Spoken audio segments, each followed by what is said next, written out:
inferior by the upper end plate of the caudal vertebra, and the hypotenuse is formed by the exiting nerve root. So these are the three live boundaries. Two are live, and the one inferior boundary is the bony and the disc space.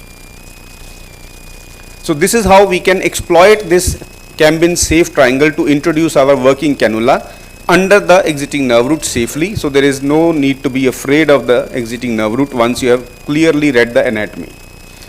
Now, Cambin safe triangle, we do not access this every single day. It is only when you are treating a pathology of a disc herniation. So you can also use the pathology to your advantage. What happens is, it is a three-dimensional triangle. It is not, as we see on X-ray, it is not a two-dimensional, because the exiting nerve root is coming out of the spinal canal under the pedicle, above upper pedicle, and then traverses towards the front anteriorly. It comes down antero-inferiorly. So by that virtue, it provides a three-dimensional area in the intervertebral foramen.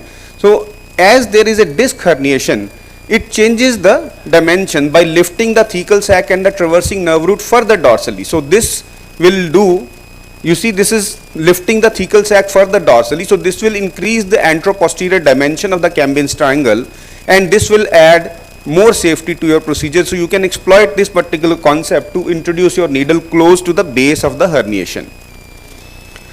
So early days we used to say these are select indications where it should be done, but nowadays one can treat almost all types of disc herniation, whether there is a paracentral herniation or a migrated herniation, a central, large herniation, extraforaminal, foraminal herniation. Even foraminal, extraforaminal stenosis can also be addressed, and discitis is one very good indication to use this technique for doing a lavage and taking a sample. Before proceeding, we need to understand the anatomical considerations for having a safe and adequate foraminal access to the pathology. And we also need to know what kind of disc we are treating, whether it is a soft or a calcified one, so that we be prepared accordingly. If you look at the two pictures, this is very important. Many times you learn it, but then you tend to forget to see the far lateral parasagittal images. Now, if you see, normally this is the location of the exiting nerve root in the foramen. If it is such, then it is a good case for a transforaminal access. But if you happen to see this kind of a picture where the exiting nerve root is lying in the inferior half of the foramen, then this particular case may not be suitable, because the nerve root will lie directly in your path of access. So this is important to see every single case to look for any such anomaly, and you do not have any problem later on. L5S1 is a special case scenario, because many a time your disc L5S1 is located deep in the pelvis with a high riding iliac crest. Many a time you have a large L5 transverse process, sometimes just abutting the ala. So such cases are not so easy to access, though we have seen trans-iliac approach. There have been some very good papers by Prasad about deciding which case is good for a supra-iliac or a trans-iliac approach for such cases. Many a times one can also see the orientation. If the disc is oriented more vertically, it is possible to access such a case. But for all practical purposes nowadays, I personally do interlaminar, because we look for the safest and easiest treatment options, and if it is a interlaminar endoscopy at L5S1, it is, so be it, no problem. So to proceed with the steps of surgery, it is key point is needle insertion, because we all know that if your needle reaches the correct place, then everything else has to follow that needle. So you do not have to juggle around or fiddle with your instruments later on. So make extra effort to put your needle at as perfect place as possible. Do not compromise. Try 1, 2, 3, 4 times, whatever you have to, but do not try to bypass this step. So correct needle placement is most important. All instruments have to follow it. So how do you, because now you are doing a surgery based on MRI assessment of the images, but you are doing based on intraoperative CM fluoroscopy. So there is no way to see the live unless your endoscope goes in. Initial part of your surgery is projecting those neural pictures onto this standard X-ray. So how do you do that? So you have to correlate that, okay, this is the foramen, this is the pedicle, this is the facet, and where is my neural structure going to be? So this is how you project this kind of a picture, mental picture on this. This is how, just to show you, but of course on table you will not be, but you know, okay, medial to the pedicle is my thecal sac boundary. under the pedicle is my exiting nerve root, and then posterior vertebral line is the line of the annulus. So these kind of things you have to know on the intraoperative C-arm. So medial pedicular line is your watershed line. Whenever you are advancing the needle through the transforaminal approach, once you reach the medial pedicular line, you should not advance it further unless you check it in the lateral view where you are. Because if you in the lateral view, you are still shy of the posterior vertebral border and you advance the needle, it can enter the thecal sac and puncture the dura. So be sure that if you are at medial pedicular line, your needle tip is already at the posterior vertebral line for the element of safety. Now when we know that annulus is slightly bulging outside, but when the disc herniation happens, it pushes the thecal sac further dorsally, and in this case you see the ascending, the SAP of the inferior vertebra is your initial landing docking point. So where the we need to know that how do we define the needle puncture. So it is the we project on both the views, AP and lateral, and decide, okay, in the AP view this is my needle puncture point and needle tip, and this is in the lateral view. So where the needle punctures on the AP view or the annulus when it is about to pierce the disc in the lateral view is your annular puncture point. So you have to choose that annular puncture point according to the pathology you are treating, whether it is a foraminal herniation, whether it is extraforaminal one, whether it is a paracentral or a central one. So initially you target your needle onto the SAP of the inferior vertebra tip like this. It is because you are walking in a dark room, you do not know where you are, so find the bone, hit that bone first, get a landmark. Then you have to slightly withdraw the needle, lift your hand up, rotate the needle to use the bevel to your advantage. So when the needle tip is at the inferior SAP of inferior vertebra, it should be at the lateral pedicular line. Then you rotate and lift, and then you advance it further to reach the posterior vertebral line where the annulus is lying. We have methods to measure skin entry point distance. We can calculate it from preoperative MRI or CT scan images where you can have this large FOV, full view. You can see the skin as well in the MRI. Normally you will get a cut picture where the skin is not seen.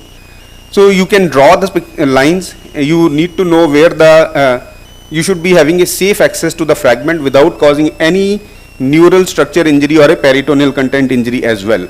Level of herniation and anatomical location of fragment you need to know from your preoperative images. This is how we measure on the FOV. So we draw a tangent starting at the intended annular puncture point of the disc, just grazing the undersurface of the SAP up to the skin. Then we draw a midline and then we measure the distance between the two. So this gives you a rough estimate of what is the distance you have to go from midline to have that access. The patient lies prone comfortably. So as I said earlier, it is when you introduce the needle under C-arm, it is like walking in a dark room. So we search for a nearby wall first. Initial targeting has to be as safe as you can.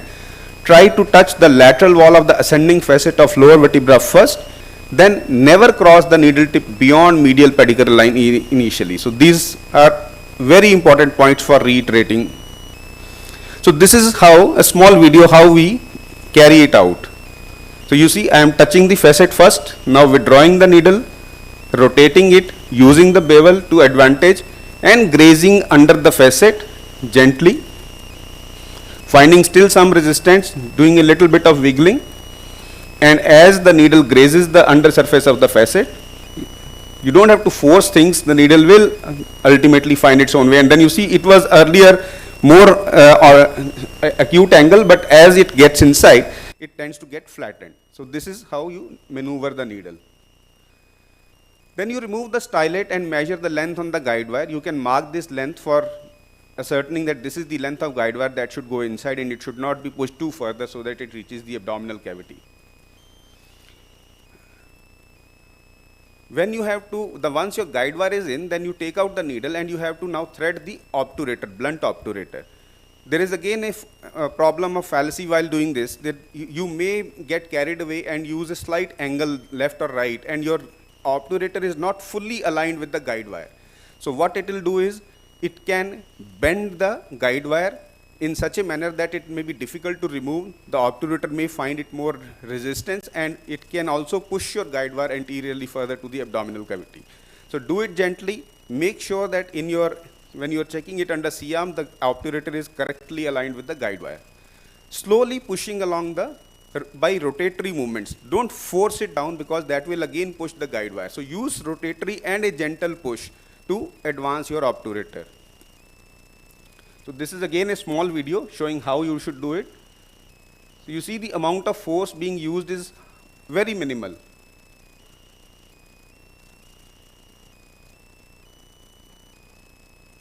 Sometimes when you have to negotiate the fascia, you may have to use a slightly higher force, but that is the only point where you have to do it. By the rest, during the muscular passage, you just have to keep rotating and keep going further.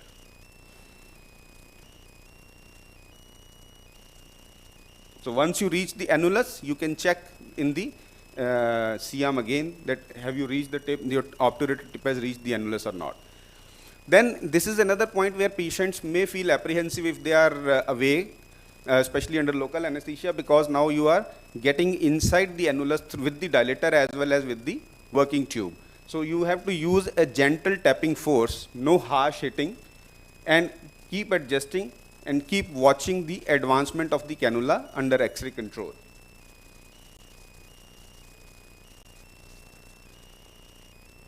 Now once you have introduced the cannula, it should be having a half and half kind of a picture here. Now what do we mean by that? We know that the cannula which we use are beveled cannulas. So beveled cannula means that it has a small 8 to 9 millimeter opening at the terminal part. Half the tip of the cannula is anchored in the posterior annulus, and the proximal part of this bevel is looking in the epidural space, so that you can get access to watching these structures in line. So you will see what kind of picture you see in the endoscope. So after this we will bring in the endoscope. So this is the endoscopic picture. You can see this is the orientation for you, posterior anterior cranial caudal. It is a L4-5 level. So if you see the picture on the upside, which is the half and half in intraoperative fluoroscopy, the bevel is permitting you to look at herniated disc fragment, the posterior longitudinal ligament, and in front, right in front, I have decompressed a little bit under the base of the herniation just to have a clear picture and view. So this is the kind of, and below that you can see the annulus. So this half and half will allow this kind of a visualization to you. So you can cut the posterior longitudinal ligament to have access to the fragment, as we have done on the picture on the right.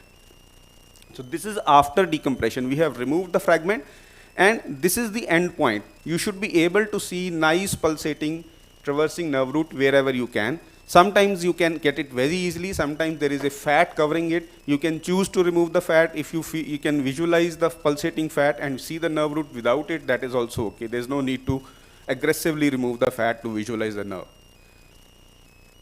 You can also see the undersurface of the facet, because we have withdrawn the cannula slightly outside, and you can see the ligamentum flavum on the undersurface of the facet just next to the nerve root. So how do we decide the surgery is adequately done? If the patient is awake, the patient can tell that they have got a relief from the radicular pain. You can visualize the decompressed nerve root and the thecal sac. You can visualize the epidural fat pulsation after removal of the fragment, and can ask the patient to cough. It will create a natural Valsalva maneuver for a free pulsatile dura. Just a small video to show all this that we see. The cannula is placed. You can see the PLL fibers which are being shrunk with this radio frequency bipolar. We can use this for cutting and shrinking both. Now I'm doing a mechanical cutting with the shear. So you can see the disc fragment which is going towards 12 o'clock, the dorsal side. You remove the fragment, and as you remove this, you see a little bit of bleeding because of the adherent vessels to the fragment. And now you can see the freely pulsatile L5 traversing nerve root falling down. So this is usually the end point of your procedure, if you are sure that okay, this is the size of herniation as per my assessment of the preoperative MRI. Now there is the up migrated herniation. You see, this is a lady who is 68 years old with the CKD patient. When she came because of severe pain, she was wheelchair bound, and you can see small fragments going up here along the L4 border. Now, in these patients, it is known that such patients will have multi-fragmented herniation because it is a degenerate disc. So you may not be able to remove one single fragment, and there is a chance that you can miss out on the fragment. So you have to diligently search for all the remaining fragments while doing the surgery. Now, in this case, we do not get inside the disc because the major part of herniation is floating in the epidural space. So what we'll do is we'll just keep the cannula at the edge of the disc. Now you see the pictures on the top above. We are just keeping the cannula at the edge of the disc. We have not advanced the cannula beyond the medial pedicular line, just there, almost there. And this is the endoscopic view. So you can see orientation for you on the 3 o'clock is the exiting nerve root. So we shrink the annulus here. You can see a little bit of the flavum. This is the exiting nerve root on the side, and you can directly see in front the herniated fragment. Now we look for them, use this probe to mobilize the fragment, and once the fragment is visualized, we start removing them. So it's not one fragment, as I said. We again remove one, shrink the rest of the part, and look for other fragments. So you can see the cannula is floating. It is kept free. It is not anchored here. So we remove these multiple fragments, and now we feel with the probe. You can see the free floating fat, and now you just lift the fat and you can see the nerve roots. So as I said, you do not necessarily remove the fat, but you can simply look under the fat as well if possible. Now, extraforaminal herniations are another different ball game that many times the problem with them is they are underdiagnosed. People miss them, the surgeons, the radiologists, but the patients keep complaining of severe pain, and you do not have a clue where the pain is coming from. So in such cases, look beyond the boundaries of the facet, and many times you can find a herniation or a lesion there. So you see there is a left side large extraforaminal herniation. So in such cases, nowadays, I do them under general anesthesia. Earlier I was doing under local and docking it at the disc, but we have modified that first we dock the cannula at the transverse process facet junction, which is much below the herniation as well as the exiting nerve root. So the nerve root is going to be in the upper half of the foramen under the L4 pedicle here. So we are quite away to begin with, and then we walk along the undersurface of the facet. I'll just show you how we demonstrate it. So this is a small video. Severe left pain, not able to even sit. So this is her MRI, as I already showed. So we did I'm just showing this plan on the model first. So here is where we dock, and then we gradually walk under the facet and rotate the cannula to look at this blue stained herniation. So this is the live picture. So cannula is at the facet pedicle junction. So we remove the fat here. So flexible bipolar is used. Now you can see this is the ascending facet, and we rotate the cannula to just visualize the nerve root, and the bevel of the cannula is protecting the nerve here.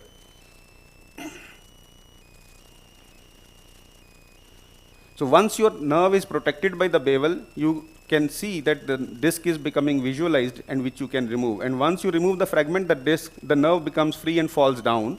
So you can probe it under the nerve root towards the shoulder as well. And now you do the intradiscal decompression, and you can see a very nicely decompressed. And this is her post-op MRI showing complete decompression. So this is another safe way of treating such cases. Just to complete extra. So I'll just skip this part. So there is a word of caution. What are the problems faced with the transforaminal approach? The biggest is that there could be an inability to remove the fragment. That is the main complication, that you do a good transforaminal surgery, but still there is some residual fragment. In the initial part of your career, you can check MRIs to see what is happening with your cases. Now, I do check MRIs even now, but for learning purpose, one can do. Injury to dura and the nerve root can happen if you are a little adventurous, especially when you are treating foraminal herniation. CSF leak can happen, but the incidence is very, very low. Hematoma, infection, and injury to abdominal structures, these are all reported, but these are very, very minuscule incidents. Which cases will be difficult to begin with? High migrated herniation, especially downwards, because the inferior pedicle will become a hindrance. So if you do not have the skills to drill that pedicle, you may find it difficult. Calcified discs are still not so easy. If there is associated in symptomatic instability or a symptomatic stenosis, it is not wise to attempt such cases with this. Cauda-Equina syndrome earlier used to be considered as a contraindication, primarily for medical legal reasons, because there was not enough literature published on it. But nowadays, more and more literature is getting published, and it is becoming a safer approach because you are not actually handling the dura first. You are just decompressing it from below. So logically, it becomes safer, but it needs more validity, because otherwise, if somebody doesn't get better with cauda despite a good decompression, there is a probability of a lawsuit. So high iliac crest we have already mentioned. So to take home, transforaminal endoscopy is one of the most minimally invasive and a patient-friendly technique for disc herniations. But mind you, if you know it, it should not extend your indications of spine surgery. You should use it to all cases which you would otherwise convince yourself to operate. Just because it is a minimally invasive, you can do it in a degenerative disc, probably will create trouble for you. And instability is a word of caution. So if we have to conclude how it fares amongst the other accepted procedures, when we look at the previous minimally invasive microscopic procedures or tube endoscopic procedures, what they were spoken about highly of, on what parameters? That it was causing small skin incision, that it was causing less collateral damage, it was giving good vision inside the field, better protection of nerve tissue, wide application. Where does our full endoscopic technique fares? On all these parameters, you will realize if it is a small, then you have a smallest skin incision. If it is less, you have a least. If you have a good vision, you have an excellent vision, as I showed you on the pictures. If you have a better protection, you have the best protection, because you are hardly handling the nerve tissue. So if not handling, then wider application. See, with the advent of interlaminar technique, the scope of full endoscopy has widened way beyond that we could have expected. Thank you so much for your kind attention.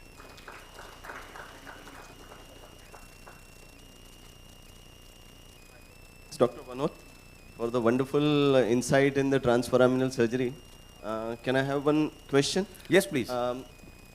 Which are the cases you consider that I would go for interlaminar instead of transforaminal?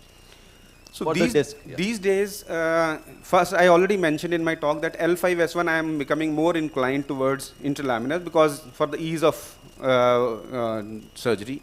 Down migrated cases, which are highly down migrated cases, I would choose for interlaminar.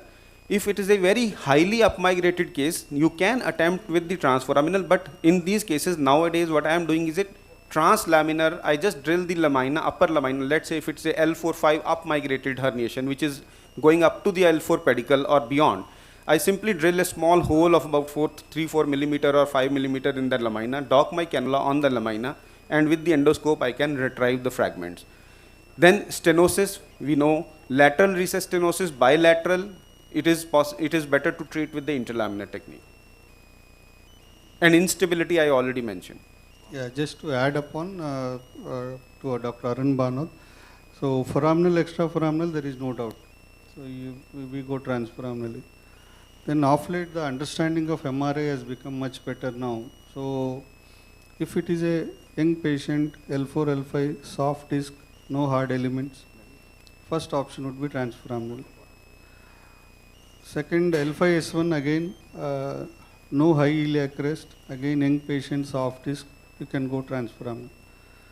Other than this, like say a patient has a chronic pathology, recess stenosis, or the disc prolapse has some hard elements, so then better wherever disc is converting into stenosis. Stenosis, yeah. So chronic calcified herniations are also not so easy to remove with the foramen. So chronic pathology, wherever we are associated with the soft fragment, so better for long-term results, interlaminar would be better. So now the transforaminal, foraminal, extraforaminal, and all soft simple soft fragments in L4-5, first option would be transforaminal. Then again the experience of the surgeon. So what he is good at. If he is not good at transforaminal, then it is not wise to venture into transforaminal approach. So again, the experience of the surgeon, what he is good at, also plays a role. Disc height, will it cause any change in your decision? Yes, it's a very interesting point. Now, if disc height is small, naturally we know that inserting the cannula in that small height will be a problem.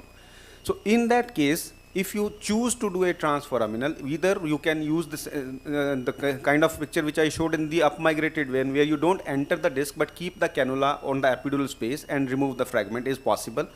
you can widen the foramen, do a foraminoplasty first by drilling the undersurface of the facet so that your cannula can get in easily. Or you switch over to the interlaminar technique.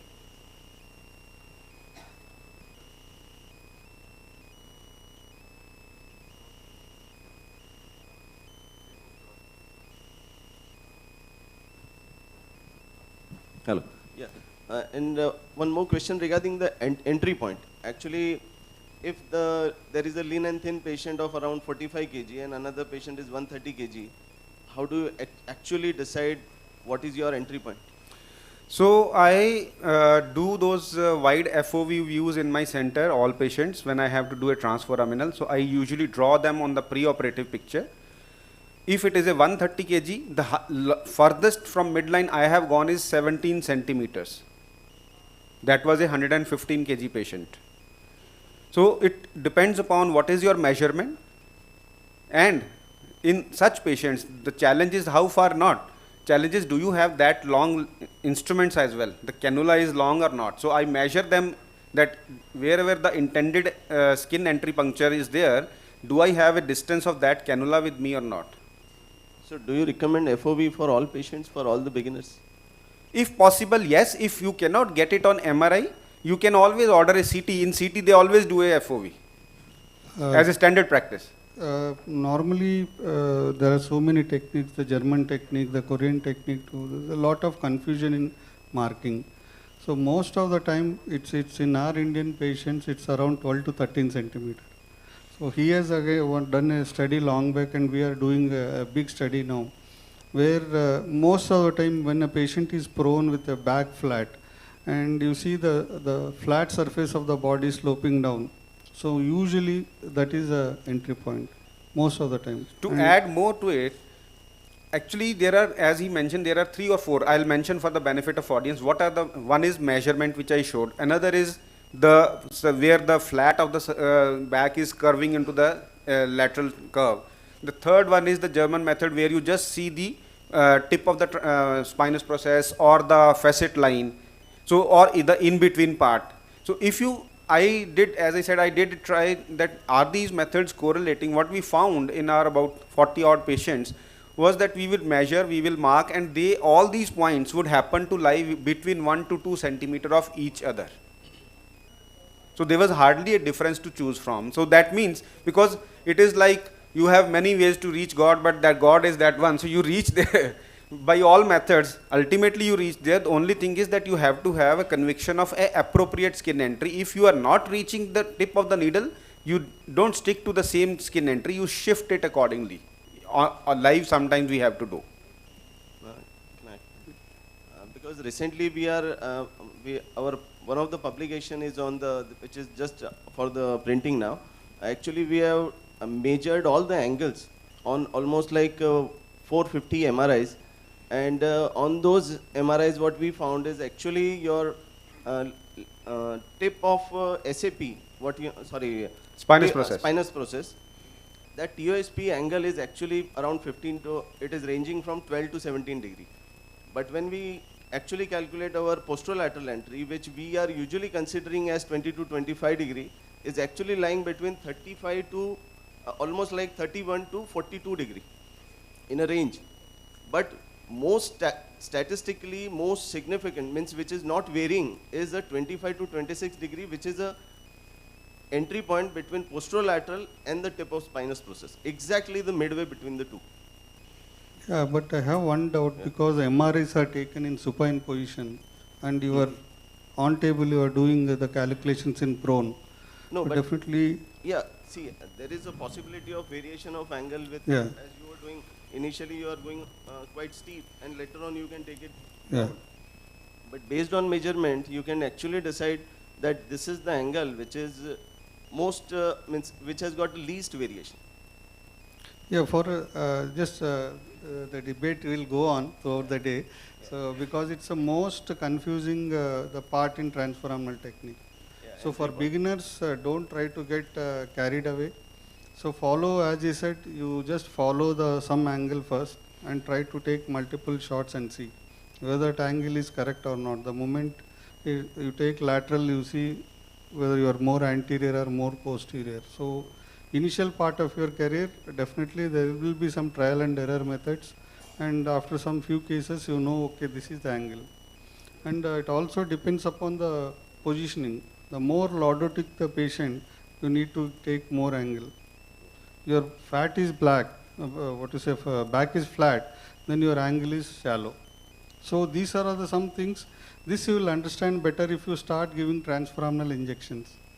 The more transforaminal injections you give, so you know that by the end of your 50th transforaminal injection, you know that what is that angle I have to go, and the patient is lying down like this. So there is no problem going transforaminal surgery will become more easier because it's all depends upon your needle entry. Yeah. So One always question. try to start with transforaminal injections and try yourself, and whichever method you follow, as you said, almost it's between 12 to 14 centimeter. You are more medial pathology, go a little bit lateral. More lateral pathology, go a little bit medial entry. So extraforaminal disc L4, 5, it will be around say 9 to 10 centimeter. So normal paracentral disc, it would be around 12 to 14 centimeter, depending upon again the obese patient, it will be more lateral. So I usually what over a period I have learned is that slope is working for me, and it is most of the time it's 12 to 14. So that's very simple and not too much confusing.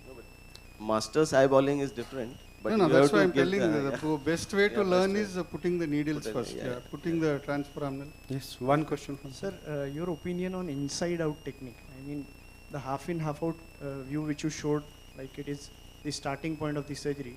In inside out, it comes in the end. So you want to bring the disc fragment down into the disc and then deliver it. Is Ah. that what you meant to say? Yeah, that is. Yes, it was promoted for a long time, but personally I am more happy seeing the traversing nerve root as my end point. With that inside out technique, because your cannula is now looking more steeper, it is sometimes not possible because the flap of annulus will be covering the neural tissue even if you bring that fragment out. And because you are going like this, the flap is here, so your instruments won't be able to reach that part. So I prefer, wherever applicable, I would prefer this approach because it gives me a direct visual gratification of a decompression. Thank you, sir. Oh, did that mic it? Yeah, I think this concept of inside out and outside in, it has been, in the olden days where two different schools of thought were there. One European, when this target was the facet, and they were targeting the epidural space, okay? And the second guy, Anthony Young from US, he entered the disc, he removed the disc, and then he tried to go in the epidural space. So I think everybody should know these concepts, but you start with one, and it doesn't matter which technique you use. Ultimately, your aim is you target the intradiscal part, you move on to the epidural space, and you remove the fragment. Or you do that first, remove the epidural part first, then you enter the disc. Either it is the same. Okay? So whatever technique you follow, it is the same. But only thing is that with the outside in technique, most of the times you have to undercut the facet. You have to rim the facet, which is not necessarily always the need. Okay? Most of the cases you can do without the removal of the undersurface of the facet. So one of the basic principles of minimal invasive spine surgery is to remove as less as possible. Remove the normal structures as less as possible. So if you follow that principle, you will feel that most of the times the inside out works well. Now inside out doesn't mean that you have to enter the disc first and then you go in. Inside out also means that your cannula is positioned in half and half technique. First you work inside the disc and then you start approaching the epidural space. Okay? So cannula is just anchored in the disc, but your primary work is in the part where the pathology is. So even if you have entered the disc space, so you can always withdraw the cannula and make it half and half, so that you see the epidural space, the PLL and the annular, torn annular structures and the disc. So everything is seen from above down. Once you withdraw the cannula, even though you have gone in, you can just withdraw the cannula. So this way you are always safe. There is no need to drill the facet. The epidural vessels doesn't come in your way first. So that's why as a beginner, if you start inside out, you are more safer and your fear is less, and less RF is used. Once you become senior or you know that you can play around the foramen, then whichever way you practice, it's okay.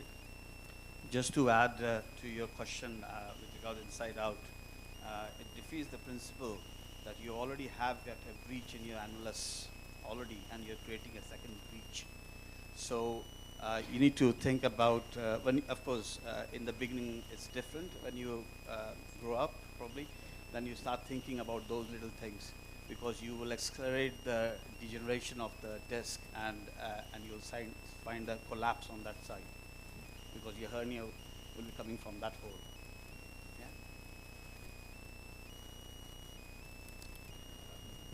Another way of looking at it is, a disc herniation is never like, completely epidural or completely intradiscal.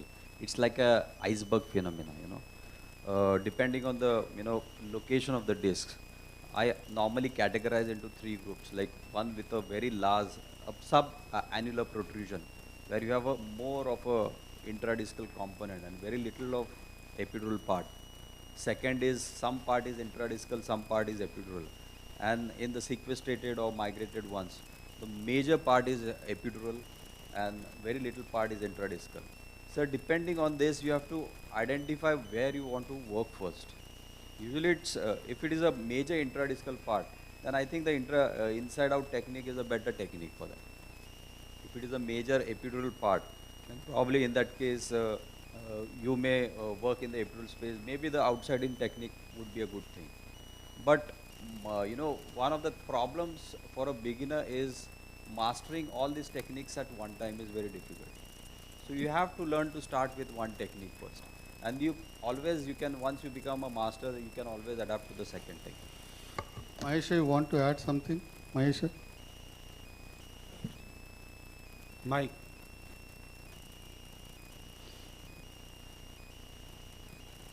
No, most of the points are covered. As I think inside out technique is a old technique. We don't do inside out technique most of the time. As Dr. Pramod said, if it is a sequestrated fragment, there is no need to enter the disc as such. You just to go epidural and take it out.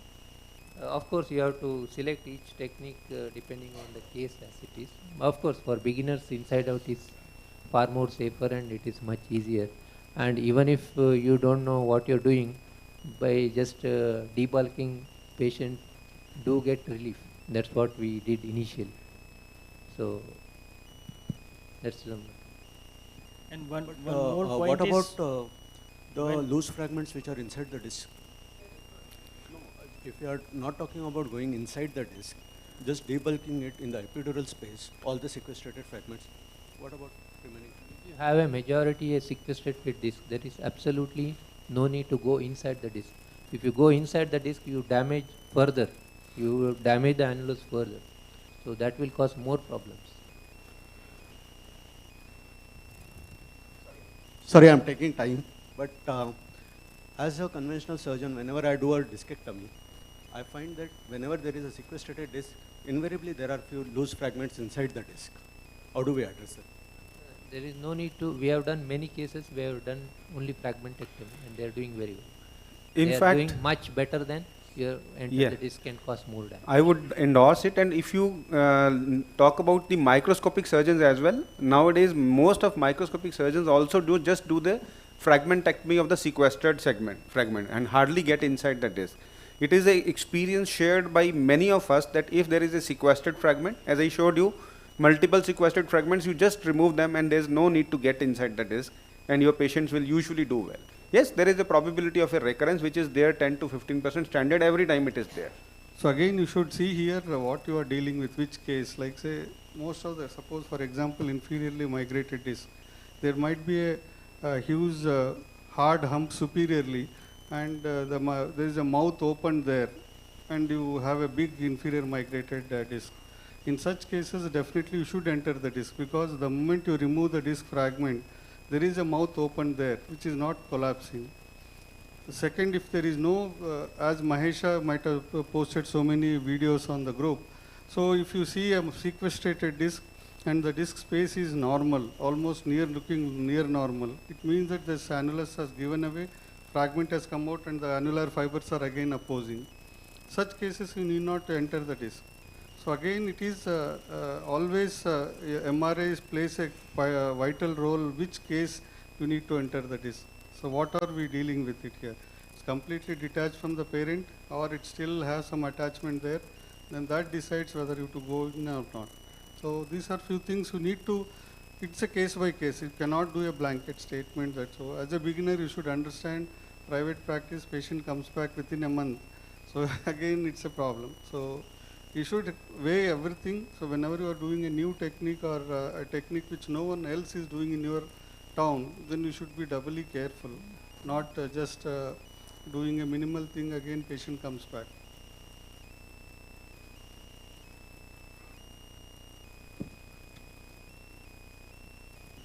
This is a very important discussion because I take that point, intradiscal exploration is difficult, agreed.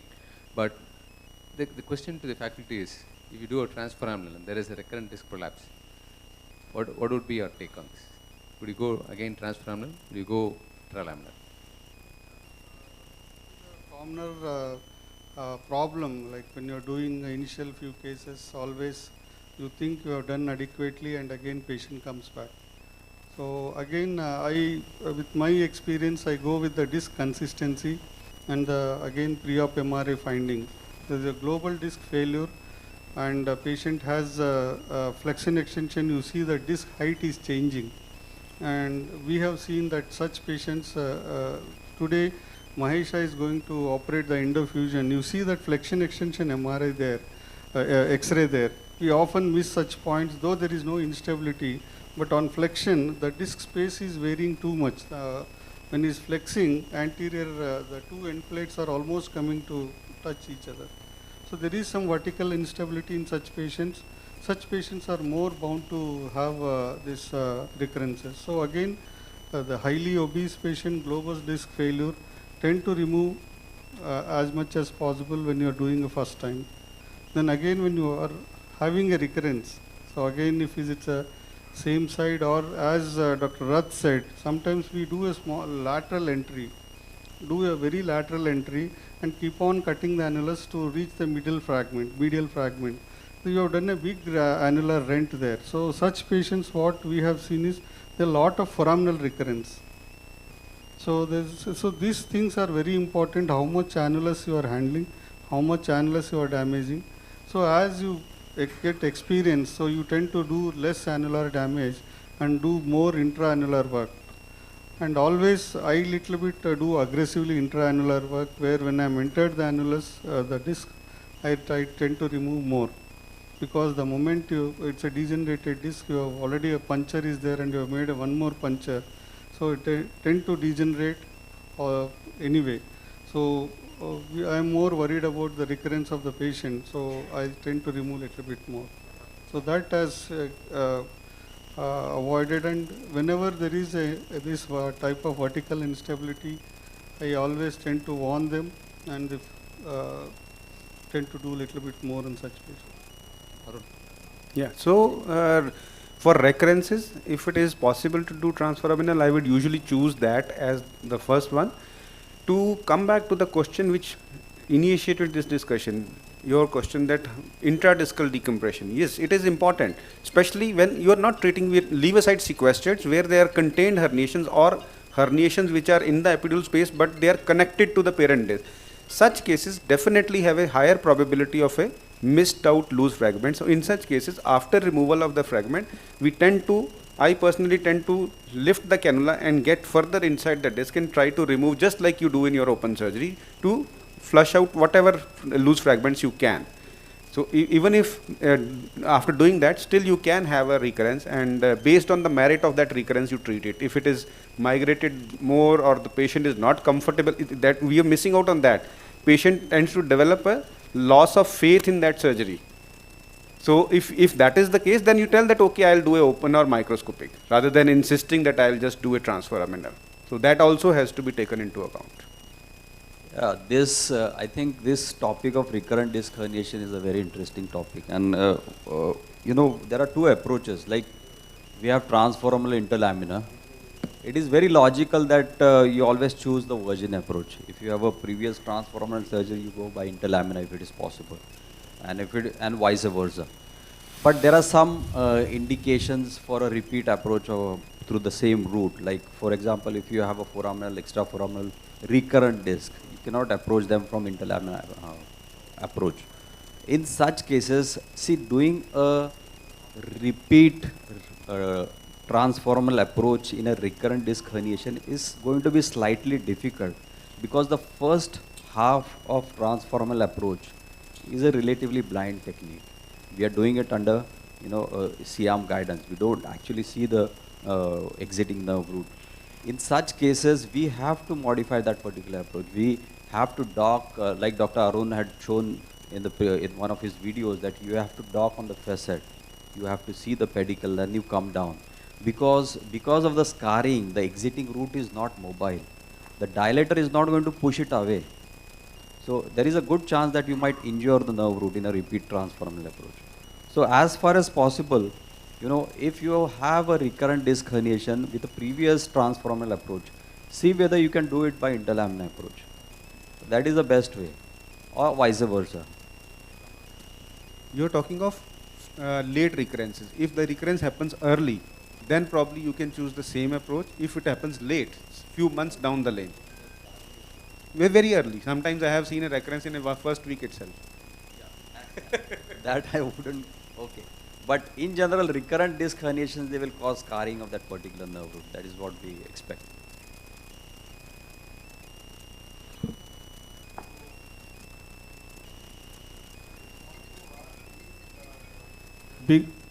Beginners who are doing here, or the seniors who are doing here, what are the routine problems they are facing while doing transforaminal? What is that things they are facing problem?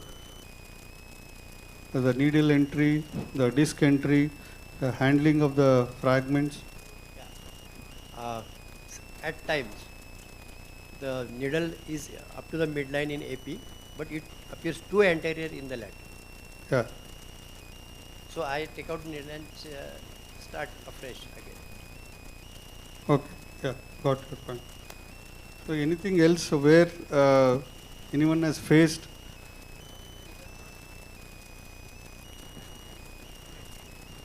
Yeah, the angle is too much. Maybe your angle is too much, where you have entered. So you entered like this. So you have entered like this and gone too anterior. So almost you are entering the middle of the disc. When you see the lateral, this one, you might have entered the disc entry of the needle entry into the disc is way below the, maybe it is beyond the exiting route. So like,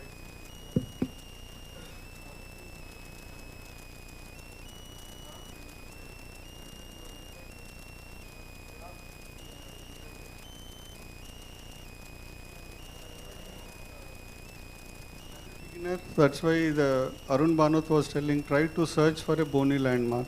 You hit a bone. If you are shallow, no problem. If you are more deep, it is a problem. So people have entered the abdominal cavity also. So try to be more shallow initially, then take lateral, then you know that you are more shallow, then bring out the needle. So there are two fasciae which come here. So because bringing out the needle to change the angle means you have to come out entirely and then go in. So that's how you do it. Otherwise what happens, you have just come out 2 centimeter and you are trying to go deeper, you intend to bend the needle. You think because you are taking epilateral, you never know that you have bent the needle. Once you completely take out the needle, you see you have bent the needle. So these are the few problems you face initially. So always try to take a shallow entry initially, try to search the bone, then come out and try to walk on the bone and take a deeper this one.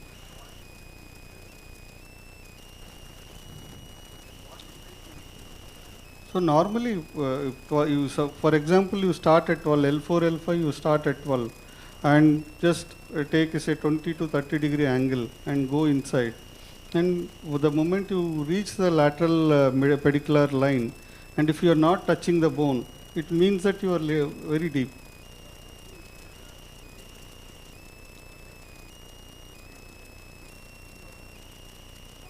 So you just reach the medial pedicular line. You reach the medial pedicular, till you are reaching the medial pedicular line, you keep on advancing the needle. The moment if you have reached a medial pedicular line and still you are not touching the bone, it means that you are in the foramen or your entry is very deep. You go beyond that, then you might injure something. So that's why touching a bone is always safe. This is for the beginners, not I'm telling for it's a standard. So for a beginners to avoid injuries, L4-5 you have chosen, better is to go till the medial pedicular line. You are not touching the bone, that means that you are deep. You are touching the bone and lateral you see you are somewhere else, then again you can take a deeper entry. So initially 20 to 30 degree entry, then you slowly increase the angle and go in.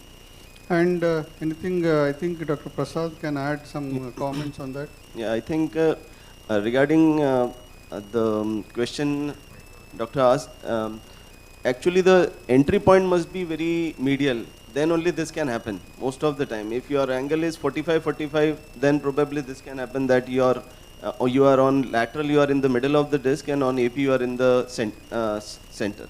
So probably shifting that entry point by 2 centimeter would definitely help to that. So that is one is the selection of entry point. And then while you are passing the needle, first you should always make sure that you are not going beyond 30 degree. Initially, then whenever you feel, in your initial practice, whenever you feel you have crossed fascia, you should have one lateral view. Then whenever you have reached lateral pedicular line, you must have AP and lateral both. Then you have reached to the medial pedicular line, you should again have AP and lateral. Once you have a habit of these 3 places, if you take AP and lateral shoots both, then probably missing on this it is less likely. So the only drawback with transforaminal technique is initially learning phase you take lot of shoots. Yeah, that is the problem. So you end up in just for placing a needle into the disc, you might take 100 shots. You don't know because you're so the fear is there and you just forget how many shots you are taking. So just you ask the radiology technician to shoot. So he's shooting. So X-ray machine says you're done for the day. So there are so many instances you switch off the machine and again switch on. So there are times where you might have crossed 200 shots for a single procedure. So this is a problem. That's why now people are so many companies are started having a navigated needles. But that's a very costly thing. So here you should understand, that's why if you start putting transforaminal injections, so that is very easy for you, so that you can lessen your radiation also. Yes, last question.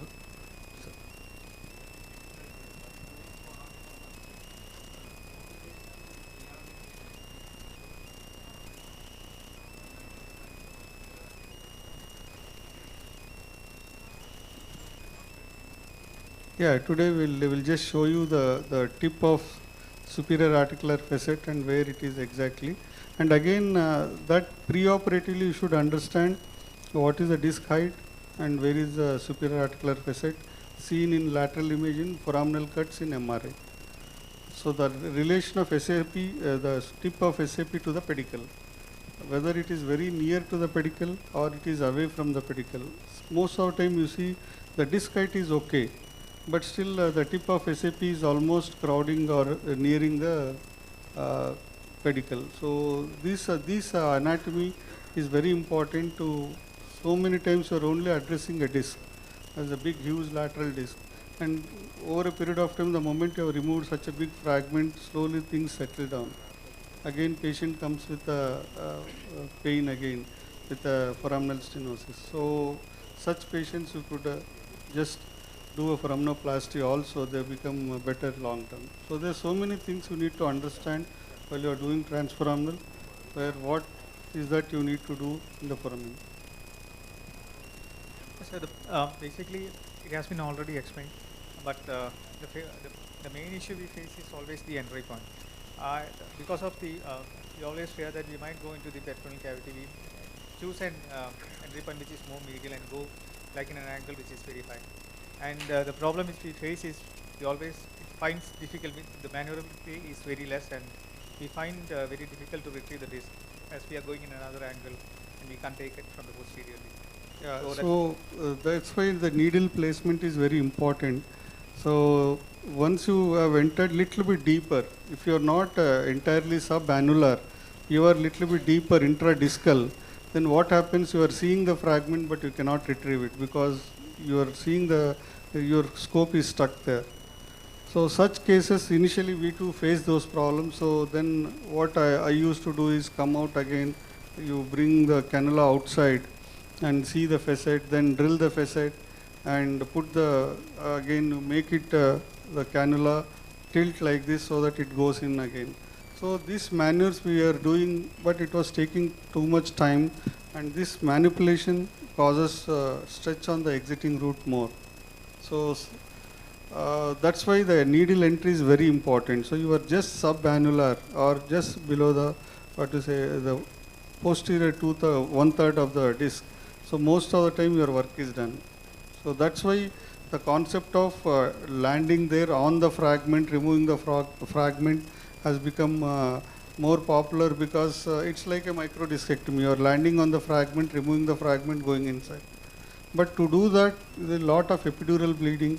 Sometimes orientation gets lost, your cannula is floating, you tend to deviate here, then sometimes you just come out, the cannula is in the intramuscular plane. So as a beginner it becomes too cumbersome and too much for you. So always try to take time. Don't be very happy that if your needle has gone inside the disc, don't be happy. AP lateral, if it is not in the posterior one-third, then come out and again take a fresh entry. So because that is more important. If you think that needle has entered and put the dilator and cannula, then you are in trouble. I think a lot of problem happens in the beginning because of the bad case selection. So what do you think, what are the best cases to select in the beginning? The same thing which we are telling yesterday and today also. See the MRI, try to understand, read MRI. Young patient, good disc height, just acute disc prolapse, simple lateral disc, or these are the very important cases where you can just go there and remove the fragment and you need not do any foraminoplasty or hard element removal. So just remove the fragment and shrink around and patient is very happy. So these are the patients you should select as a initial journey. Once you get used to it, then handling the instrument, scope, depth perception, everything, the understanding of the anatomy, so you will be doing much better. So first, if you say 10 to 20 cases transforaminal, you choose simple cases. The bad selection, like where lateral recystinosis is there and you tend to just do a small entry and remove the fragment, then patient is never happy. And post-op MRI speaks. So that is a problem.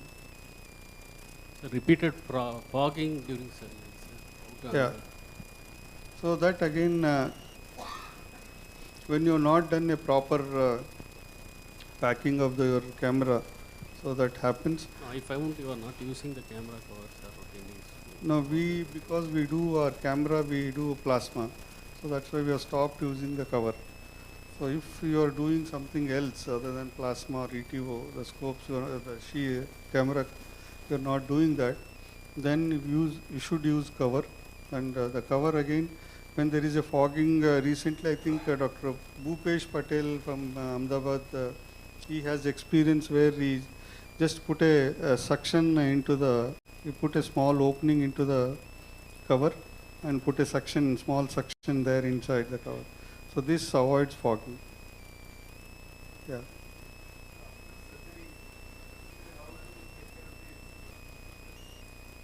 Yeah, instruments again, there are various, all the instruments you can are autoclavable, so you can autoclave. Especially the commonest mistake or common problems we see is the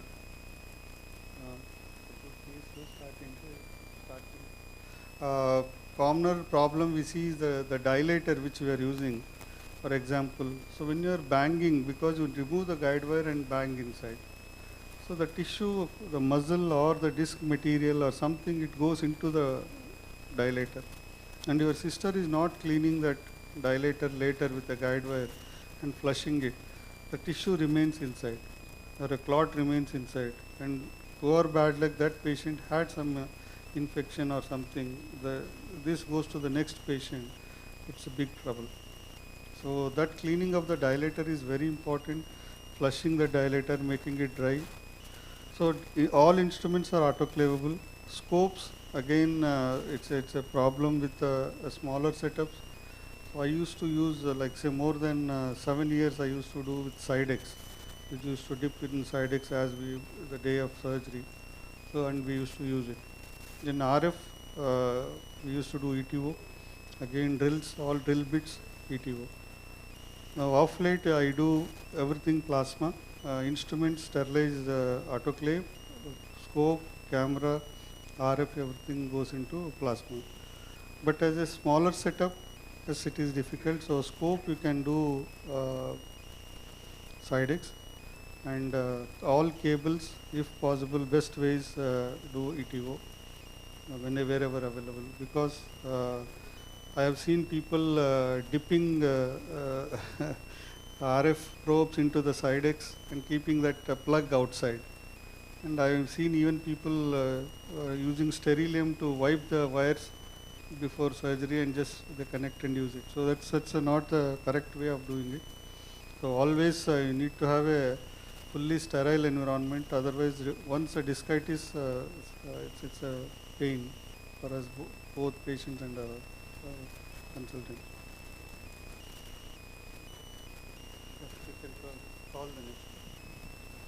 I think we'll call the next speaker. Yeah, you can take the last question. Yeah. Yeah.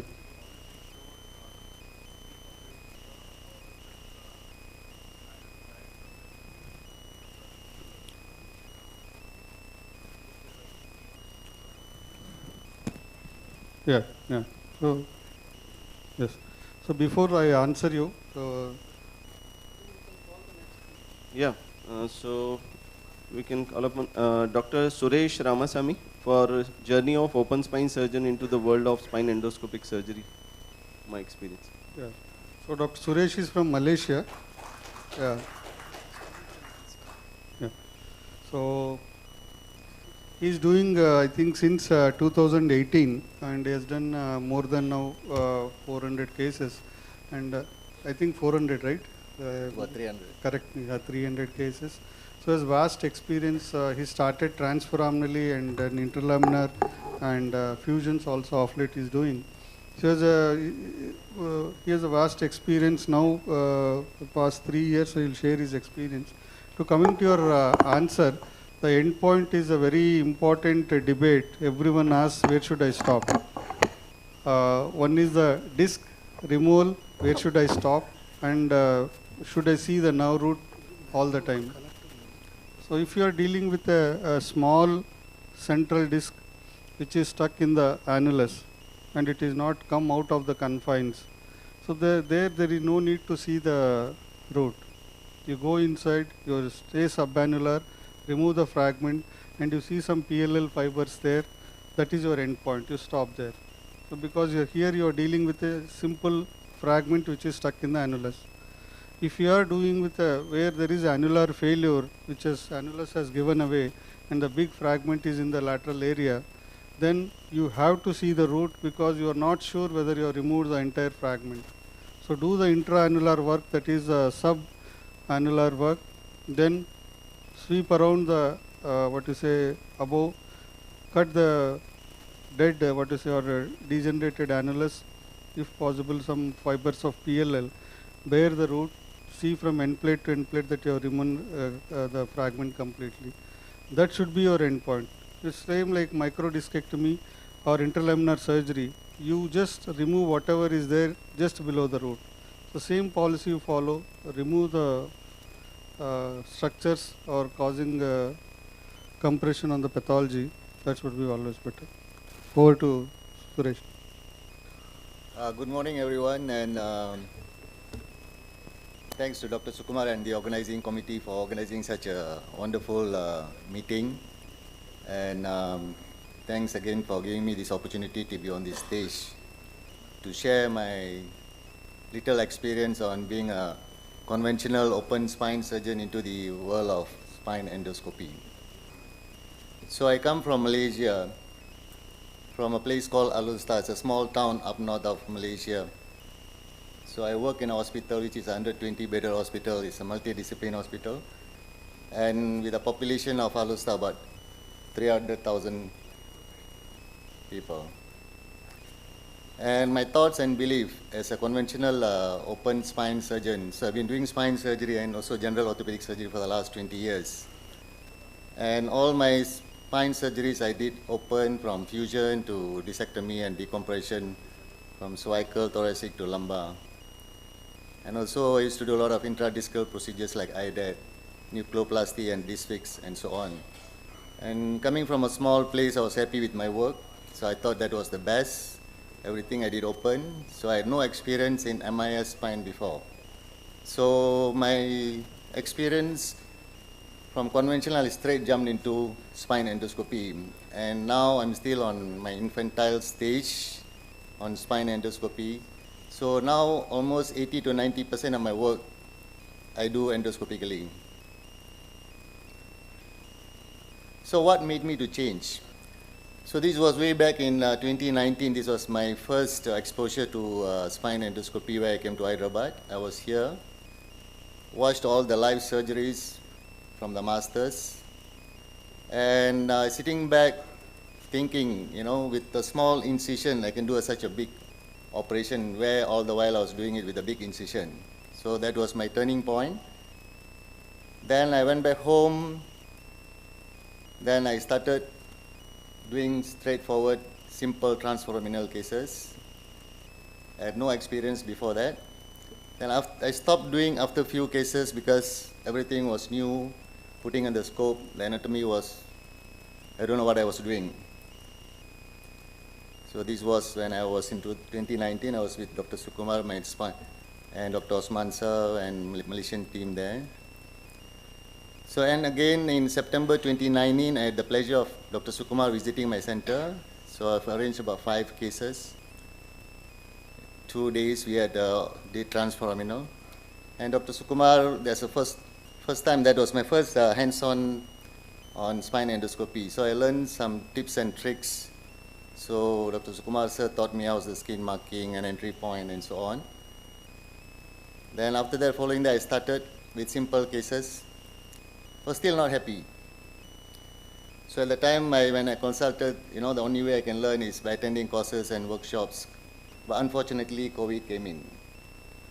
So I was stuck again, didn't know what to do. So this was when Dr. Sukumar sir was there, we did few cases. So the only option I had was I have to learn myself. So how did I learn? So being a conventional open surgeon, because I was very familiar to the anatomy and spine and so on. So I started watching surgical videos. Basically, I watched all surgical videos by all the masters here on your YouTubes. I watched it again and again. And also, we have created a WhatsApp group where Dr. Sukumar sir was our mentor. And we discussed cases. And I reviewed my spine models, tried to understand this anatomy better. And at that time, I don't want to confuse myself by doing everything. So what I did was I started with my transforaminal. So I did everything transforaminal, from simple discectomy to foraminoplasty, from lateral recess decompression. I did about 50 cases. So once I was confident enough, then the only way I learned is by doing post-op MRI, because at that stage I didn't know what I was doing. So the only learning tool for me was that post-op MRI, where I learned what I did less, where I did do more, and watched again my surgical videos. From there I learned myself and I picked up my skills. So my initial problems in my learning stage was always there the thought of quitting, because for simple discectomy it took me about 3 hours, where I can do open surgery within half an hour. But I had the determination I want to conquer this spine endoscopy. So I watched again and again the videos and I explained to the patients. I didn't cause any more harm. Then my initial problem was I had few patients had dysesthesia, paresthesia, some weakness due to excessive use of RF, because at the point of time I didn't know how to use it. And also every time there was a bleeding, I used to increase the water pressure. So I had few problems, but it was not devastating complications. Patients improved after some time. So where I am today. So this is my cases now. I've done almost about under 20 transforaminal cases, interlamina about 90. Then slowly I progressed to stenosis cases. I've done endofusion, thoracic, about 2 cases. And cervical I just started doing about last 6 months ago. So I've attended online conferences, web seminars, and last month I was here again in Hyderabad for my full endoscopic fellowship. And now let me share with you all my initial stage, how I started. There's a few cases I show. This is my first case that I did transforaminal. It is a 26-year-old male, presented with right leg radiculopathy. I did right transforaminal discectomy. Patient was pain-free for 6 months. So if you see the pre and post-op MRI, I thought I had done adequate decompression, but this was my early stage case. So looking at the post-op MRI, I know there was still some amount of compression still there. But I gave him a transforaminal injection and patient was better. And so far, he hasn't returned to my clinic yet, so it's a good news. So this is the other transforaminal case, 29-year-old male, it's under 20 kilos, left leg radicular pain. So I did transforaminal discectomy under L local. So that is the pre and post-op MRI there. So this short, sorry.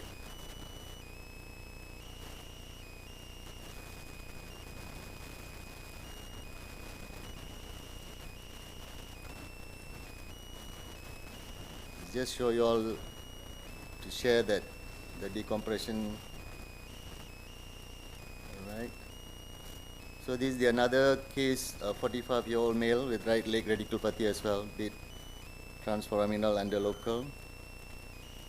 So that was the pre and post-op MRI there. It's just, and this after decompression.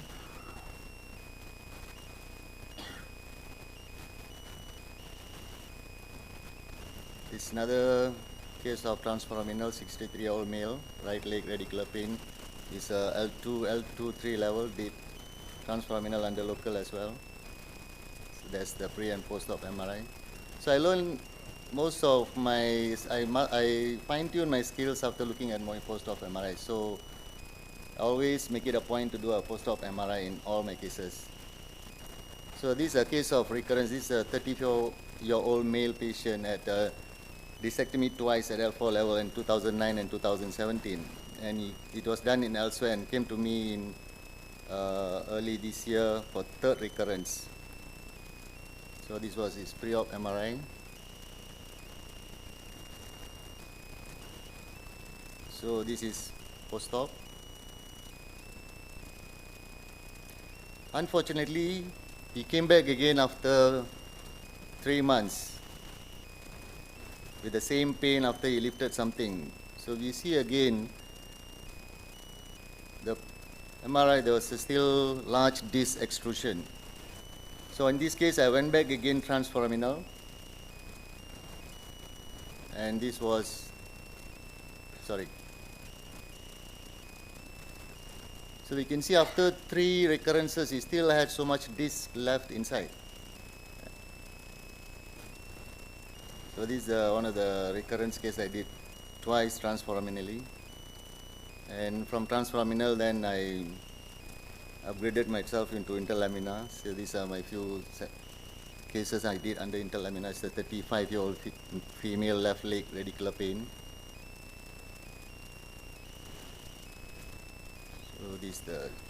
So in this case, when I put in the cannula, the disc was actually in the axilla. It's just there.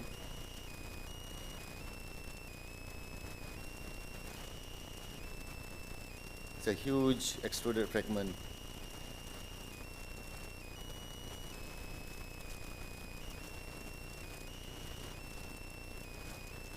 So I used the hook to tease out the fragment. And that is the post decompressed. You can see the dura as well as the nerve root well decompressed. And this is another case of interlamina I just did about I think last month. And here is the alpha X1 disc. You can see it's extruded and the entire hump was calcified. And this is the post-op MRI. So it's well decompressed. And just show you all this video clip. So after the flavectomy, I'm actually looking at the axilla. You can see the entire disc is hardened and it's a calcified disc. So the second video was after the decompression. There was end plate osteophytes removed.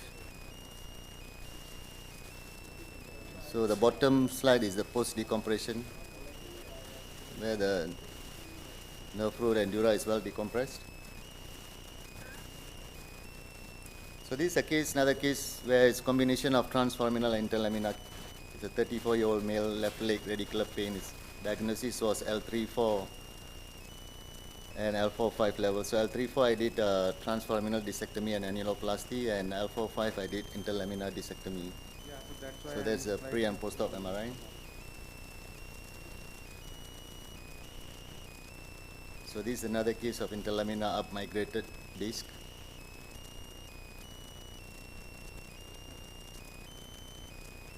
So this from interlaminar, then once I got comfortable, then I start doing stenosis cases. This 53-year-old female had L2 to S1 posterior decompression instrumentation done 10 years ago. This was done by another surgeon for bilateral leg pain. So she was symptom-free for about 2 years. Then start developing bilateral lower limb claudication and became worse over the past 1 year, where she had severe bilateral thigh pain. And she has visited few consultants and they have advised her for proximal extension of the fusion 2 levels. And she came to see me, and she basically, a problem was bilateral thigh pain and not much of back pain. So I offered her stenosis decompression.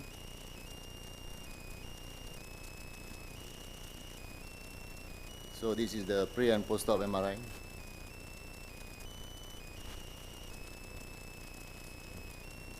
And video showing that well decompressed central stenosis. And this another patient of mine is actually came from UK. Somebody told him, I said, you go to Malaysia, you can get it done. So he came from UK. So he had L3 to S1 bilateral laminotomy done in 2016. He was better for about 2 years, then start developing bilateral lower limb claudication and numbness. So he had multiple medical comorbids, so he was told he was not fit to op and just asked him to do physio and all that. So he was suffering with pain for almost last 2 years. So in the MRI you can see he had a PID L2-3 with spinal stenosis, central stenosis, and also at L3-4, bilateral lateral recessed stenosis. So for him I did L2-3 I did stenosis decompression, and when in transforaminally I removed the disc, and for L3-4 I did bilateral lateral recess decompression.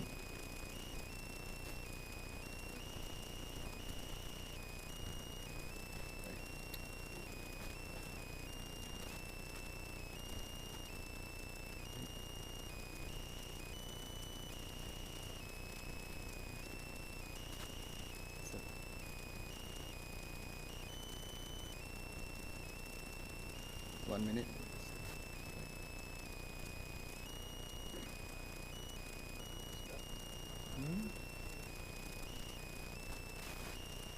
No, it's not on the screen.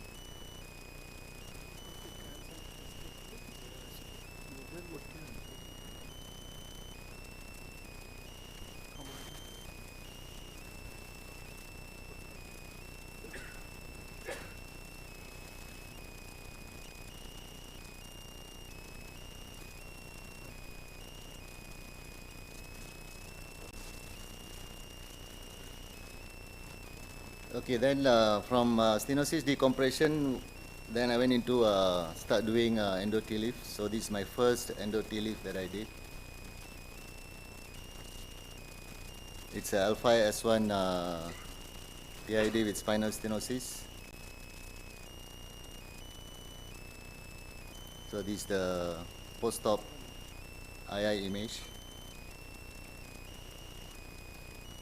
And this is another case, a 53-year-old male low back pain with lower limb radiculopathy at L3, 4, right foraminal stenosis, and alpha 5 was that instability there.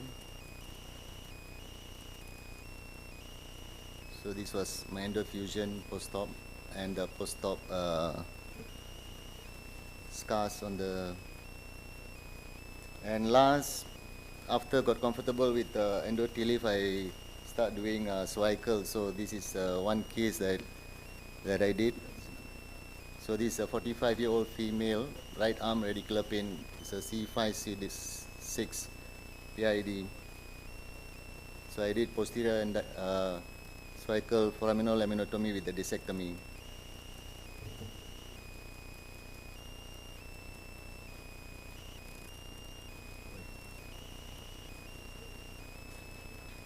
So with that, I thank you, and so thank you, Dr. Suresh. Any questions? You have nicely shared your learning curve and the good number of cases you have done in last 3 years. So it is, I really congratulate you for your success and your growth in this field of endoscopy. thank you, sir. I'm still in the initial stage and a long way to go. Yeah. Hopefully after this I'll improve better. It is to be master. Thank you. Yeah, okay. So we call upon Dr. Zakiri Rashid. Yeah. Okay. So we are now live from the OT. They are live from OT. Gaurav, you can go ahead. Gaurav? OT speaker is better. Hello, Gaurav? Yes, sir. Yeah, you can go ahead. Good morning, everyone. Welcome to the day 2. We are live from Asian Spine Hospital. Now, going for the second case, today is transforaminal day. We are presenting here 62-year male, came to us with low back pain and left buttock pain since 3 months, which is more on the last 20 days. The pain was radiating up to the left foot. Pain significantly increases on walking.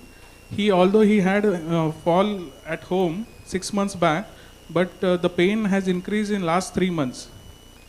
He had left leg, straight leg raise test positive for the 30 degrees on the left side. There is a tenderness on the lower back. The VAS score for the left lower limb is 8. For the back it is 6. And last 20 days he complains that there is weakness in the left foot. So we checked, it was left ankle dorsiflexion was 4/5. EHL is 3/5. So now I'll hand over to already Arun sir is scrubbed and ready for the case. Dr. Mahesha sir and Arun sir will demonstrate the marking. First I'll show the MRI. We are now showing the MRI image, which will be described by the Dr. Mahesha sir. Handing over to Dr. Mahesha sir.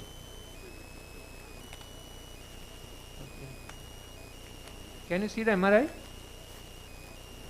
Focus here.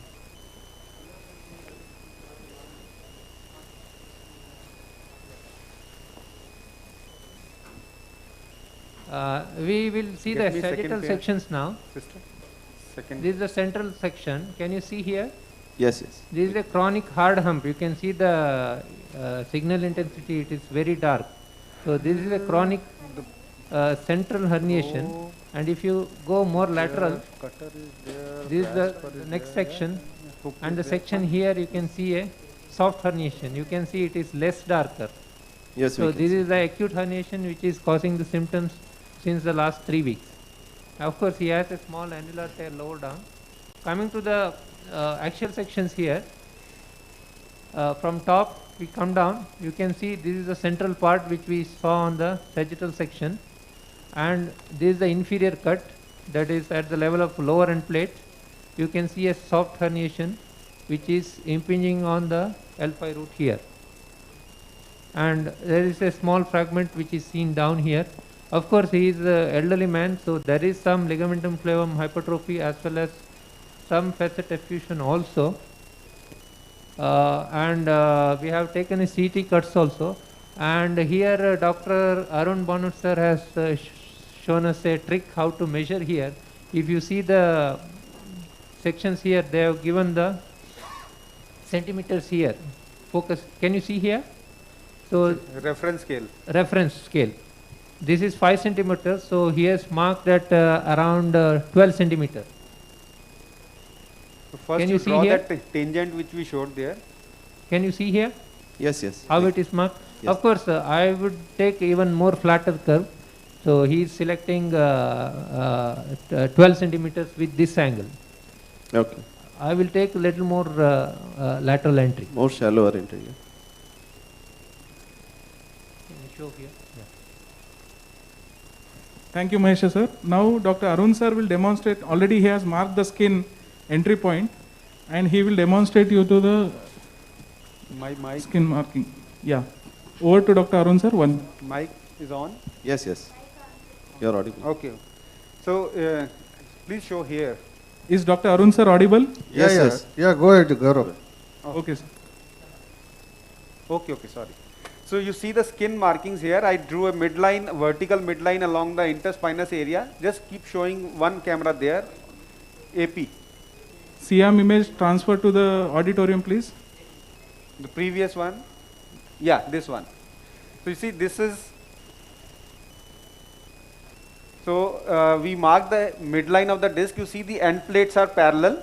Both the end plates, the spinous process is equidistant from both the pedicles. So this is the true AP that you need to have for this approach.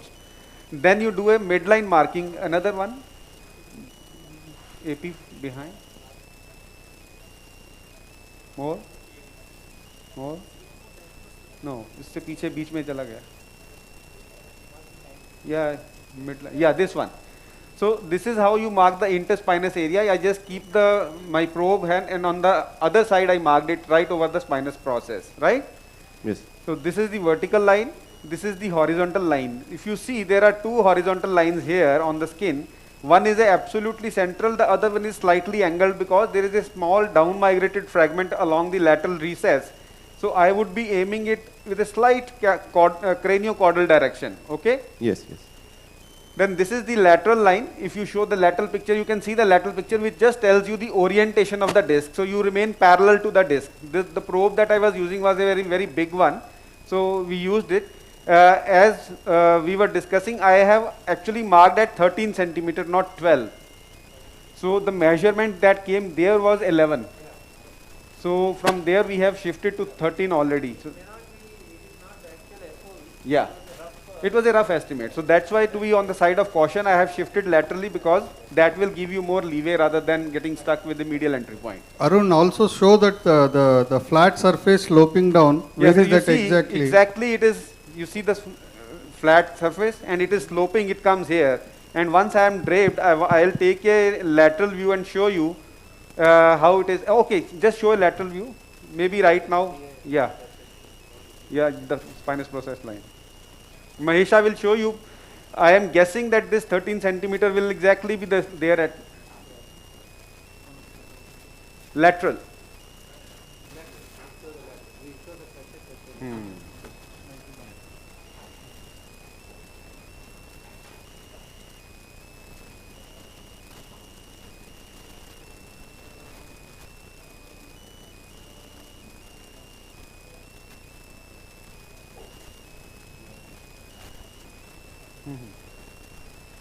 See, this is just about 13.5 and it is at the tip of the spinous process. Okay. Can you see the Siam image? Yes, yes, we can see. But now is going to be. So, see, this is the facet. Yeah. This is about 15 centimeter. Yes. So this is a German technique where they enter between this spinous line and the facet line. But the problem here is sometimes in obese patients the entry becomes 15 to 17.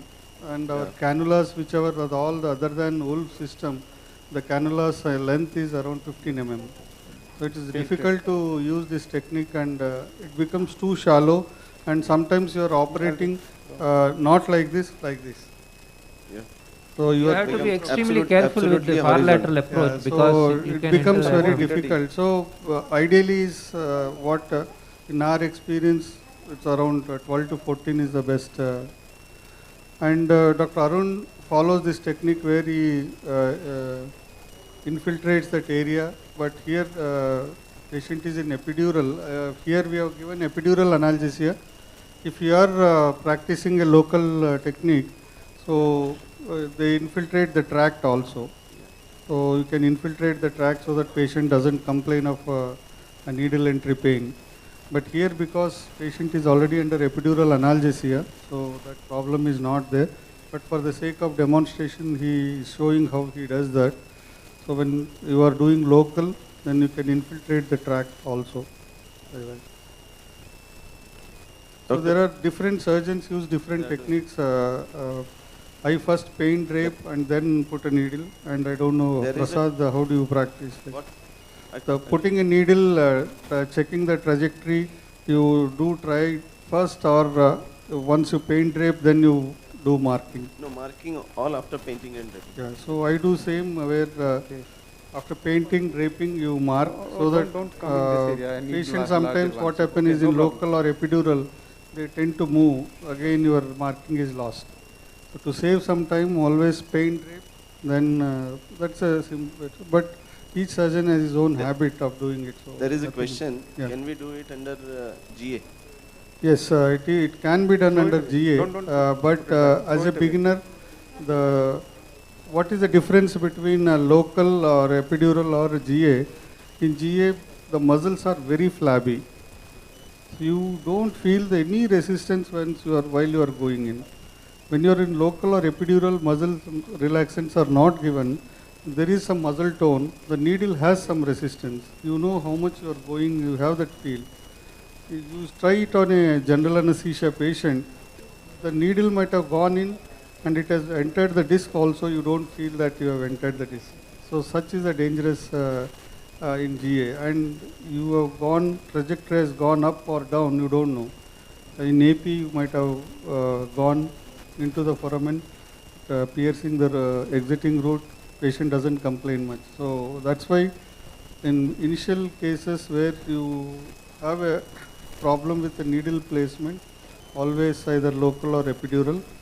Once you get used to it, definitely GA it can be done anytime. GA is okay.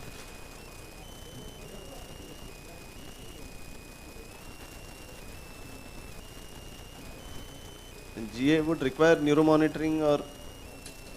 If you are increasing the cost for a simple discectomy, so neuromonitoring comes with a cost. So nowadays, if you don't have your own neuromonitoring, they charge somewhere between 15,000 to 30,000, depending upon the place you are practicing.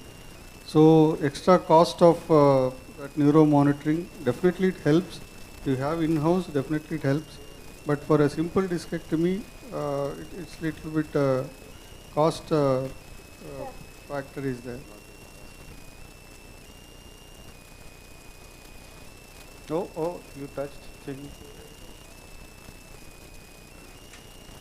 And again, the position here, because patient is in epidural, what we are using here is a bolster, which is very contoured bolster, contoured cushion, where patient can lie down easily for 2-3 hours comfortably without having problem. So a conscious patient lying down on a bolster is very difficult. So always we have made a contoured cushion where patient can lie down prone comfortably for longer time. And once he is in epidural and you give some small sedation, I need a change of glass. The whole procedure goes very smoothly. Even sometimes epidural has its own problems. If you don't have a good anesthetist, you might instead of giving analgesic dose, if he gives a anesthetic dose, then again it's like a working as like a spinal anesthesia. So it should be little bit careful. So motor blockade is not required.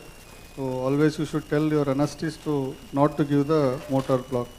Gaurav, in the meanwhile, can you ask Dr. Padma Garu to just briefly tell about what is that drugs he has used for epidural today? 7.5. Gaurav? Do you have that white one? No. Dr. Arun? Dr. Arun? Yeah. You can just tell our anesthetist to brief about the epidural analgesia drugs given today.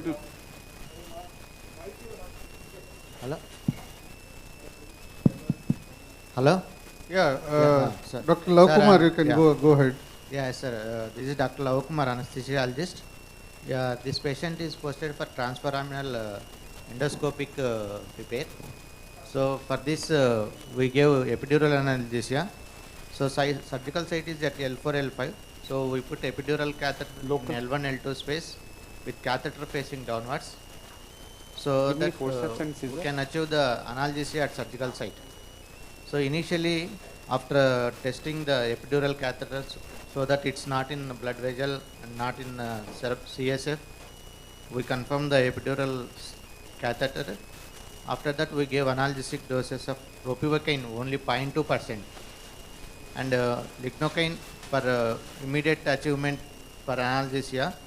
We gave 1% lignocaine 4 ml and ropivacaine 0.2% ropivacaine 6 ml. So total volume is 10 ml. Yeah, total volume is 10 ml, initial loading dose.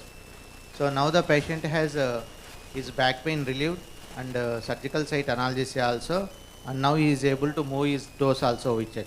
Okay. So that there is no motor blockade, so only sensory analgesia is there at surgical site. So how long it will act according to you? This loading dose will act for about 45 minutes to 1 hour. Okay. So for that, after 15 to 20 minutes, after checking vital signs and everything, we kept 0.2% ropivacaine infusion at the rate of 5 ml per hour. 5 ml per hour. 5 ml per hour. Okay. So this will be like an analgesic dose. Yeah, analgesic dose, and this infusion is going on continuously, so that throughout the surgical procedure, analgesia will be maintained. Yeah. So in between, we may give some mild sedation so that the patient will be comfortable. So do you face any complications like epidural? Sometimes it becomes intrathecal or high epidural. What is your experience, Lavkumar? Yeah, but for first initial 20 minutes, we are not supposed to turn the patient, make the patient prone position. Okay. So that we can observe the patient, whether he get any spinal analgesia, whether he is having any higher anesthetic level, higher level, analgesia at higher levels. So after checking initial, so that vital signs and his respiration, so if everything is stable, then only turn the patient, make the patient in prone position after 20 to 30 minutes. I want 0.5%. So if any, like 15 cc. during chronic pain, patient might be having some herniations. Maybe 1%. During that time, we may observe some epidural patchy block. Okay. So for that, we need to supplement other ways. Okay. So thank you, Lavkumar. So he's our anesthetist, Dr. Lavkumar Reddy there. RF setting is 25. RF 25. I'll use the needle first. Dr. Arun, can you show the bevel of the needle, how you manipulate the bevel and which gauge you are using? And so can you see the needle here? Yeah. Yes. So the needle has a bevel, every needle has a bevel. So the principle of the needle is that it advances as you go through soft tissues, it goes away from the bevel. So if I am pushing it like this, it will tend to take a track downwards, and if I have to go dorsal, I will rotate the bevel, and as I advance, then it will go up. But for this movement to be appreciated, it has to happen over a certain length of distance. So if you want to use this, you have to have some 2 to 4 centimeter advancement which will reflect this change. We can also use this slight subtle change of the needle bevel when we are in the foramen and we want to avoid grazing the end plate. Sometimes the trajectory is that we are grazing the end plate. So we can use this bevel to turn away, because as it passes through soft tissues, it tends to move away on the opposite side, right? Sister, I need a long spinal needle for infiltration. 22 gauge spinal needle.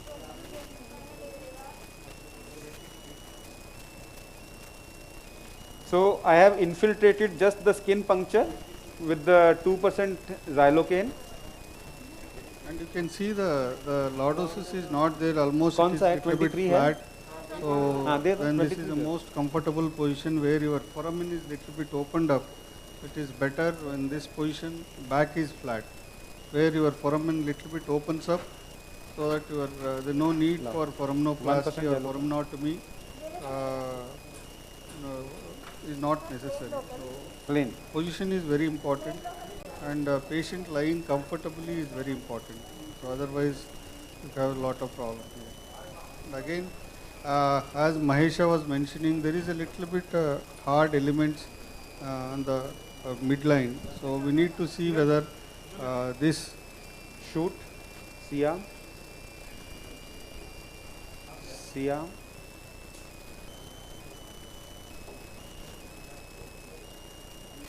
Can you please show Siam view? Siam image, please.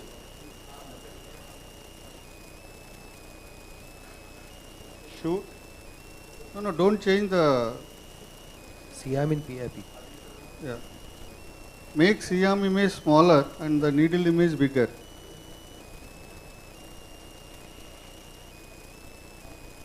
Is it 1:1? So he's just giving a local anesthesia for this track here. So usually when we are doing under epidural, this is you can avoid this, but for the sake of demonstration, he is doing it. When you are doing it under local, but again try to avoid giving local into the psoas sheath. Shoot. If you give local into psoas sheath, the patient might have monoparesis. So it's again big trouble. Stay with me. Shoot. Stays for 6 hours and patient is limping. Dr. Sukumar? Yeah. Dr. Sukumar. Sir.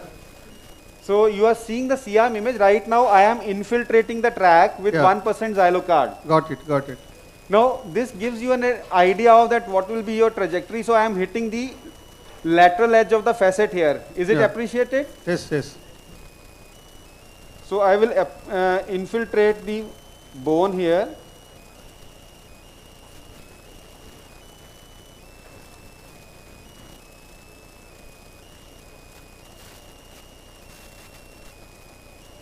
And the whole track.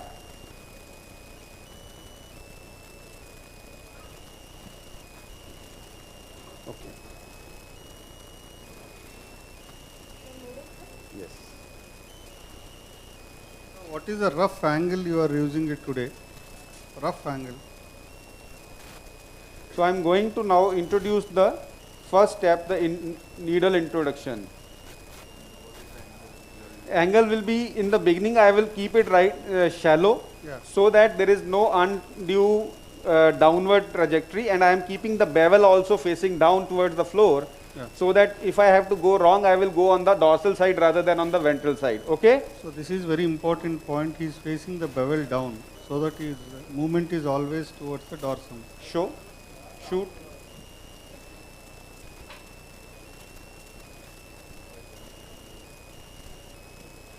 Shoot.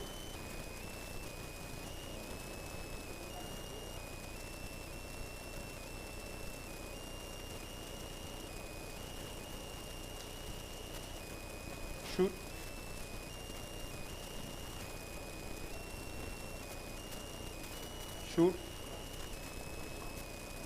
Are you using the bevel now? Not yet. I will first touch the facet. Yeah. Shoot. So I am not hitting any bone now on radiology, I am already there. Yeah. So this is what I was telling, sir. If you are reach the lateral pedicular line, still you are not touching the bone, it means that you are deep. Shoot. So again come out and little bit make shallow and go inside. Shoot. So now you see his angle. Now I am at the bone. So now he is touching Can you the bone. see that the needle doesn't go further even if I am pushing? Yeah. Yes. And on the X-ray you can see the lateral edge of the facet. So we will go to the lateral view and see how deep we are, and then we will. And is our orientation correct? Do we need to correct or not? Stick लगा दो clip. Do roll. यहाँ पे वो लगा दो towel clip या something like that, so that it doesn't come. come out.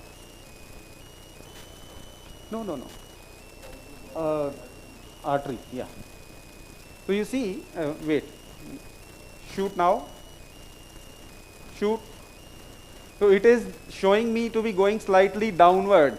Our initial aim was to go down, but first we will have to get inside the disc and then we will shift our cannula. But it seems a fair trajectory, except that I have to make it slightly cranial. The tip has to go negotiate the tip of the facet, and right now we are not at the ascending facet, we are at the descending facet, right? So I withdraw my needle, shoot, shoot,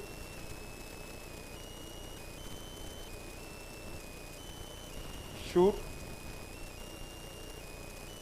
now shoot. Okay, so is it appreciated now that we are at the descending facet? Yeah.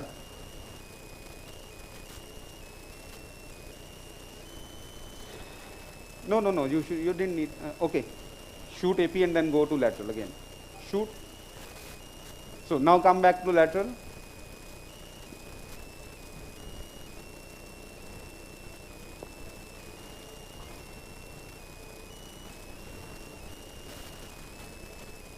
The Germans use the terminology as ascending facet for superior articular process, because sometimes it's confusing. So ascending facet is Shoot. SAP. This is the picture new? Okay.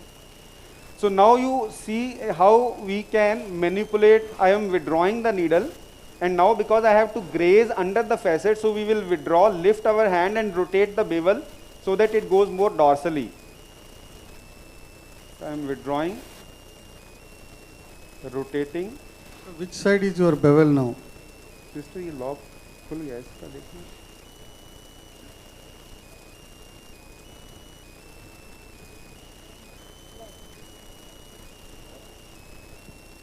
Now the bevel is facing posteriorly.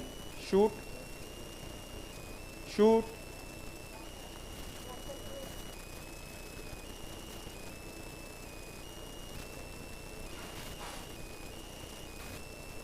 shoot,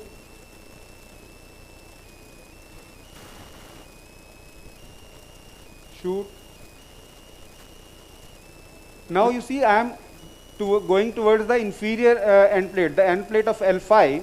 So again I am rotating the bevel distally so that my needle gets into the center of the disc. Shoot, shoot. You see how it moved? Yeah. Shoot, shoot. I am holding it here because I have to check in the AP view whether I am beyond medial pedicular line or not. Okay? AP. I have just negotiated the facet, I have not advanced it further. So the needle is in the foramen now. So with AP, he can have a rough estimate where he will enter the disc, whether he will enter medially, laterally, or in the foramen. Sure. So this rough assessment can be made on seeing AP image. You can So see now in the AP view, I am going to advance up to the medial pedicular line.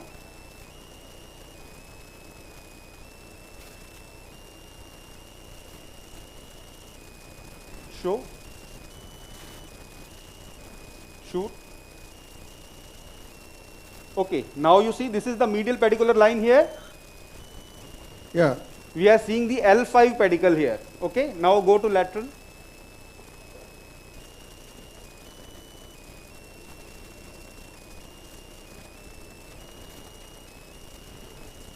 This is what you follow in your practice. You stop in the foramen, work the drill and go inside, or what you practice? Not as a So rule. I am going to advance it to the annulus edge. Shoot. Okay, now we are at the posterior border of the annulus. Okay. Yeah. Check in the AP again. You do both? Yeah, means whenever there is a contained herniation, or when I need not do, if there is a large dorsally migrated herniation, calcified herniation, then probably Sure. I target more on outside in. So you see now we are exactly at the medial pedicular line, and this being a central herniation, I accept it as a good position for the needle. Yeah. Yeah. Agreed, Sukumar? Yeah, yeah. Yes. So I am going to advance the needle now in the lateral view so that I remain lateral. So that here I don't graze he is the entering end the plates. disc just below the traversing root. So when you conceptualize 3D, the traversing root is there, and the needle is just entering the disc just below the traversing root. Sure. So that's the ideal position where he can play around. Show me a sharp image. Yeah. So you see how much time is taking to place the needle perfectly. This is very important. Sure. Whatever seniority you attain, always take time to have a perfect needle entry. Shoot. There is no second thoughts about it. Now he's in Shoot the again. posterior 1/3 of the disc AP. space. So now we'll see where he's in the AP. If he is just in the para midline or even in the midline. So I am expecting the needle tip to be close to the interspinous area now. Yeah. But you see the tip is still in the posterior 1/5 or 1/6 of the disc space. Do you see this? Yeah. So this is a very good position, what you wanted. So we take out the bevel, the stylet. So you see the sister is giving me the guide wire by measuring the stylet so that my needle doesn't, my guide wire doesn't go any further. Stab, knife. So now we give the incision, the horizontal incision here over the needle.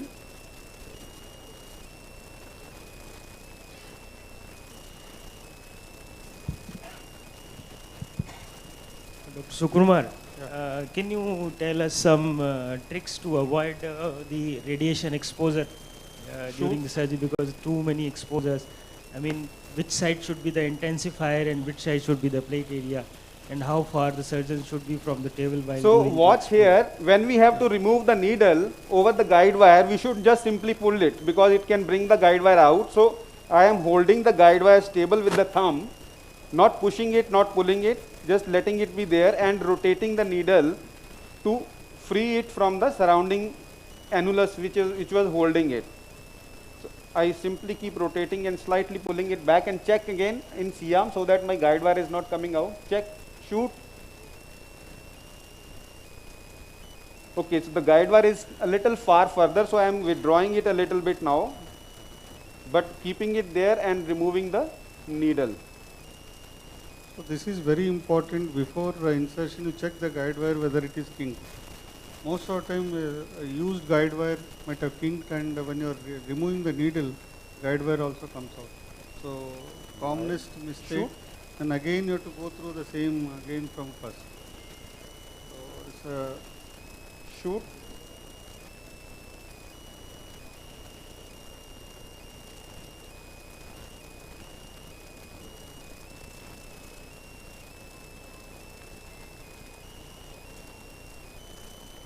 Why it is not coming out?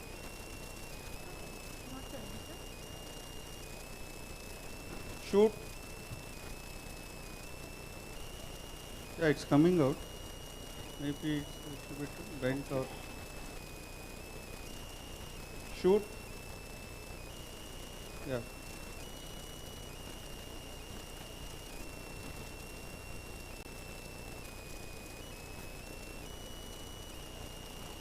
Shoot.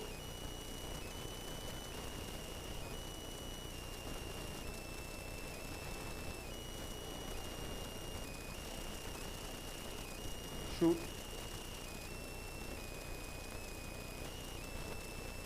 Shoot.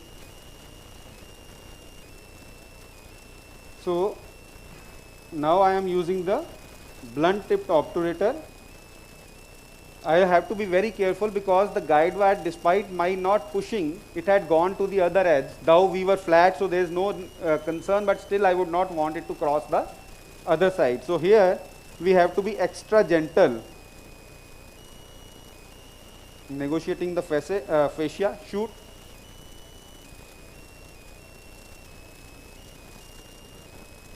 Again, here we have to inline with the guide wire. You should not bend or tilt the guide wire inferiorly. So you see my obturator is slightly out of line, so I corrected it. Shoot. Shoot.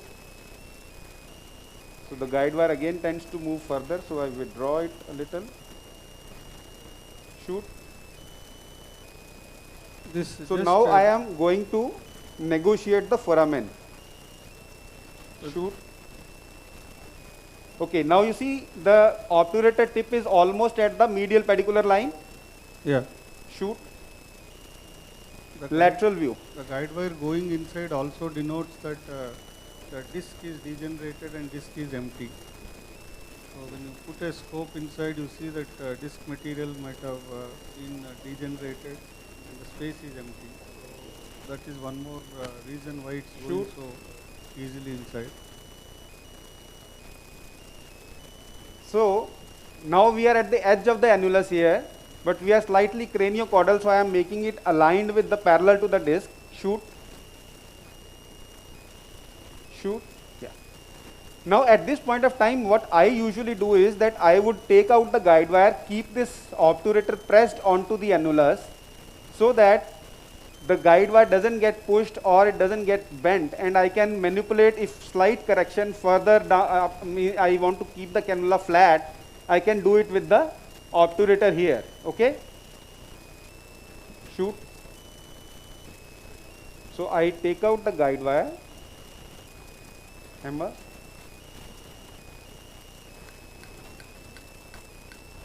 shoot.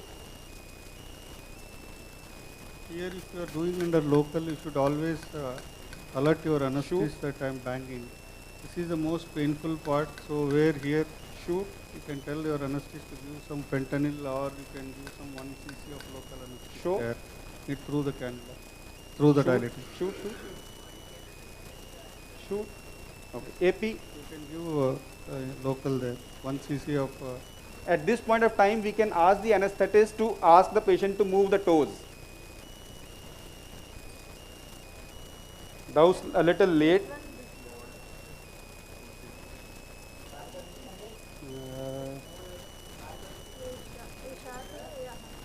This one. Is it okay?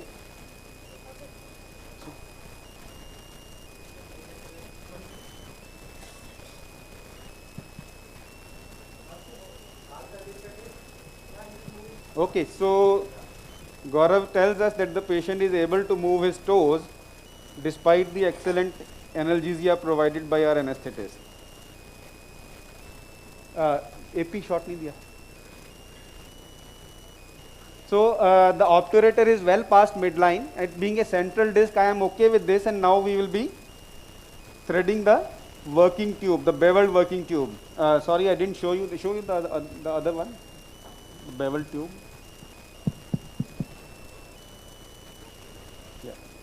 So this is the bevel tube which we were talking about. So we expect that this part is anchored in the annulus and this part is showing us the epidural structures. Okay. So give me a needle.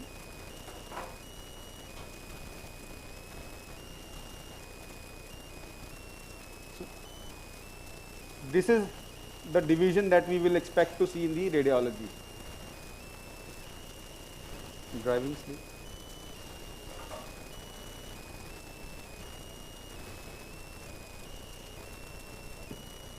Hello. Shoot. Hello. Yeah. Yeah. Arun, could you please explain why you want to put the dilator so much inside the disc? Any particular reason for this? Yes. So when you are pushing your working cannula, the dilator has a tendency to come back. Okay.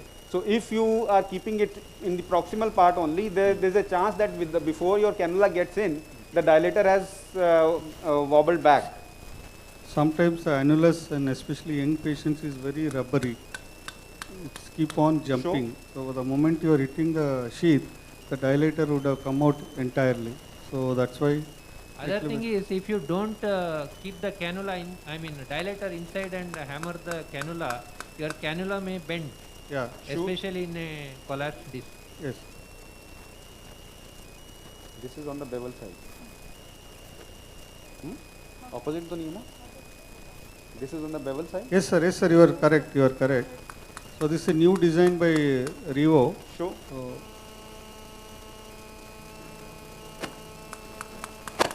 Show. Okay. I have taken the cannula tip up to the midline in the AP view. Shoot. Now check in the lateral.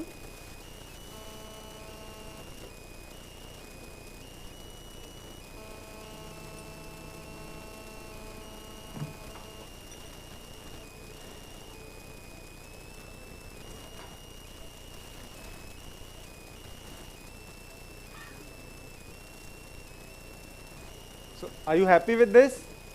Yes, Yeah. I think it's a good position. Okay. AP. So now you can see the superior part of the foramen is free. So that's the ideal way of doing it. You should not have your instruments or whatever cannula. So it's away from the superior foramen. So is away from the exiting route. And as he said in his discussion, he wanted his bevel direction should be little bit inferior because he is dealing with a inferiorly migrated fragment. So now he will deal with the central fragment and start little bit withdrawing the cannula and deal with the migrated fragment. So this is the pouch normally we use. This is a shoulder arthroscopic drape which acts as a collecting pouch, as a Sergery shoulder drape pouch. Shoulder surgeons use this, shoulder arthroscopic surgeons. So we use this for transforaminal because it's very bigger. So water neatly falls into it. So there is no soakage of your feet. Okay.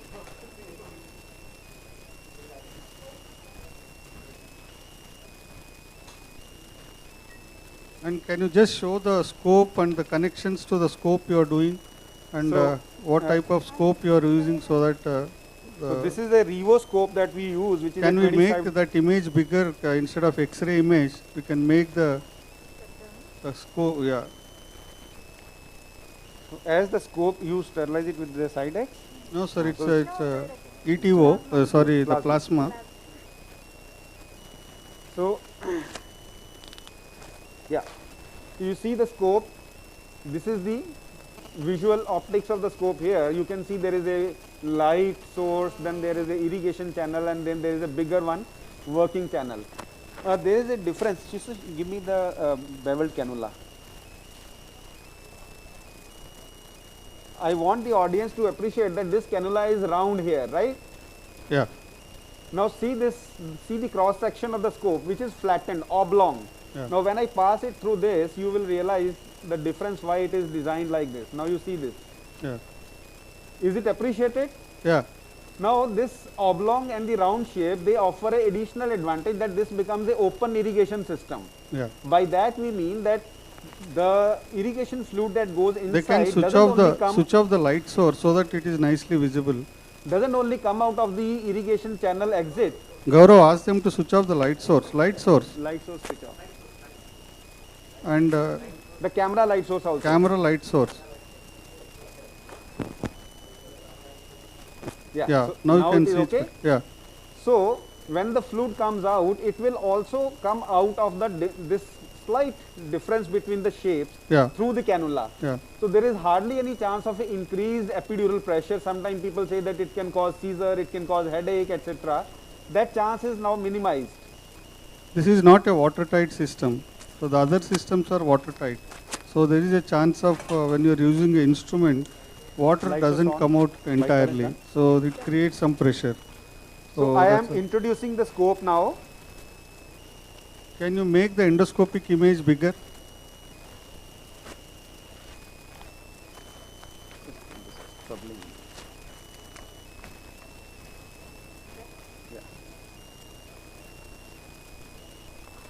Now you see there is a little bit of element of fat seen at the 12 o'clock position, bipolar. So now the anatomical structures, he is standing on the left side of the patient.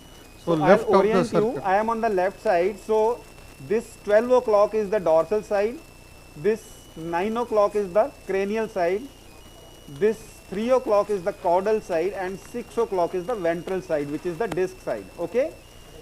Yeah. Now the fibers that you see are the fibers of PLL, which there is always a tendency with the beginner to start grabbing everything that sees in the front by the forceps, but that is a trap. You can create a bleeding point in the beginning. So I always prefer to start with the RF to shrink and see more clear pictures. So we will shrink these frayed edges first.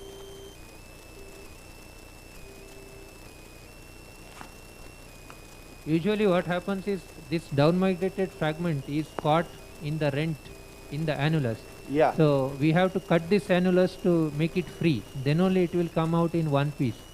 Otherwise what will happen if you start grabbing from beginning itself, it is stuck in the rent, and that down migrate fragment you will not be able to catch it. That will get detached, and then you will have a big struggle to take it out. Yes. You can see this half in, half out very clearly now. Yeah. 6 o'clock is the disc, 12 o'clock is the epidural space, and in between is the annulus. See, the and distance the is maintaining, the scope and the instrument.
Okay.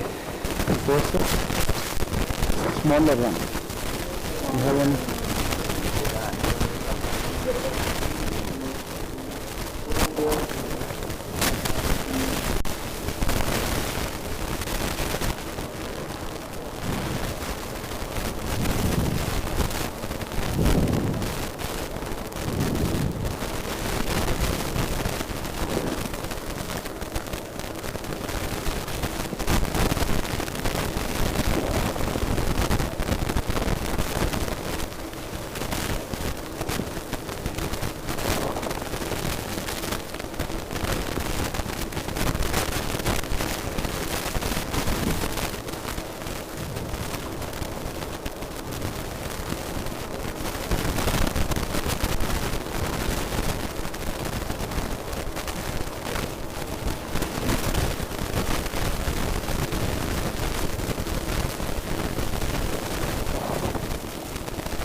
Here.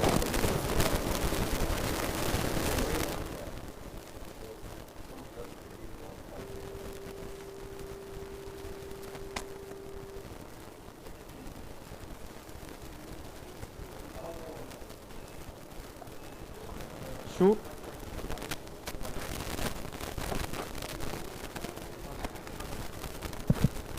There was a discussion in the operation theatre regarding what is the endpoint of decompression.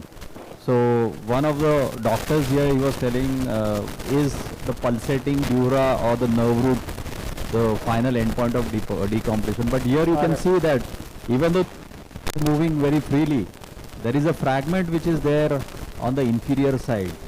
So I would suggest all people to not just depend on one particular endpoint. You know, there are multiple factors which you need to consider. So not only pulsating dura or nerve root is important, but actual visualization of the disc space, the epidural space is also very important. Hello.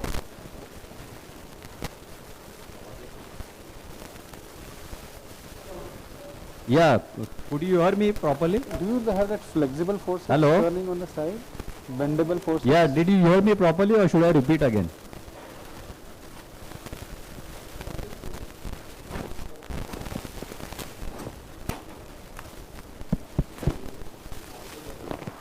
Just a short angle, not the big one.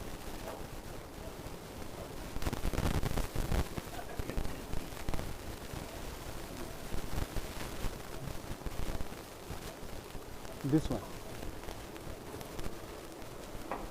तो fragment जैसा दिख रहा है मेरे को.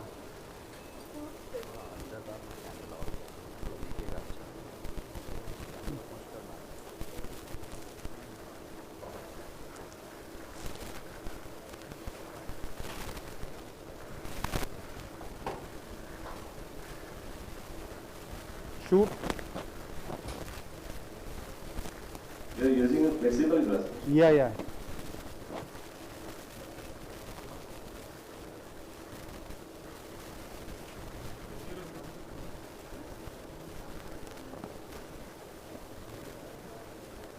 Bipolar RF.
Forceps sister? Flexible? No, straight.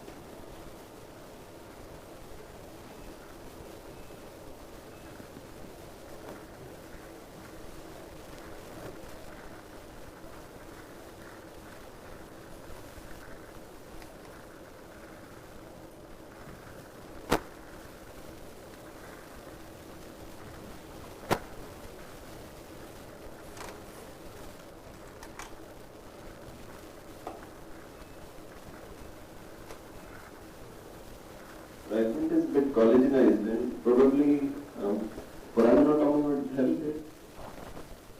We have enough space to work, except that the fragment is taking a little longer to come out. If there was a problem of manipulation, then yes, we would have wanted to.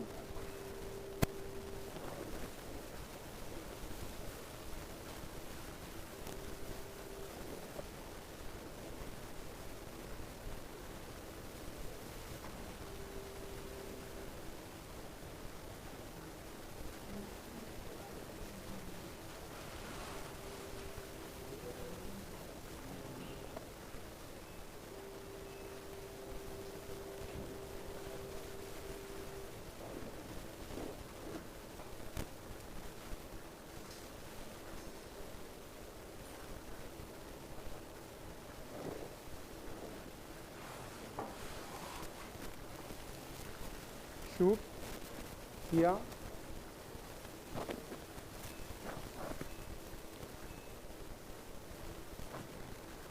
Can you show the CM picture here? Yeah, we just took a CM picture. Yeah.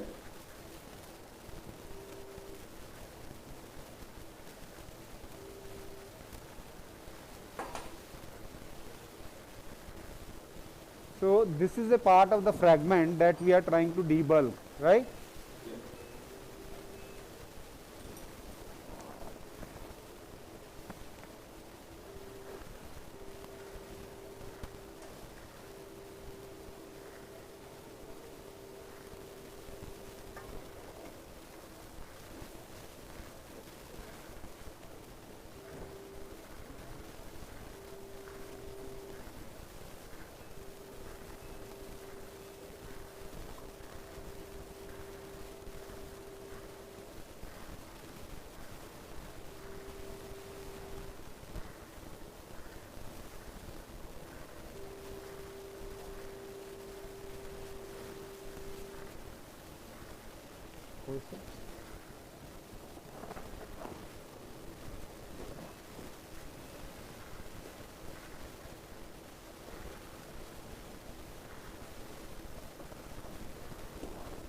Bipolar 25 करना, bipolar दोबारा RF थोड़ा बढ़ाना.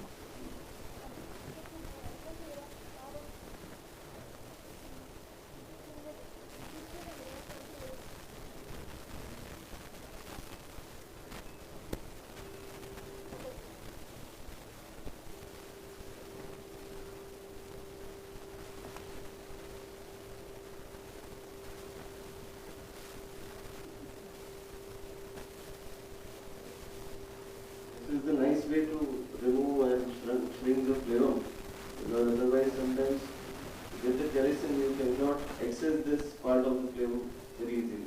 Yeah.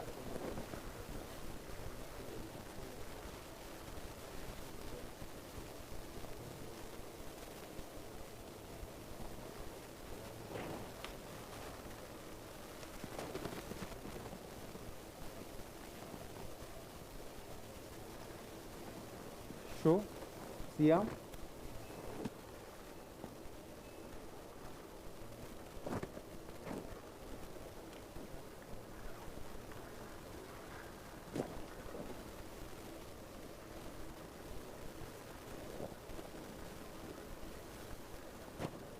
Operator देना sir.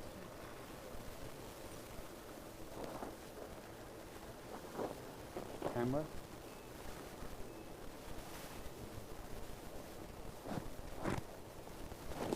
Show. Sleeve, driving sleeve.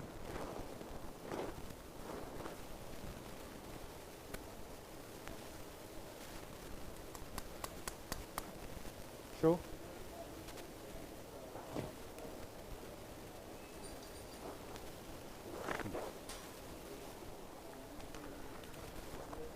Irrigation.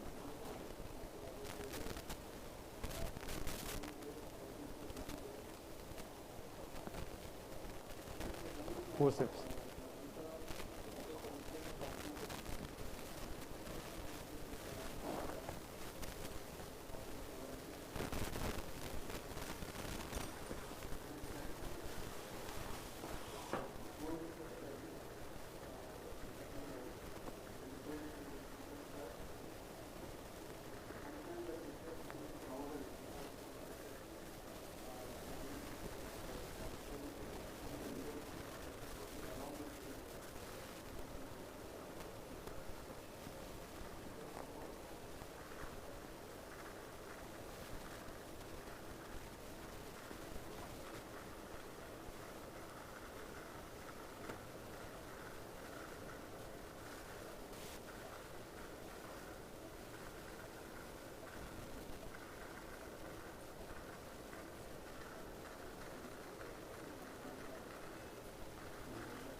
Yeah, I think so. I would prefer to do Foraminal dominant.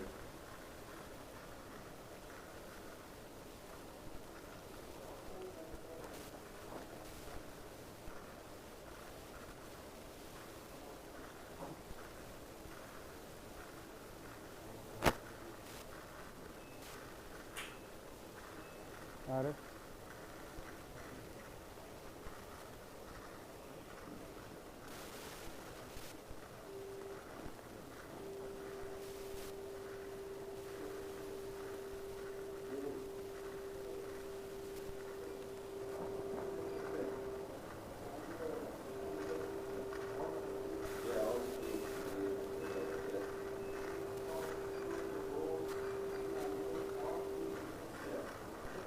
That area is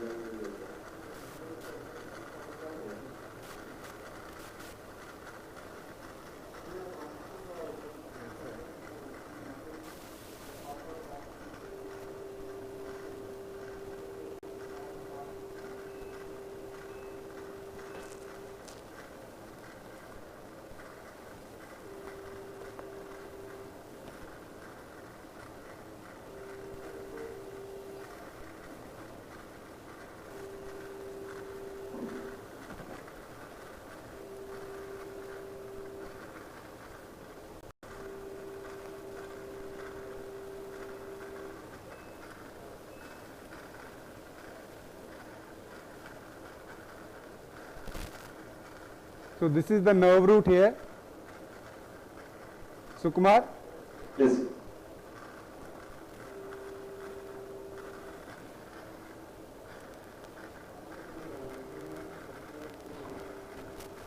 From midline till the medial pedicular line and next is to the medial.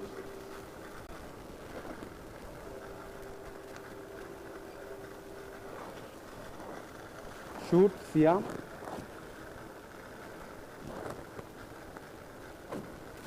So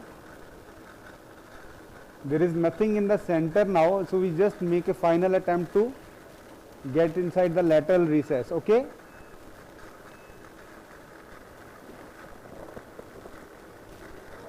Bipolar.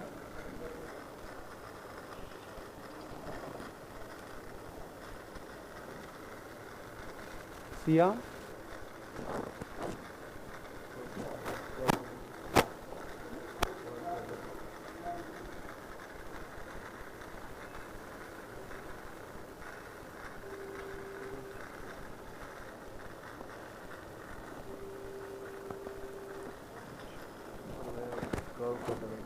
Yeah, we will be needing it.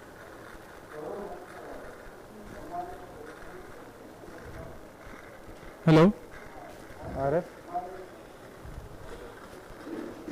Just a minute, sir. Give me 2 minutes. Yeah, that I will show you first. So, everybody, this is yesterday's Dr. Pramod sir's patient's video I am going to show you now. 1 minute. Give me the hook, bendable hook. Yeah. 1 minute, sir.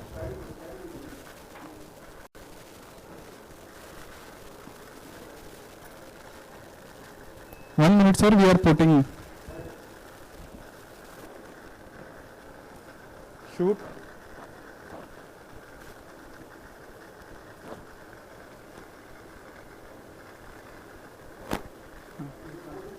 Shoot.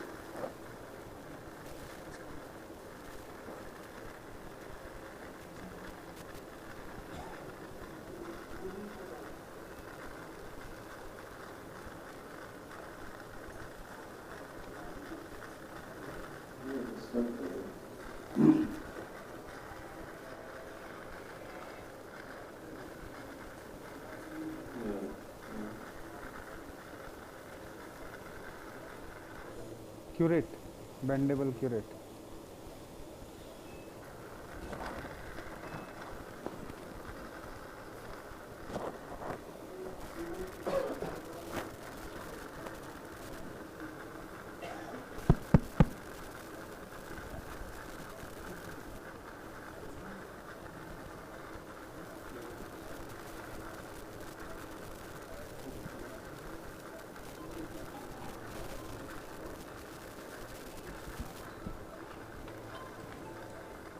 In a routine practice, Dr. Sukumar, would you prefer to do this transforaminal or integrated? Yeah?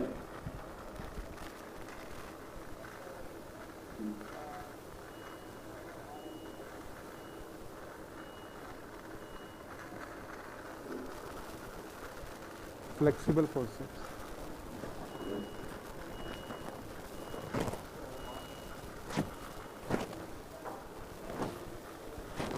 Hello. Sukumar, sir. This is too So everybody, this is yesterday's patient operated by Dr. Pramod sir. That patient was unable to walk for at least she cannot able to put her leg front before the surgery. Her pain was so severe on the left side. Now this is a post-op video today morning. She is walking without any pain. Yeah, yes, sir. Anji.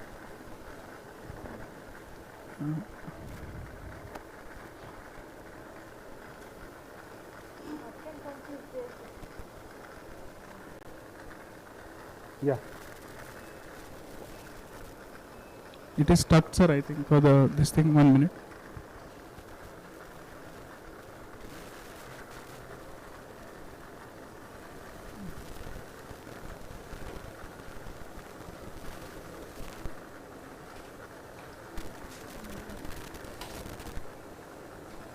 So this is a part of the fragment, Sukumar. Ready, no? 45 and tap and roll. I need sounding throat. We need a little bit bend here like that. Bent one is there. Okay.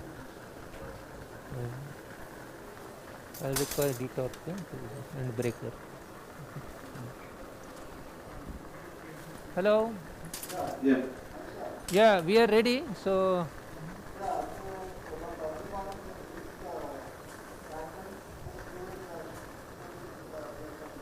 okay.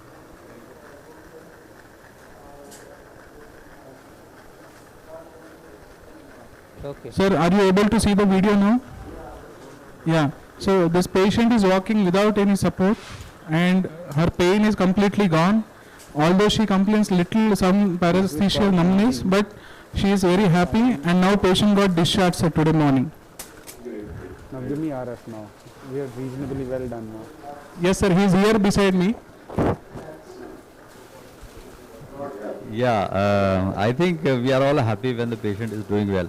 Yes. But usually, I think these small dural tears, they don't matter much, especially in a endoscopic spine surgery.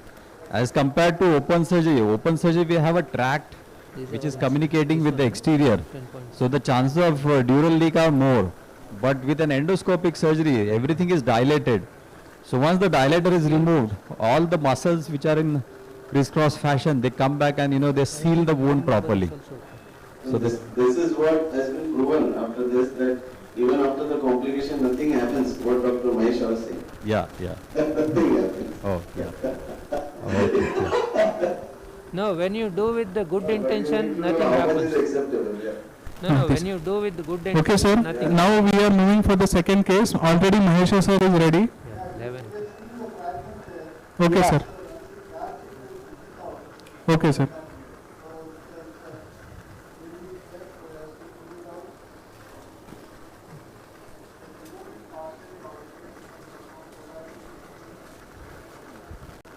Okay, sir. Great.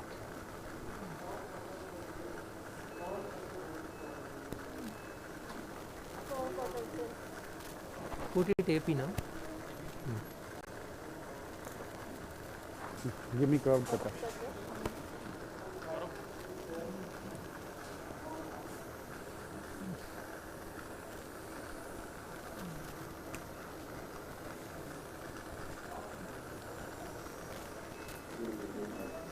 Yeah. MRI you can discuss, no problem.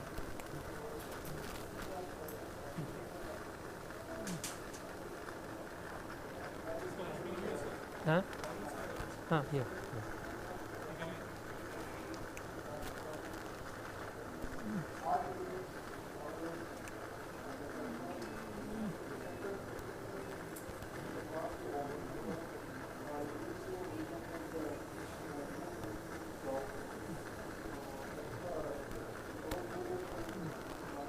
RS. Can you take that call, Gaurav? Somebody is there? Phone. Just ask them to call after 2 hours.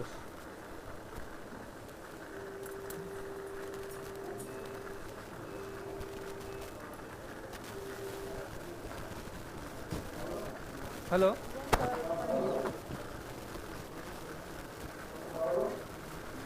Yes, we can hear you. Yeah.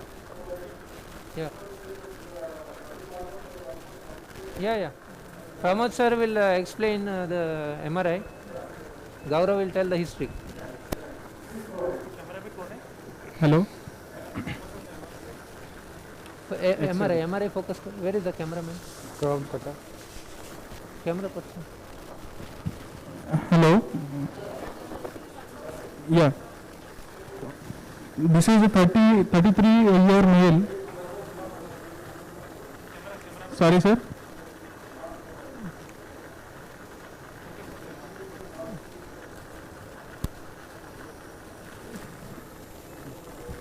RS.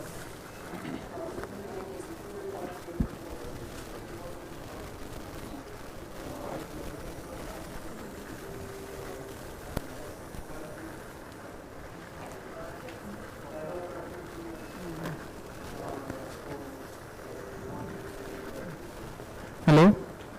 We are ready for the history, sir. Yeah. So 30-year male came to us with low back pain since 9 years. And this his pain and left leg pain, right leg pain has increased since last 6 months. He was operated in government hospital 2014 for the L4-5 discectomy, but he has never improved from the pain. So his pain is mainly on sitting, bending forwards and standing. His right side SLR is 40 degrees. For back it is VAS score for back is 8, for lower limb is 7. Right ankle slight weakness is there, that is 4/5. So now I will hand over to Dr. Dr. Pramod sir for the MRI demonstration and X-ray demonstration. Then Mahesh sir will take over.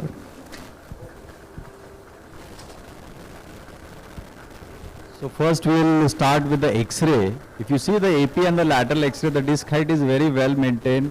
There is no evidence of listhesis on the standing regular X-rays. But if you look at the dynamic X-ray here, you see a significant angular instability. Can you please focus here? Are you able to see? Yes. So this is an important cause of the back pain. The patient has got both back pain and leg pain. And even though the leg pain is more, the back pain is also quite significant. So when we come to the MRI, you see a black disc. There is a slight protrusion which is not so appreciated well on the sagittal MRIs. But if you look at the axial MRI here, can you see this? Can you focus here? Okay. There is a paracentral disc herniation on the right side, which is significantly causing compression. And since this is a revision case, the scarring probably also adds to the severity of the symptoms, because the scar doesn't allow the root to shift on any on either side. So the pain usually in recurrent herniations because of a disc protrusion is quite severe. So I think it is mic. actually even there is no significant stenosis, so probably the interlaminar decompression in this case will not be necessary. Just removal of this herniated fragment and stabilization of the segment, these are the two important focus of these surgeries. Dr. Mahesha, you want to say anything? Yeah. So the challenge here is to remove this fragment and do fusion with the same hole. So earlier we used to take a separate entry for this herniated fragment and then more medial entry for the fusion. But today we are going to sorry, the mic is on or not on? No, it is on. It has fallen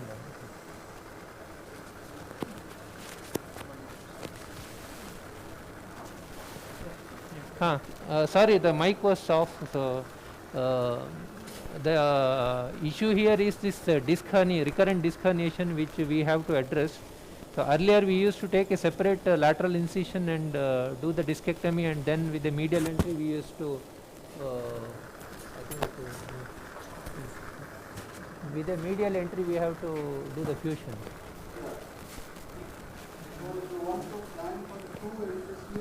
No, I will try to do with a single entry. What I will do is I will take 11 centimeter incision, a little more shallower than what we normally do for a fusion. But when I put the cage, I will angulate it more vertical and get it in ideal position.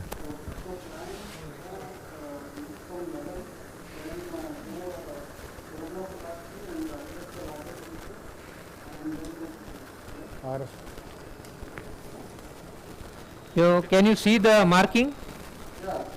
So we have taken lateral pedicle line, that is two vertical lines you can see, and we have taken mid transverse line through the midpoint of pedicle. This is the mid transverse line in the AP view. But if you see the lateral view, because of the lordosis, there is inclination of there is downward inclination for L5 pedicle. So you can also see our marking for the transforaminal approach. So our incision, all three incisions come with a single line here. So I am going to put two 1-inch incisions for the screws and one 10 millimeter incision for the cage and discectomy. Dr. Sukumar? So is it clear? So can you see the Siam picture here and endoscopy both? Yeah, endoview we can see. So I am putting the bendable hook along the pedicle here. Siam, shoot please. Can you see this now? Siam, give the this camera, usko focus kar do. Yeah, we can see.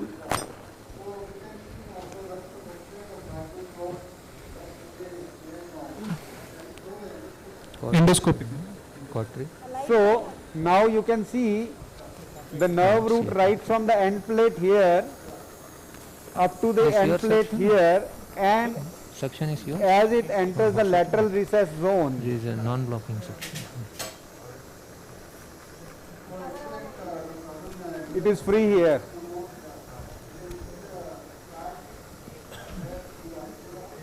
So that's the fat in the axilla, and that's the thecal sac over there.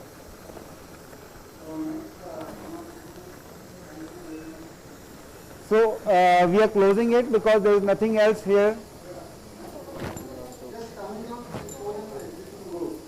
Oh.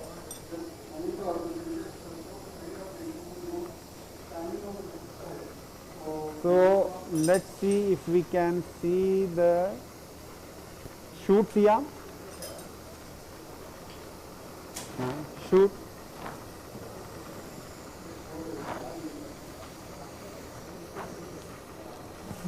Give a marker once. Yeah, here. So this is our actual. Can you see the exiting nerve root now? Line for the lower pedicle. Okay. Okay. Knife. Sister, Yeah. Kiana cord. No, I anticipated on the MRI because it seemed to be collagenized.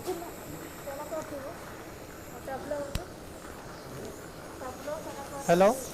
ये थोड़ा सा डीबल्क कर देते हैं लोग. हाँ. Sister, give me the bigger forceps now.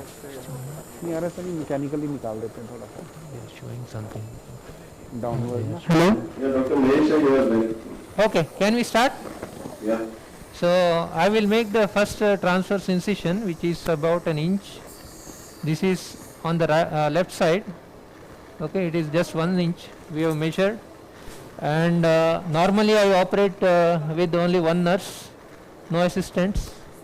So my first assistant comes here, which is a hook-shaped retractor. Can you? It's a hook retractor, self-retaining. So can you see? Everybody seeing this? Yes, yes. So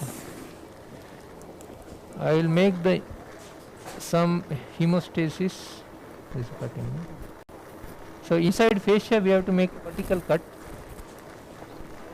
and also the muscles we have to cut vertically for the screws to go in. So there may be small bleeders which you have to catch. So I will cut along the lateral pedicle line here, the fascia. Facial incision is vertical.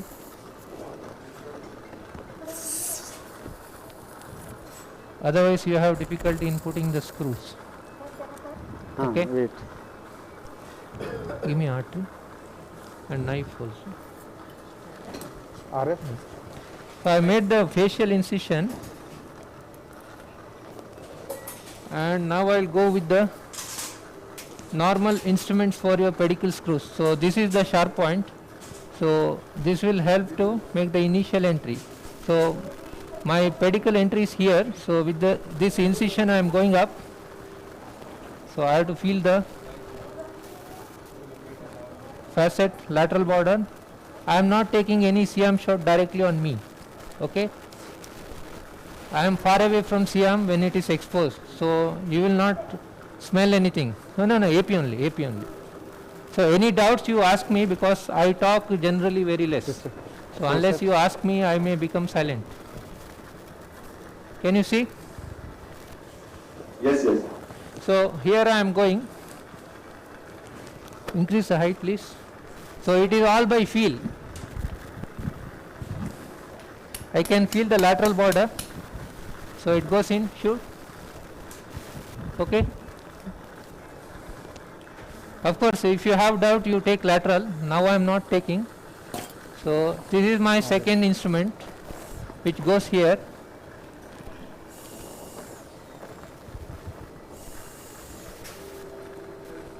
Sure. Sorry.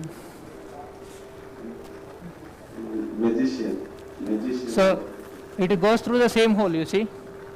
Okay, now you take lateral. So this should not take much of a time.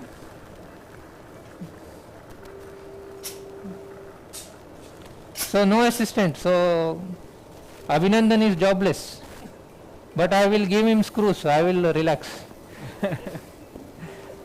Okay, sure. So it is absolutely perfect. Okay. Yes, sir. So now you go inside. Sure. So this probe has a measuring circle. Okay. So you can see it. There is a small round projection. Can you see? So this is 40. So I will put a 45 screws. Anyway, before starting itself, I have told I need 45 screws. Okay, without measuring. Okay, AP. 45 reduction screws.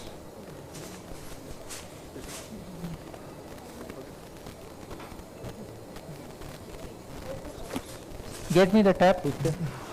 Sure. Can you see? It is fine. Okay. Now we will tap it.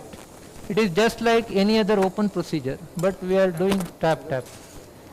Needle over there.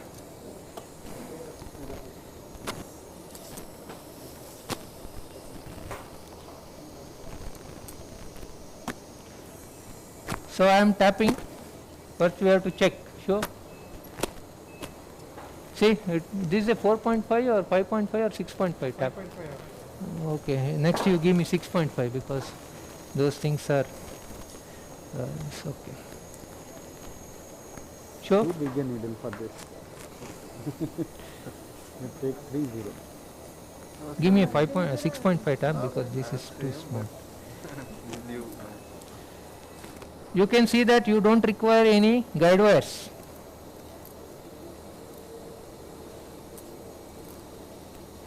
Okay, thank you, sister.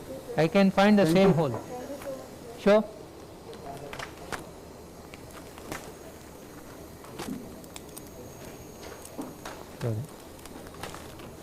Increase the height a bit. Just Last ask one. the audiovisual guy to take out the mic. Yeah.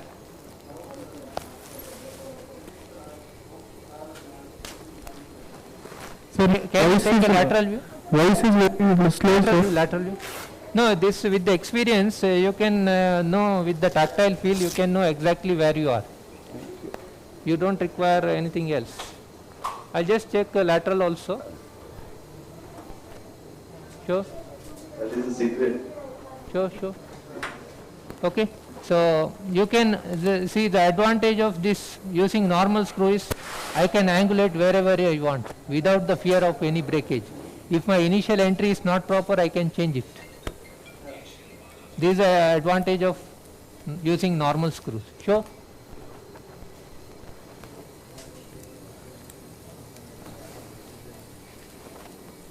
Sure. So here we are going to put 45 screws. Secret is to get all the 4 channels done before you put any screw. Sure. Okay. Okay, AP. This is terrible. Can you tighten? One. Remove. So I am giving some work for Abhinandan. Okay. He should not curse me. And also give me the feeler. Oh. So now lift it up. So now this is a pedicle sound or feeler, whatever you call. So you can again check. You see, I am 100% inside. Okay. You don't require any guide wires. You check. Sure. Are you happy? Okay. So this is L4. Now no screws. This is a mistake. So next we go to the L5 with the same incision. I know it is somewhere here. Okay. So I go with the sharp point. So I have to stretch the skin a little bit. I have to feel the facet and then get the entry. Because of this angulation, sometimes it can be little tricky. You have to check both AP and lateral. Sure. Okay. I will go little more lateral. I am not happy here. Gentle movements, that's all. Sure. We'll just check one lateral because of lordosis. I think I will have to angulate, I have to change it a little bit. Everybody is feeling like hypnotized. No, I have to go it more vertical. More proximal, my entry. Sure. See, without knowing, without checking, I know I have to go more proximal. So I can change here itself. That is the point, you see. Sure. That's absolutely fine. Check AP. So this is one secret instrument which you don't get anywhere. This is specially made for me. Sure. That is Mahesh's navigation. You see? See, I can put this up.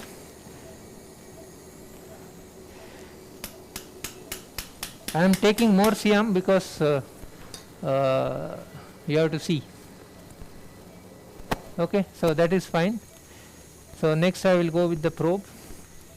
Okay, no, this is a probe for me.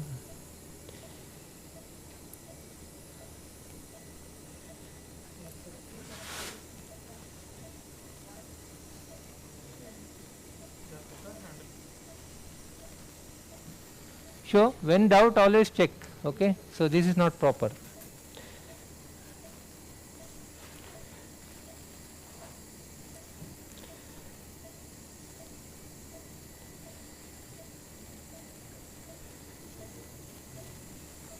Sure.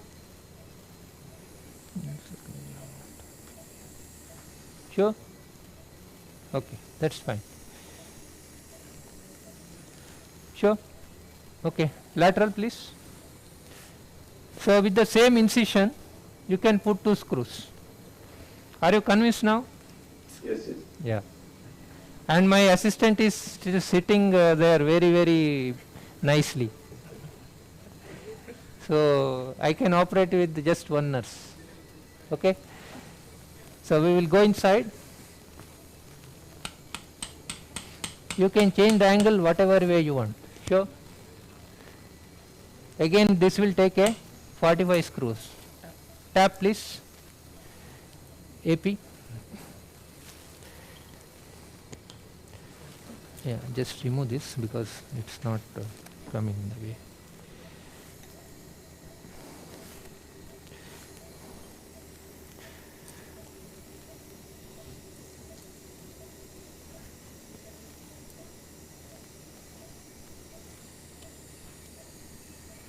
Sure.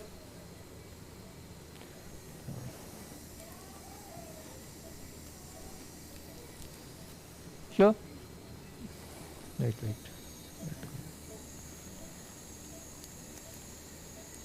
Sure. No.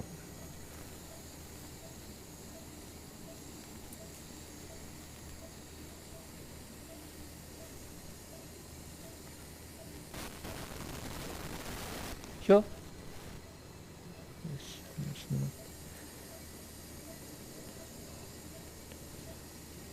Sure. Okay, can you check the lateral? We have to be near the body now.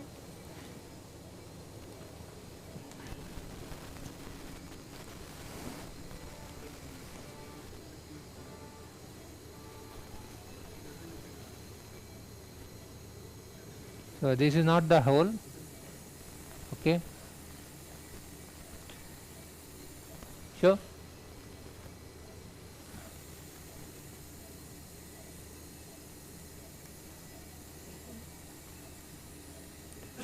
Sure. Okay. Can you check AP?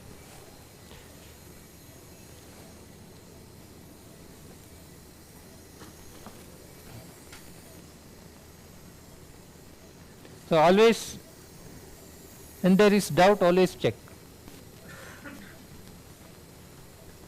Okay, that's our entry. Sure. Now we put lateral, we will go in lateral. I will change the, increase the medial angulation. Okay. So this is not possible with any of the percutaneous systems because, yeah. Sure. Okay. So that is ideal. Now we go. Yes. Sure. Can you speak a little loudly? I cannot hear. Sure.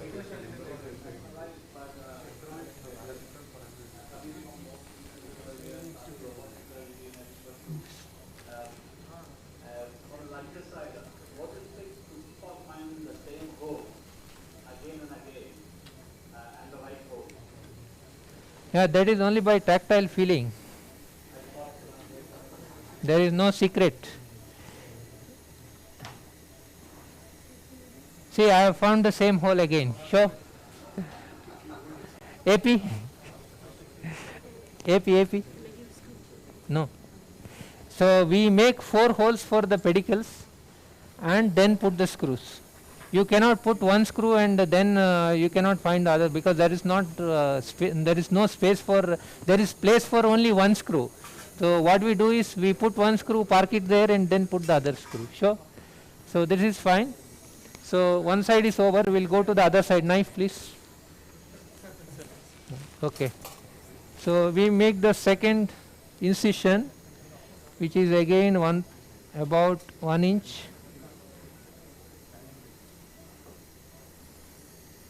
Mop please. Okay. Fine. Forceps. The small bleeders are there.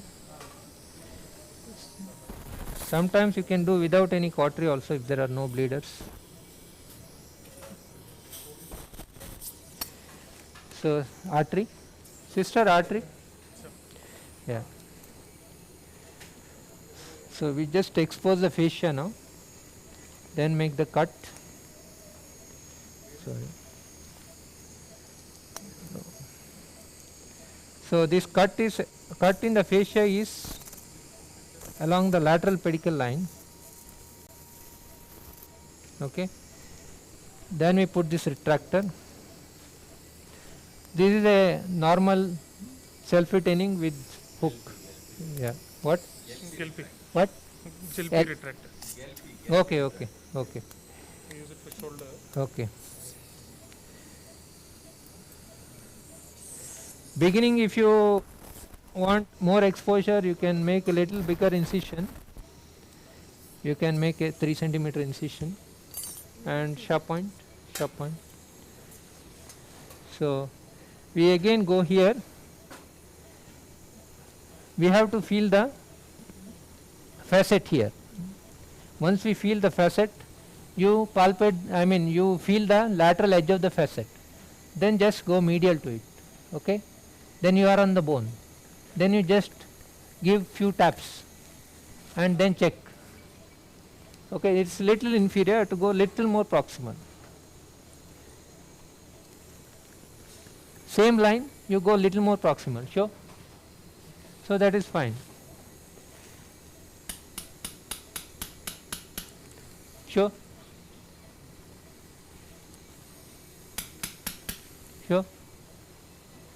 So that is fine.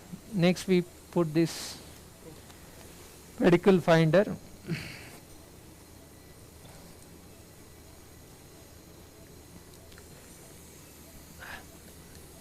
Sure. Hey, somebody took image without me noticing. Don't shoot unless I tell. Huh?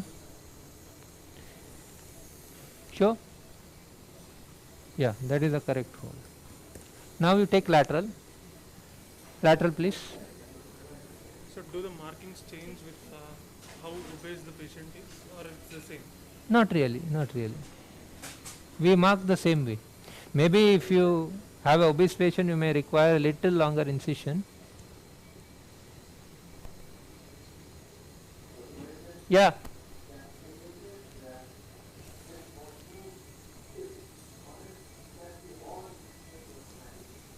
No, I cannot hear from there. Sure. AP. Can you please be louder, sir? Take the mic little bit nearer, please. Cannot. I am putting the mic in front of my mouth. I am sorry, but we cannot hear. We cannot hear. That is the problem. Okay. Yeah. So this is the hall. This is the hall. This is the major trick. This has a gradual widening of the hall. This is towards the left. That's the one which is saying the trick.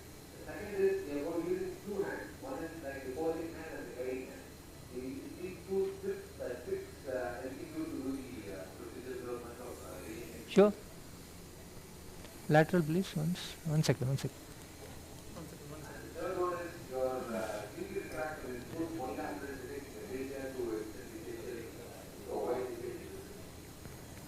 Sure. I'm just changing the entry because lateral view it was much more superficial, so I have to go little more lateral here. Sure. Can you take a lateral now?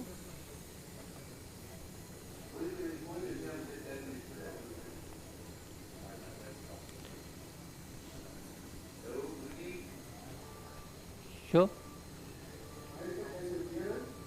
Yeah, can you, if you have a question, please let me know, because no, unfortunately, I'm not feigning here, but AP. Yeah, I can hear your voice, but yeah, I know it was Karunakaran speaking, but I could not make out what he was asking. Yeah. So the first instrument which you are using. Now it is too loud. Sure.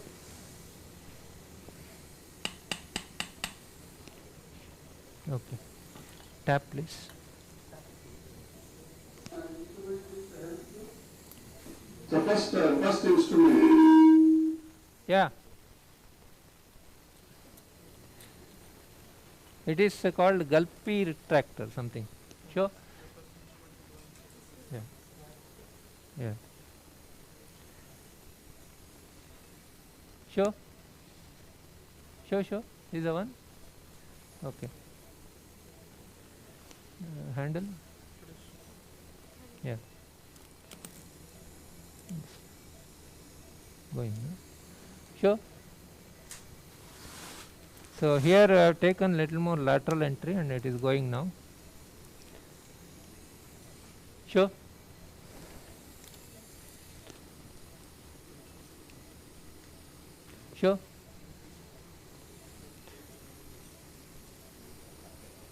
Sure.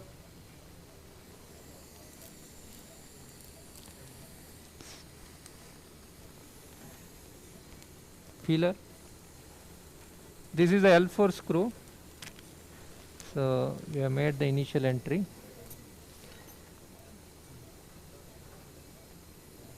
Fascia is coming in the way. Okay.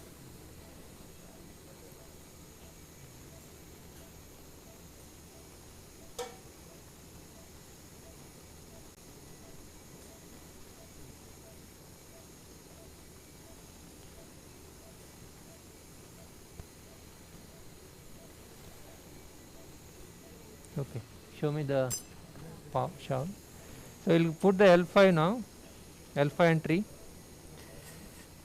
So again we have to feel the facet, lateral border, and then tap it. Sure. Have to go a little more down and more lateral here.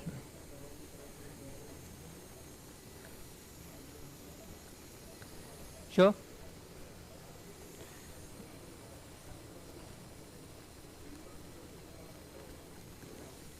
Sure. Yeah, I can hear you. Yeah, so is this the instrument that does the major trick? Yes, these two instruments do the major trick, sure. So that's what Karnakaran wanted to ask you. Yeah, these two instruments, sure.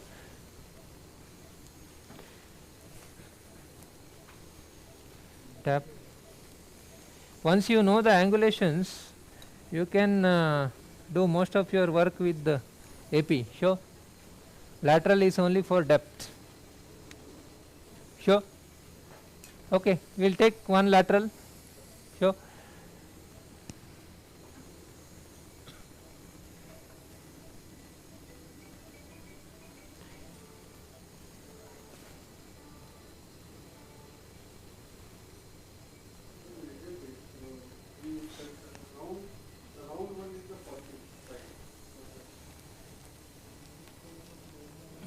Sure.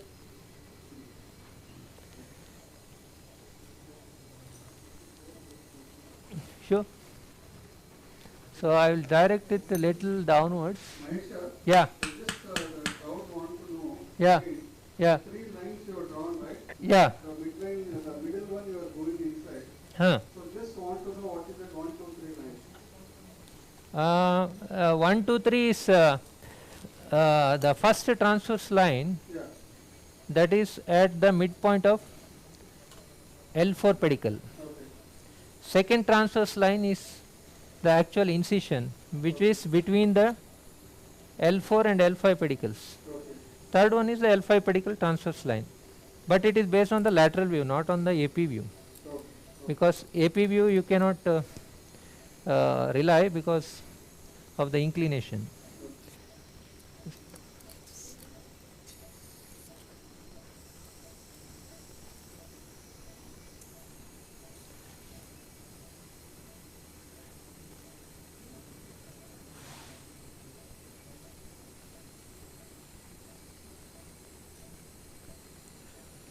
Sure.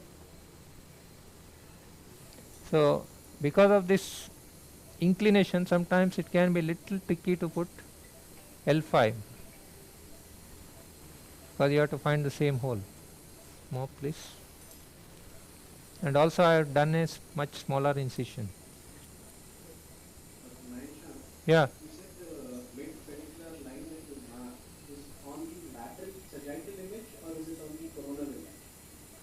It is on the lateral image. I mean that direction, it is on the lateral view, because AP view you will miss it.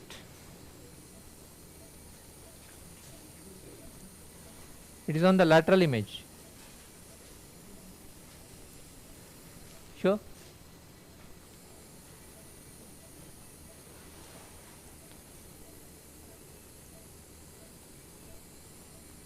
Sure. Okay, that is the one. Sure. One lateral please. So this is the L5 on this side. So we are done with the making entry of all these 4 pedicles.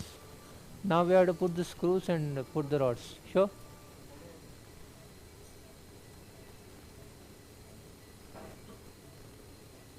Okay. So that looks fine. Just change the angulation so that you enter the lower part. Sure. So that looks fine. Sure. So we are going to put 45 screws here. Sure. So I always start with the upper one and then go to the lower one, because if you put the lower one first, it will obstruct your screw, I mean upper screw. So always put the upper screw first.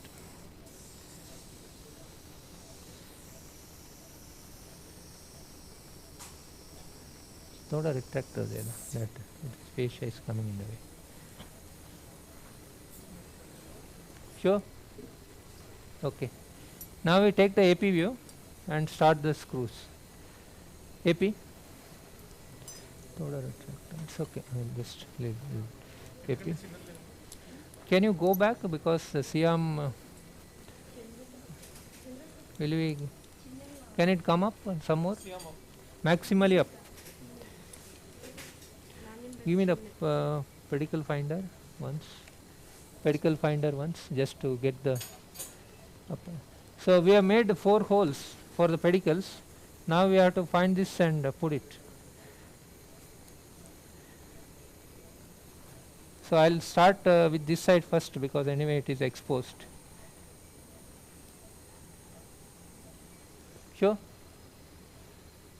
So that is my entry here. So I have to go here only. Okay. Give.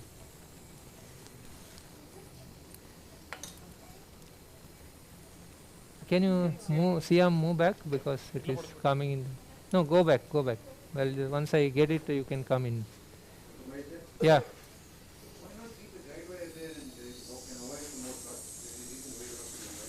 No, guide wire is not required, because I am comfortable without guide wire. Can you come, Siam? Siam in place? No, not really. Not really. No, not really. Because we are not rotating the screw, we are just coming in, coming out.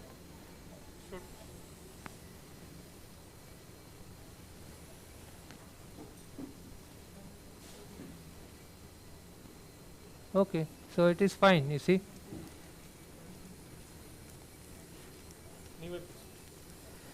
Sure.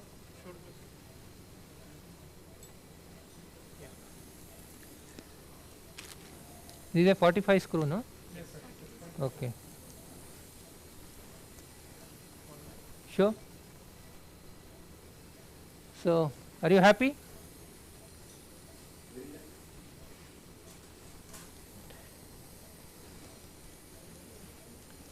The other thing is Sure. how the X-ray detected. You see that the inside of family gets detected in the stage. But it helps Sure. you to guide your screw. Yeah. Keeping it your whatever equipment family. Yeah. Get me one more 45. So, to save time, I am not checking lateral. I will check in the end together. So, this is my L5. You see. Sure. So, if you want, you can keep it and then put the screw. CM out. CM out, please, because this CM height is bit less, so I am not able to put it when the CM is in place. So, you know where the hole is, so there only you go again. Okay. Come, AP. For this, one second. These are reduction screws. These are reduction screws from the regular set. Nothing special. Okay. So you go through the same hole. I have parked the upper screw there, and with the same hole I am putting the lower screw. Sure. Yeah. It becomes easy to put the rods with reduction screws. Sure.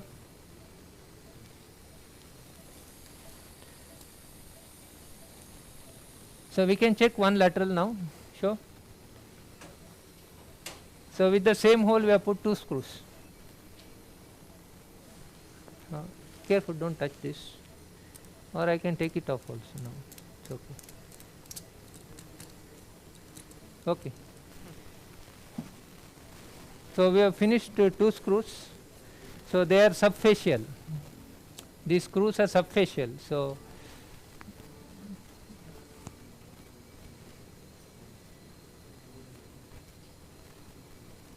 I can go in a little more with these screws. Give the handle. Give a retractor, please. Retractor. Just retract it here. No, here. Smaller one is better. Yeah. We need only small Langenbeck just to see the screw heads here. Give the other one.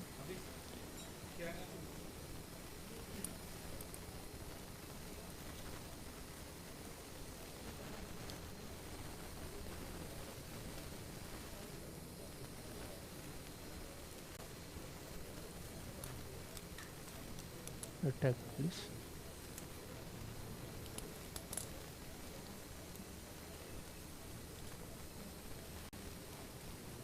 Section, please. Section. Yeah. Just retract this. One more retractor. Just show me the screw.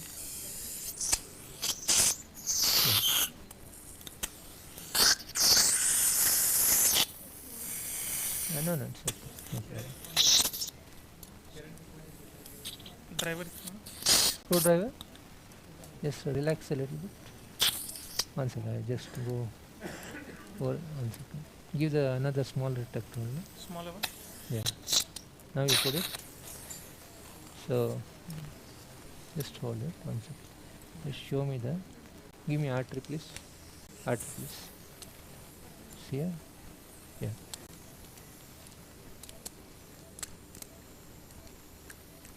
Artery.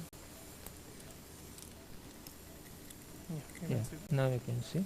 So we can easily screw the ends of these reduction screws with the 2 retractors in case if you want to fix the screwdriver again.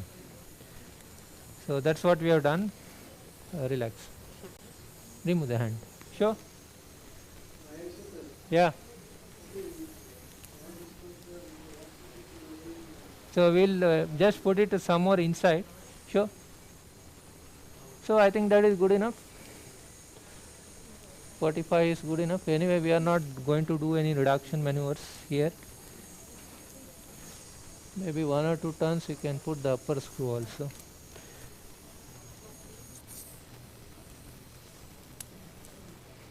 Yeah.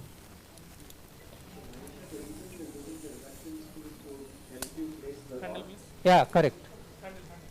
Handle. Because rod insertion becomes easy with reduction screws. And also if you are operating on a listhesis, you have to have reduction screws. Without reduction screws you cannot reduce, because the incisions are so small. Sure? Okay, so that is the final position of the screws here, AP. One AP. So one side we have finished. Yeah.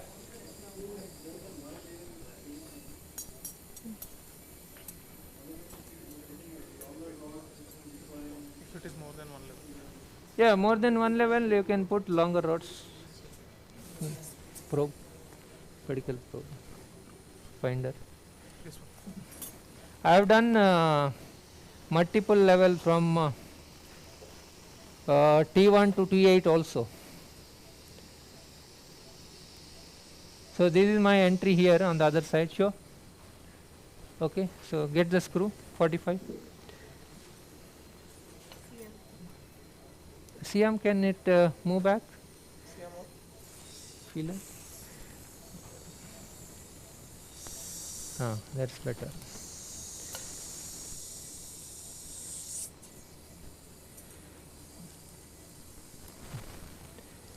AP, come. Sure. Yeah, put. Yeah, go in. Go in fully till you get tightness, fully tight. Because anyway these screws are not long. Fully tight. You don't want to check one more lateral end. So we have put this screw, it is fully tight now. That means it is fully in. Okay? So that we don't have to put the driver again. Okay, see them out please. See them out. So this is a little bit tricky because to find this hole it's little difficult. Okay, yeah, come.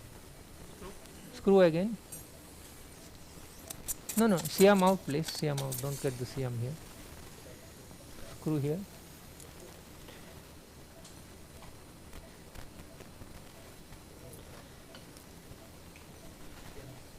Yeah, can they get the CM? 1 AP. 1 AP. Okay. Take out your hand. Sure. 1 second. Is it okay?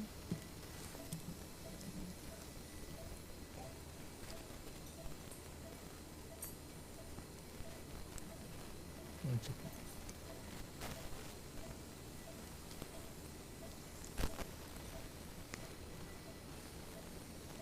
I think that is the whole only. I think the first one was. Huh? First one was. Yeah, that was the whole only. Yeah, I think that is the whole. Just check. That was little inferior also. Sure. We'll just check a lot. 1 second. It's remove it. Feeler. Yeah. CM please. 1 second. So when doubt, you can always check with the probe. You know where it is. Okay.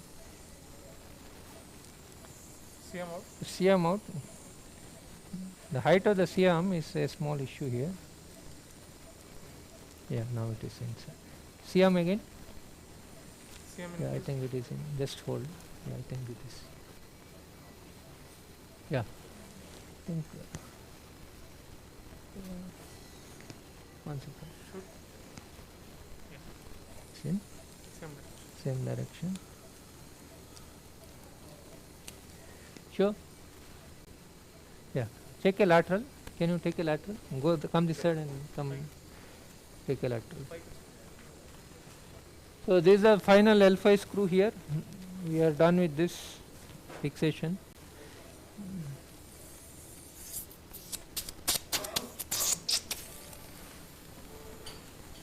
Yeah.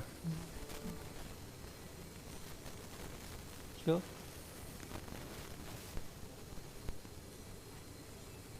Okay, that looks good. So I'll just go inside.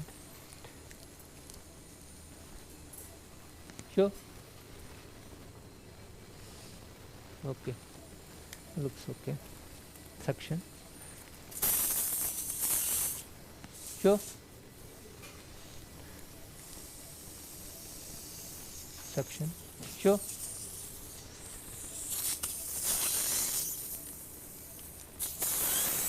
Sure. Okay, happy? So we have finished the screws. Yeah.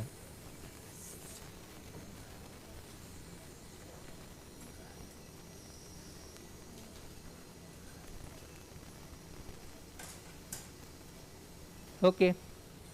If you want to save time, we can show the cage first.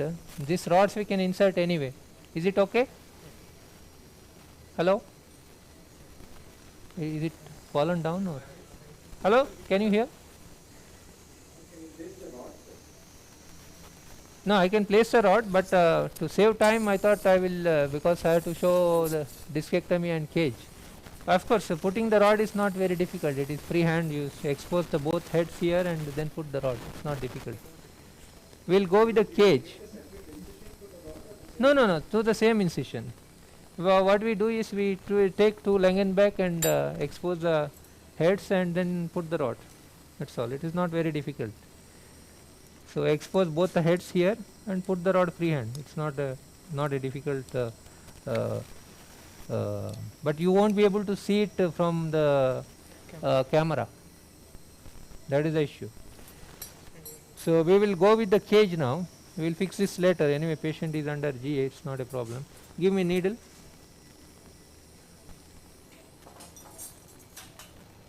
Because we have to do fusion as well as discectomy here.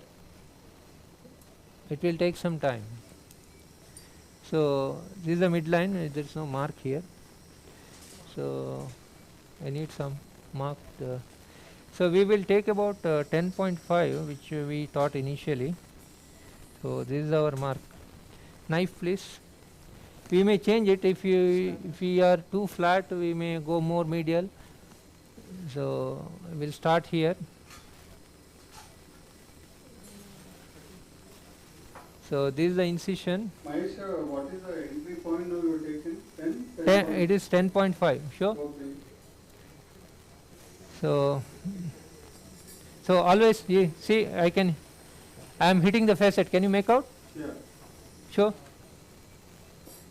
So I am hitting the facet. We'll check lateral view now. This step is very important because if you don't hit the facet, you are not sure where the nerve is. Once you hit the facet and then slide it inside, you are always sure that the root is not in the way. Because this step is very, very critical because everything is based on this initial guide. So that is the facet. Now I have to angulate more medial. Then you are sure that you are not hitting anything. Sure? So that is the ascending facet. Of course there is some facetal hypertrophy here. So now I have entered. Sure? Okay? So sure? Sure? Okay, now AP. So I have reached the midpoint of the disc in the lateral view. Yeah. I have to be in the midpoint of disc in AP view also. This is my ideal trajectory for the fusion.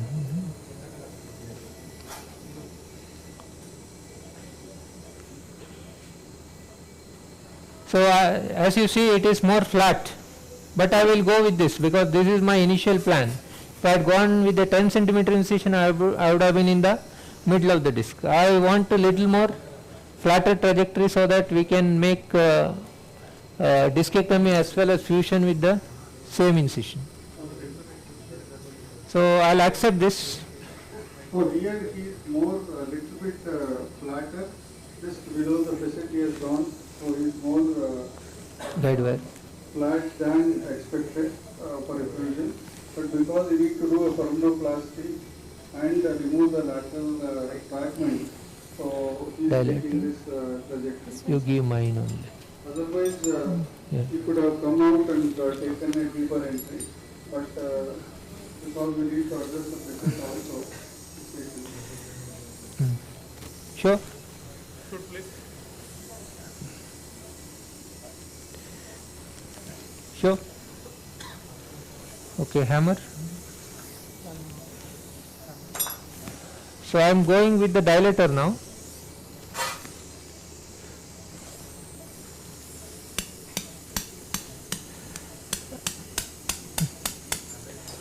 Sure. Any change in neurologic monitoring? Okay. Cannula. So, cannula. So this is a normal 10 mm cannula, 8 mm cannula, sleeve, punching sleeve. This will not go, just take the sleeve from here.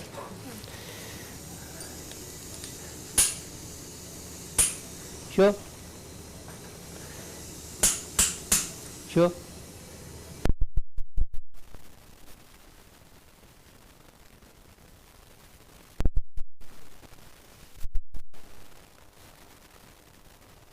Is it okay? Sure. So now we are inside.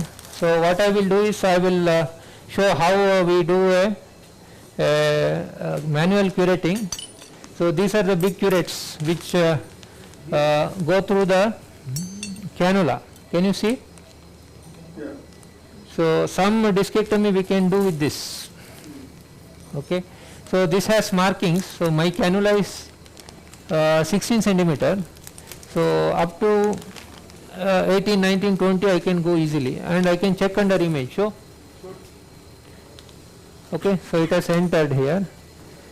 So sure. So this I can use as a sure curate. I mean preparator. So this will take out some disc. Because I am having a flat entry, I am sure about lateral. Okay, clean. So what is the size of the dilator you are using here? this is 7 mm dilator, standard 7 mm dilator. Sure. Sure. So I can curate, I can prepare some of the disc with this. Some discectomy I can do with this, but it is never going to be a complete preparation because that can be done only with the endoscope. Is there a role of doing this in a lateral view to look at the trajectory of your Huh? Yeah, we can take a lateral view also. Lateral, please. just to see your Lateral. Some bleeding is there.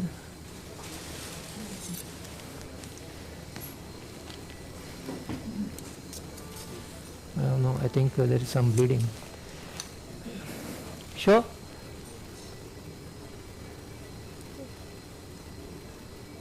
Okay. Maybe epidural also. Sure. Sure. Yeah, I think we'll have to advance it.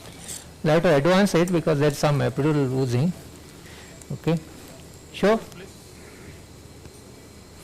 Give the sleeve, please. So we'll just go inside a little bit. Sure. Okay. Because it is a little flatter. Sure. Okay.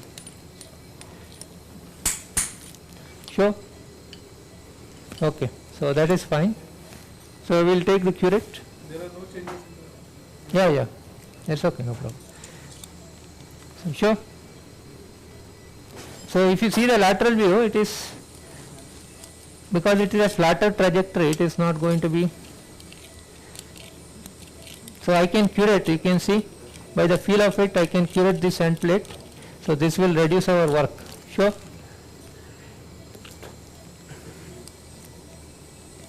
Similarly, you can prepare the upper end plate also, and also we have this disc forceps which go through this, which again have marking. Sure. Okay. So some discectomy we can do with this. There is some moving because initially it was in the epidural space.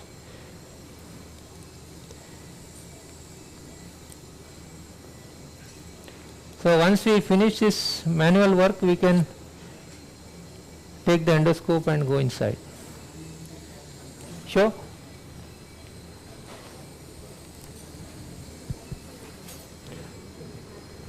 Hello? Yeah.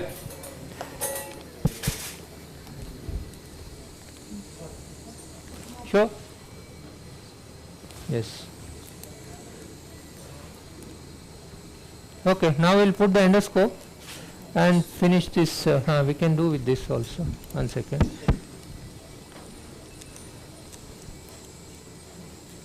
Sure? Okay. Fine. Endoscope, please. I need one glove. Fresh glove. Glove. 7.5. Yeah. AP, please. Remove the CM.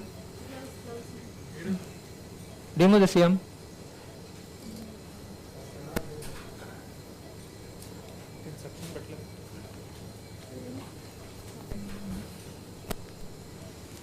Yeah. Yes. Let's suck it up. Yeah. Yeah. Okay. Saline on. And some materials. Okay. Saline on, please. Yeah. Yeah, top light you can switch it off. So give some pressure. Yeah. Okay. Grasp. CM can be out.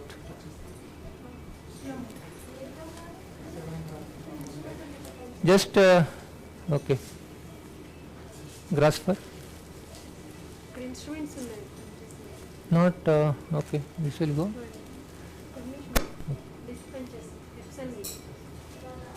So you can see that there is lot of disc material inside,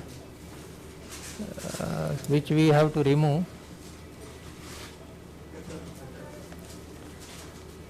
Because of initial preparation, we have a lot of free disc fragments.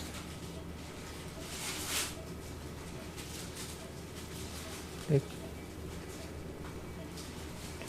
What is the pressure? Okay.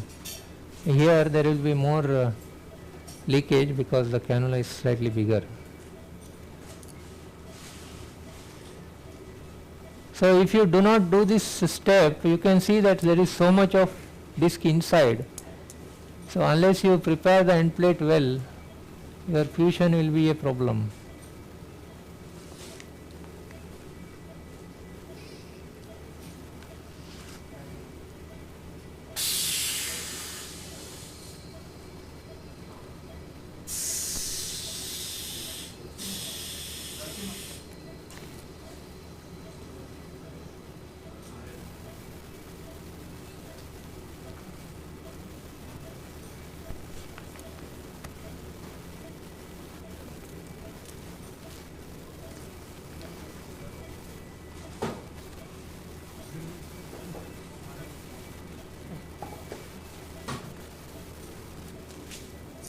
Do you feel that endofusion will be a good alternative to OLIF? Yes. Sir, is it a good alternative for OLIF? Yes, yes. So, yeah. patients with degenerative deformities, concave, convex, which side would you like to approach if you would like to replace it for OLIF? OLIF?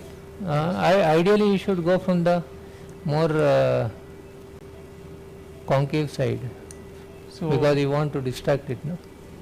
So any technical difficulties when you approach it from a Initial entry may be little difficult, grasper. But with the dilator you can get inside and distract it. Of course you can do it with screws also. You can distract with screws.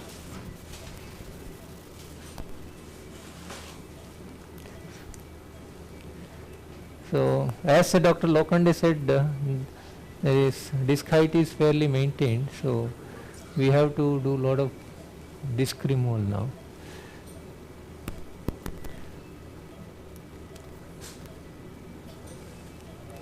So this is our. Can we take one AP shot? Just to be sure. Grasper.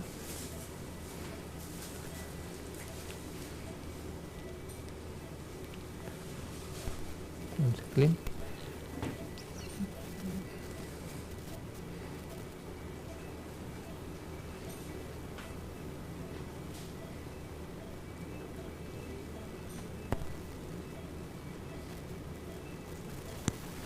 Clean.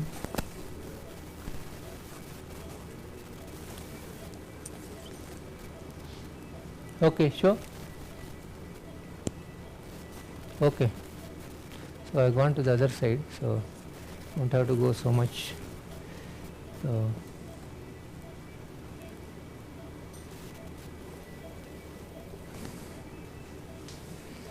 I'll just come out a little bit. Okay, sure. Okay, curate. Curate.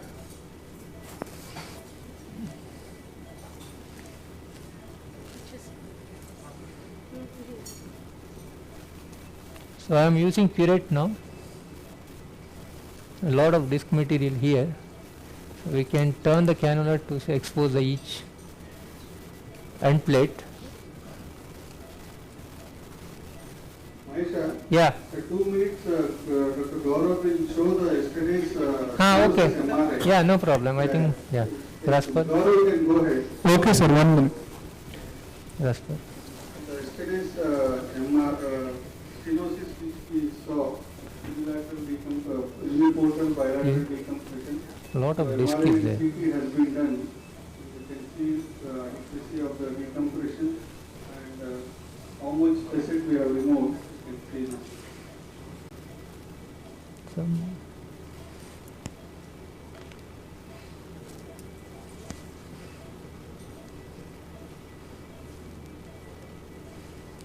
Some oozing is there, epidural. This being a redo case, some addition. Yeah, some epidural ooze is there. So, We need to be careful. yeah. Careful such cases where the root addition might.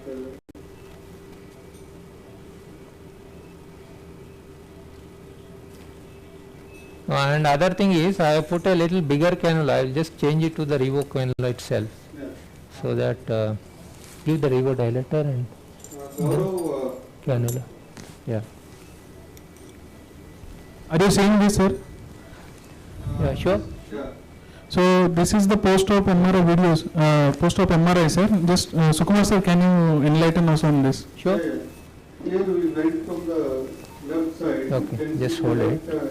Facet joint is reserved and just hold it. we have done the opposite Yeah, give the cannula. And decompress nicely. You have a CT images? Yeah. Gaurav?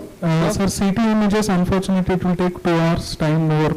So by evening 4, post lunch, we will show them. Okay, the patient is walking? Yes, sir, video, we will show it to them. She is absolutely fine, sir. There is no claudication symptoms. Give the hammer. And she just now discharged from the hospital. Yeah. Hammer. So she is the patient. Yeah. So what Sure. precautions as a beginner in interlaminar approach? Fine. In stenosis surgery, hematoma. So most of the Then put it, call us put and it, put it. ask us, patient has some post-op registration, Yeah. you do MRI, there is a Yeah. small hematoma there. So that's why you should spend some time controlling the bleeding, attaining hemostasis before you come. On please, saline on. Because even a 2 or 3 Yeah. cc or 5 cc Yeah, of on. hematoma Can you increase the pressure on? No? No. and It's on now. eventually improve, Okay. but initial Grasper. first week or 10 days is the hell of a time for us explaining patient what is the problem. So always try to take some time, and if patient has a lot of bone bleeding, A lot of control disc bone material, you bleeding, see. take some time. Clean. You can Okay. see the root already there. Yeah, yeah. That is because I was little, so that initial bleeding Yeah. was because we have gone with a flatter trajectory. Yeah. So that is okay, no problem. So I'll just get in. So I will come to that part later. Show? Okay. So I have to change the trajectory, which I will do.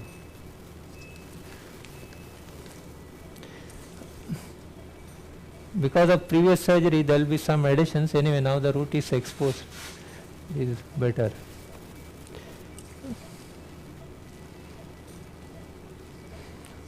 There is a lot of disc material because he is a young patient and disc is not badly degenerated. Sure. So what I will do is I will come out now a little bit.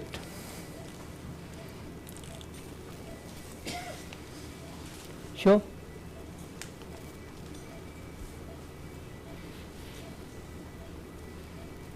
So that is a root. I'll go more vertically inside. Can you see? I've changed the angle. Sure. Grasper. We can check one lateral also if you want where we are. Check the lateral. Because our initial trajectory was little more flatter than for what we do for normal fusion. Sure.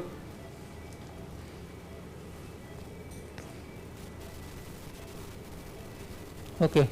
So grasper.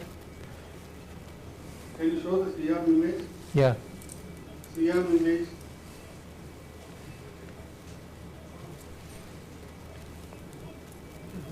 Can you see? Yeah, now it's a little bit deeper.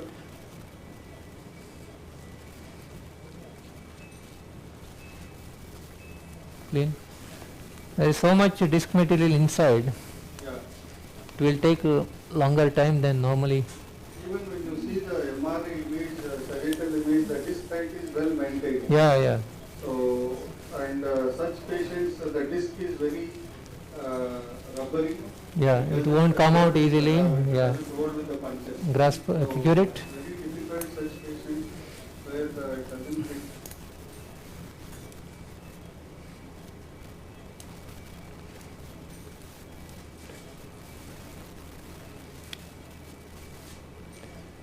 So I am just trying to curate it off the end plate so that it will come out easily.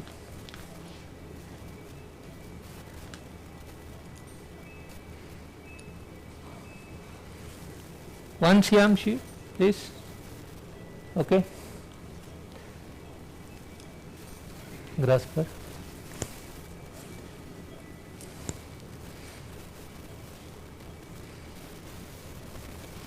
Clean.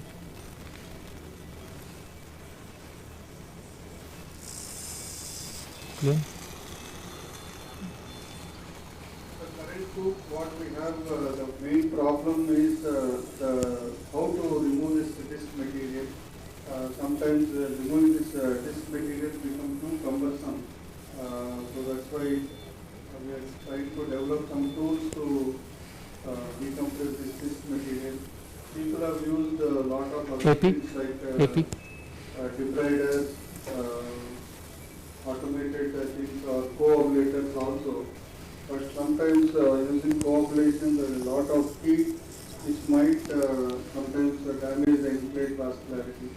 So there are mechanical tools coming where we can remove the disc material faster. You can see how many times time, what we call punch number. Just come out. I'll have to go a little more inside. I'll just come out and see where is the. So that is the root. Root, yeah. So that is well decompressed.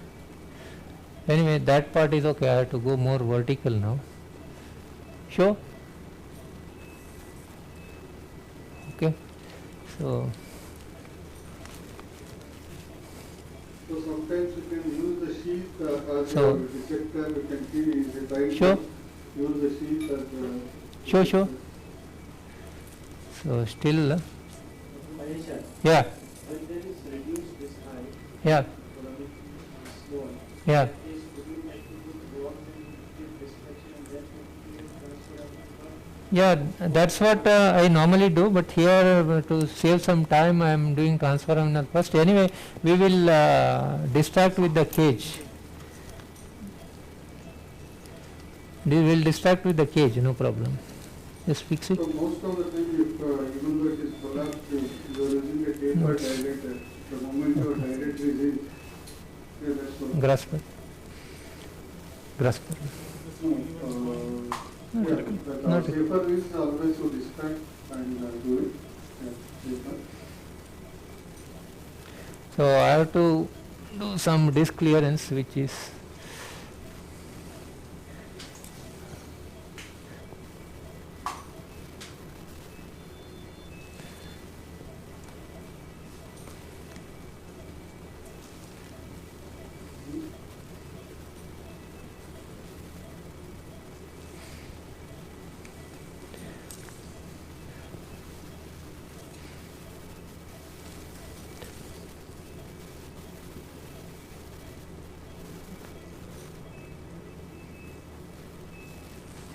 you can see there is so much of disc material inside.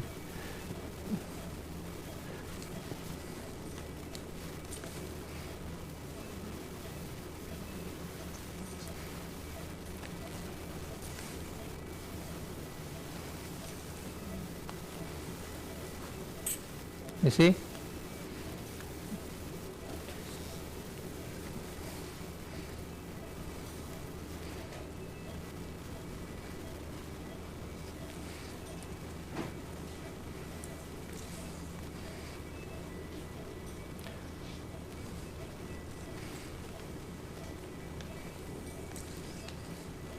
So do you feel root is decompressed? Sukumar?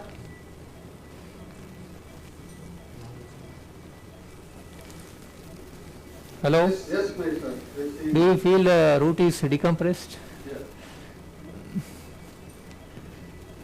Because yesterday there were some doubts that you cannot see the root with this approach.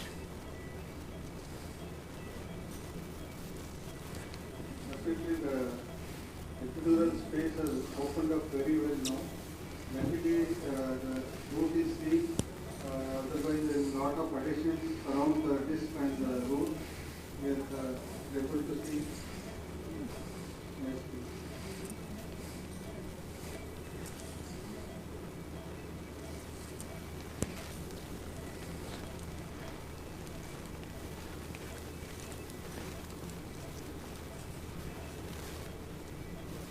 Rasper.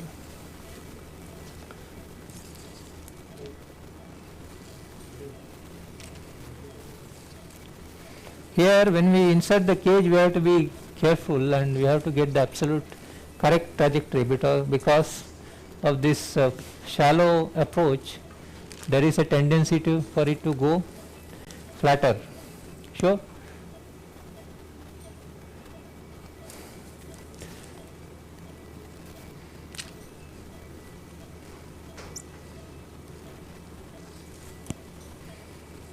Okay.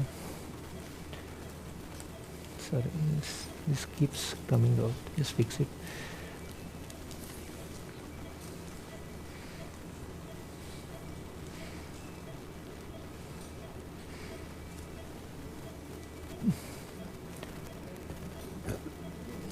Feel it?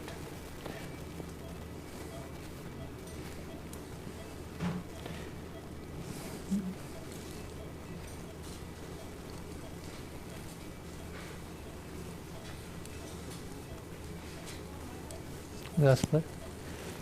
So I am preparing the alpha end plate now.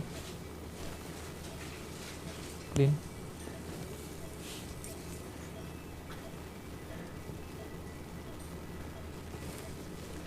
Because I have taken a flat trajectory, I have to keep on holding this cannula so that I get this proper placement. Just hold this here. So Abhinandan is helping me to hold the cannula. So we are getting there. So I can see that slowly the end plate is getting ready.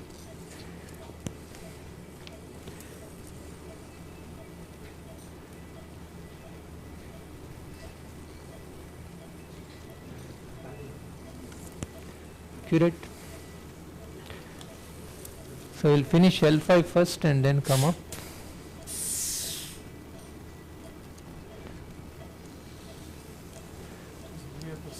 Yeah, you can hear the sound actually of grating this end plate.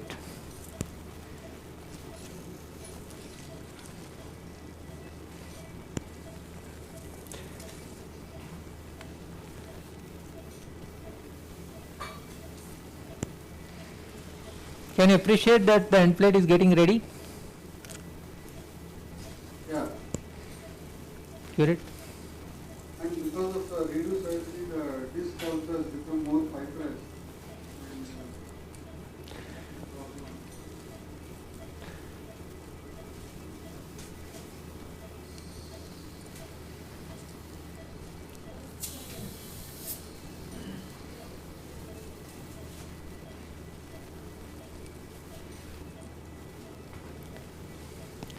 One cm, sure.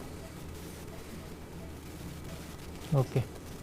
So that means we have reached the other side. Clean.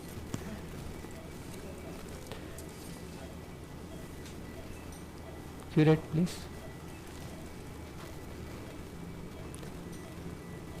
Clean.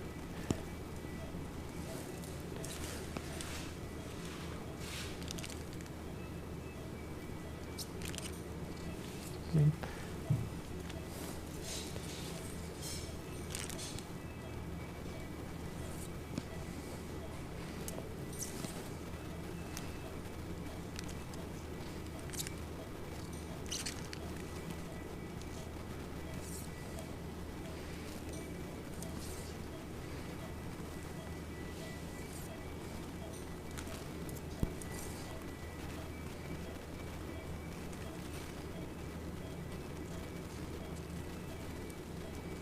Curate.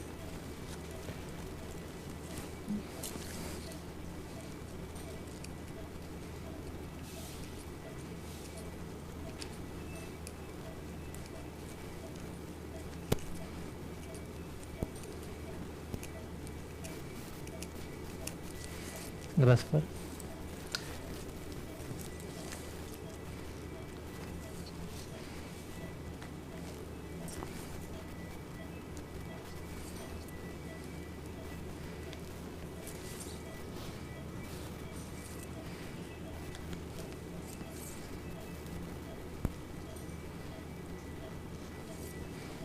Curate.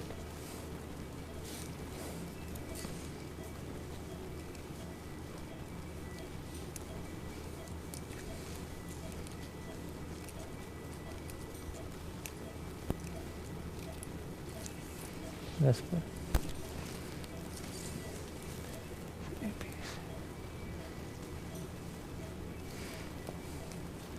Just leave.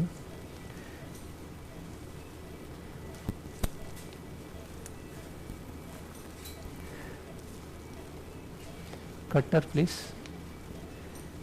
Cutter. Cutter. Yeah.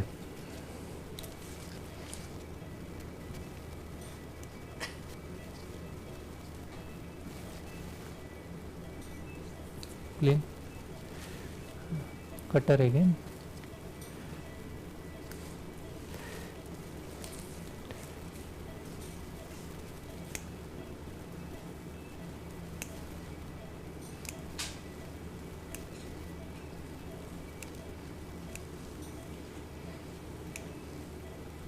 on inferior migrations we have taken care.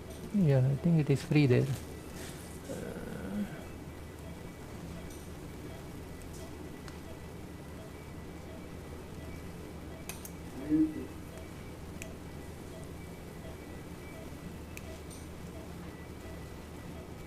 Question is, Mahesh, here.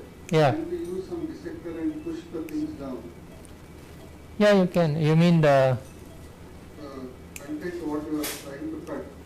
Yeah. So, like as a beginner, should we cut or should we push it down or dissect it with a dissector? No, I think cutting will be far more easier than pushing it down and grasper.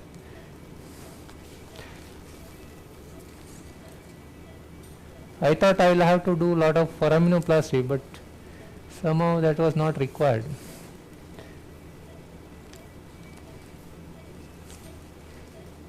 And curate you have? Curate.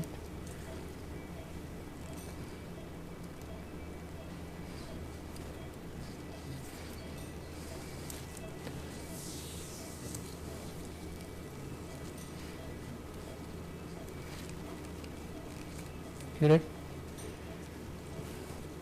So the root seems to be free now. Well, it was just a hump there, it was not a soft fragment as it is.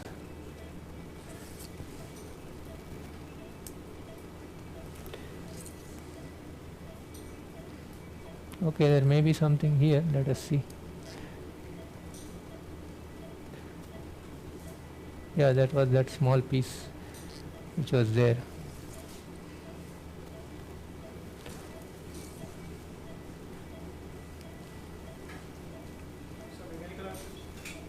Huh? Yeah, I am touching the root, that's why you get some stimulation there. That's okay, no problem. When I touch the root, he can see some change. So Kumar, are you happy with the root decompression? Yeah, nice root and decompression here. Yeah. And curate. plates are almost prepared, so you remove some more.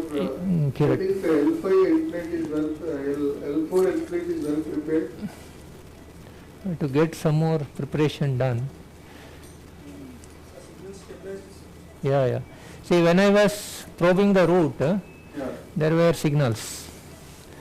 And now it is stopped because I am not doing anything there. So that's the advantage of monitoring.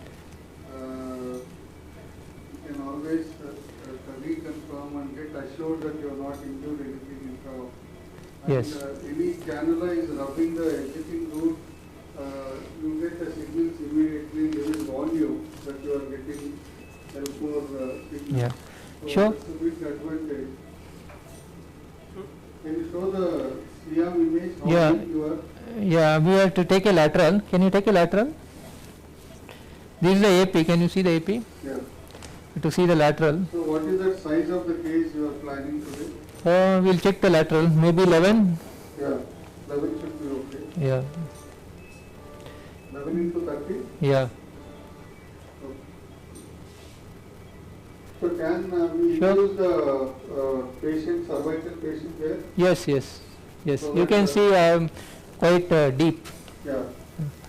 So that is my actual trajectory for the grasper cage. Gaurav, what is the status of the other theatre? Gaurav? Clean. Gaurav there? Gaurav is not here. Hello? Yes, sir. Gaurav, what is the status of the So we have intubated in, we have positioned the patient already in the prone position. Can you just tell the history so that by the time Mahesh prepares the insights, you can tell the history. Yes, sir, 1 minute. From your position, what is the plan? Just start, we can discuss Cutter. this. Yes, sir. Just a minute, sir. Give me a minute.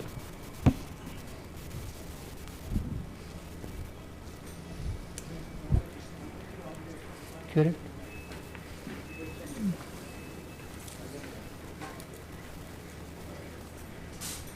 Sure.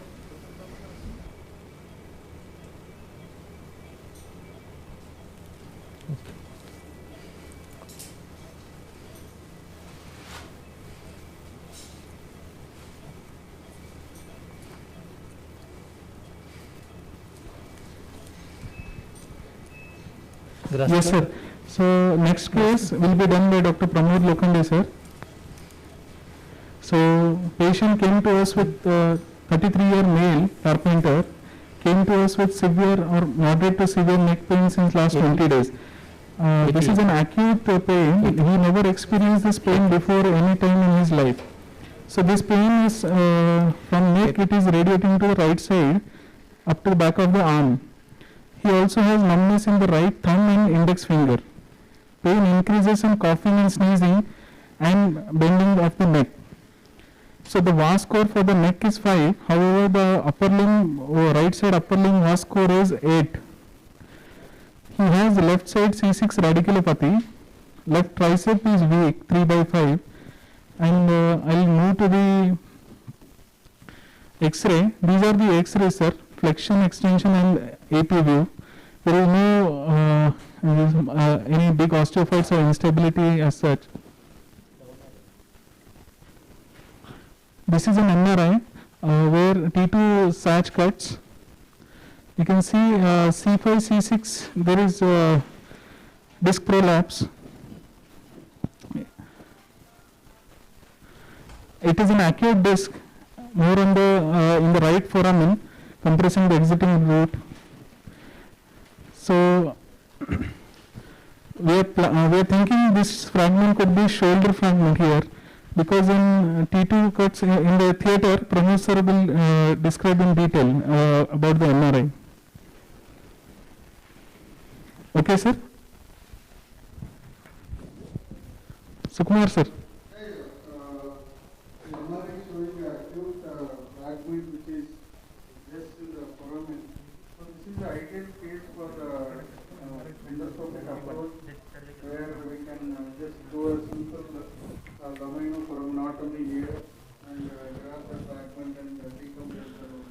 Such patients, they have excruciating pain because of the foraminal compression. They will have a lot of positional pain. They can't extend the neck. They can't lie down straight on the pillow. These are the symptoms they complain on. And this pain is very these such patients also improve with simple epidural injections most of the time. Pain is not tolerable and pain is not getting better with this epidural injections. Then we can go for simple fragmentation. And there are different ways of doing it, like prone, doing a C5, C6, all we need is little bit neck extension, neck flexion. Maintain, you can have some window there, and you can treat it in X-ray.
The positioning, what is the plan, what is the position? 1 minute, sir. Our anesthetist is getting ready. 1 minute. Ma'am is getting ready. Yeah. 1 minute.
then I am done. L4, there is some preparation to be done. Here, some curating I have to do.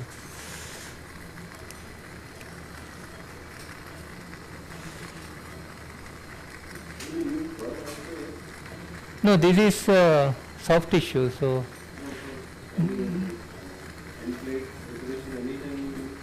yeah, I used burr, but not so deep inside. You can use rust, especially if you have this articulating burrs, it will be far more easier.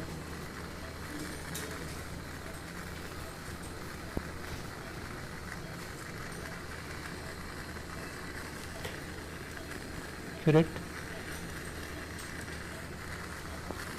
So you are getting there. So some hard tissue here.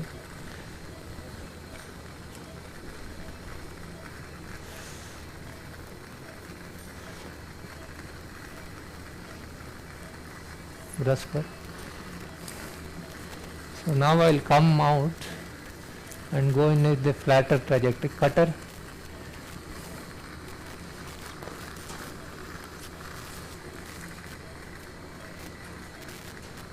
Grasper.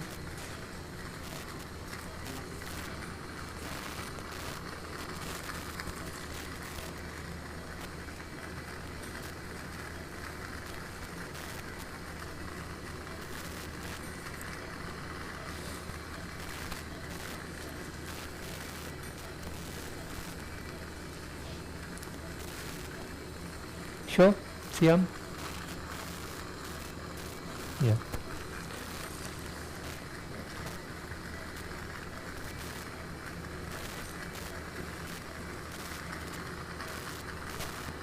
RF.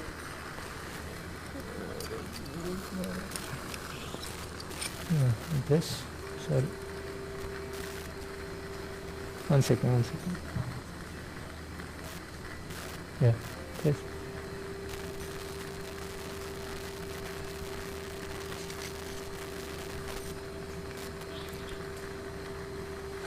Okay, stop.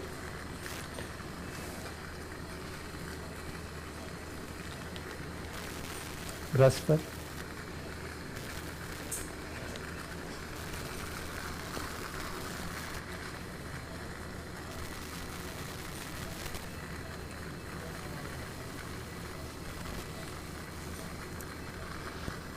Curate again.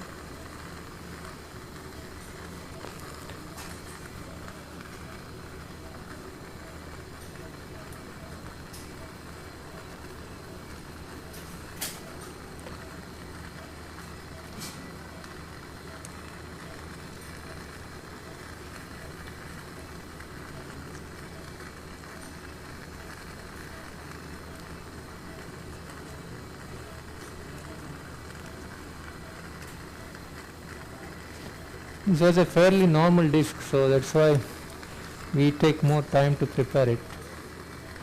If it is a degenerated disc, it won't take so much time.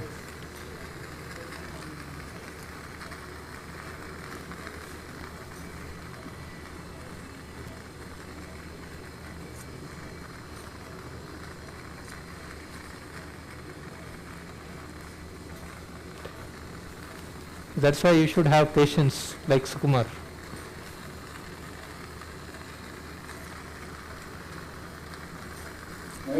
Yeah. What? I was lucky that my case no much risk. Yeah, actually I was supposed to operate that case yesterday. But Sukumar has this unfair home advantage which he uses. So, but anyway, of course, we have been doing these cases for a long time, and actually we have learnt a lot from each other, and we have grown together over the last few years, and when you ask me to come, I can never say no.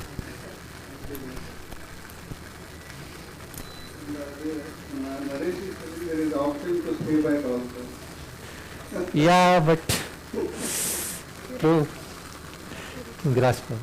So you can see the end plates are getting ready. L4 end plate is also nice. Yeah. So L4 end plate and L5 end plate are being prepared. So once we clear those things and we can start packing the jar. Bone marrow has been taken? Yeah, it's already ready. Yeah. Abhinandan has already taken it. I told you, right, he's like your brother. Yeah, He yeah. doesn't require CM for. No, today he took.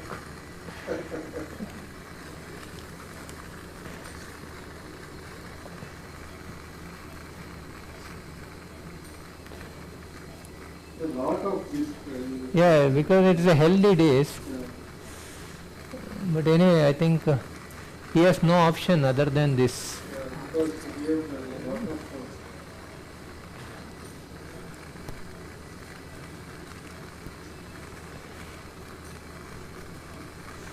We have lot of back pain also, my friend. Yeah, yeah.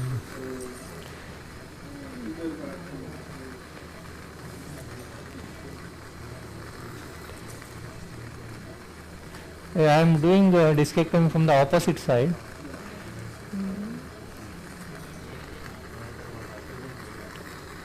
So even the L4 is prepared now. So just few more clearance and we'll be done.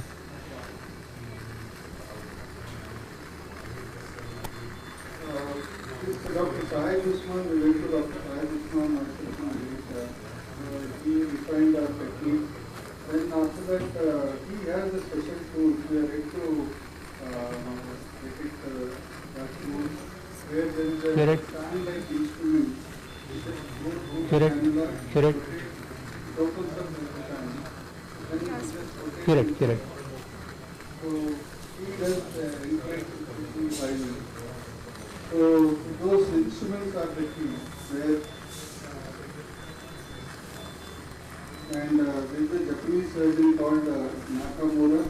So he does has a specialized device, a special cannula.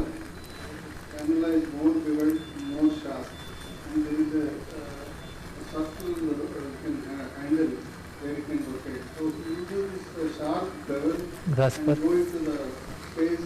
It is the space of inflate. The entire disc comes out. So many techniques, instrumentation is the key.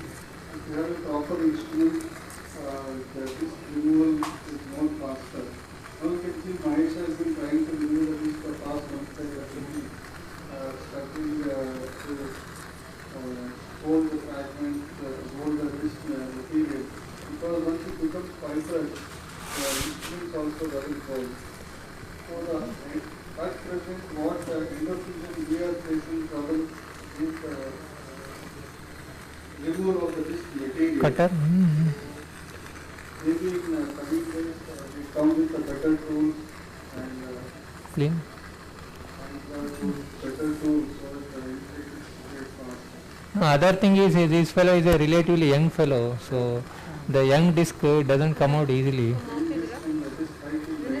Yeah.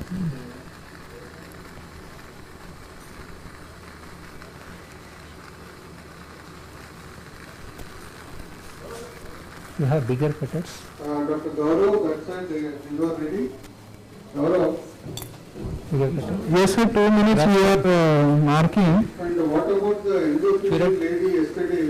Correct. Any video is ready of that lady? No, sir, we are we are making a mobilize in the morning only. Yeah. But we'll put the video in 2 minutes. I have the video, but it will take.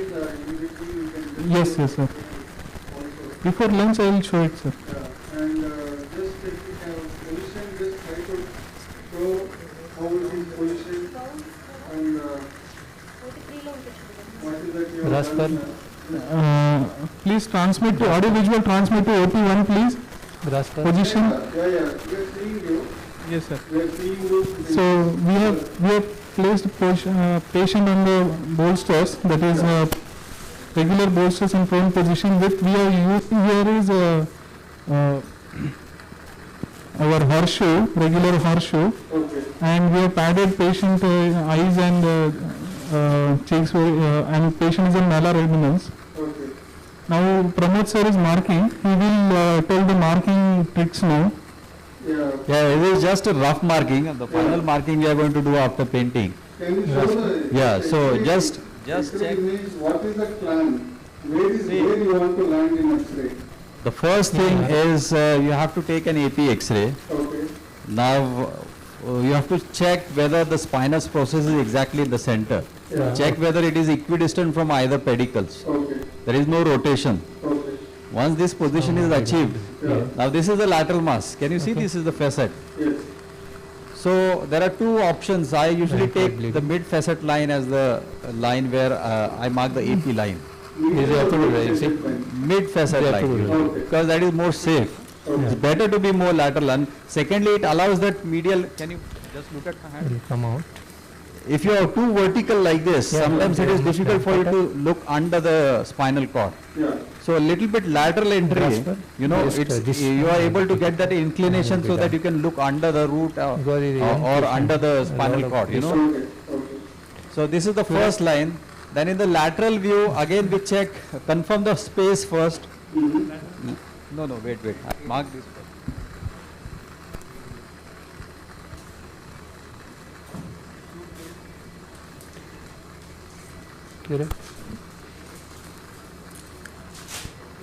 So this is the mid facet line he has marked. CM images are showing, please.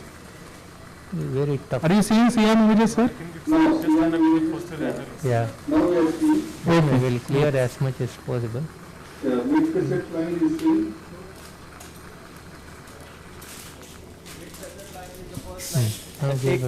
Take a lateral X-ray. Yeah, now it is okay. I think we may have to put a 12 kg, I think. Let us see. You keep the CM in position during surgery, or you take out the CM locally? The first thing is once I enter and once I identify the V of the interlaminar space, I confirm the level, and after that I don't keep the CM in, I just take it out. RF. So it is almost done. Hold this.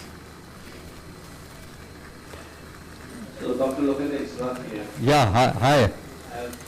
Do you think, just a question for future, is there a role here that it can replace a lot of cases of ACDR? Definitely, because the thing right now is, you know, fusion has been the easy way out, but now with all the, you know, current trend of spine surgery moving on to non-fusion, this is going to be the future. I'll just mark this level up first.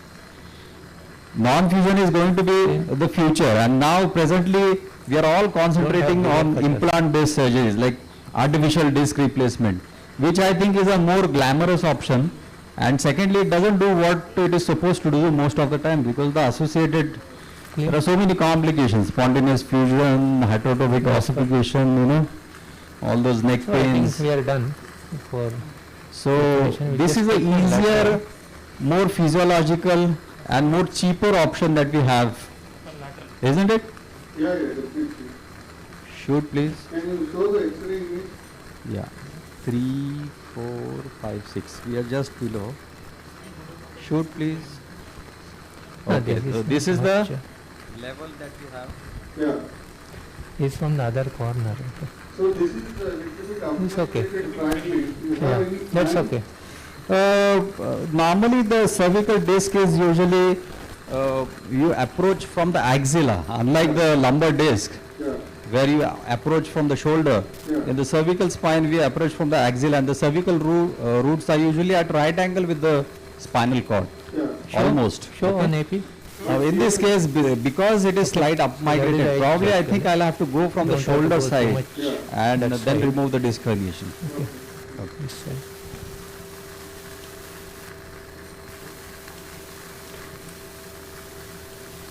Mahesh, are you ready for the patient? Yeah, we are ready for the graft now. Can you see the preparation? So we will just take one lateral. Can you show the lateral? when we go to monitor data, Yeah. Suction. you can do images on these data, Naresh. You can split and Just show the, give the suction. Yeah. Give me a suction tip. Yeah, that is better. Yeah, lateral. Lateral, please. Lateral. So we'll check a lateral. We are just deciding whether to put 11 mm or 12 mm. Okay. That's all. Sure. Can you show the X-ray image? Yeah. So this is where we are. X-ray image is later 1. Yeah, I think 11 should be fine. We'll go with 11 mm cage. Okay. That you have packed, no? The cage. Show the cage. You So- want to push the cannula a little bit inside because the cannula is a little bit outside. No, I think it is. I'll just. Yeah, push a little bit inside so that graft goes anti. Yeah, yeah. Anyway, we are going to see it afterwards. So just pack it. Put. So we're just starting to pack the space with Kronos. And again, Kronos comes in a different sizes of crystal. Initially, I used to use the smaller size crystals, but one patient yesterday I was telling, right, Sure. there was some problem where the small Okay. ball of Sure. graft came out and was sitting in the existing under the existing room. Yeah. So now I started using the bigger crystal. You get 4 mm or 5 mm crystals. So these things are more stable, so you can practice. Yeah, back home I use allograft, which works very well actually, and it is much cheaper. Actually, you can get from Bangalore. They will supply here also. Is it a company or a hospital? No, it is a company actually. Maybe next time we should use allograft.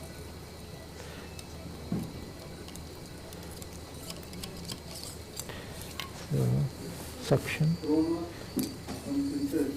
So very powerful phosphate crystal. YCC costs around 1,000. Whereas your 5 to 8 cc of allograft will cost around 3,000. Yeah.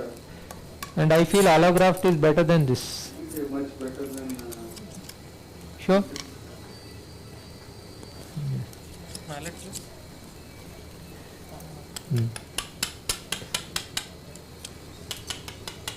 So you can see that this phase is getting packed. So push. Dr. Praveen is telling Mahesha, Yeah. the TTK blood bank in Bangalore. Yeah, I think he will be knowing. Yeah, blood bank in Bangalore, they are giving it much cheaper price. Yeah. The 10 grams of graft will cost around 1,800. Yeah, but for Hyderabad they will have courier charges, so it will come to 3,000 for you. That's why I know Bangalore it is cheaper, it is less than 2,000. Actually, we have a bone bank in our place also, in Mangalore, in a medical college, but they charge more. Mangalore. So, but they charge more. So, we get it from Bangalore only. So, now we are packed. So, now we will put the guide wire, and actually we have packed the cage also this time. Can you see? Yeah. See, we place the guide wire and then pack so that it doesn't fall off. So now it is a little bit tricky here because of our initial entry. You can see I am lifting it up. Yes, yes. Because otherwise it will go horizontal. Now the anesthesia, they have stopped the this one, they stopped the Sure. compressing agent. Yes, they have stopped actually. No, not required. Sure. So we have put the guide wire inside and take out the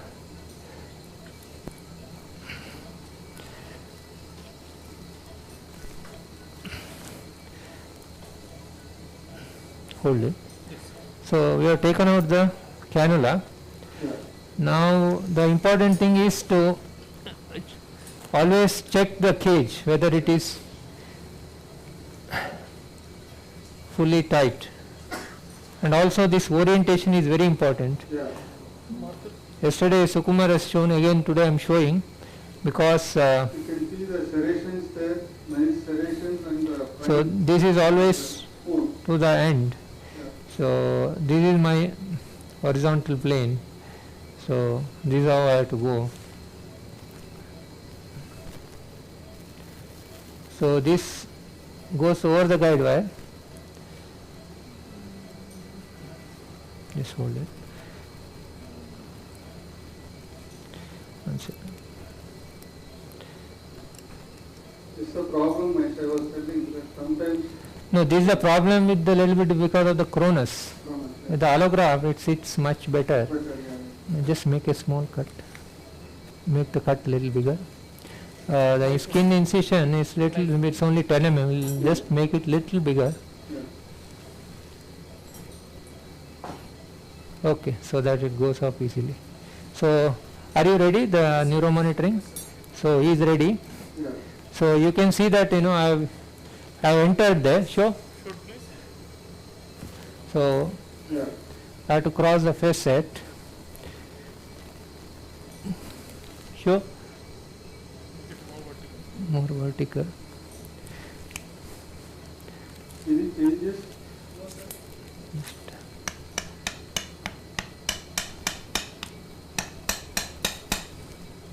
Sure.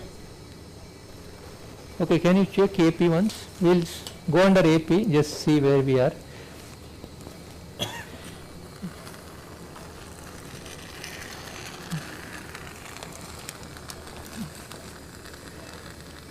What is hitting? Negotiating, sir? Not yet.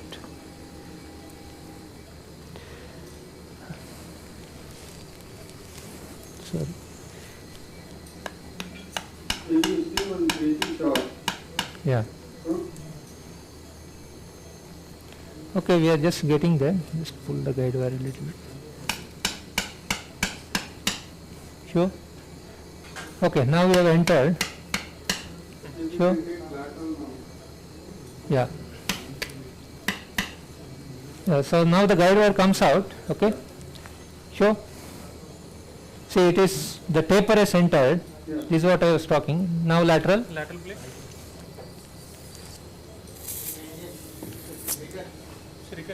All okay. No changes. No changes? This is a critical step Yeah. where something, and also you can see the cage packed till the other end. I mean graft packed till the other. Yeah, sure. So we are just entering. So I am lifting it up so that I go anterior. See, just went in. Any changes? No, sir. Sure. See, it has gone inside. Sure. Now we check in AP how much we can go in the AP. Mahisha was Shishrat here. Yeah. What will you do if there is changes on your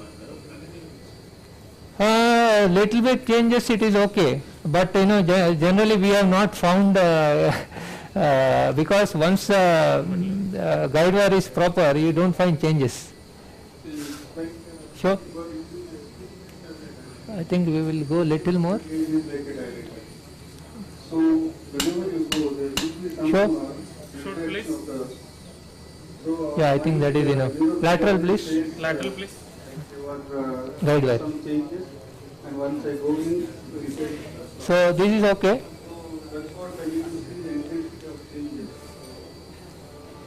There's too many changes when I stop or come out, changes.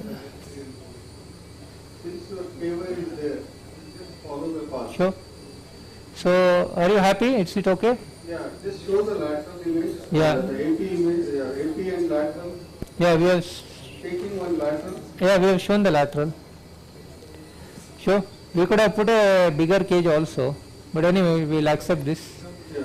Okay. You want to go because it's already reached in AP. Yeah, we have already reached. So yeah, we can't go more lateral. So I'll put a guide wire inside. Yeah. I'll take out and put the dilator in and then see. this TY is bigger TY miter, so our dilator doesn't go. No, I'll put my dilator and it will go there. So I think you can move on to the other theatre if it is ready. We are done with this. Meanwhile, by the time it Type. starts with the left Then it is okay. We'll just give the dilator, this normal dilator. Mahisha, Yeah. they are sitting without having legs to see the rod placement. Oh, I am sorry. Unfortunately, this was a young disc and it took longer time. Sure.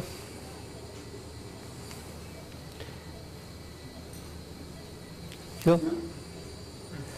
Just want to see the rod placement. You want to see the rod? Postment, yeah. Okay, just give me a minute. AP.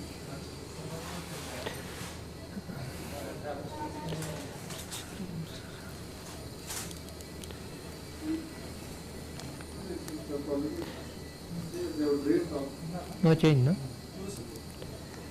Just can you, Gaurav? Sure. Gaurav? Can someone just Hello? Hello? Can you just show the neck position, so how much it is extended or how much it is flexion? Yes, 1 minute, sir. Yeah. So how much you have flexed here?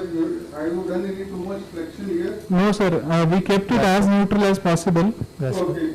And Pramod sir, ideally he would have he requested for the traction to increase the window, but it is more or less neutral only, sir.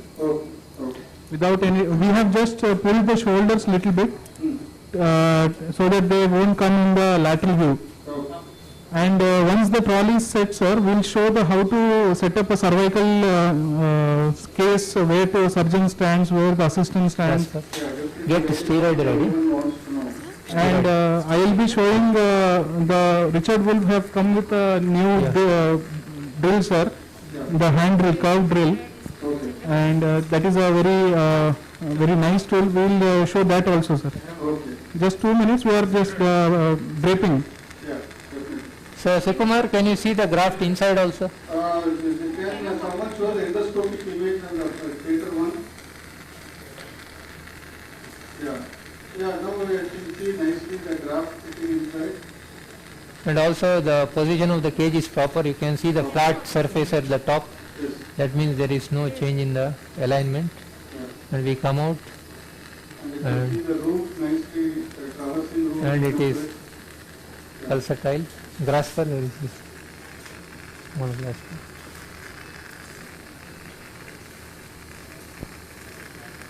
So sometimes you can have some small graft piece sitting there, and you see the exiting route here.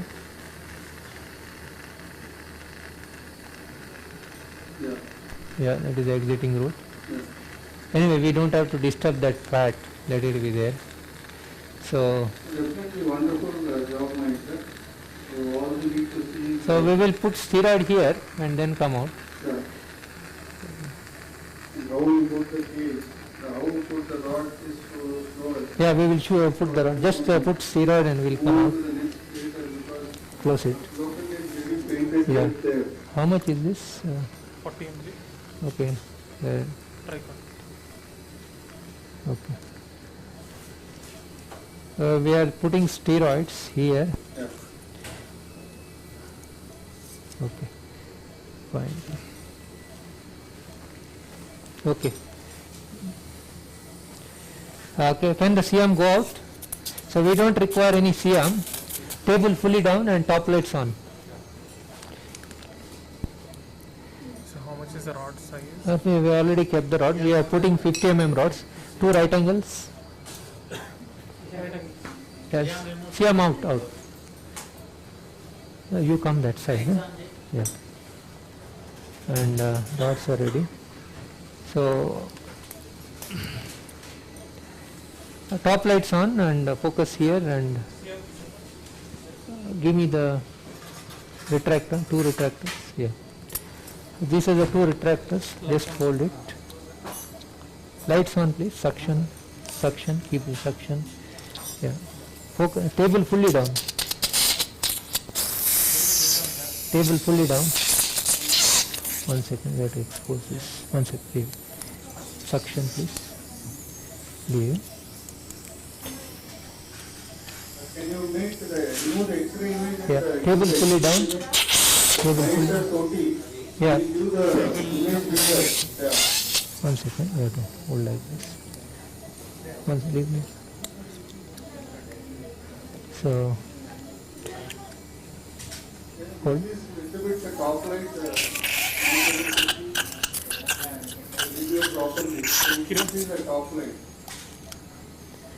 So just hold it. Give me a mono screwdriver. Yeah. So we have to. Don't put the top light. No, without top light, I cannot see. Surgeon cannot see. So only I think Abhinandan will know what we are doing. But you have a spy here. What I am doing. So Official spy. yeah, official spy. It is like media people coming to tours from foreign countries. So our two. 1 second. Careful, the rod is placed there, it might fall down. Yeah, yeah. That's why I said you will not be able to see from there what we are doing. Just hold it. Mono screwdriver. Driver pen. So first we have to align it so that the rod will come in the same place. What is the post-op pain of the wound because too much of muscle handling and trauma, retraction? Now 1 or 2 days they may have pain. Okay. That's not much suction. So once we align these reduction screws, then we get the rods in. Do you do some lordotic curvature in the rod? Yeah, we have made a lordotic curvature. Okay. So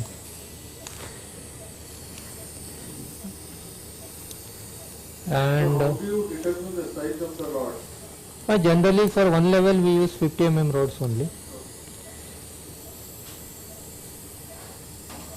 Artery. Yeah. So we can see the top ends of each reduction screw and just push it down. Suction.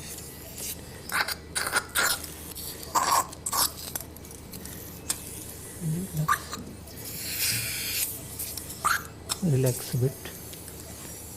In case if you have trouble, you can make a slightly bigger incision. It's not a problem.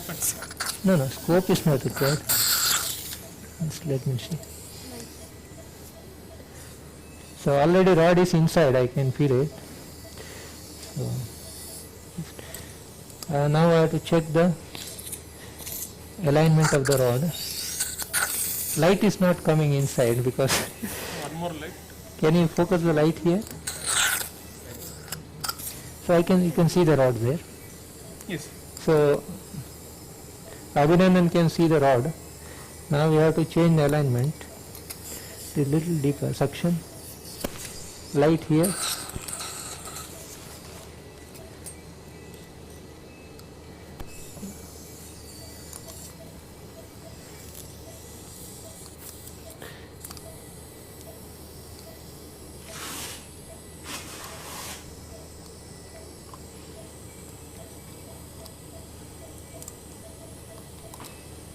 Just anyway, to get the alignment proper, because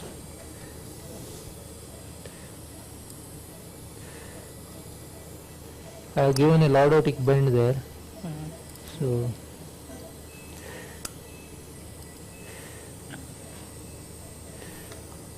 okay, can you get the rod? Nut? Can you please? Just remove this. Just show this down screw. 1 second. Relax. No, remove yours. Remove your retractor. Remove this. Can you put PAP images of CM images in the localized OT? Just hold.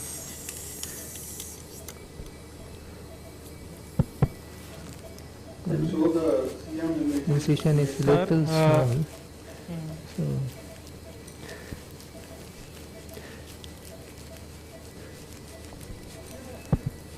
Pramod sir now marking again. Yeah, you can ask the CM images. just 1 second, we will just check where we are. Right angle. Can you, audio visual, can you do PIP images with Pramod sir hand bigger and CM image smaller? Suction. PAP image with CM. Yeah, yeah. PAP image CM. Just 1 second. 1 second. Leave. His depth is very. Leave. Suction. Can you make the CM image bigger and make CM image bigger? See the suction. And audio of Dr. Lopez, not able to hear you. Suction. Mayfield tongs, this thing is coming in between, so we are not able to see the lateral mass on that side. Okay. Yeah, slightly, I think, yeah. So first thing is, we mark the midline, the spinous process. Shoot, please. Someone is standing in the waist in front of the CM. Okay, shoot.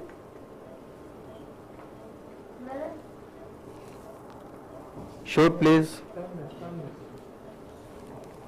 Yeah. Okay, shoot. Are we going on that side or this side? Okay, wait. Yeah, shoot. Yeah. थोड़ा सा नहीं बीच का देख रहा हूँ मैं. See, this looks okay now. Shoot, please. Yeah, roughly the midline. Yeah. Okay, then we'll mark the lateral mass. Yeah. Shoot, please.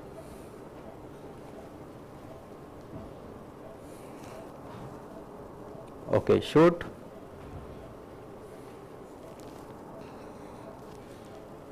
Shoot, please.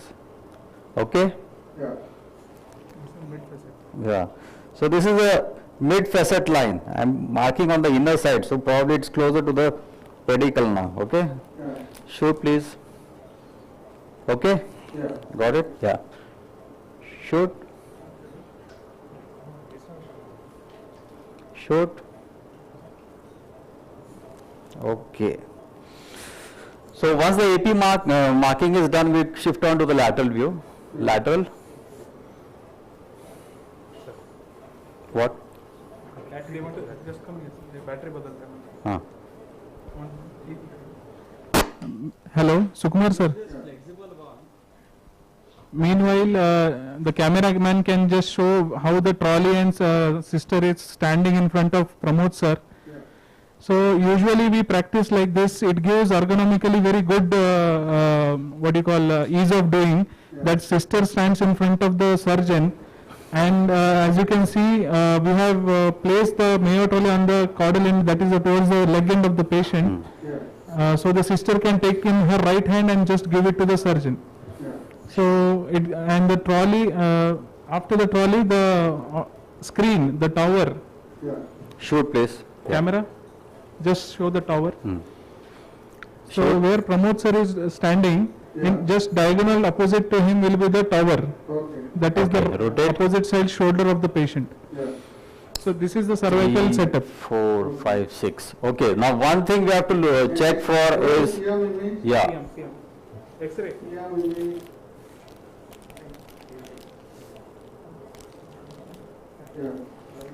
Shoot, please. Shoot. Okay, shoot.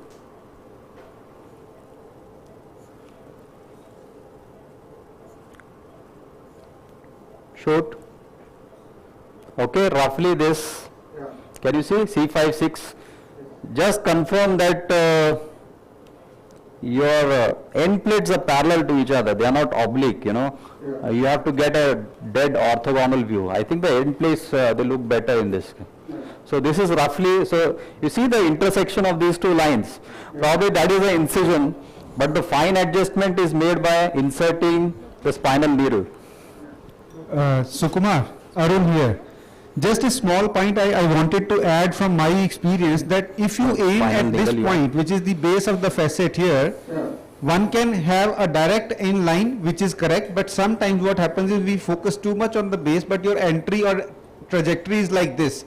So initially you may be landing here, but while drilling, sometimes your cannula can actually slip on this direction. 18 or 20. So it is important to have it directly in line with the disc entry from the skin. What size is this?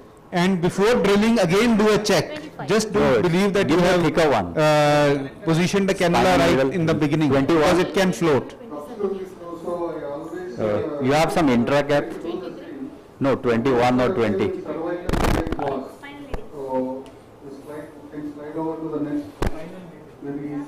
Otherwise we'll use this one, no? One which we use for endoscopy. You have a spinal needle, give me. 21 number. That is a regular needle, okay. 23, 21, anything? Give me that, I'll try with that. I use usually regular needle, that's why they are giving. Okay, give me that one, doesn't matter. Is it thick? What size is it? 18, yeah, that is okay, perfect.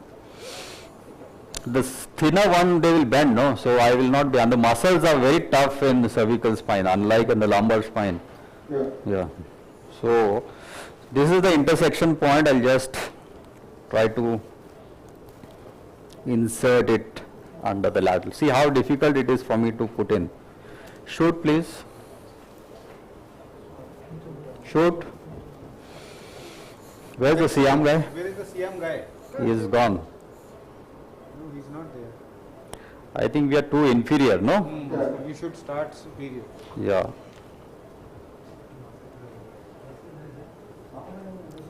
Shoot, please. Still a little inferior. Starting is okay, you just have to direct it downwards. No, no, what? No, it is slightly inferior, I think. See, it is not exactly in line. Yeah, shoot, please. Okay, shoot. Now this is better, no? Okay. Okay. Shoot, please.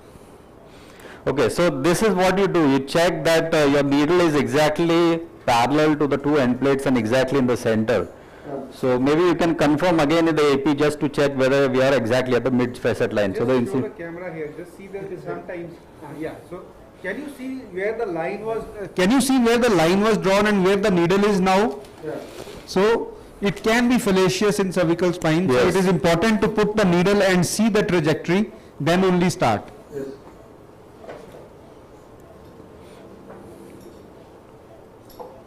Now another thing which I always prefer to do is, see there is some inclination, downward inclination of the needle trajectory. Yeah. So in this case I always try to do a reverse Trendelenburg this thing position. So you lift up the head side and get the foot side down. So the needle make it as vertical as possible. Okay. Can we do that here? Yeah. Just head and up.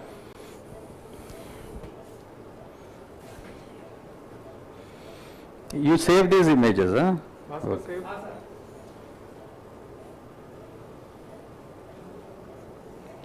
Okay, little bit more, can we do it? And get the table also down. No. Height Height go, head down. and up. It's pretty much. It is quite far away, no? Oh, okay, okay, harsh. Okay, okay. Shoot, please.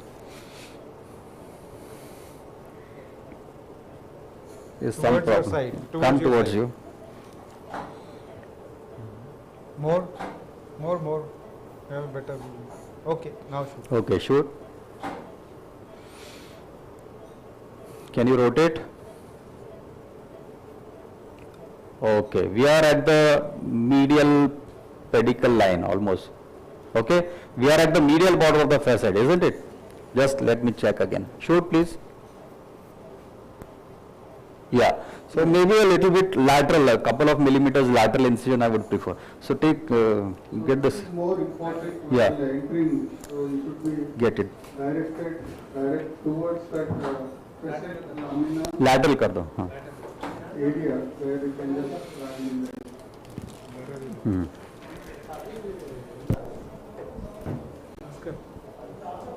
वैसा lateral regular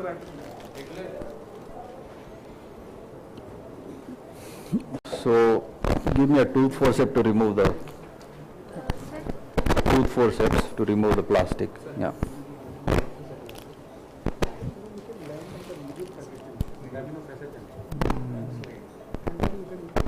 Bond it and then clear the muscle from the bone.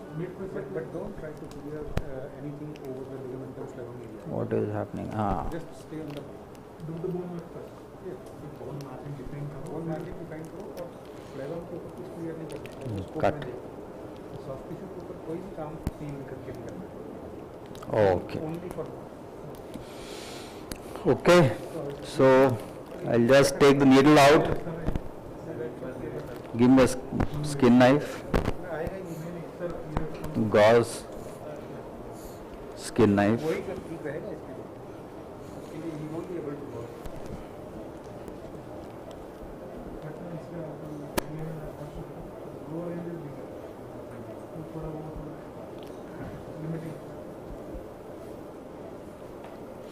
Now one more thing is we take the skin incision, we cut the deep fascia, but the muscles in the cervical spine are little too tough for me.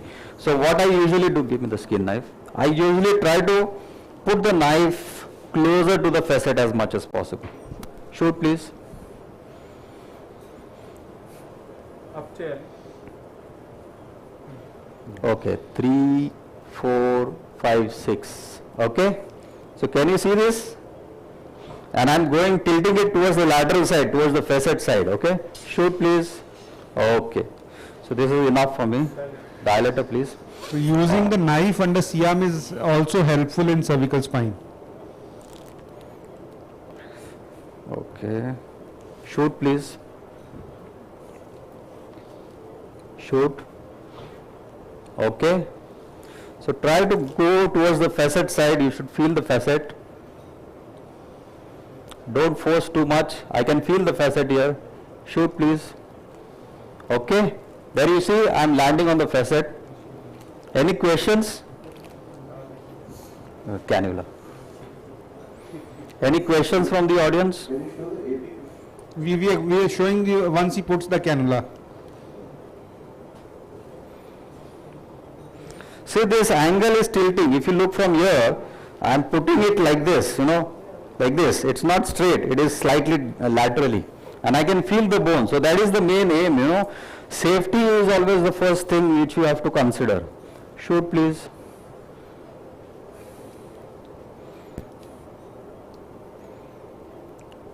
Okay.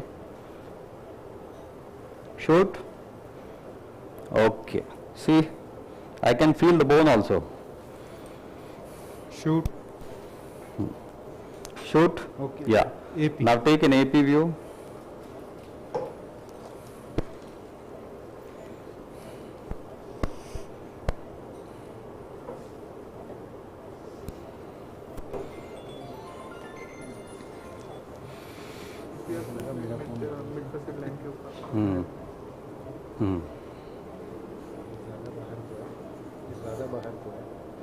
हाँ थोड़ा सा मिली अभी करूँगा shoot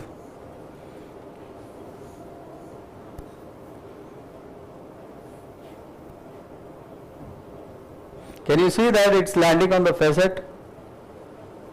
Hello? Dr. Kumar? Yes, yes. Yeah, can you see that? Okay.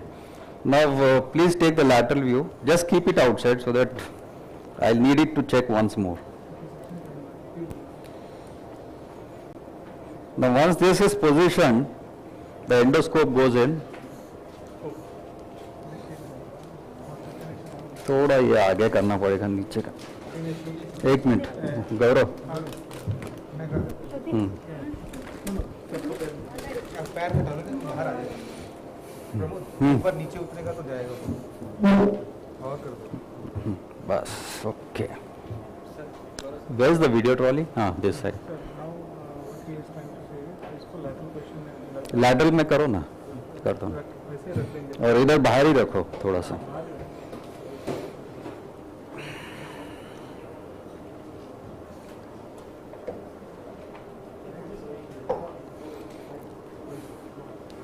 नहीं ऐसा कर, सीधा रखो, जब करना होगा तब लेंगे, अभी बार बार नहीं करना, सीधा करके रखो ना ऐसा. सीधा करके यहाँ पास कर. हाँ बस. चलो हो गया, white balance and all. Cables इसके ऊपर शीट लगा के शीट के ऊपर से केबल. अच्छा. स्टैंडिंग उसको काम करना मुश्किल होगा ना जब ये ऊपर आ जाएगा. ऐसे स्लाइड हो जाएगा. तो क्या करना है? He'll be standing in between the this part and this part. But then if he has to come out, then we have. Then why don't you take the cables from here? Okay, no problem. Keep it here. हाँ ठीक है. हाँ चलो. Cable. When हाँ cable. अच्छा. हाँ.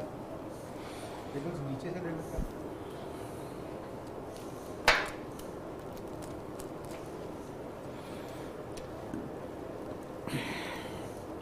Any questions from the audience regarding the docking of the working channel, or any other questions?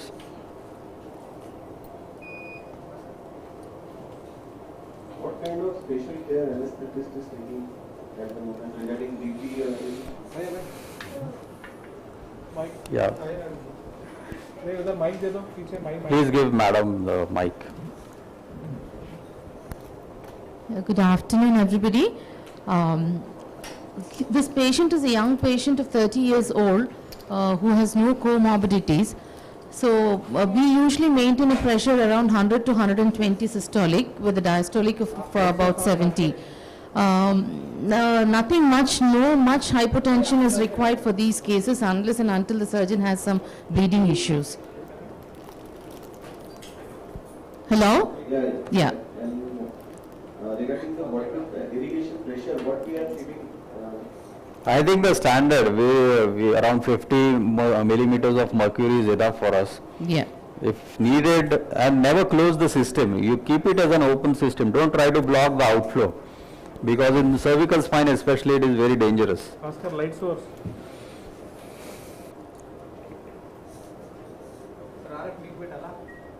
हाँ नाक పెట్టు.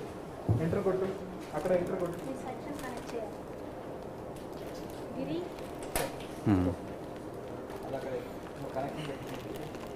So, irrigation please. Start the fluid. Yeah.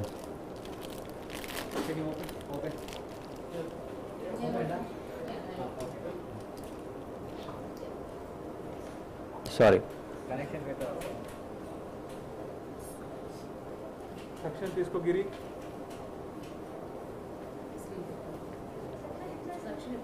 थोड़ा प्रेशर कम है क्या? कितना रखा है?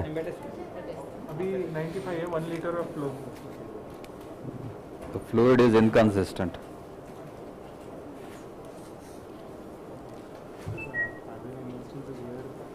ज़्यादा था और पेशेंट को हेडेक है सब उसको बाद में बोल दो. We'll talk about it later. See, the pressure is, I don't know why it is pulsating like this. Huh? Can you adjust the irrigation, Bhaskar? Yeah. देखो ऐसा क्यों हो रहा है? अच्छा अच्छा ठीक है चलो. Yeah, I got it. Okay. Can you give me this bipolar please? Where is the foot pad? Foot pad. You will have to ask him.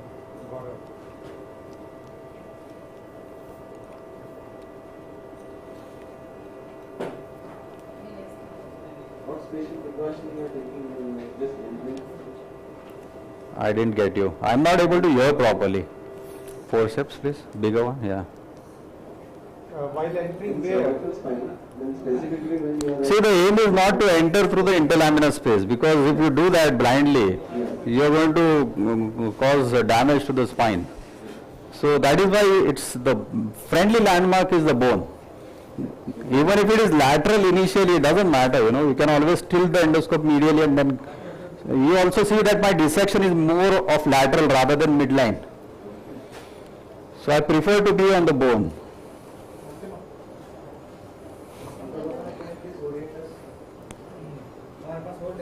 Wait a minute. So 12 o'clock is midline and 6 o'clock is lateral. 3 o'clock is cranial and 9 o'clock is caudal.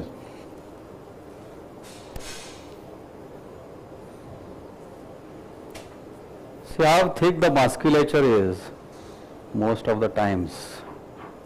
So the fat that you see right now is the intermuscular fat rather than any worry about any epidural fat. Bipolar, please. Bipolar on.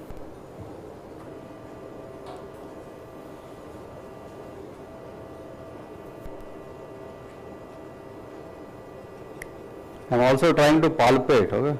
Wait a minute. See, this is where the facet is. Stop, bipolar, stop. Okay. Yeah. On? Yeah? On the facet. See, this is the bone. Forceps, please.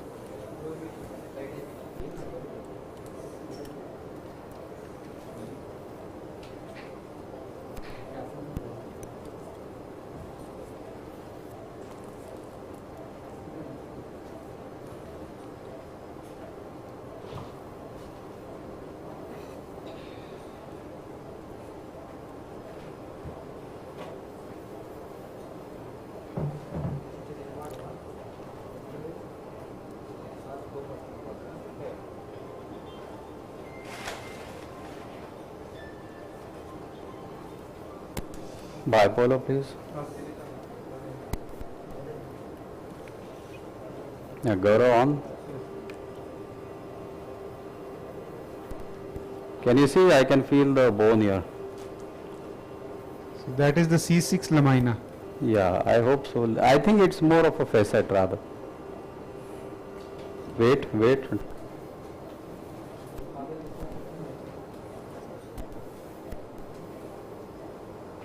Okay, on.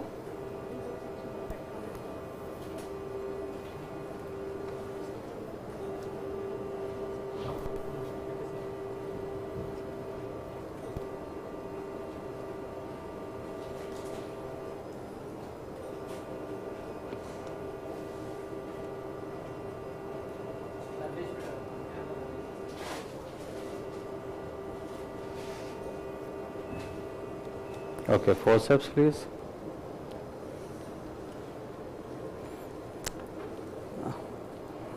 Even though no matter how much closer you try to go to the facet joint, because of the muscle pull, the cannula tries to come up all the time, you know.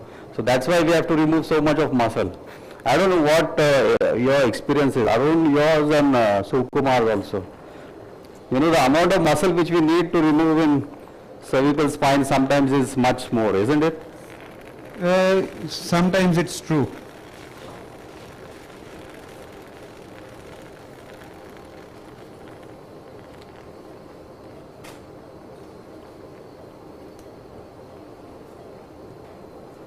Now we are seeing, can you appreciate the bone, white one, 6 o'clock, bipolar?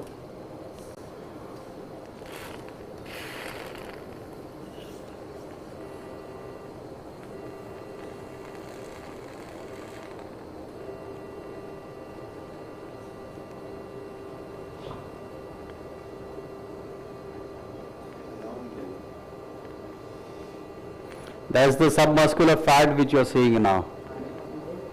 Those, you know, those shiny things.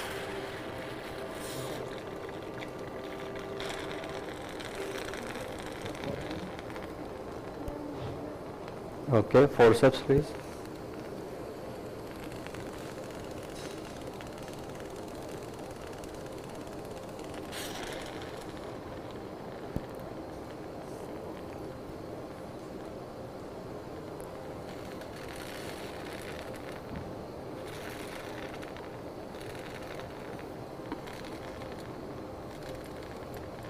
Now I am going towards the medial side.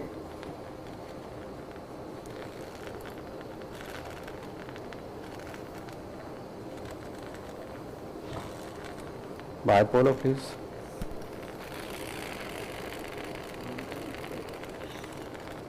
On.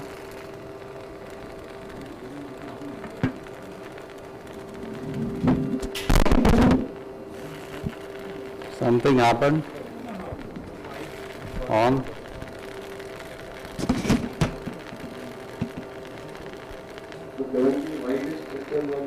Yeah, see, this is the bone. Okay? Yeah. So we are trying to go towards the midline now. We identify the facet, we identify the superior lamina, and then we identify the inferior lamina, like that.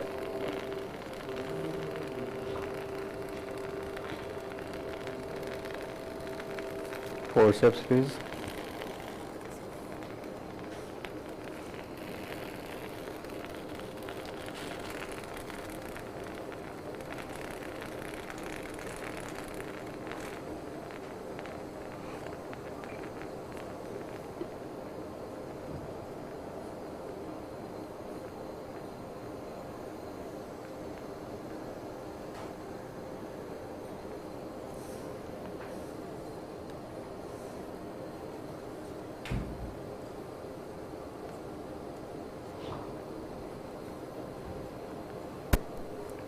Bipolar.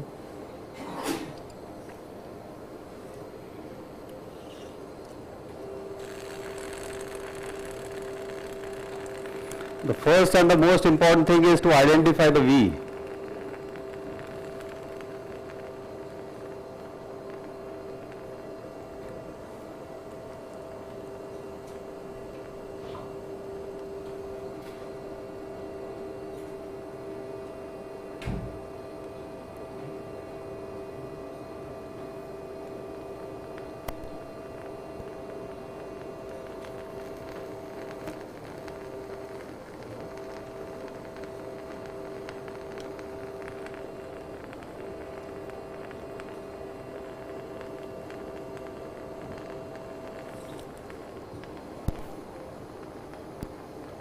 Okay, forceps.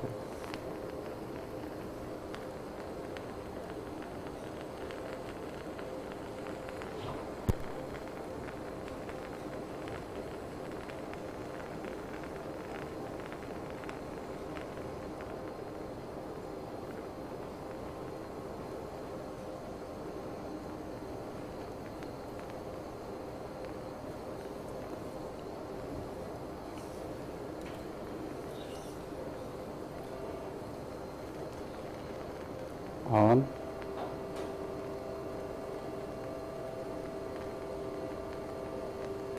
Okay, this is the superior lamina here. I can feel it. This is the tip of the V. We'll just need to explore a little bit more.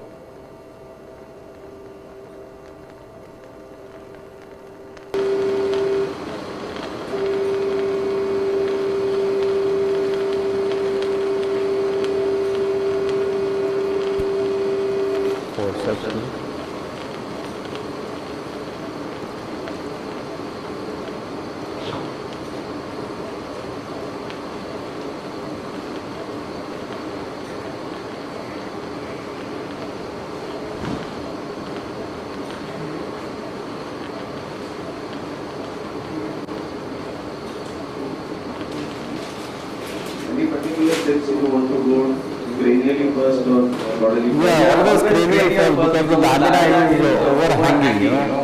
Caudal lamina is flush with the level of the gluteus sac. So it's dangerous to work caudally first. Always try to go on the cranial side because that is protruding on the posterior side. Bipolar.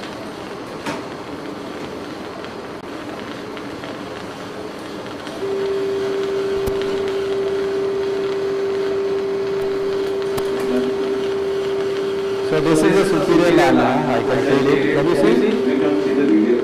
There is no You cannot see the video? Video is a problem. No, it is not going. Now we can see. Now we can see the outside endo view. Something wrong with the RF, I think. अभी कोई चल रहा था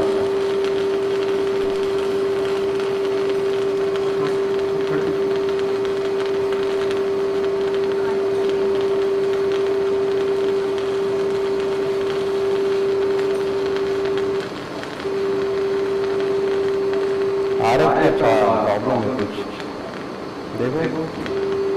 It's not working. Yeah. On the right side of the screen you are having the cranial end. On the left side, that means 9 o'clock is caudal, 3 o'clock is cranial, 12 o'clock is towards the midline. Does it create any tune?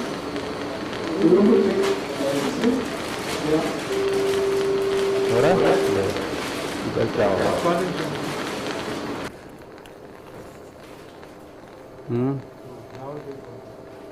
Maybe that some carbon at the tip. Can you see the depression where I am landing, you know? Now this is the caudal lamina.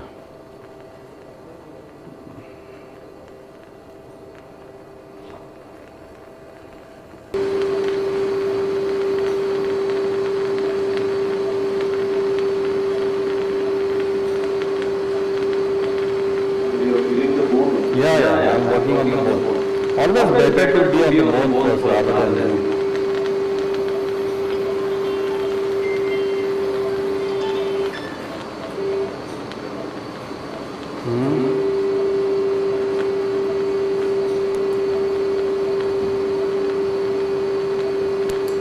चल रहा है क्या?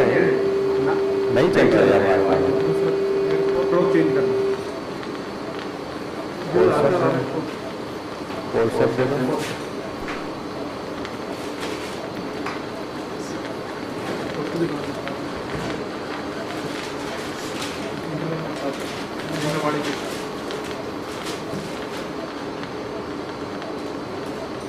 Now here I have opened the facet joint. Can you see, appreciate the facet joint? Okay, so that's the V which we are talking about. A little bit of medial muscle needs to be removed. You don't have to expose completely, just a little bit. See, working from the lateral to the medial side is more safe than coming from the medial to the lateral side.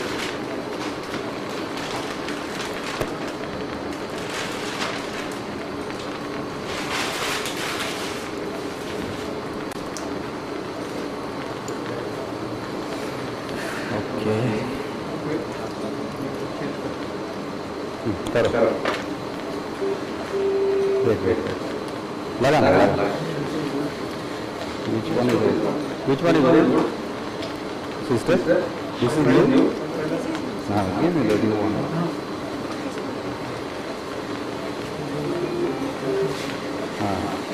हो गया on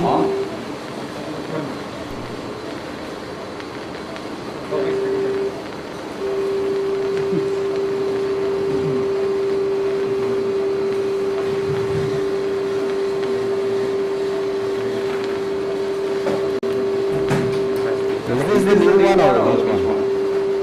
Which wire is this? अभी चल रहा है तो बीच में रुक जाता है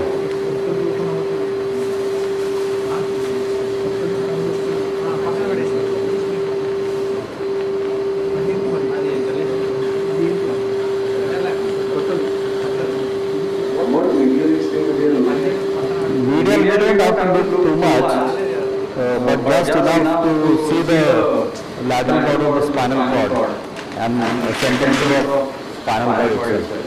Not much. We don't have to go right up to the midline.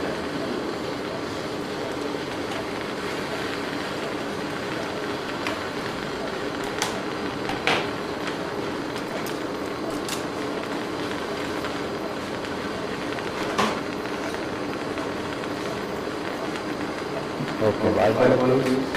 Sir, one second.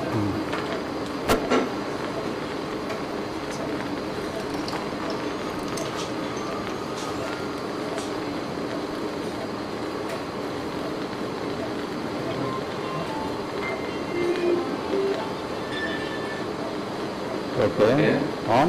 Sir, one second. Okay.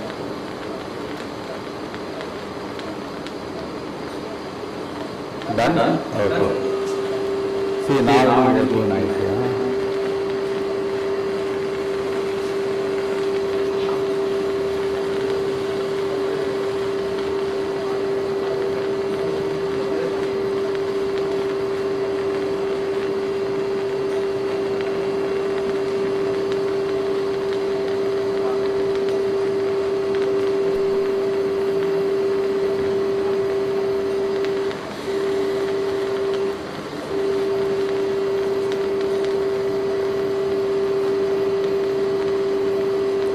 Wait. Forceps.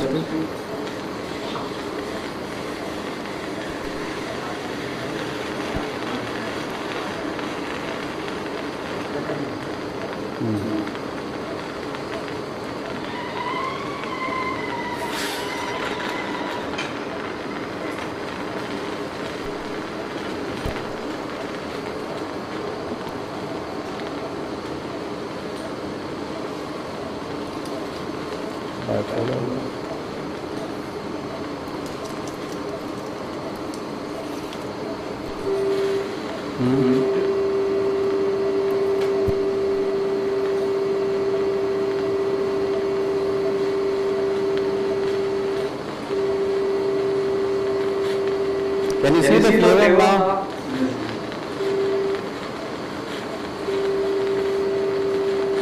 Okay, so this is the flavor. This is the superior lamina, this is the inferior lamina, and this is the tip of the junction which is forming the facet here. Yeah? Yeah. I'll just expose it a little bit more. Actually, I start building now, but just give me a quick punch. Otherwise, give me a cutter. Yeah.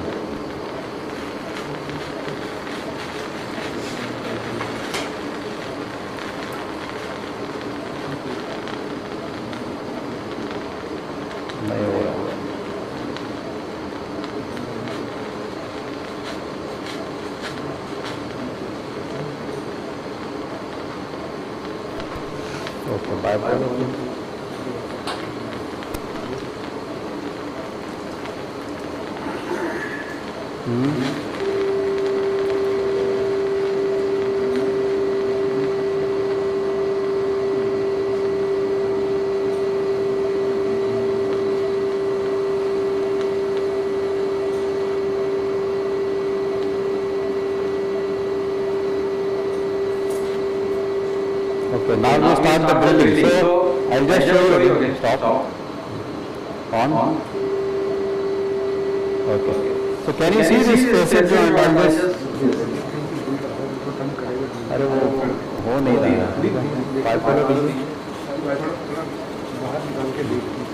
Can you decrease the height of this table?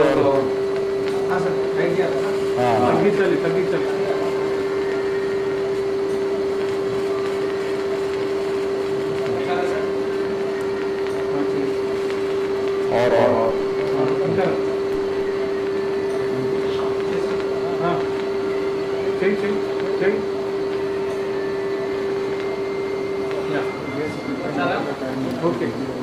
Last one.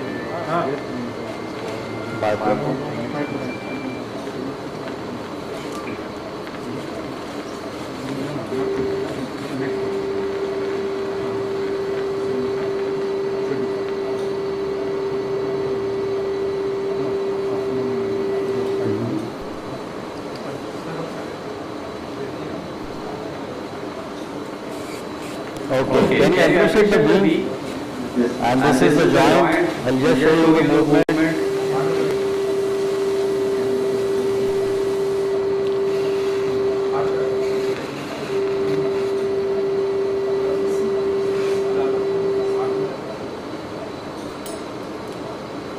It's too much bleeding. How much is BP? Bipolar? It's not shrinking. I think there's some problem with the artery. Please start. Not working properly. अभी कर रहा है.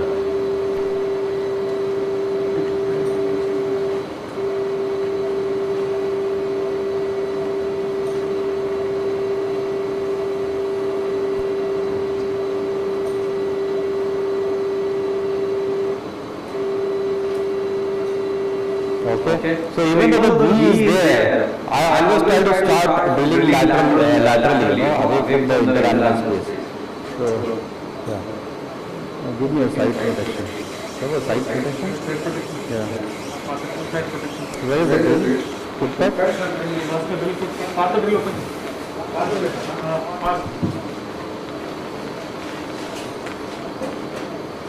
forceps by that time.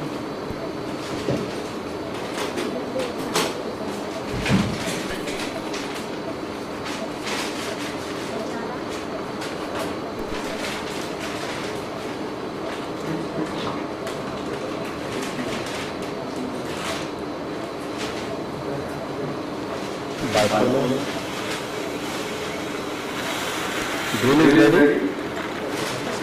Yeah, 2 minutes. On.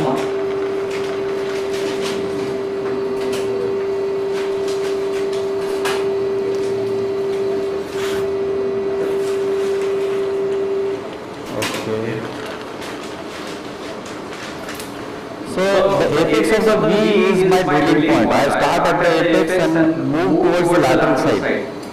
In cervical spine, I think if necessary, you can remove almost half of the thickness of the facet, but not more than that. Okay, but we try to save the facet as much as possible. Ready?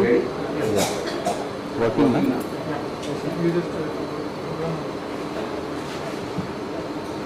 Always place the drill first. Zoom in a lot so that you see the tip.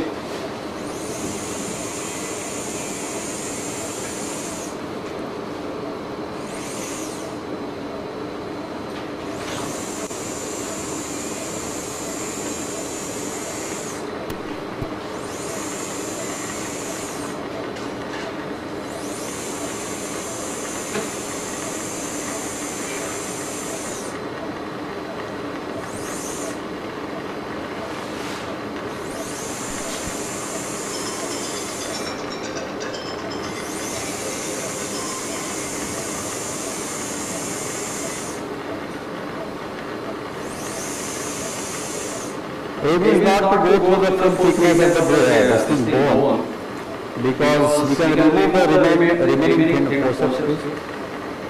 The remaining thinned out bone with a tube ship punch or a paracentral punch. And this is especially true for the lower lamina, where you don't have much space between the dura and the lamina itself, you know. Drill, please. How much is the RPM of the drill? 6,000.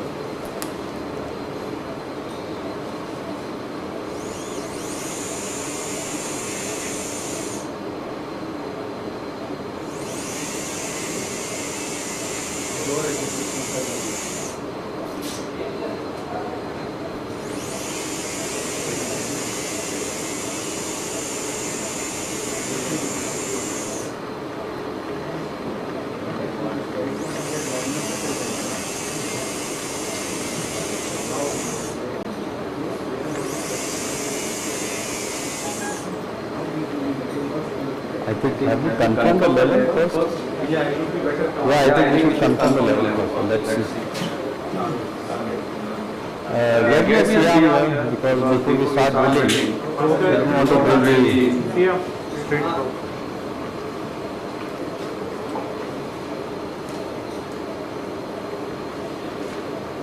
Sorry, I forgot the step. Before we start drilling, we should always check for the proper level.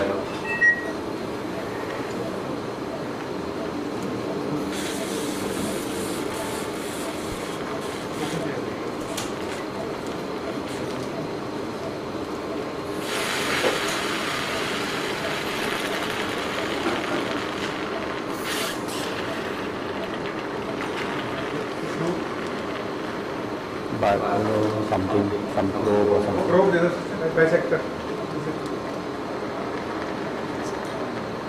Yeah, probe down. In the probe.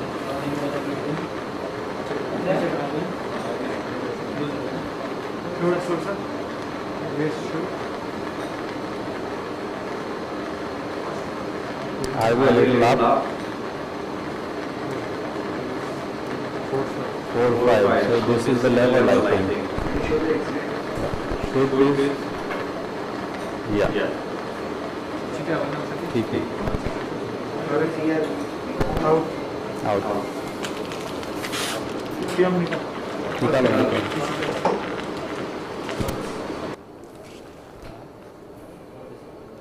Forceps, please. So, as we were discussing earlier, it is possible, quite easy to slip up superiorly. So, if you see this picture, C-arm here, 2, 3, 4, 5, 6. Now, where's the previous picture? Master, previous photo, the CM photo previous. No, just previous. इसके एक पहले जो लिया था वो कहाँ गए? अरे, every picture you have to say. Dr. Kumar, is there? Hello. Yeah, are you?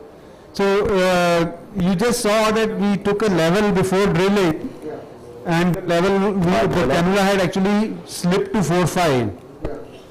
So now we are just shifting toward the C5-6 area and removing the soft tissue covering the C5-6 space. So one thing you can, the positive point from this is that it's possible for you to operate 2 levels in one incision, isn't it?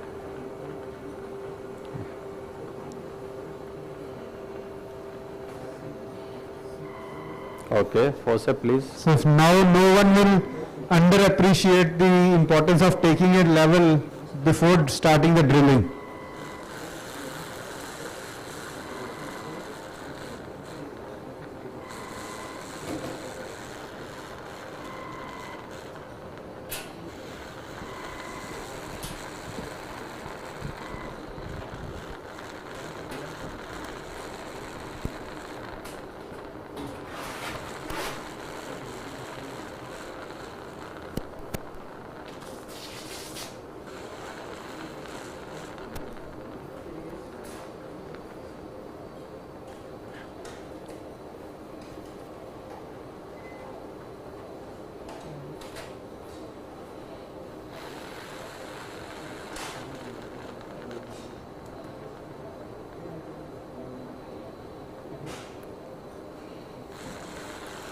Okay.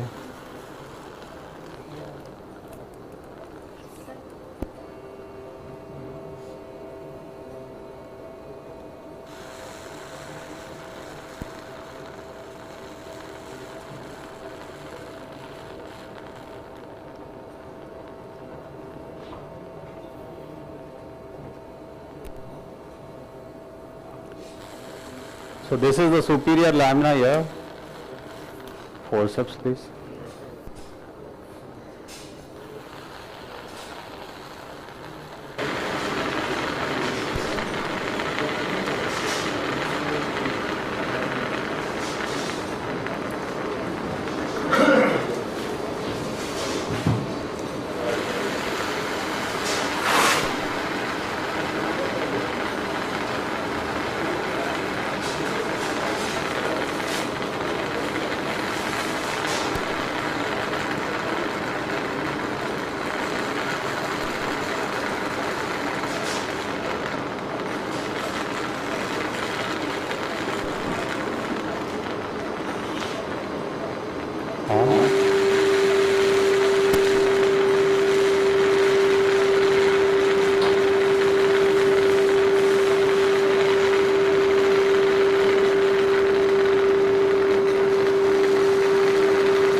now physics.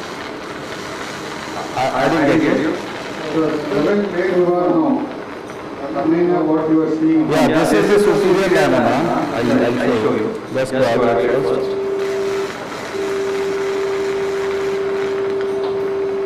We'll again confirm now. Okay, now this is the superior lamina of the inferior level, which is the right level.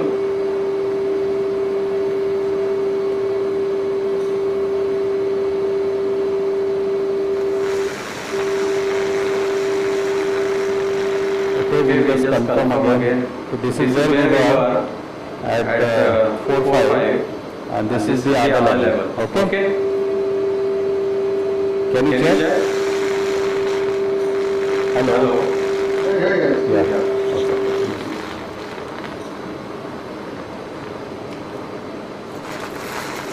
See the amount of angulation of the scope which I am having. So that is this elevation of the head end makes a lot of difference, because that is the reason why it's slipped, scope is too much angled to the inferior side, and this is especially for the lower levels, 5, 6 and 6, 7.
Controlling the bleeding is very important because of the neck, because of the position and the vascularity, the more obstructive bleeding.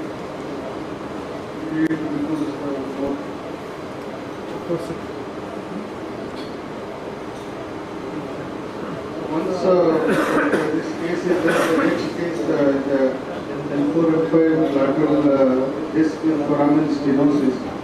We try to see foraminal drilling, how foramen is drilled and how foraminoplasty is done. So we just try to understand. I will demonstrate the foraminoplasty in the next video. The parallelly, my more regular position, I try to complete it.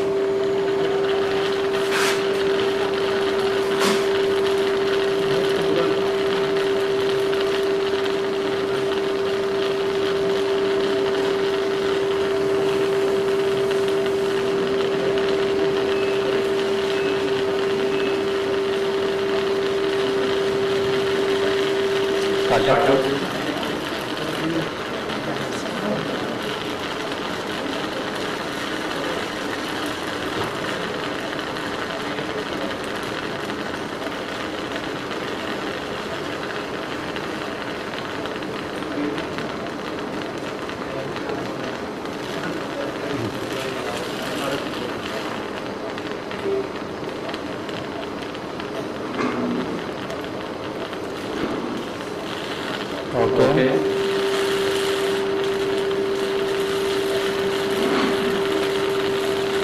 So there you see this is the inferior lamina, this is the superior lamina.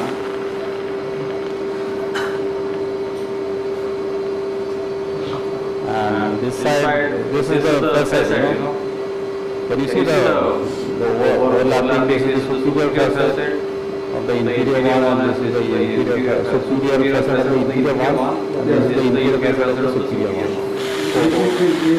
Yeah, I see here. And here you want to build a little bit upper lamina more, right? Yes. Can you see the flavum now there? Flavum and the joint. Give me the smaller one, the flat process. You can take cervical. Yeah, that's what I was asking.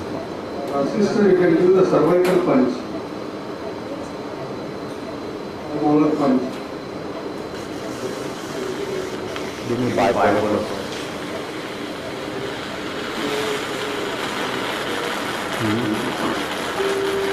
The smaller punches you use, less the bending is required. You have a bigger punch, you need to do more. Because the punch doesn't go inside. So if you have a good small punch to punch, then hardly 3 to 4 mm is required.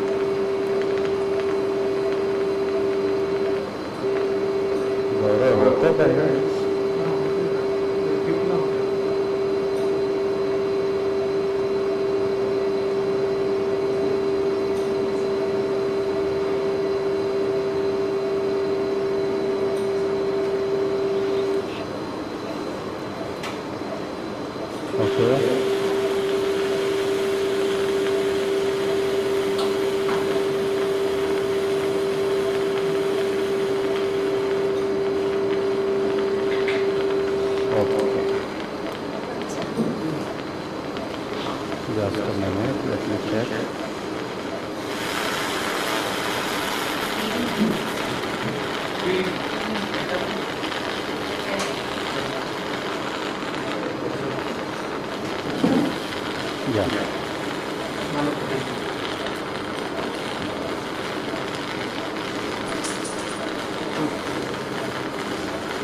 This is a smaller cervical punch which can enter the space properly.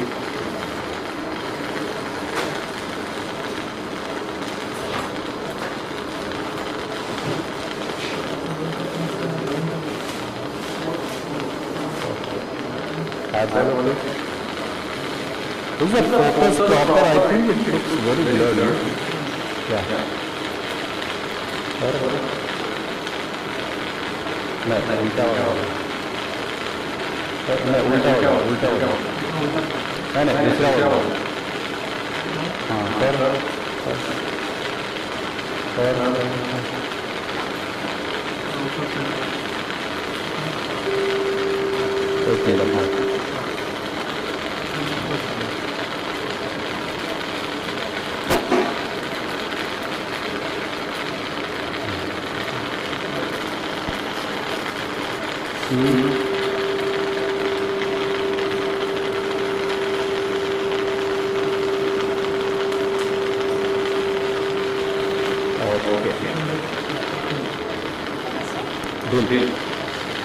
So should we confirm again or we just skip this step?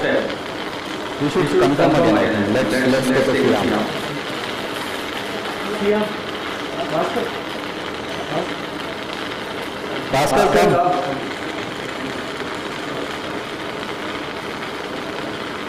That was Siyam.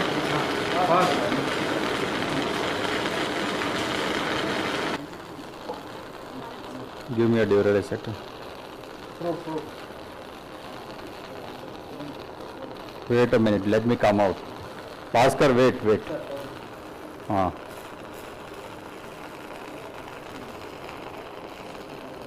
Okay. Shoot.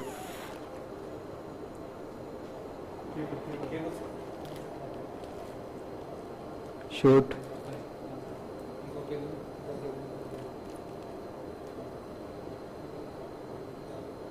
Okay, so 3, 4, 5, 6. We are at the right level, I think. Okay. Guys, everybody confirms? Hello? In the audience? Okay. Hello? Yes, yeah. sir. Okay, then I'll start drilling. Take out the CM. कर लो.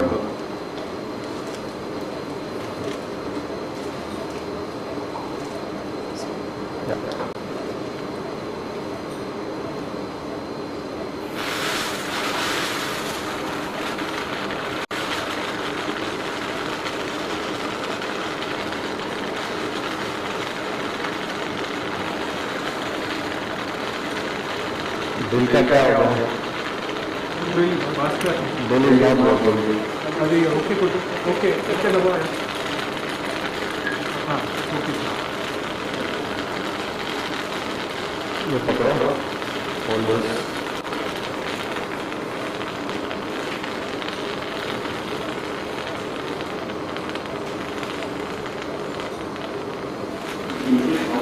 Wait. Just enough to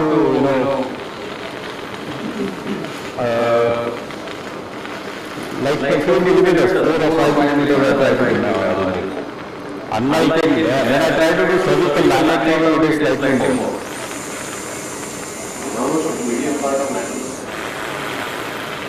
How much of? Around 30% or so. 25 to 30%.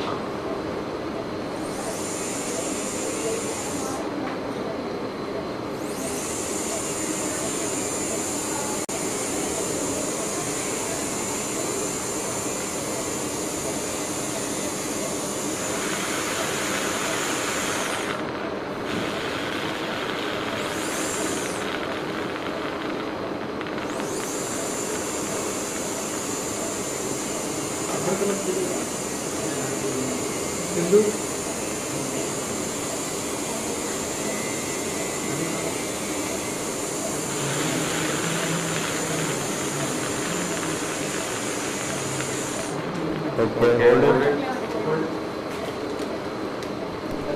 Bipolar.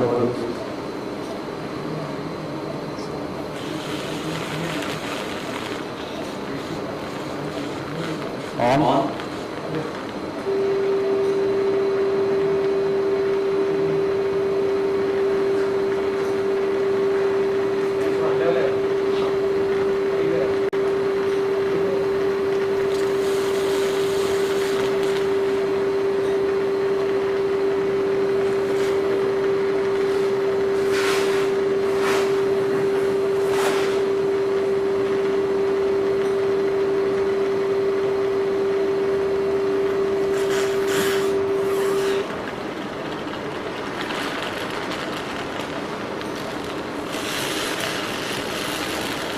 Forceps.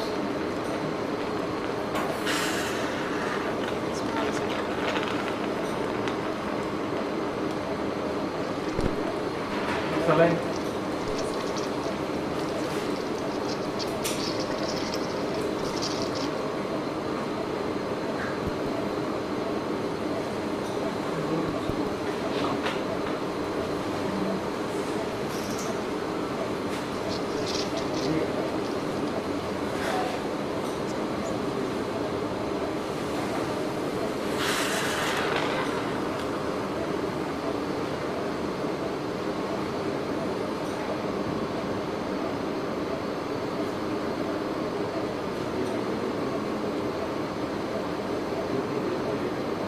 Bipolar.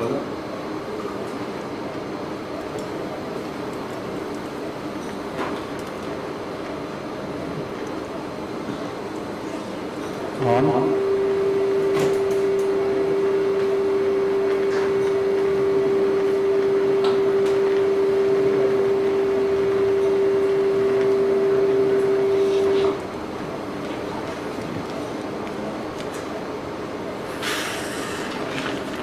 Okay, drill please.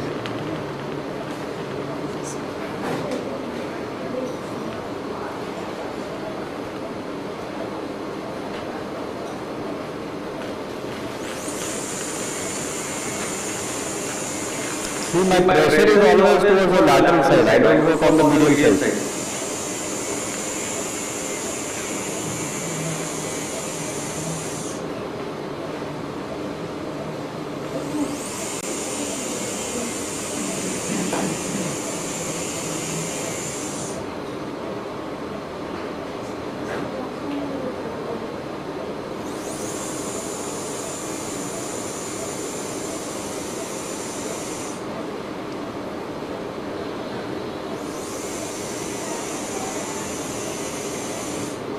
Can you give me a round diamond forceps?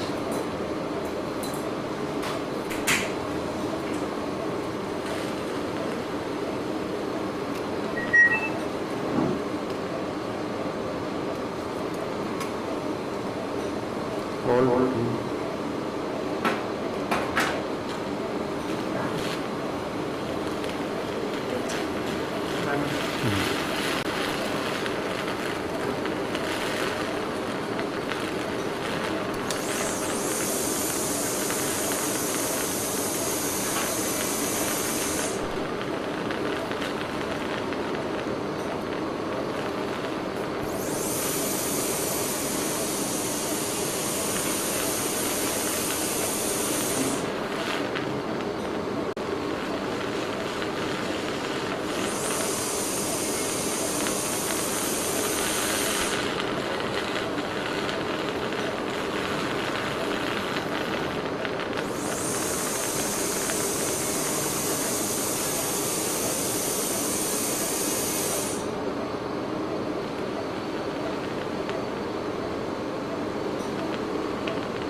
Give me forceps, big one.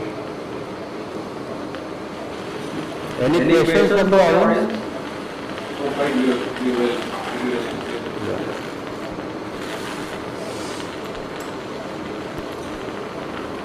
Bleeding थोड़ा बाहर से ज़्यादा है.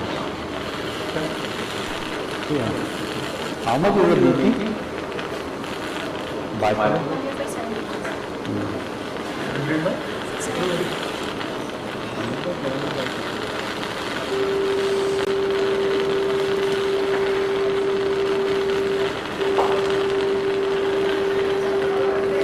this part of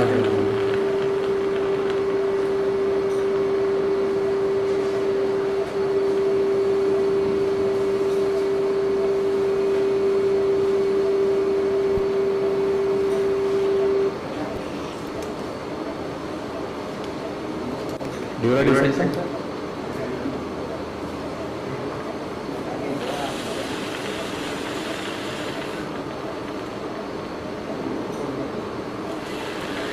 So this is the interior one. Just try to get underneath. And this is the superior one. This is the lateral part. So creating a space for the peripheral to work. Okay, give me a two punch please. What size of yeah, legal. I think I initially use a 4 mm. But we can also use a 3 mm. So laterally जाना चाहिए ना.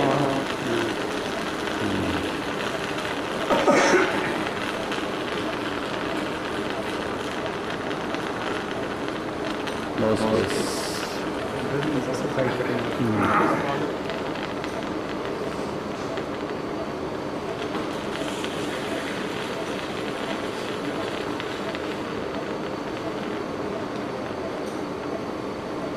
extremely small.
Small one.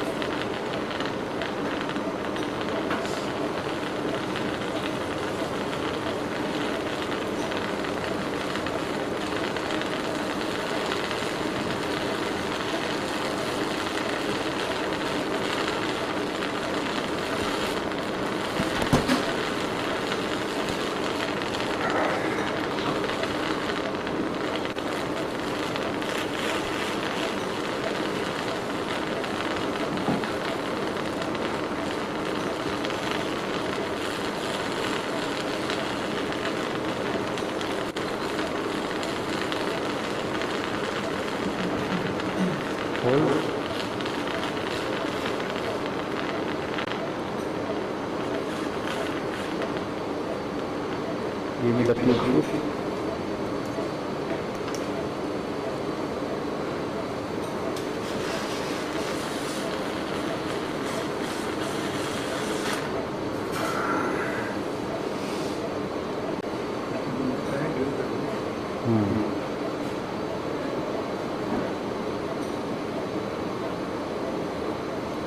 Okay.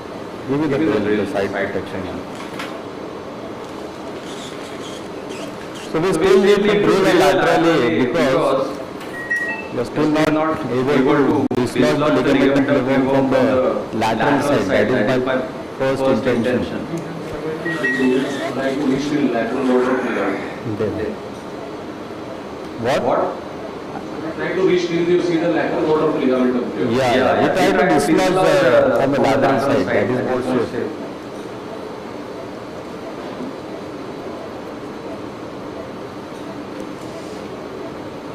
So this is a smaller one.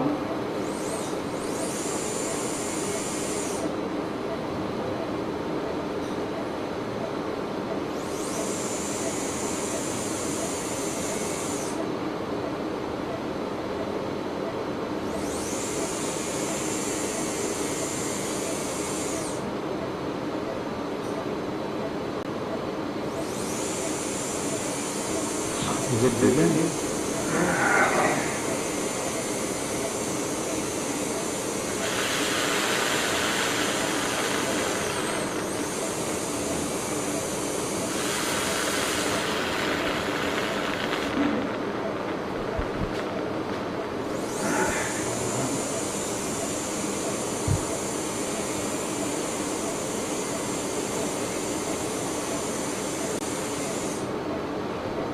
Can you see the dislodgement of the flavor bone inferiorly?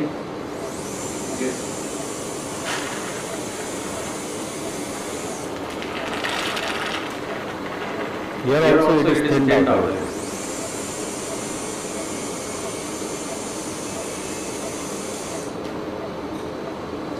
Hold it.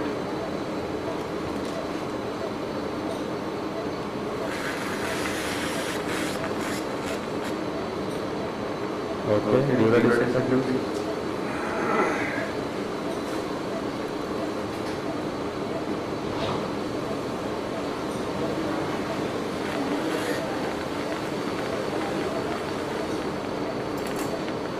Now I am able to get under the medial margin of the facet.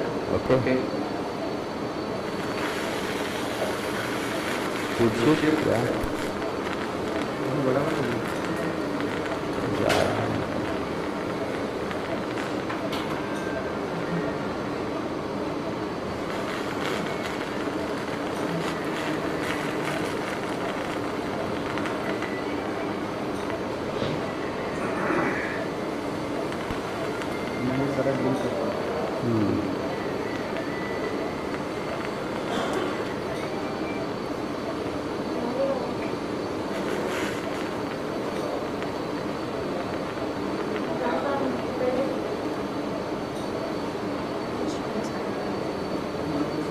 Can you see the neural structure there? Yes, yes.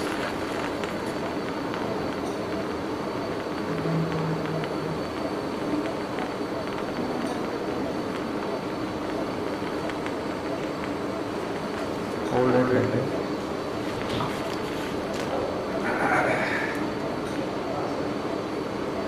Keep shifting.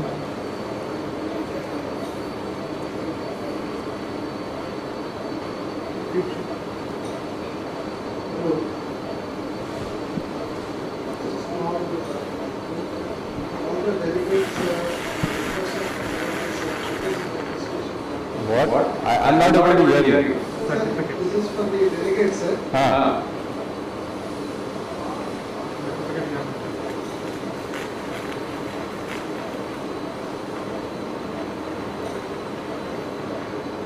Give me a bigger one. This will have two right side.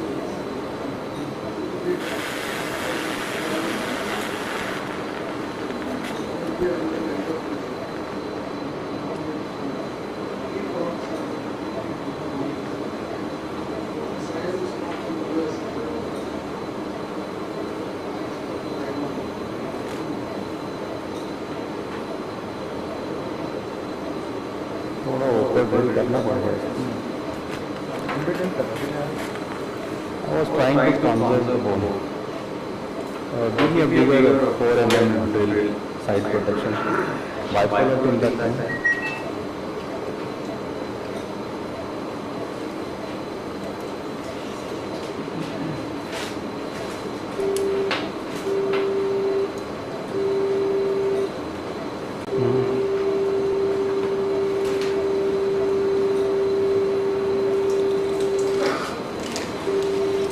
Okay.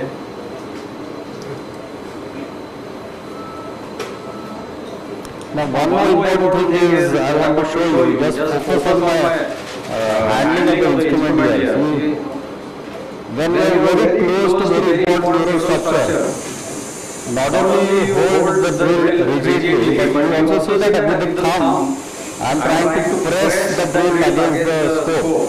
So it doesn't allow any downward movement. Can you see this?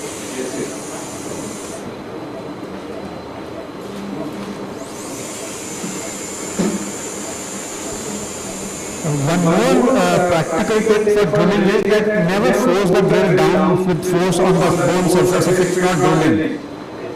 That means the drill is not sharp enough, so it is better to change rather than forcing it down. That can allow the drill to slip through the ligamentum flavum and injure the spinal cord.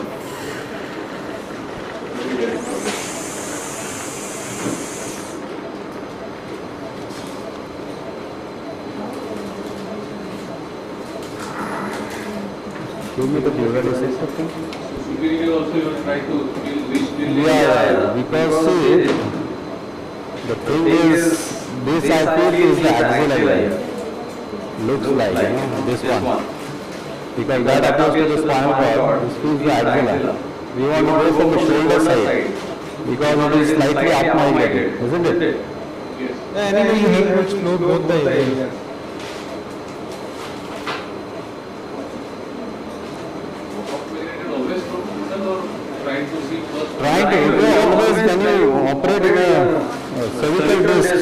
You have to explore both the sides. No, I need a cutter. This tube sheet, smaller one.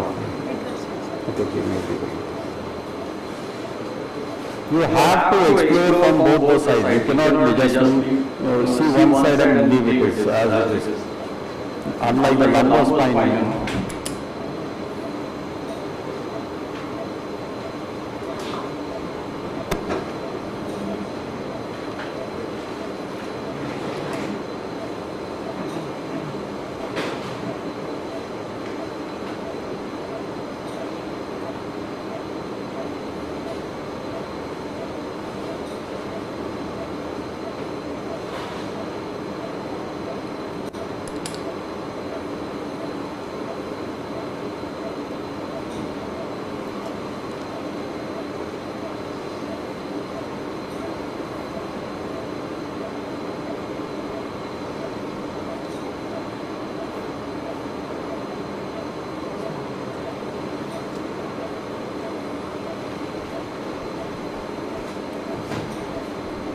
bipolar press.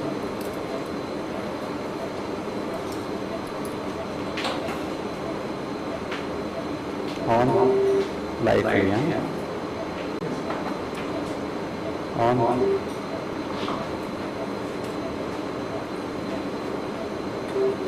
On. Okay, forceps, bigger one.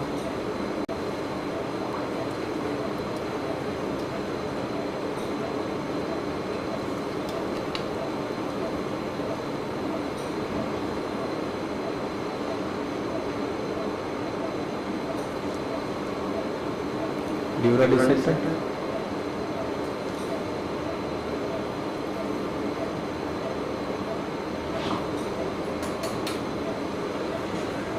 Can you see this is what I feel is, if I am right, this is a nerve root here, this is the dural sac. I am trying to go, this is the part of the bone which we need to remove here. Give me a shorter, smaller tube sheet.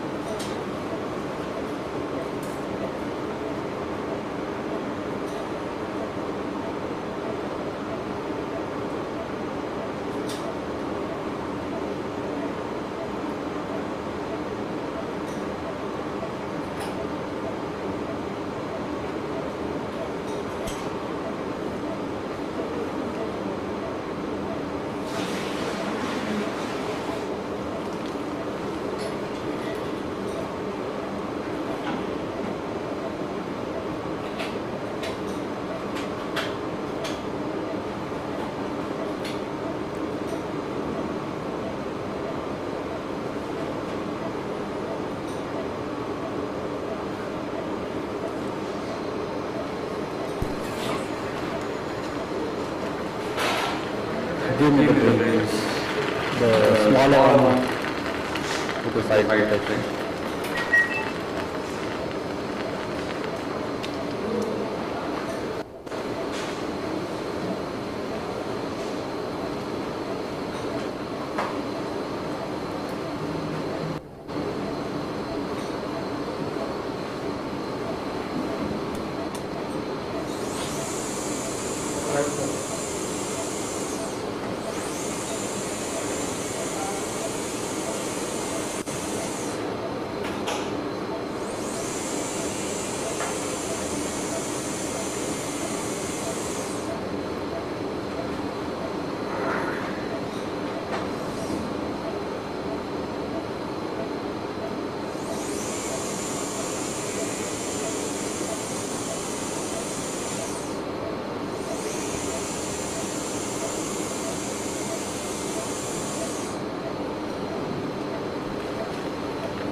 Okay.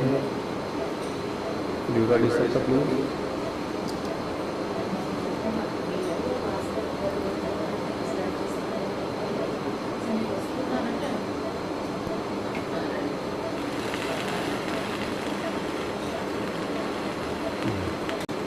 Good. Yeah.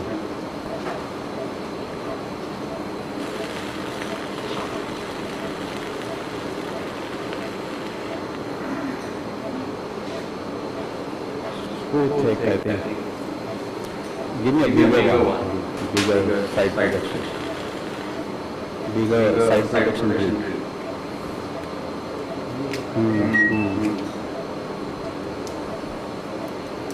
Look, sir, just is there a role of cutting as lateral? Lateral forward. Just to see if there's pedicle or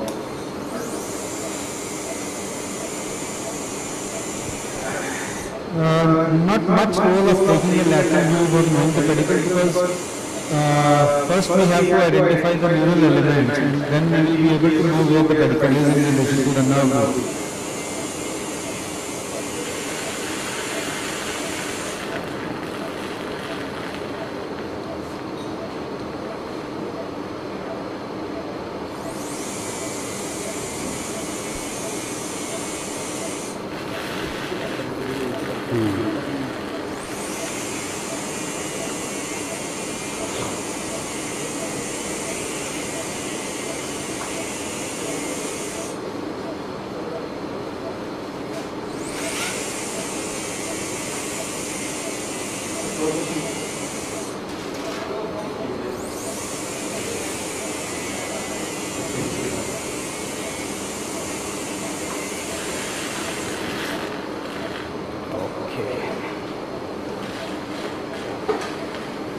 Give me a forceps.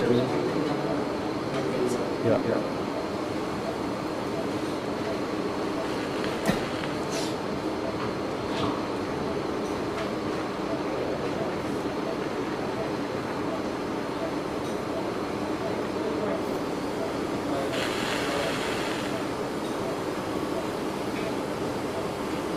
Still need to drill here, yeah?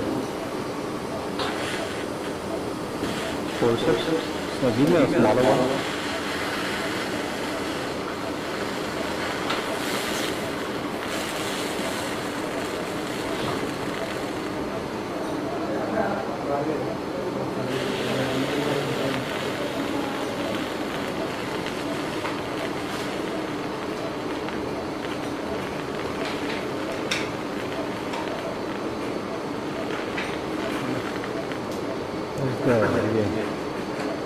Give me the drill. You are pulling using the body.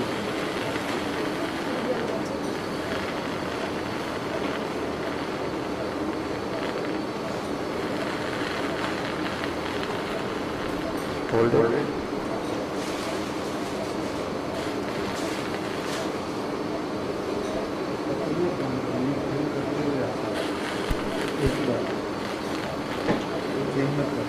No, laterally. We have to drill this. You don't have to go too much medium, because here we already see it.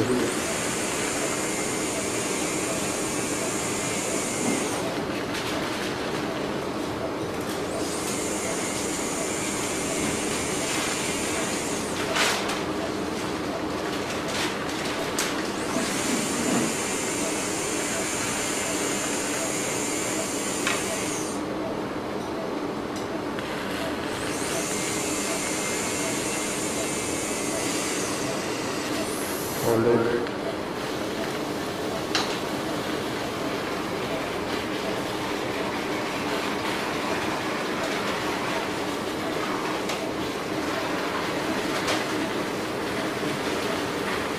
You ready, sir?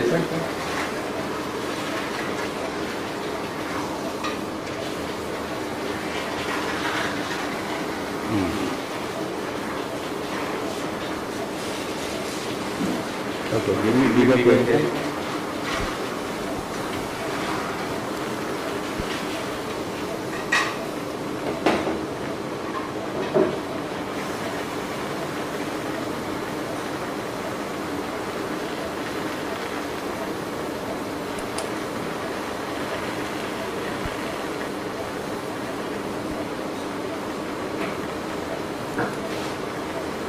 Can you see the nerve now?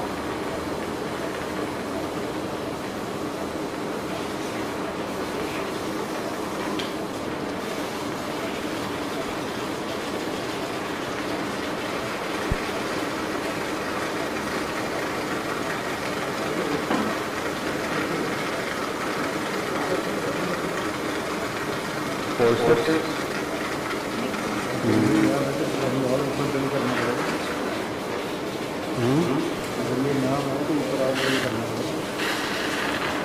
ऊपर axilla में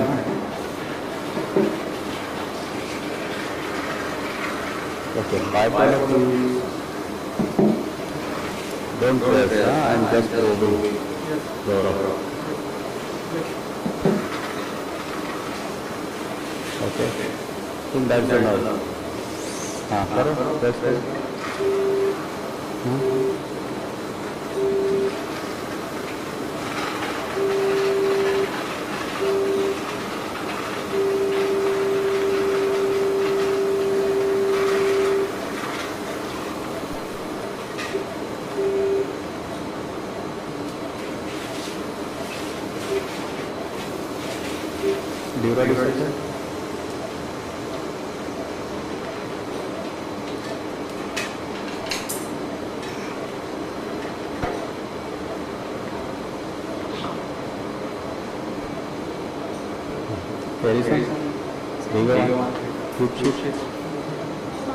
Big.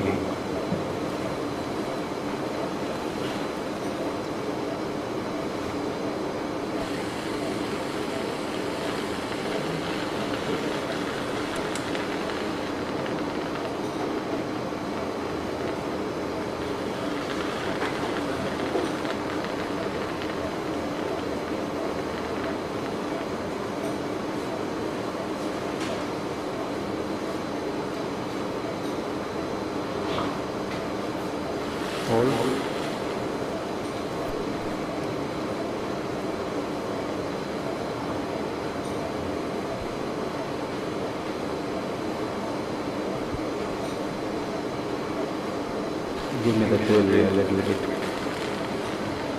थोड़ा ऊपर. थोड़ा upper लाना a little bit.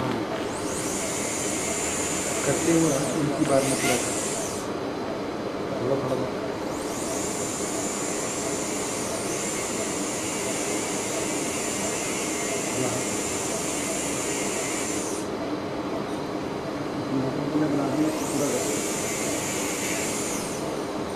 You don't need to go up, no?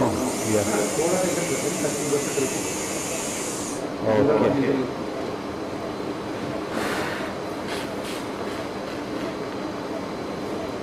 You ready, sir?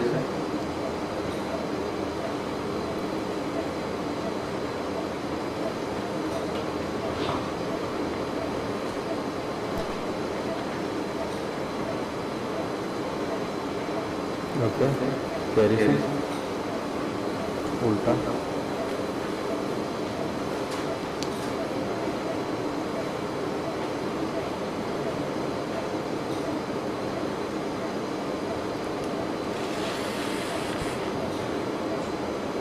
Give me a shot on.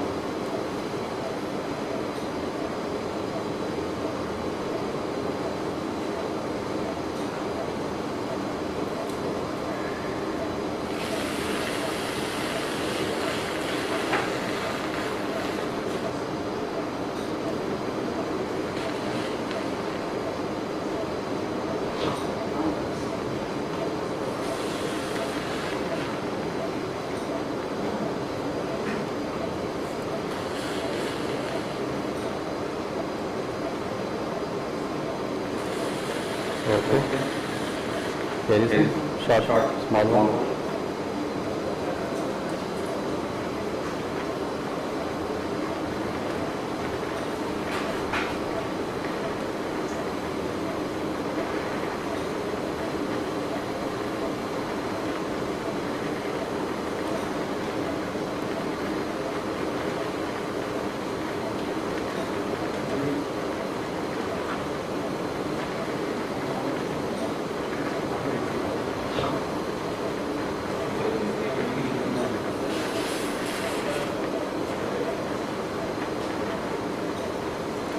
Bipolar fluids.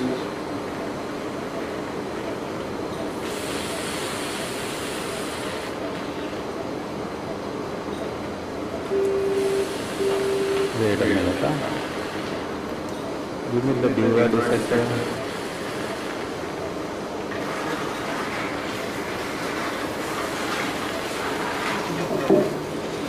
So that's the fragment. Can you see the fragment? Or is the bone? So this is the shoulder part. And just remove this part so that give me a bigger fluorescent punch.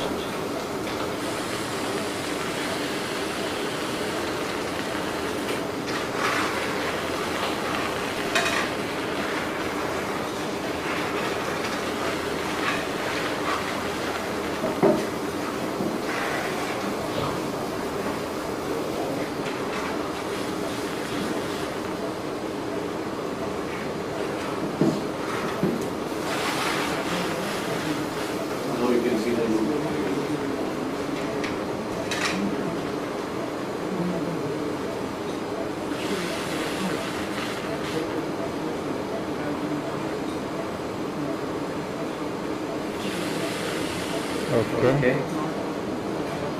So you saw I did not remove the flavor at all. I just kept the whole thing intact. And I just went laterally so that, the whole thing became easy. Give me a force.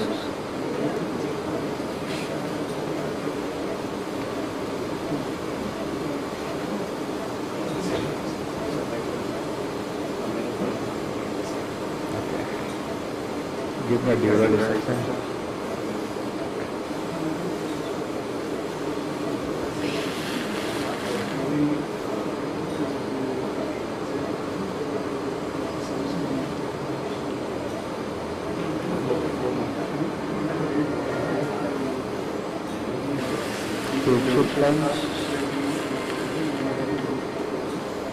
Too big job, a smaller one. Let me check.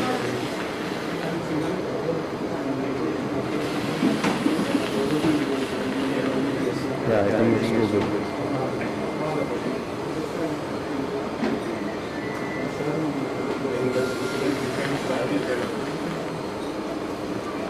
हाँ नहीं था खाना नहीं खाया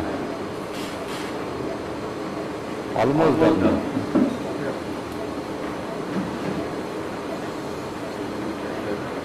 Just tell about this punch hole. Yeah. Forceps. Saline. Second. और wait की जैसे वो बबल्स आ गए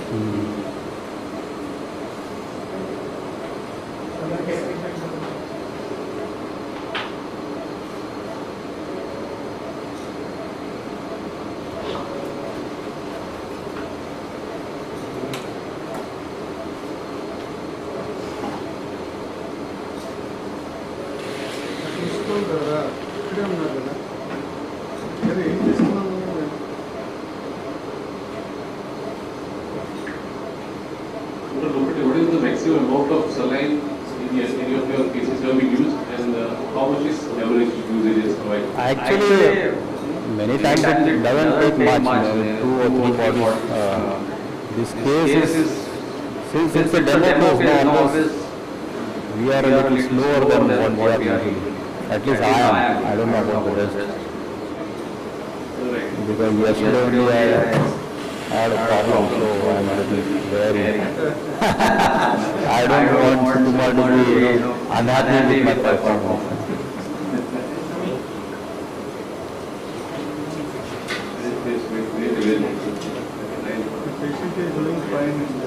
Yeah, luckily the patient is doing fine, but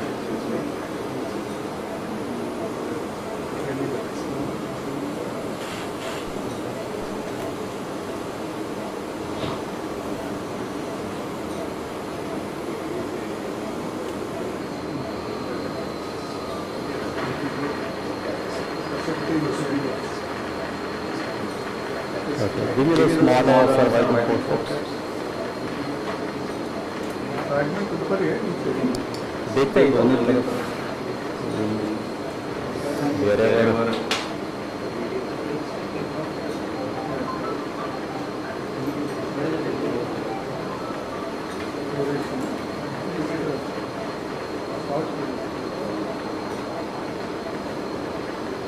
now this is a sheet, facial sheet on top of the nerve rope, which we have to remove many times.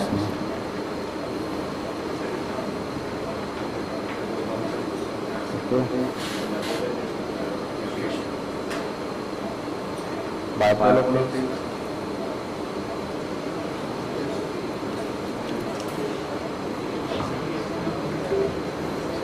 be careful, okay, on.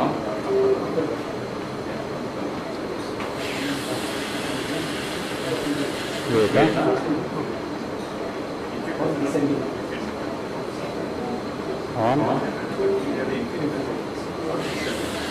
on.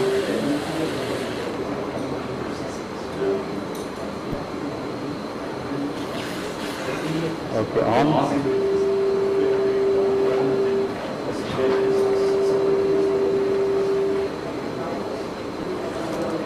There is some थोड़ा ऊपर हो रहा देखो the bigger one.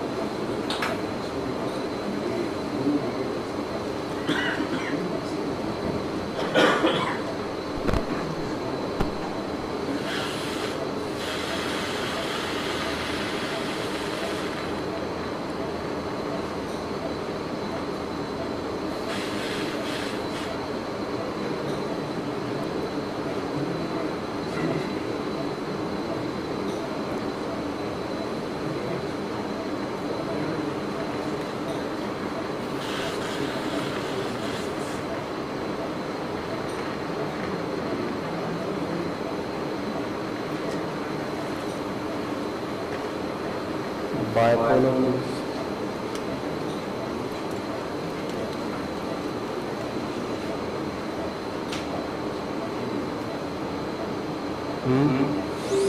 Sorry, on.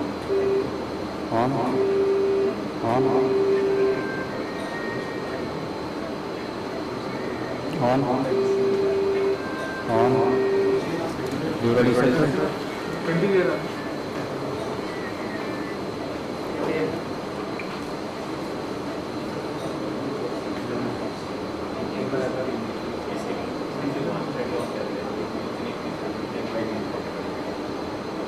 Okay, kidney is a tube shift sometimes. Yeah.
थोड़ा जाना चाहिए इसमें bigger tube shift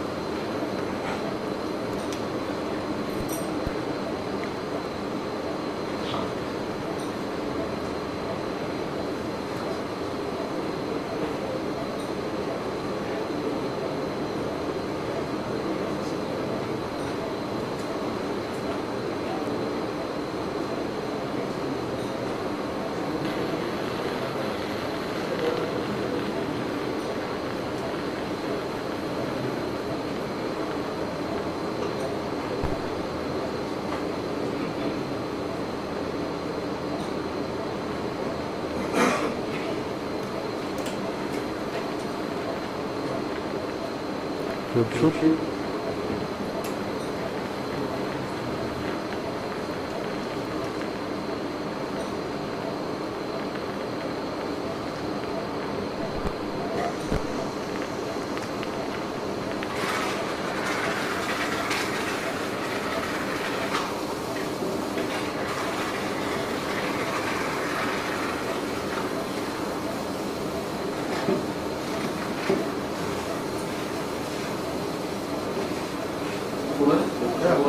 Yeah. So that hypertonic cell is mock Huh? Dropping of floor with suction. Yeah, it's called the floor suction. This is used by urologists where they drench the floor. So sometimes the floor just use this floor suction and it is very good. It doesn't spill all over. Give me forces.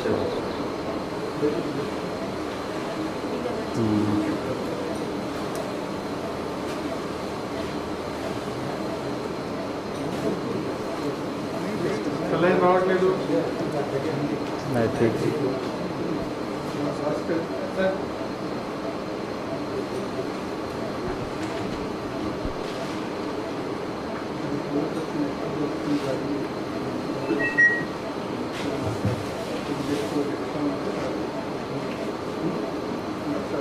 Smaller concept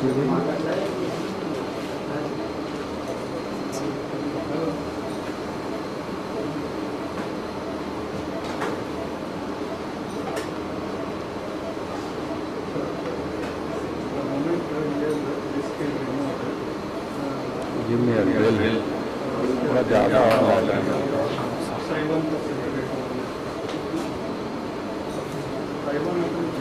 where is the third part?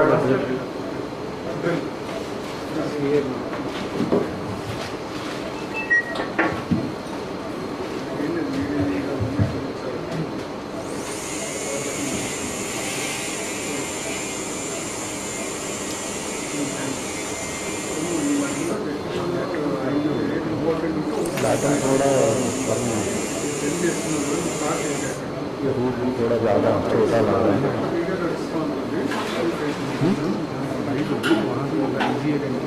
नहीं ये थोड़ा सा angle में कैरिसन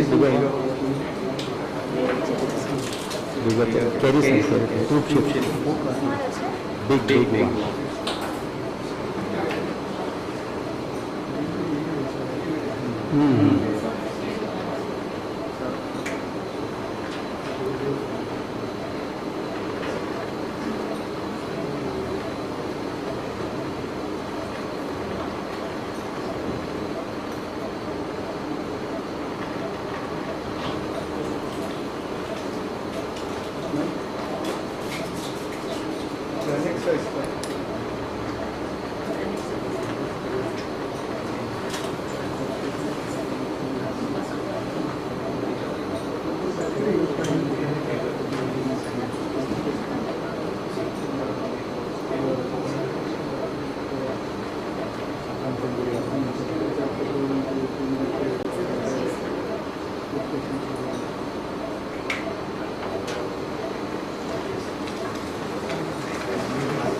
forceps please.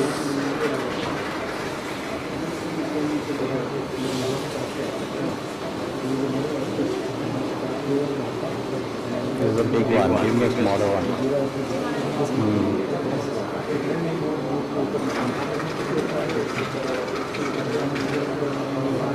Bipolar.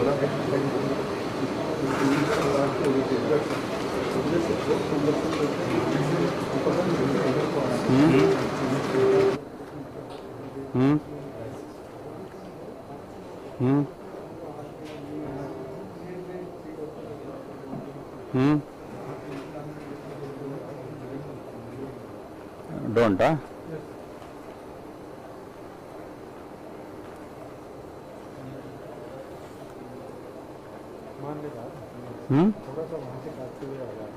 Yeah, आ गया ना, root आ गया ना, see. This is the root, no? Yeah, what I'm trying to do is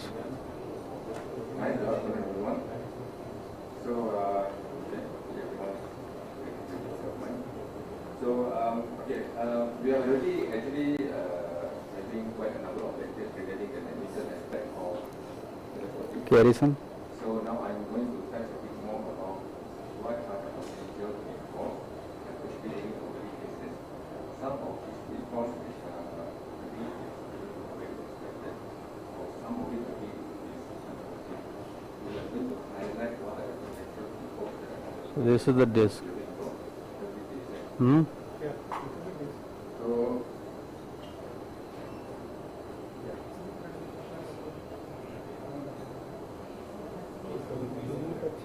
Hmm?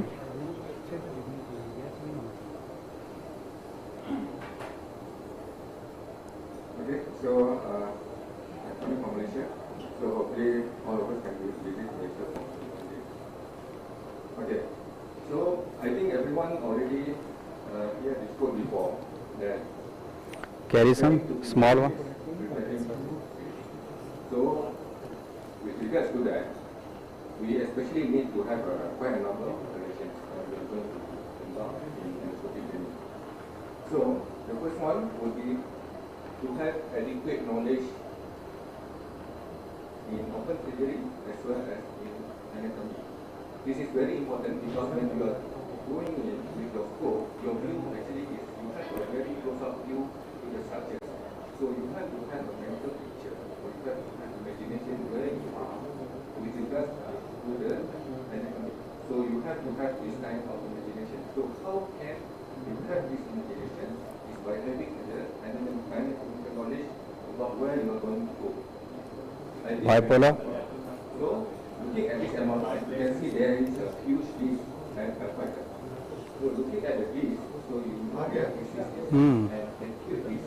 So in your mind, you already expected what On. you are going to get an acute disc. On. So most probably you are going to get one single disc. On. So you On. check get this kind of difference. So you have to have these mental pictures inside your mind. On. It's very important in the endoscopy. Okay, the second one is inadequate preparation On. for precision surgery. This is a very precise surgery. So it starts with MRI. So if your MRI Give me a Dilator dissector. complete Tesla MRI, you are not going to get a very sharp clear image from the pathology. So you have to have a clear MRI. Then only you can plan where is your where is your landing point. Because this is very important. For you to have a good MRI is very, very important. Because the moment you treat your MRI carefully to determine where is the disc. Because the approach of foraminal disc and the approach of paracentral disc is okay, so for each one.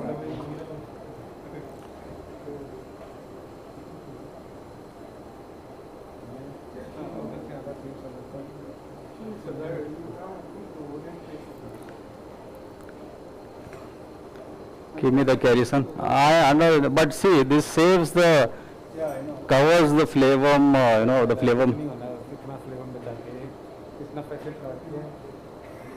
थोड़ा सा flavour भी काट लेगा तो कुछ नहीं होगा नहीं ये no sir ease of visibility थोड़ा बढ़ जाता है इरिटेशन कम होगा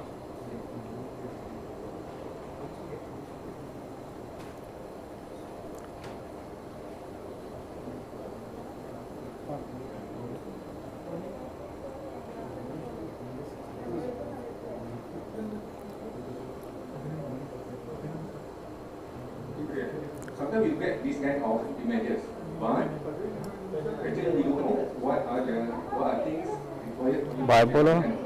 So you have system. Bipolar. Then only you can have this kind of images. But if you don't have this one, you just On. why my images are not good? Because actually the हाँ ये bulb disc तो नहीं है पता नहीं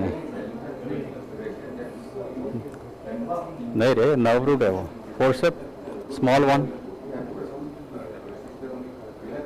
that's not the disc doesn't look like it's a big nerve root ना देखो it's all nerve root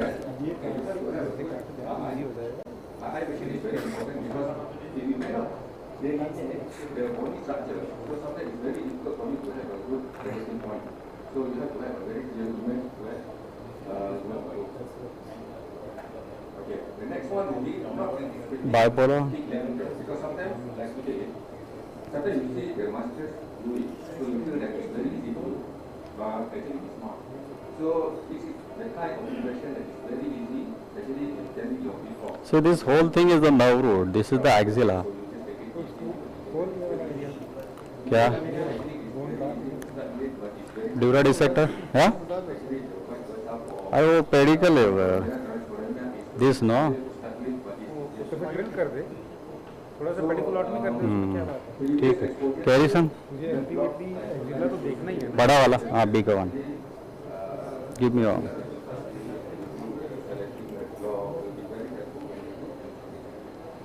And for, especially for orthopedic surgeon, because you already do some knee work or you do some shoulder work, so you have the, once you have the hand and eye coordination, that will give improvement. So based on study, actually you need to have the okay, the other one would be wrong case management, because maybe the other thing is recommendation that for FIS1, you need to start with FIS1 transforaminal is not a good case. So it's better for you to start for transforaminal, it's better to start with L4 or L4-5, because the clinical is not as big. Bipolar? For FIS1, it's better to start with interlaminar. Once you are mastering already both techniques, actually, I give example. So this is the kind of example that you can do actually both ways. You can do transforaminal, you can do interlaminar once you have the so like in this case, this one Yeah, wait. transforaminal approach. So this is the dish that is taken out. Dura dissector? The next case will be so FIS1 also. So this is done by interlaminar. So actually you can do both ways once you achieve the next one is inadequate exposure. Because the evolution of endoscopic technique is to actually one is decompression, collateral damage. But the mistake that even though you want to minimize the collateral damage, sometimes we tend to be too conservative in our approach. So once Bipolar? there will be inadequate exposure, which can lead to excessive manipulation of neural tissue. Okay, I give an example for this case. So you see that there is a huge list at L4 as well as at L4-5. But looking at this, you know that you can do it by interlaminar. But if you approach it like you approach L5, Forceps, cervical? you will be in trouble because you will have the space for you to manipulate the nerve in actually L4 as compared to L5-1. Why I say that, you can see that for interlaminar window, the L5-1 interlaminar window is very big. So interlaminar window for L3-4 very narrow. So you see that the dip at L3-4 is very big. So if you want to try to Bipolar? you will be in trouble because the one thing excessively manipulate the neural structure. Okay. So for this case, Dura dissector? हाँ. but for it to have good decompression as well as decompression of the nerve, you need to do some bony work first. You create the space, then only you can take out the disc. You can see that some of the bony work Forceps, cervical? bony work has to be done for L3, L4, otherwise you can't remove the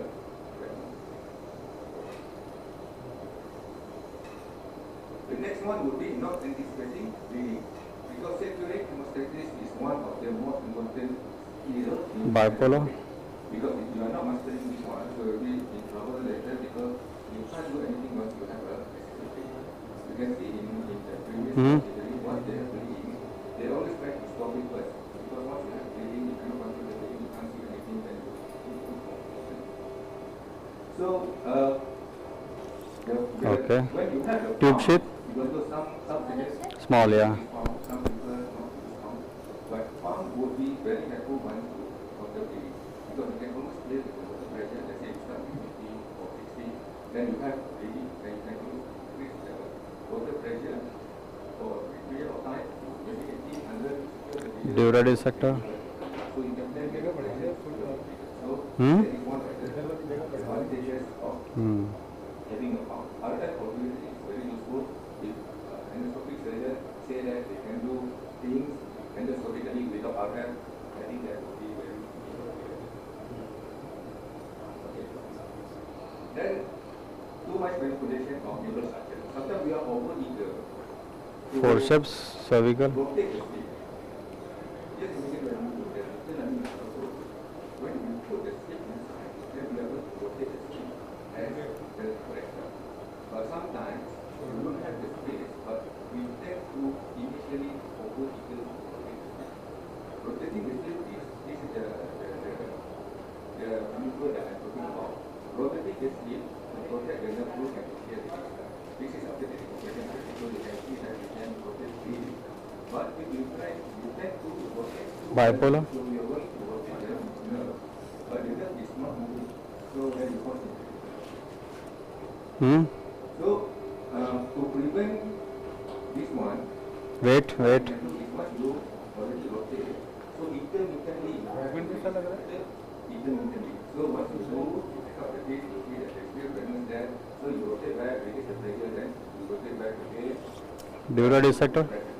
So हाँ वही देख रहा हूँ मैं. Let me actually see whether. then the next one is not knowing how to handle the weather. Sometimes we tend to be panic when we have the weather. Actually, you don't have to be panic. Usually the weather during the surgery is very small, very minimal. Most of the time you don't have to do anything. But it's not to be panic. ये वाला है ना. Because of that, इसके नीचे तभी तो dura root pushed है ऊपर वो जो बंद जैसा दिख रहा था वो इसकी वजह से I suspected during that. I can see somewhere. ये तो नहीं ये वाला हाँ वही वहाँ एग्जैक्टली यही है वो इसके नीचे Like open surgery, we are doing नहीं वो तो ऊपर का है. watertight surgery of the patient. Bipolar. If I suspected during that, I can see more during that what I report. What I take out the sleep. I extend my work next week and I just prepare the patient. So I can sleep well and then knowing that it's watertight. Even though not every patient will do it, but for me person can expect it then because the room is small, so I know that I watertight the patient. Let's say ऊपर band है so फिर वो पीछे आराम से retract हो जाएगी Dura dissector. most of the time you don't have to do anything on this book. Therefore, if then you need to number 2.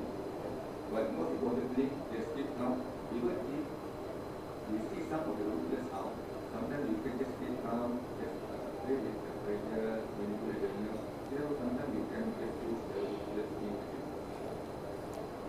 Then the next one will be complete decompression. Give me a small cutter. So most of the time this is because of if you are misreading the MRI, so we don't know exactly where is the target of the fragment. So then we tend to miss the fragment. So it's very important for you to correlate Bipolar. MRI with your stroke. Having said that, if you do the surgery with only MRI without X-ray, so you are doing a big mistake because the video that you see without breaking is not the MRI. Your eye view is the X-ray, so you need to take the X-ray before you go in because that is the view that you are going to get without breaking. So not only that, MRI you need to have your X-ray as well. So this is very Dura dissector. because from MRI you can't see whether the interlaminar window is narrow or big. You can't see that.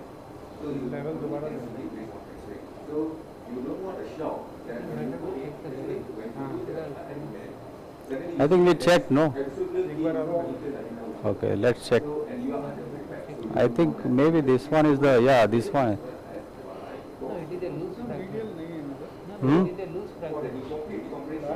Free fracture. You can check the level. Number 2 is the retrograde. Sometimes you see MRI, We'll go from the back. Bipolar.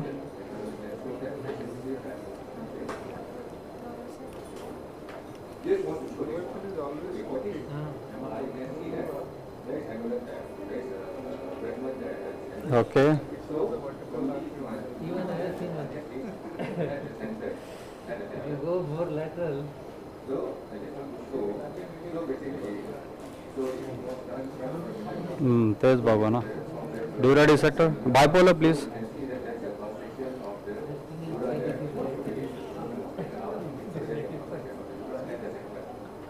Hmm? how do you know that you are a dissector? You can't. So you don't know whether you are a dissector, you drill दे दो मेरे को side protection वाला. Yeah, you can give small also. Yeah.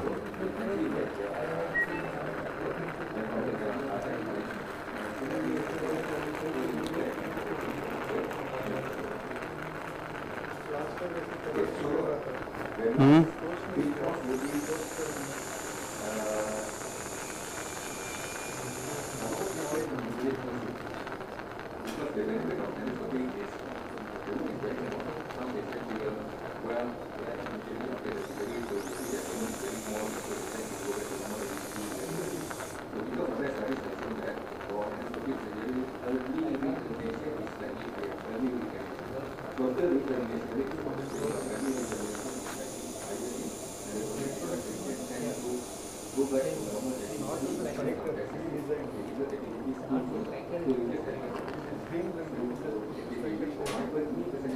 Tube sheath punch. Yeah.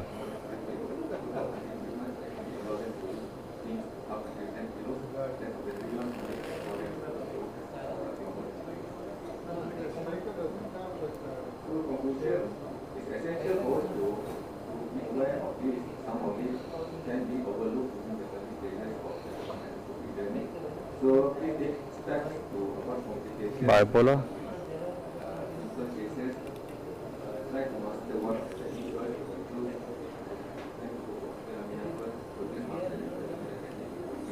Hey, on.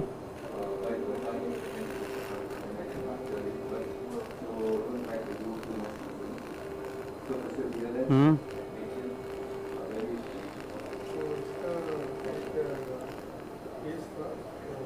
On. Okay. Dura dissector, please.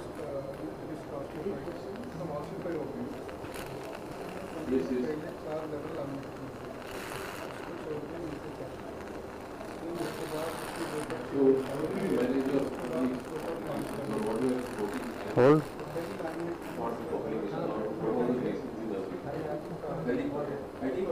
Now give me a dura dissector, please.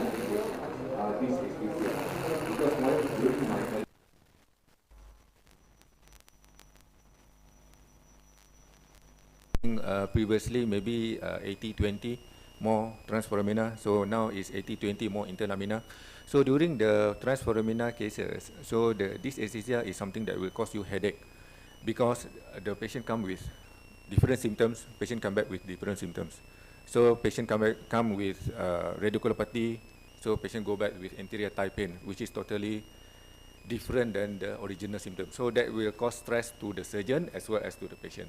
So that is the main thing. So to avoid that for transforamina, please select the case properly. So try to stay at the caudal side of the foramen, not to stay at the scapulic side of the foramen because that is where the nerve root is.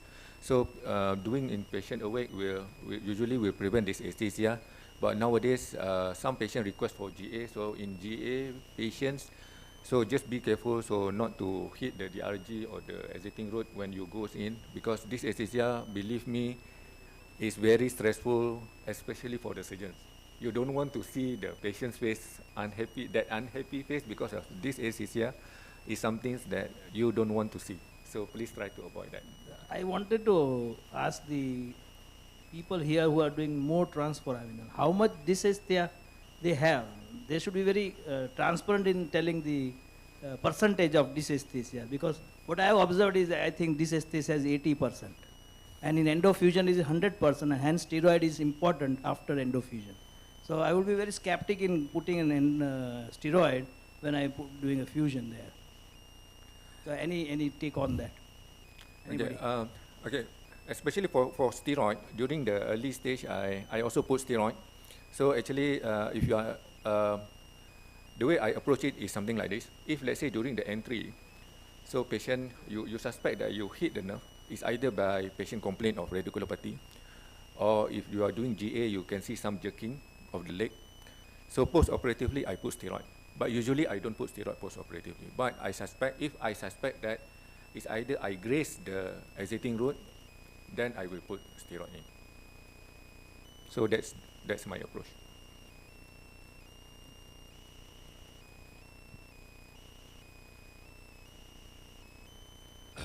Any questions from beginners?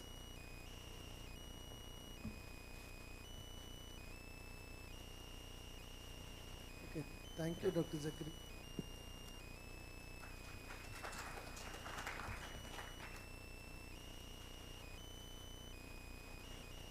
Shall we go back to Dr. Lokhande's theatre? Yeah,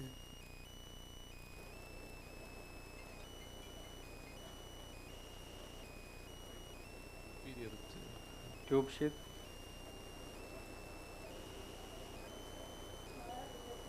Give it smaller.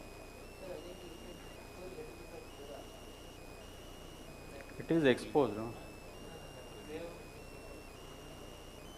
Just let me check this.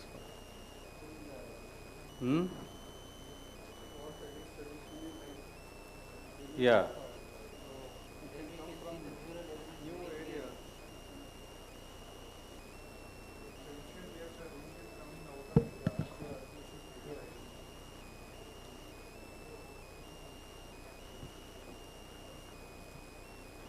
So this is the dura, no? I'll show you. Give me bipolar, please.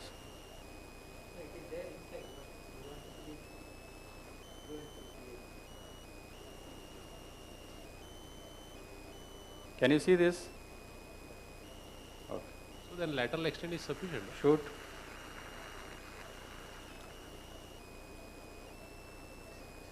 Dura dissector.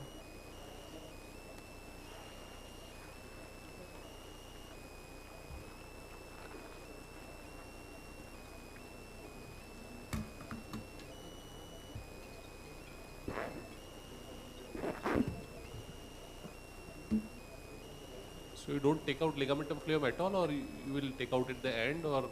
No, this is the root. Can you see this? Yeah. This is the main root, and there is one more here. So we're just trying to, get the things out. Give me a bigger Carrison punch.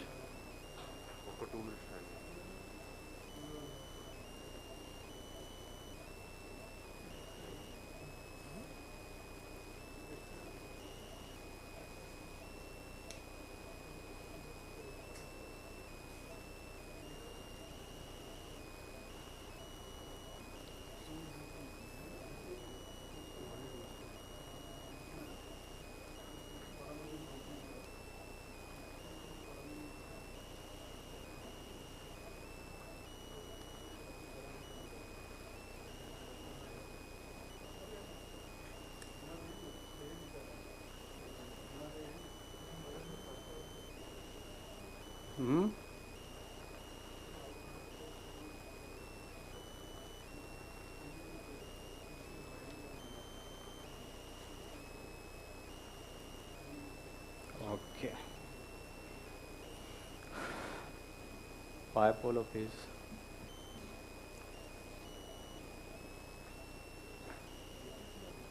This looks like the fragment, huh?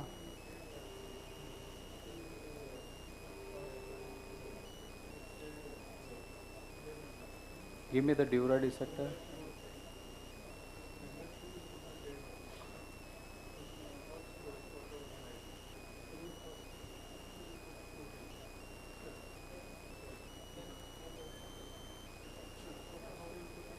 Yeah. Can you see the nerve root, second nerve root? Yes.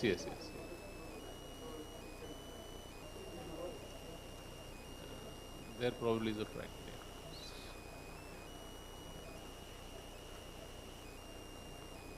So that's the fragment coming out. Right. Forceps, please.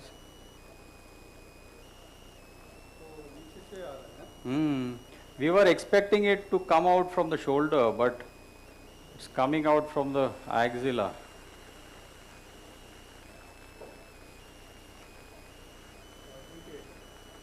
Let us. In my experience, sir, usually, even though it looks superiorly migrated, a tail would be finding at axilla, and it's always better to begin from axilla. Very rarely you will find, unless it's quite sequestered, superiorly migrated, you will find at shoulder.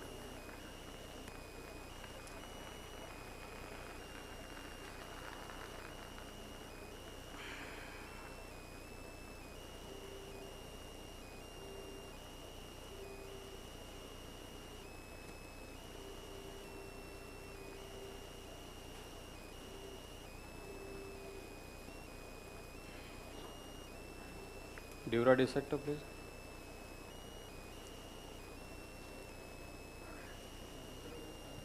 ये वाला देखो, ये दोनों के बीच में तो नहीं है ना?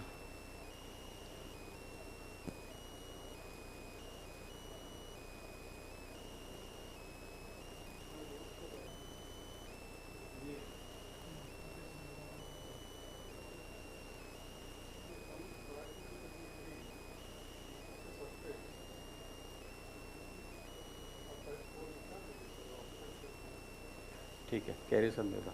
Taking out the ligamentum flip would help in little better retraction? Yeah, I'll try to. Bigger one, huh?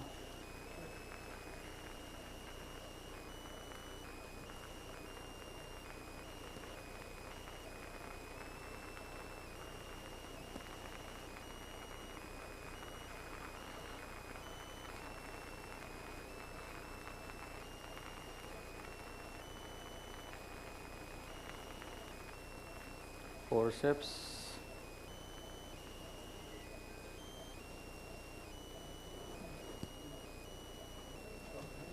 It's not a kind of pure foraminal disc herniation. This is a broad-based paracentral plus foraminal kind of disc herniation. That's why I think we need to go a little more medial.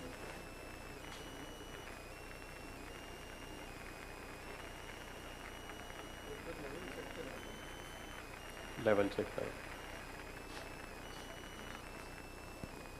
Let's check the level because we are not able to see properly. Dura dissector, please.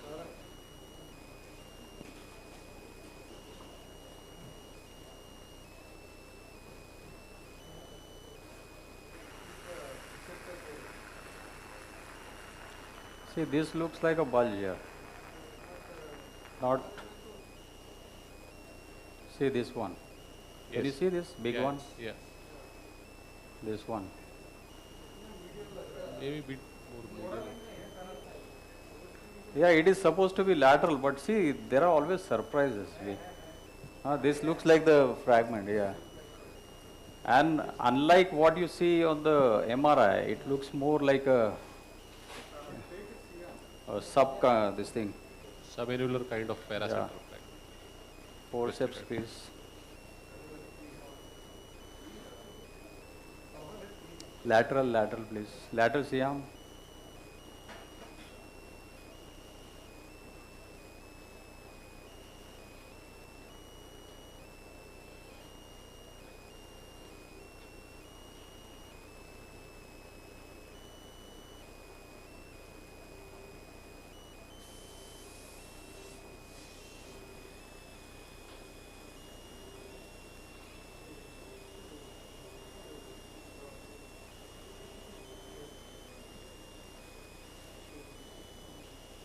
Okay, lateral.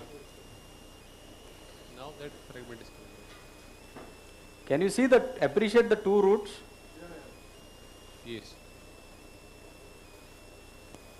See, this is what we need to confirm. Unless you are very sure, no, don't try to go inside and cut it as a disc herniation. Excuse me this.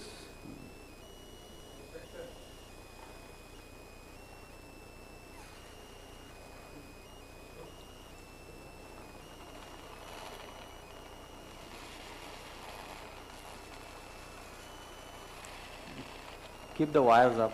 Hold the wires. Shoot.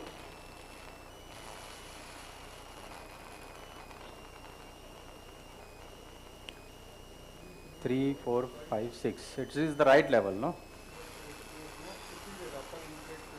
No, abhi. Show a CM image, please. Yeah, this is where the disc is supposed to be, no? See. Now I go up. Shoot. This is up. This is down. Okay, shoot. Okay. So this is the area where, yeah. So what I was showing you right now, yeah, that is the rent I made just now. Yeah, now you can see the fragment.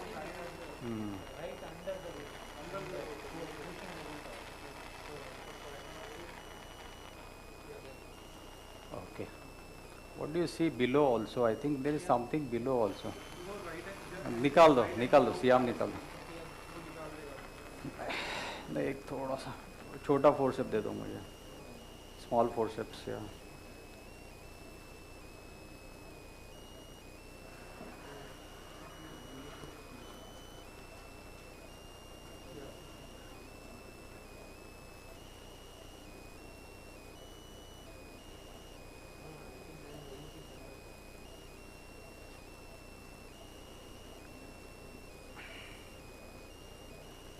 Give me a bipolar, please, first.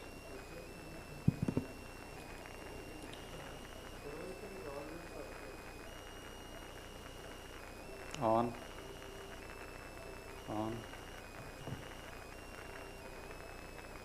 Okay. Dura dissector.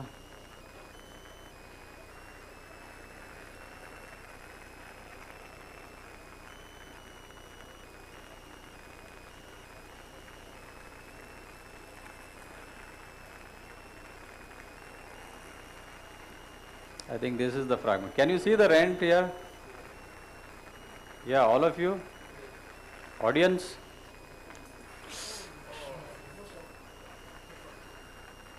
Okay, give me a hook then.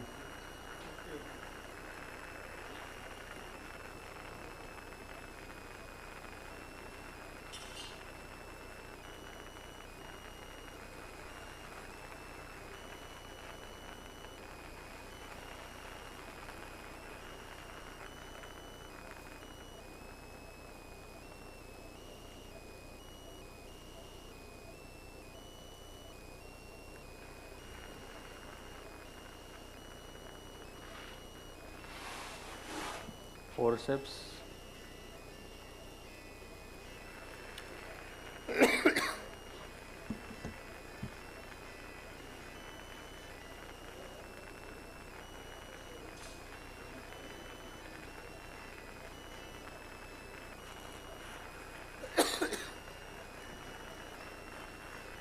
Forceps.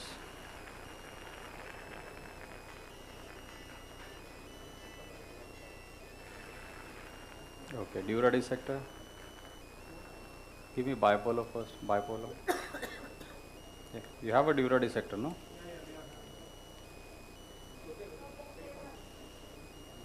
On. Okay, dura dissector, please.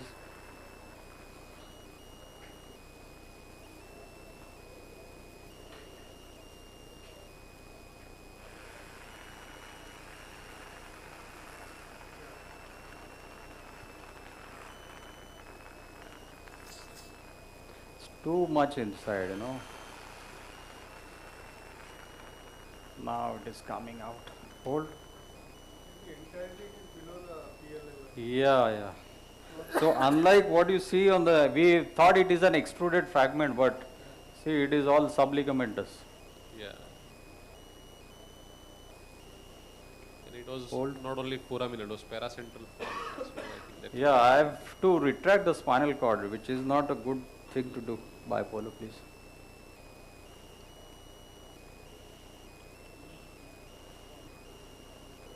Thumb. On. Yeah. On. So we'll remove the disc also, no? Wait. Forceps. Sorry.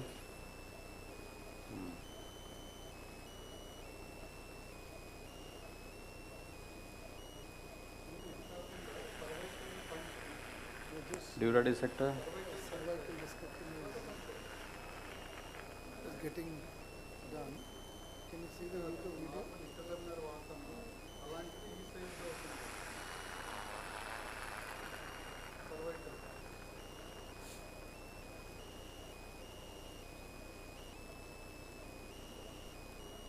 There's the rent there.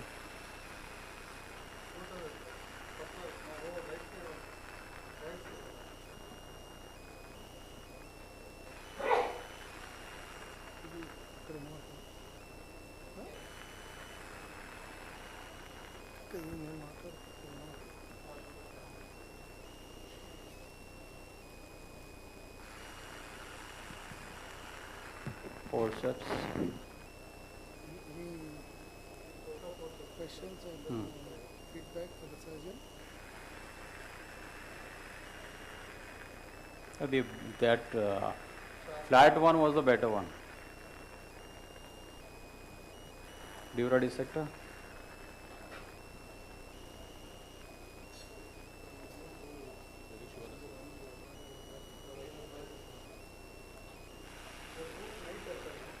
root ही है ना वो.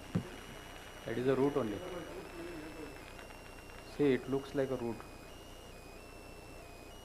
This. देखो ना. Is it? हाँ, ये अभी यहाँ पे fragment.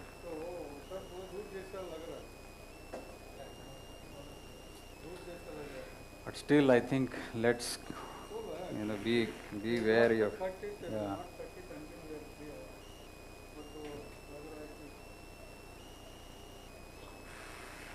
Looks like a root only, na? Let's see.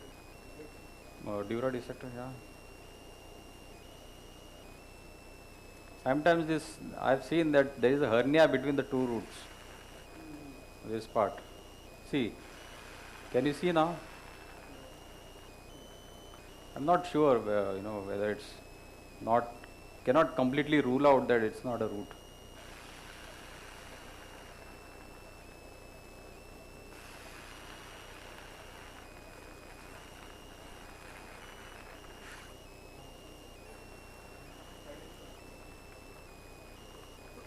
Hold.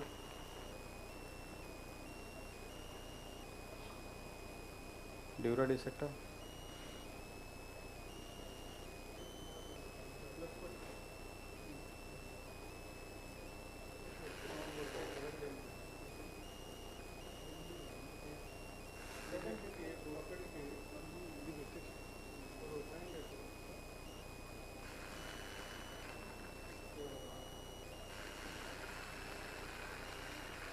See, if it is a ligament, there has to be a herniation below it. Now, see, it's more medial. It cannot be. This is more medial, no? The hernia is here.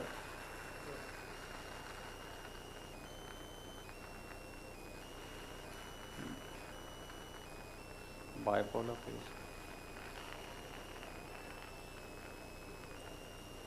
Just like I cut a few fibers few minutes ago on the real root, these are the fibers which are, adjacent to that thing. Can you see on your phone? I just cut, for the first time. Because what I'm seeing here is, see, there is a connection between this and that. So definitely I think it's a root only. Yeah, I want to do that, but Can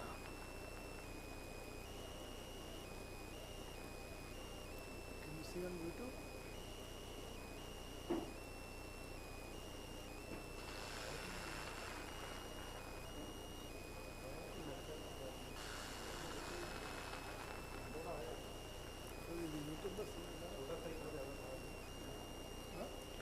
sometimes because hernia might be small, but because of the double root, the pain might be severe.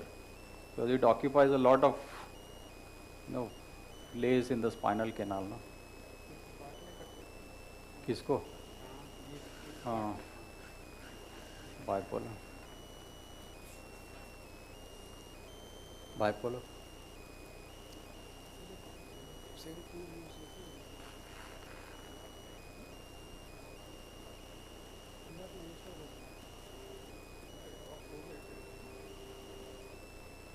You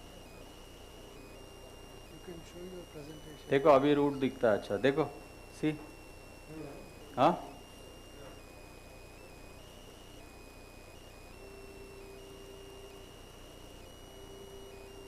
wait give me the footpad of the RF.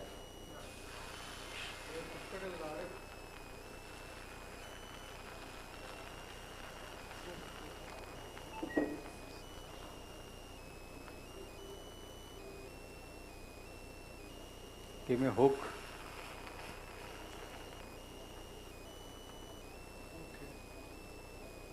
अटक गया क्या?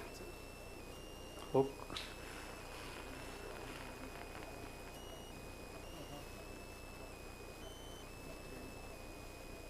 Sure, sir. Let me.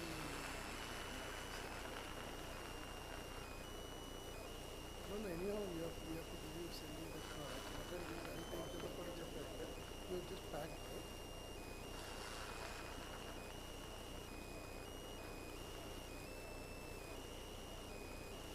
Okay. Your hotel card and now is with you, right? See, it's after probing so much, I don't think we should miss the fragment, right? Bipolar, please.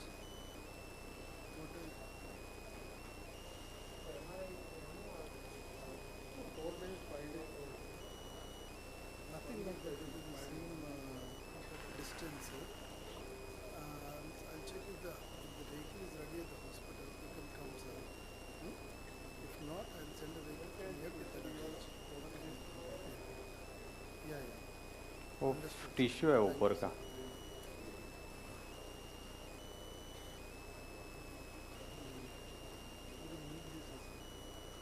Bipolar, please. देखते हैं. So what I'll do, I'll just check whether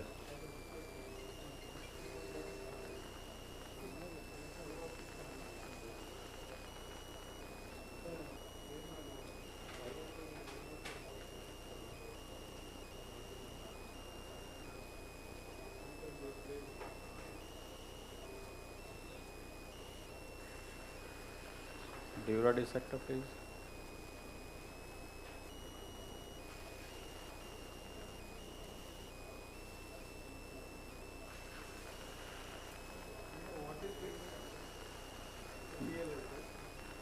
Looks like that.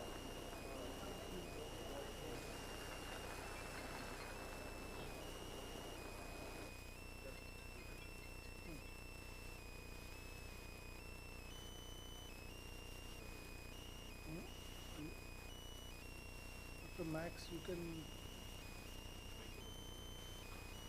Dr. Max. It is a ligament. Yes. There has to be a herniation. You can start your presentation. Okay, thank you. All right. So, hi everyone. Dear participant of the first international master class on endoscopic spine surgery. I'm Dr. Max Meng-Hwan Wu from Taipei American University Hospital. It's my great honor to present here. Thanks to Dr. Shura and Mr. Puma for inviting me to give this lecture. And my topic is endoscopic spine surgery for revision spine surgeries. And this is my disclosure. And let me share this interesting case first. This is an 88-year-old male gentleman, and he had received L4-5 fusion before. And this time he suffered from right side L3-4 ruptured disc that caused him have difficult working. And we had performed a right side transforaminal foraminoplasty and discectomy. So you can see that this fragment was removed completely and the patient have good recovery afterwards. However, the symptom only relieved for 1 week, and he came back with severe back pain and both leg pain. And we found there's a pseudocyst formation with caudal equina syndrome. So for this, we have performed revision endoscopic lamina decompression, and here we can see there's a pseudocyst and completely removed. So why there's a revision in endoscopic spine surgery? So here, let me review some literature. So usually in the past, revision spine surgery in open lumbar discectomy is ranged from 5% to 50%. In this population cohort study from Taiwan, we can see the revision rate at the first year for discectomy is about 9.75%, and finally at spinal fusion surgery rate is about 11%. And how about endoscopic spine surgery? It has been evolved for over 50 years. Now we can do also decompression and also fusion. However, in the early period, endoscopic spine surgery have poor bad reputation. So you can see this paper in 1995 there's a very early stage, they only operate 8 cases.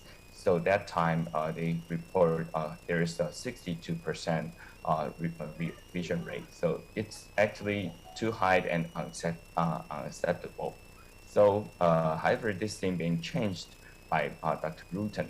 He had performed a randomized control trial in 2008, compared for endoscopic interlaminar and transforaminal lumpectomy with conventional microscope surgical technique. And this study enrolled 178 patients and follow-ups for 2 years. They found that surgical outcome are similar and there's no higher recurrence rate, and also have a benefit for better, less back pain, faster rehabilitation, and less complications and traumatization. So this gives us great hope on doing this. However, we still need to look at a bigger study. This is a study from Korea last year. They performed a nationwide population-based study to study the risk of reoperation and infection after endoscopic surgery. They found there is still a higher chance, around 2.5%, 2.5 folds more than open surgery for endoscopic spine surgery. And the other meta-analysis compare endoscopic spine surgery with other methods. Also have they showed a better outcome for endoscopic spine surgery, but there's a higher revision rate for endoscopic spine surgery. And how about our experience in my hospital? We also had similar rates of revision, about 5%. So that means usually we still need to be careful about revision. And how about the reasons? So why we have revisions? I think it's a Murphy law. If something can go wrong, well. So in the report from Dr. Didier Choi, they report the early revision rate after bipolar endoscopic spine surgery.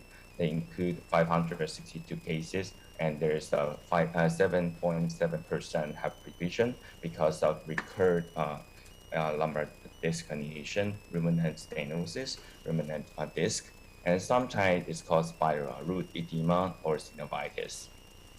And in another report from Aurido with 10,000 cases, they also found similar findings that the most common is incomplete removal of disc herniation, or second is recurrence. So for the incomplete removal, there's 4 types of etiology.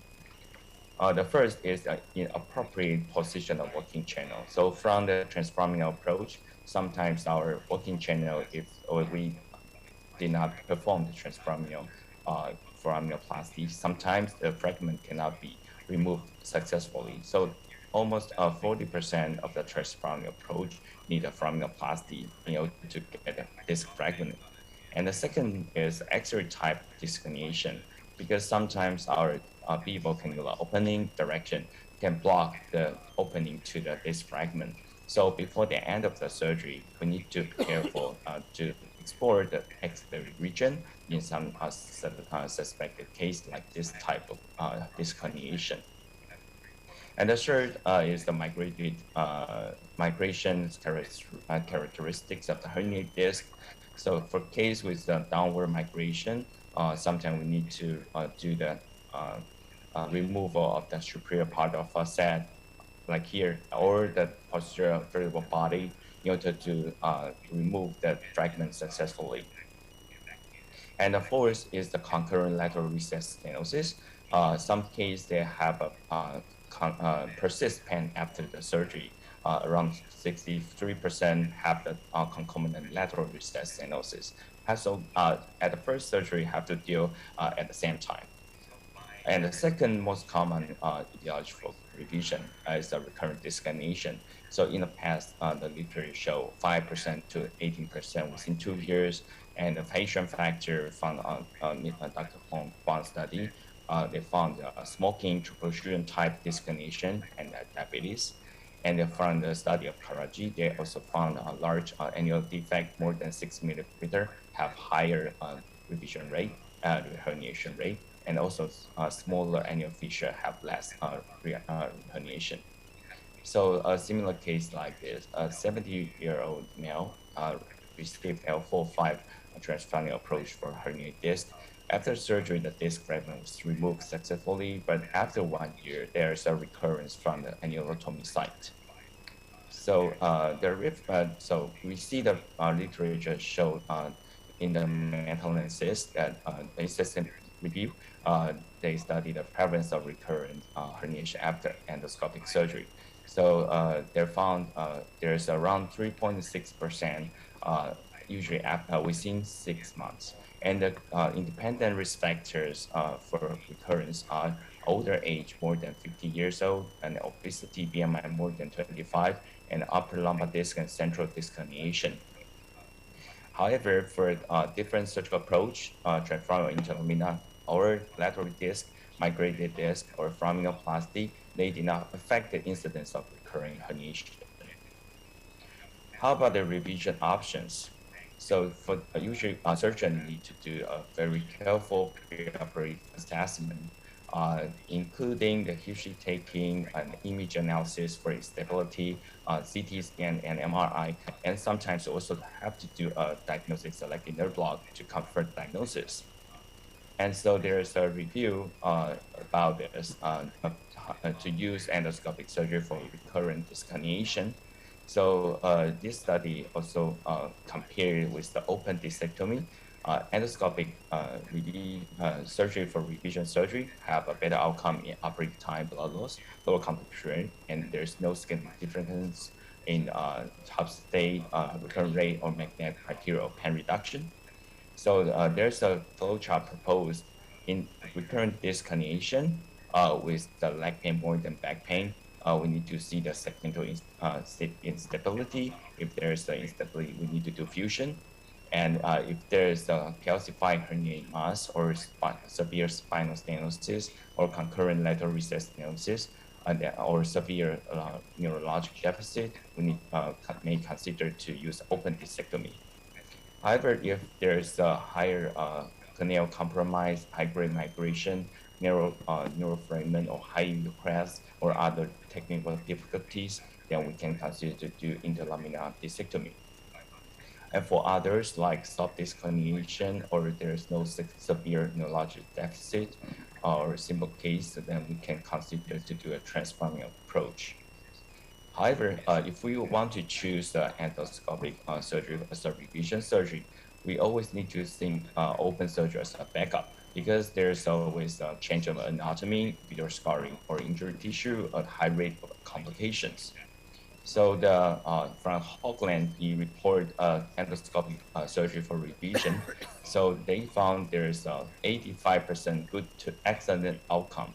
And also because he used the transfemoral approach, he said that there's no need to deal with the fibrosis and it can directly target to the herniated disc. And so the advantage for transfemoral approach, there's no need for general anesthesia, less iatrogenic neurologic damage, and small risk of infection, and also avoid scarring tissue. However, if we want to use an interlaminar approach for revision, it still can be done. So bipolar or unipolar have similar approach. So landing on the bone and begin from the laminar margin from distal to proximal can successfully release the scar tissue and do the visualization from the base of, to the base of the pedicle. So we can successfully remove the disc fragment as well. And and also need to remove and see the pulsation of the dura on the root have a successfully pulsation, which means successfully decompression afterwards. No need to remove the scarring tissue. However, we still sometimes meet the instability.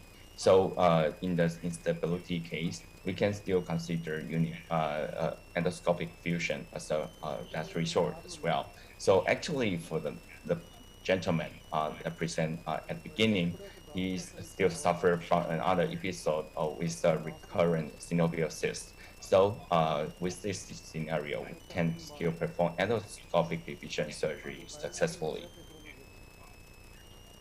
However, in revision surgery, we still need to be careful about the incidental durotomy. So when facing this, we can use the classification proposed by Professor Kim that are from type 1 to type 3A, which usually can use a blocking agent to repair the dura.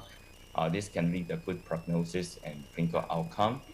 However, if the case have a poor repair after blocking agent, like a type 3B, 3C, and 4, those have a fair to poor outcome, then have to shift to open surgery.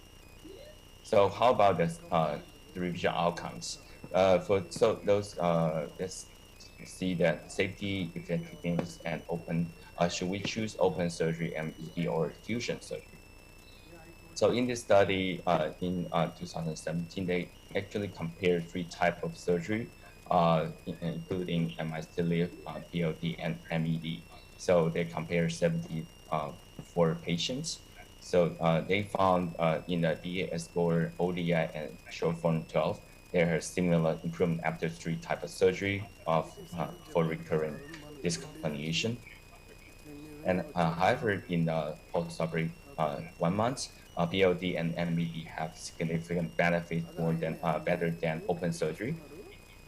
However, PLD have the least cost and less stay and also the surgical time, but there is a higher recurrent rate. And now these 3 type of surgical approaches is a clear advantage in long-term pain or functional outcomes. And MI-Stilev seems to be a better option for high recurrent risk patient, like older than 60-year-old, obese, body BMI more than 25, or moderate change. So the take-home message, the revision rate in spine endoscopic surgery is 5 to 8%. So redo endoscopic surgery have better satisfaction at early stage after surgery, but there's a higher recurrence rate. And for MI-Stilev can be done in case with instability or high risk for recurrence, like older age, obese, or moderate change. And endoscopic interbody fusion is promising, but still need more evidence. So along this way, I want to thank all the friends that helped me and also help the education ongoing. And this is Taiwan, beautiful scenery and great food. And let me welcome you to come to Taiwan.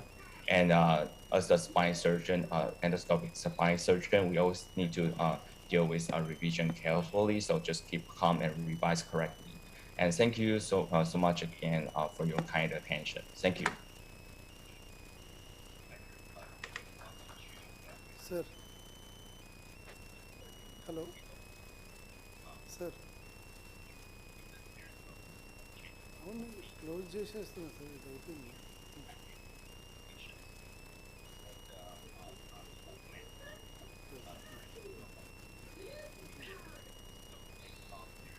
Thanks doctor max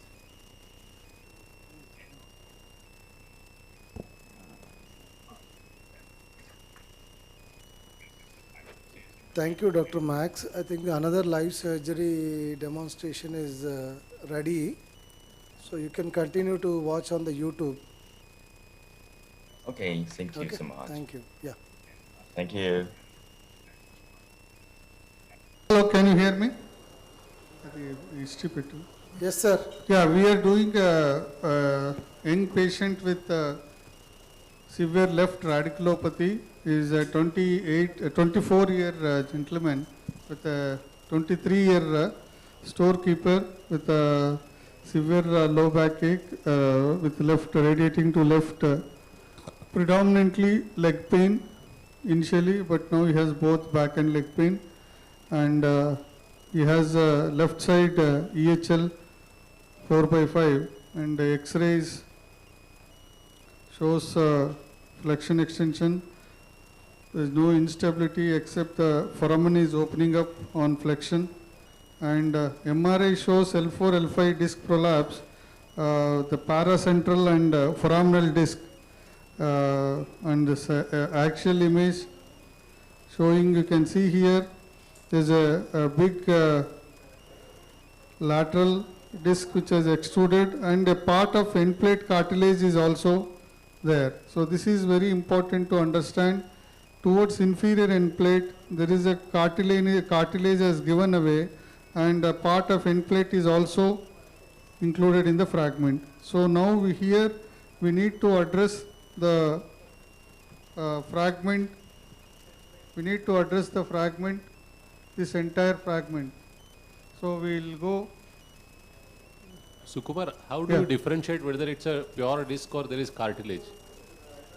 No, here it's why it is not a disc is because when you see the lower end plate cut, here if it is a lower end plate, this should be the end plate only. The fragment cannot enter the end plate, right? Right, right. So it's not a oblique cut also. So that's why you see the both pedicles in the next cut. So it means it is not a oblique MRI. Got it, got it. So the lower end plate, there is a cartilaginous break, which I will show in during surgery. I will show you that what has given away here. So this is a firm disc prolapse, and the entire cartilage has just prolapsed into the foramen, causing severe foraminal narrowing and lateral recess stenosis. So we'll enter here and try to clear the entire area. I'll just start now with the marking. Patient is prone with epidural. Patient is prone with epidural.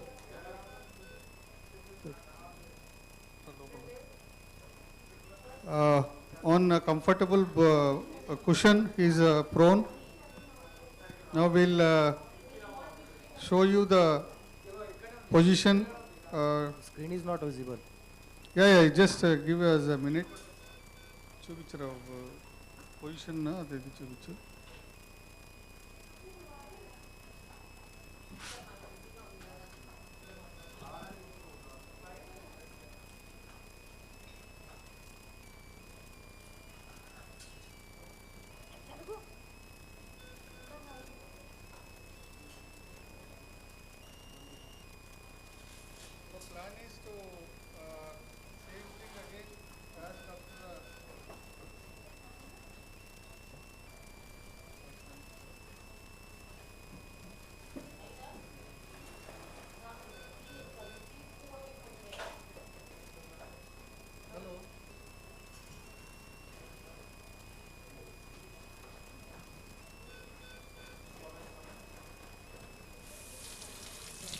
plan is, hello? Yes, sir. Yeah, plan is to do a AP lateral, same as morning you saw. We'll do a AP. I don't take Ferguson view. Just a minute, I'll show you the image, the AP lateral.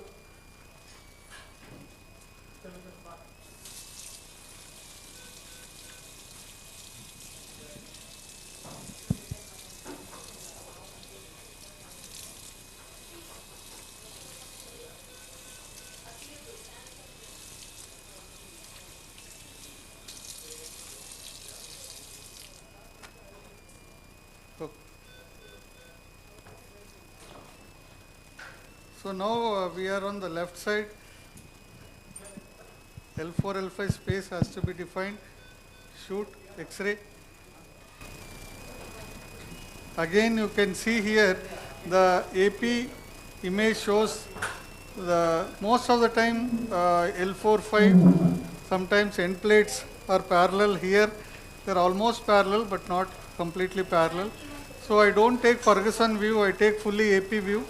Table height chesko.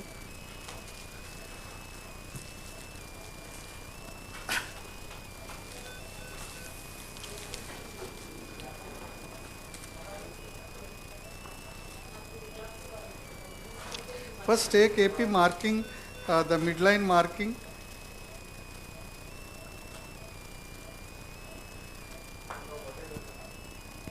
Shoot. So that's a midline. I am marking the midline. చూస్తున్నారు కదా ఇది కొంచెం height చేసుకోవాలి కనపడదు. Can you see the CM image? Yes, sir. Shoot. Yes. Shoot. Shoot. And just marking the AP. Now I'll take lateral. Here the patient is a very lean individual. Then we need to calculate how much the slope. It's like more dilate into this. To pakadna is it? Up this.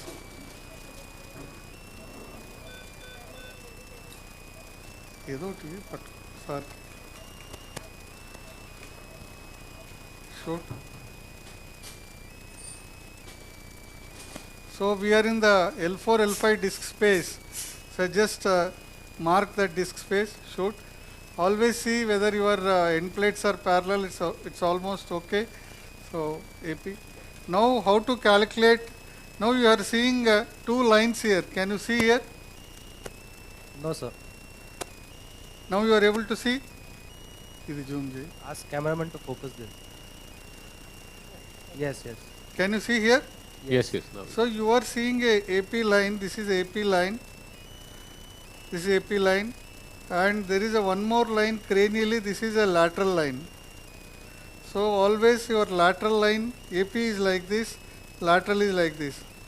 So now that morning we were discussing the slope. So the back is like this, the slope is like this. ऊपर से ये वाला. So आराम से ऐसे पकड़ना, ऐसे पकड़ो. Can you see here? When you, where is that the slope? The flat of the back is trying to slope down here. So you take that point. Average. I am just trying to show you. You take that point and measure it with a scale. And you measure it with a scale, it is coming to 11.5 because it's a lean individual. So most of the time it is around 12 to 14 centimeter. So I am going here 11.5 because he is a lean individual. I am giving local there, and the lateral marking I enter. That's the way you should go, inside the lateral marking and just giving local there. Then I'll put a small nick. So why I am putting a small stab here is because I'll tell you why I put a stab. Just I am putting a small stab. Then I'll use the bevel needle. So I am just going inside. Shoot. Again the angle. Shoot.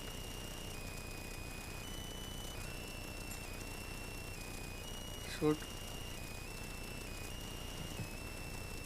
Shoot. So I stop just before shoot. I stop at lateral pedicular line. Then I'll go take lateral. So Kumar, your entry would be always from that lateral point or in between 2 points? Like here they are very narrow, nearby, but at times AP and lateral are quite far. In that case, what will be your entry point? I didn't get you. Your two lines, AP and lateral. Always my entry point is in the lateral line. Okay. Yeah, because that is you are doing correcting that lordosis, right? Because you have AP, you have taken true AP. So lateral, the oblique line denotes, the lateral oblique line denotes your lordosis. So here they are very near because the lordosis is not that much. Now here I am just at the inferior pedicle. Now I have to come out and little bit adjust. I'll just adjust. Use the bevel, shoot. Use the bevel and go, shoot. So I am just stopping at the annulus now. I am at the summit of the annulus. I'll take AP and see where I am.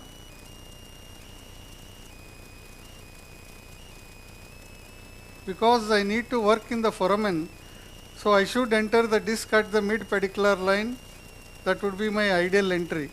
Now you can see I'm just mid pedicular line or just medial to pedicular, medial lateral pedicular line I'm entering. This is okay for me, and I'll just pierce it. Shoot, little bit I've entered. Now lateral.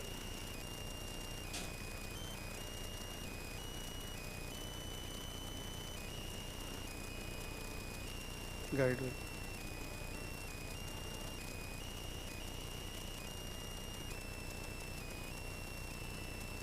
You can see AP, the image, save chedu. AP, the image is, the needle is in the medial side, almost para midline, and lateral it is still in the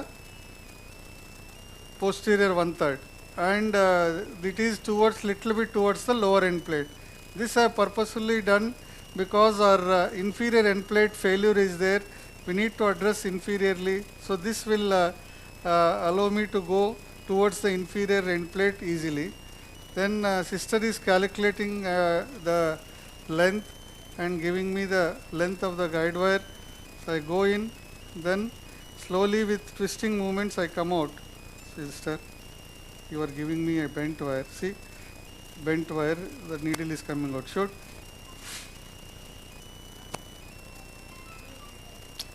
Still it. Me problems valla రెండు సార్లు చేయాల్సి వస్తుంది.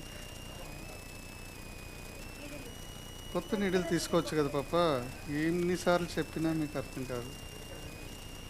షోట్ షోట్ షోట్.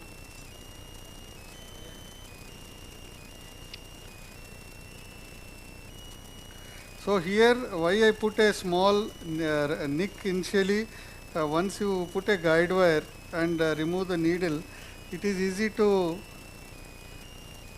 extend the incision, otherwise sometimes it is very difficult to extend the incision. So this is our ideal placement. Now we go inside.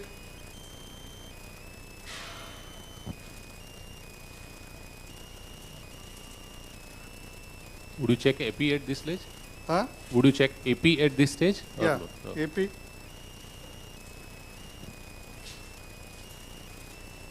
Guide wire it is.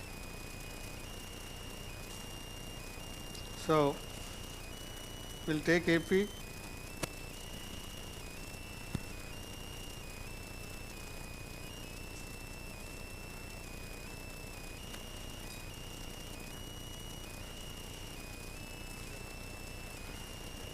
Shoot.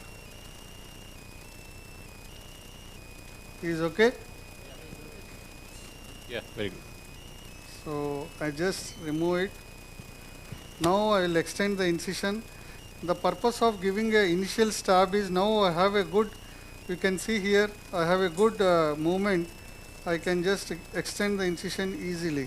I can extend the incision above and down very easily, and I'll use my dilator now. Again, dilator when you are putting inside. So twisting movements are the key. Shoot. I'll just pull the guide wire back. Shoot.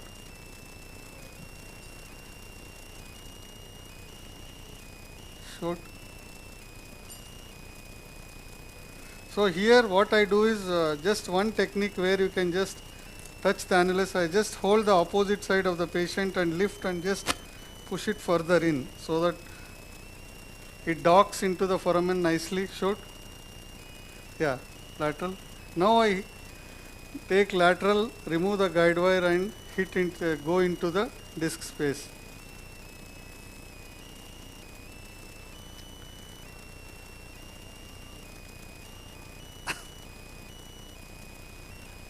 Shoot. Yeah. See, now you can see that I am just at the disc space, annulus surface. I remove it, shoot, and again check the direction and just gently tap. I'll tell my anesthetist I am tapping. He says everything is okay, and just tapping inside.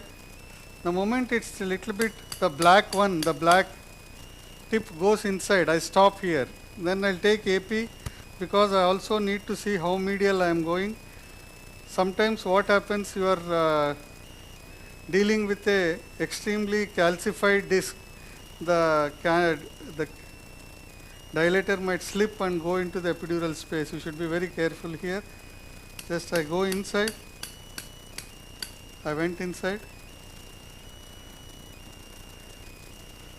And I'll put a cannula. And again when I am inserting,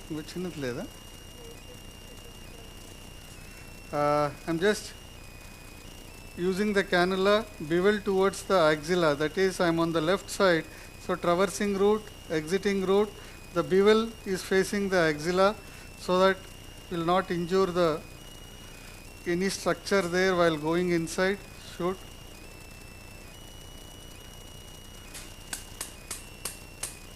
Shoot. I am there. So I'll just, this is what I was telling you in the morning, when you are trying to hit the sheath, the dilator slowly comes out. So you should be always careful. Again, correct yourself, hit the dilator again and again, advance your shoot sheath. So now we are okay. So for the sake of demonstration, now exactly shoot. We are in the midline here, just para midline, shoot. Now we will check in the lateral image where we are. Lateral petti, epipetti. So we will just check in the lateral. ಈ ಕಡೆ ಬಂದ್ಬಿಟ್ಟು ಮಗ.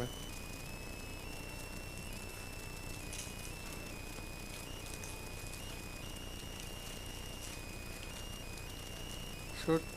Now you can see our bevel posterior edge is just at the surface of the disc. So this is the ideal place where we want a little bit come out further and work from medial pedicular or medial to medial pedicular line to the foramen. That is our work here, because the fragment is sitting there.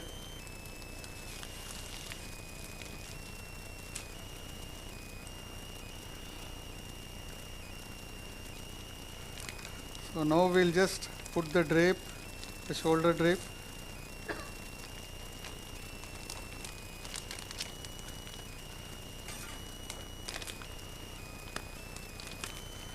Suction. Monitor in the pakkam konjam.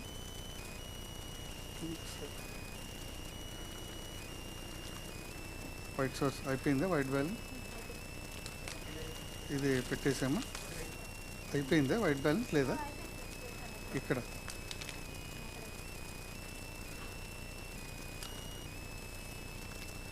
పెద్ద forceps curette hook. So now we are going inside. So here again I need to do some fine adjustment.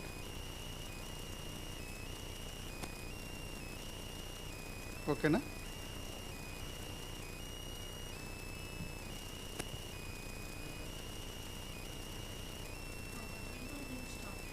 Huh? Parag? Yeah, Parag.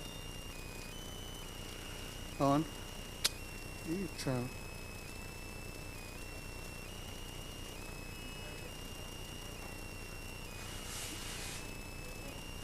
Hey, transforaminal எடுத்துட்டு வா சீக்கிரம். On. Sorry, okay, come. छोड़ो, छोड़ो. क्या कर रहे हैं तुम लोग?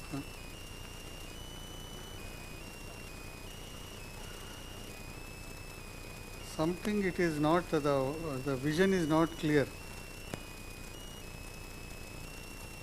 It is better now.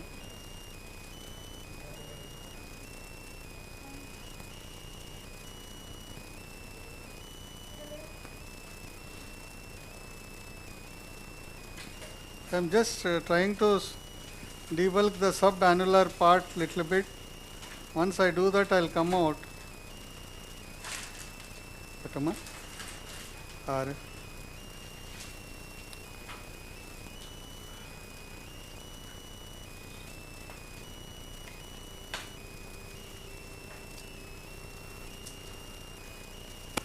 Now you can see the fibrous part which is inferiorly migrated, what to say, inferiorly towards the inferior end plate. Now I am coming out. I am coming out and just shoot Panchama. Punch.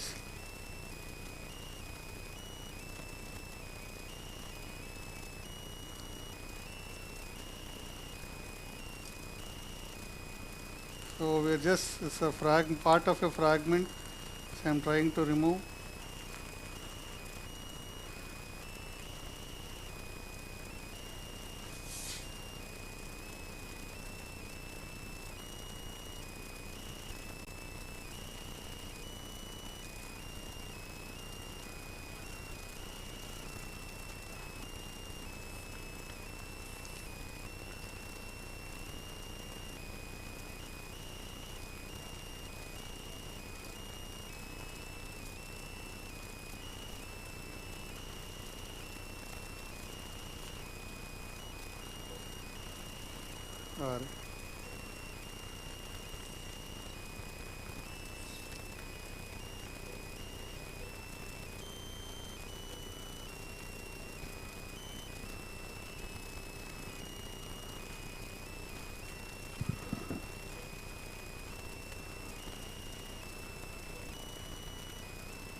AP shoot. I'm just my cannula, you can see the sheath is at the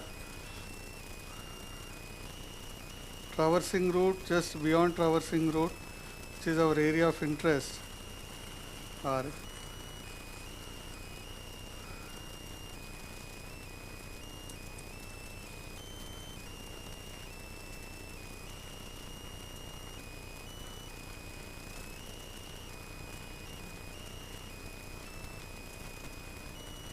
Something which very bright and reflection varadu. No, the cutter curve. So just you can see my sheath I directed towards inferiorly curved cutter. Yes, sir.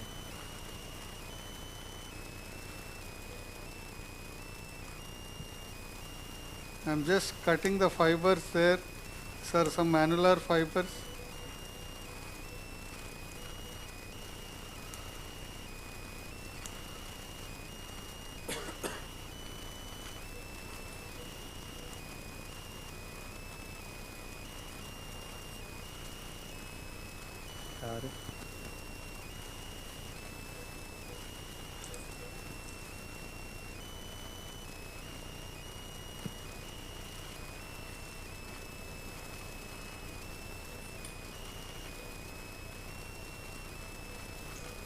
Cutter.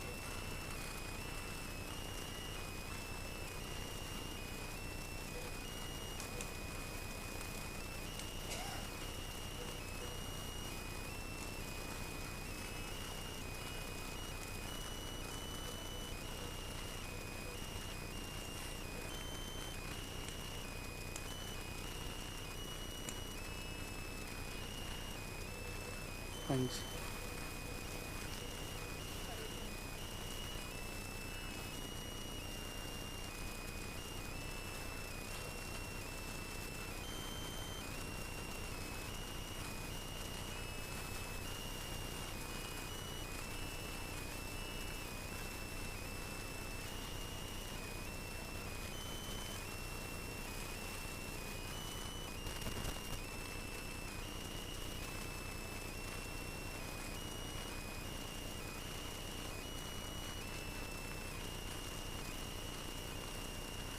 Curatum.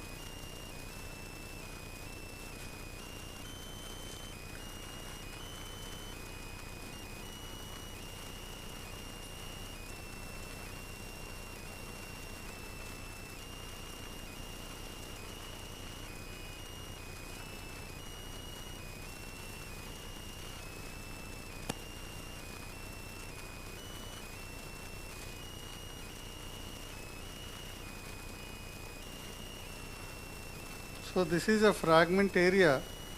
So you can see this is a chronic fragment along with acute fragment.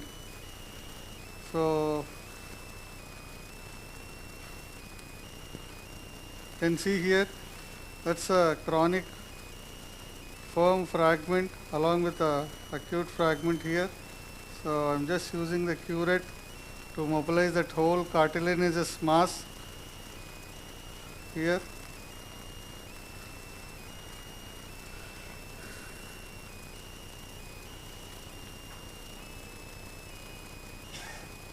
So that's a end plate cartilage mass which has detached and formed the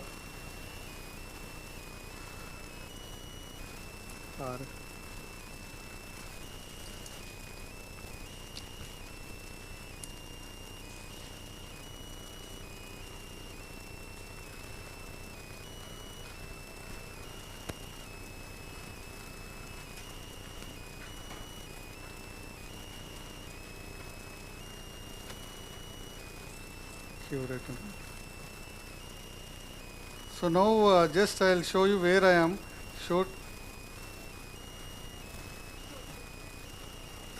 You can see just lateral to the pedicle I am there, so that's a traversing area.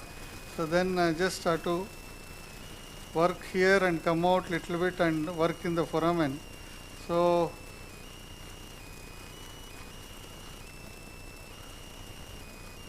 this is a firm tissue of the disc along with the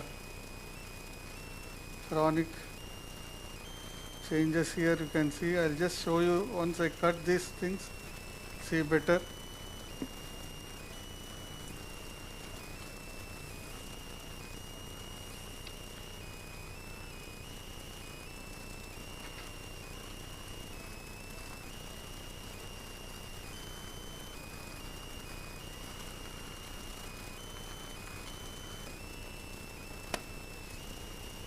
I just come out little bit, you can see that's a epidural fat. Or somehow I'm not happy with the quality here today. The fine focus is a problem. Black, no. Yeah, okay. The silver one is this one. No. Huh? Camera fog is there. You will get the surrounding also. You get this one. It's not the camera fog. Something to do with the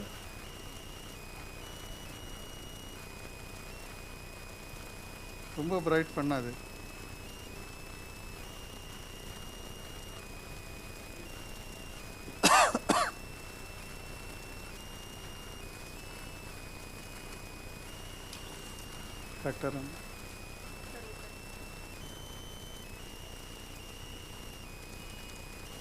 I'm just cutting the foraminal area, just annular fibers there, so that we can entirely clear that area of prolapse.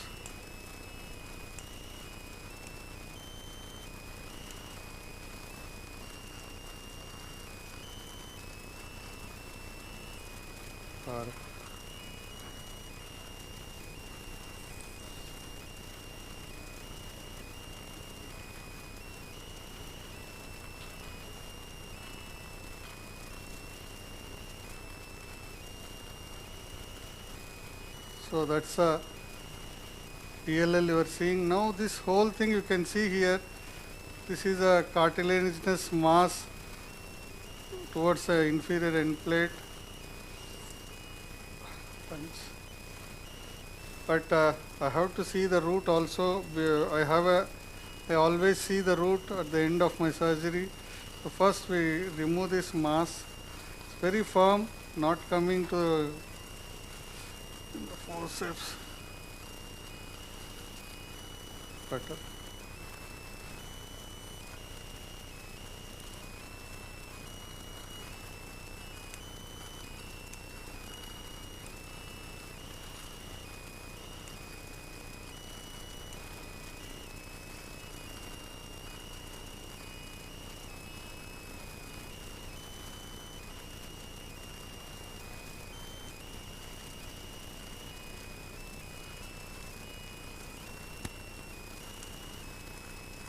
ఒకసారి just ask the instruments, ma'am. Yeah, if there you can take.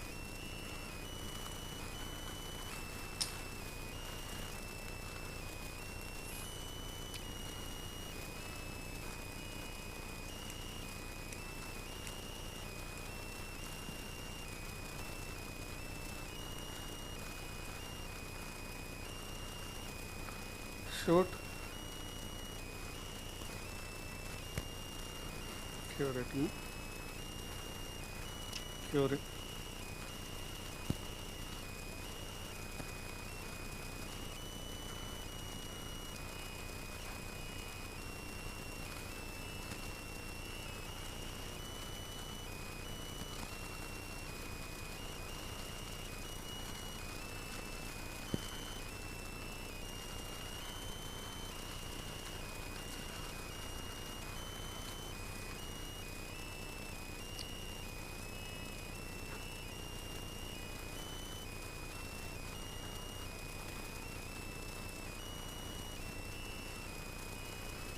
Got it.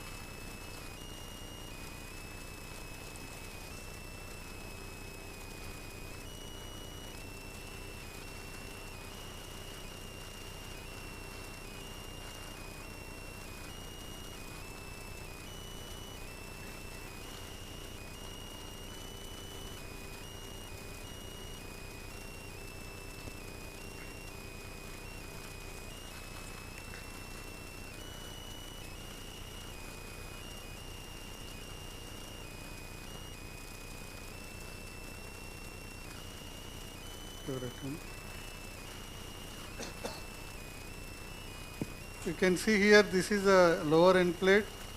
So this cartilage which had, can see, Yes, sir. Dr. Lohana? Anyone there? Yes, sir. Yes, sir. We're listening. So this is a inferior end plate cartilage, and you can see the bone there, inferior end plate. So that cartilage had given away and is a part of the fragment. So I'm just removing the fragments which are there around it.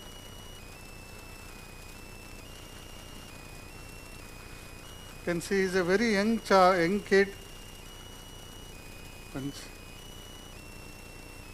So 23 years kid, storekeeper. So he lifted some weight and suddenly felt the giveaway. So you can see this annulus, the disc fragment, disc space. Through this disc space and a part of this cartilage are all form of the bulge. Yes. So we have removed that one now.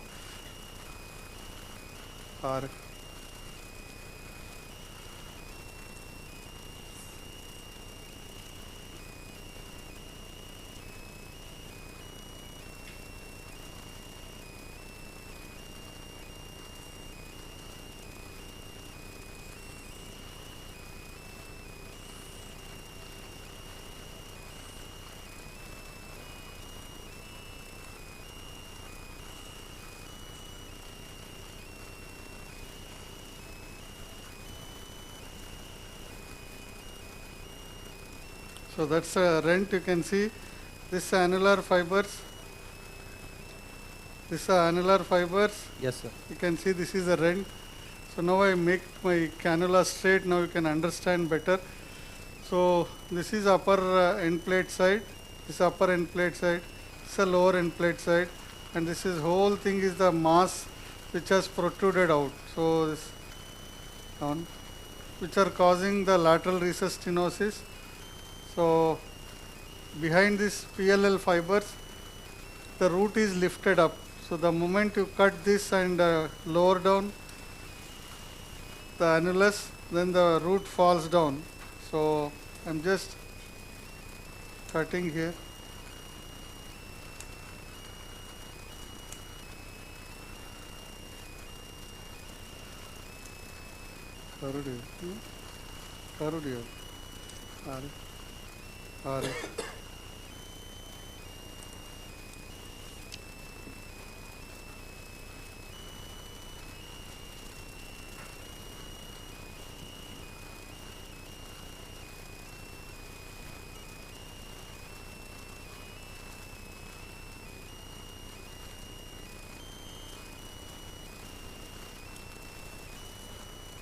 So now you can see 12 o'clock you are seeing the fat,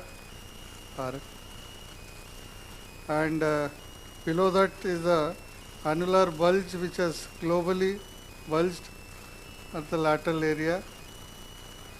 We need to make it go, we need to take it down, otherwise the patient will not be symptomatically better.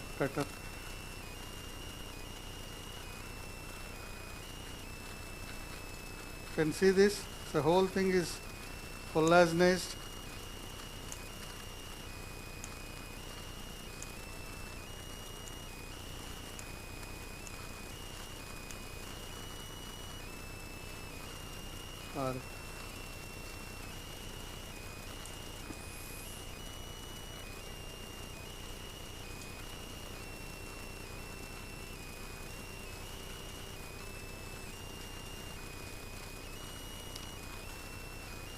Punch, cutter reaches.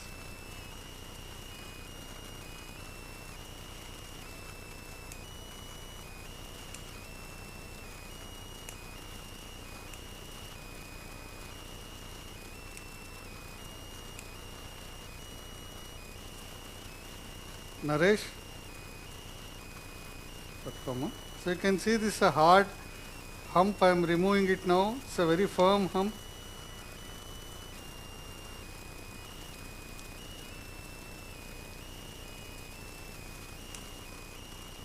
So it's a hard. You can see the cutting sound you are hearing.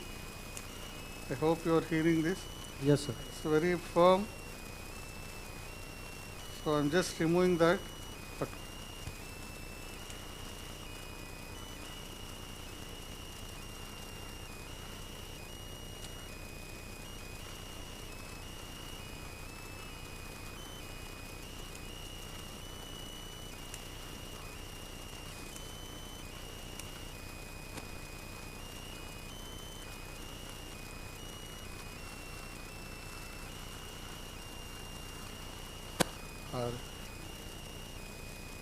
Now you can see the annular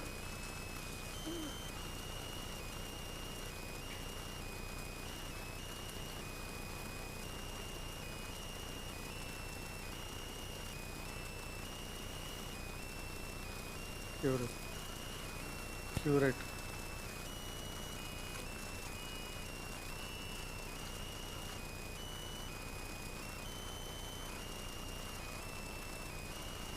Just freshening the area there. So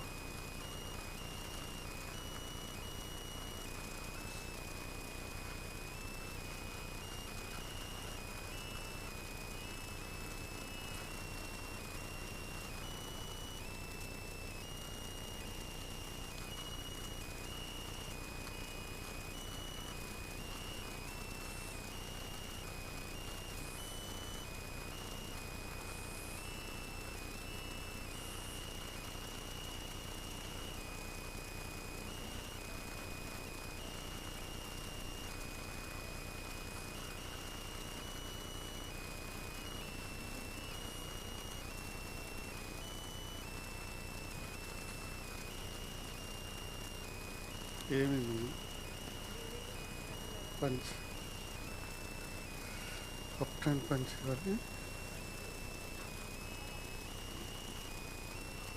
Does this patient will have persistent back pain because of the end plate defect? Yes, he has back pain already.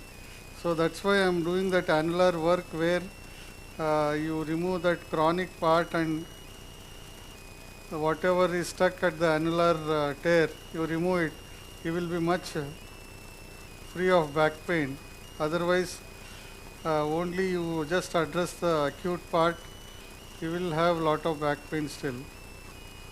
So you can see here that's a end plate cartilage area which was given away. Wait. And this is a epidural fat which I am trying to sweep here. You can see this epidural fat. Yes, sir.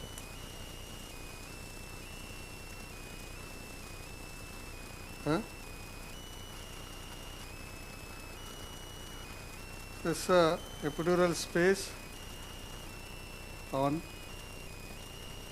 where you are traversing now will be there.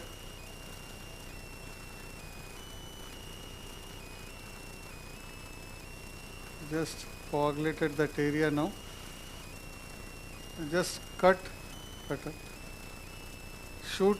Now I'll just take a shoot where I am.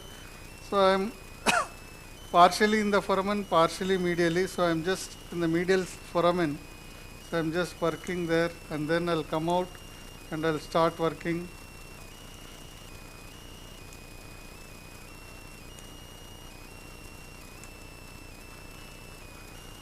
Sorry.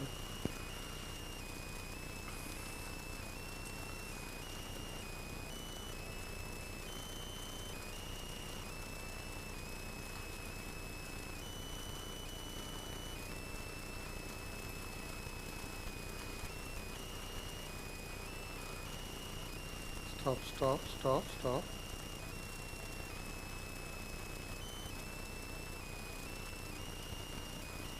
Wait, on.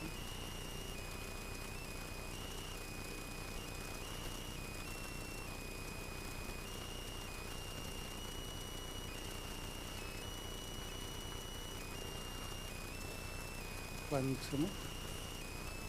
upturn punch.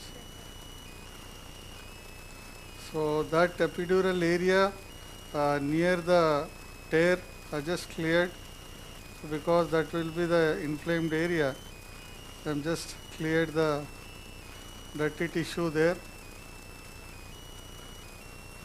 I can see that's the epidural fat and epidural area you are seeing.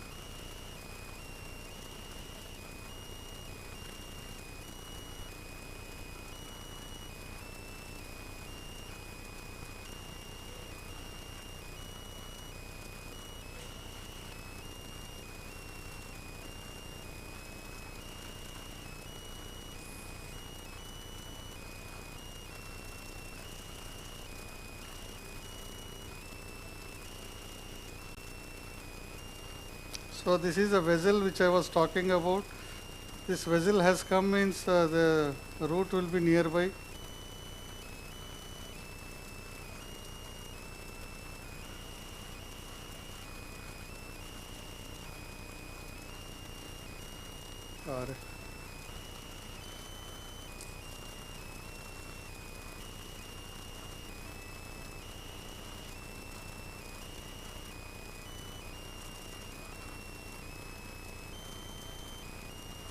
So you can see this is a annulus, it is towards the axilla. So there is a firm fibrous thing which is causing the foraminal stenosis here. So better. So this whole disc is a chronic disc, more in the foramen, part of it is in the foramen and part of it is in the, so you can see everything is calcified or fibrous.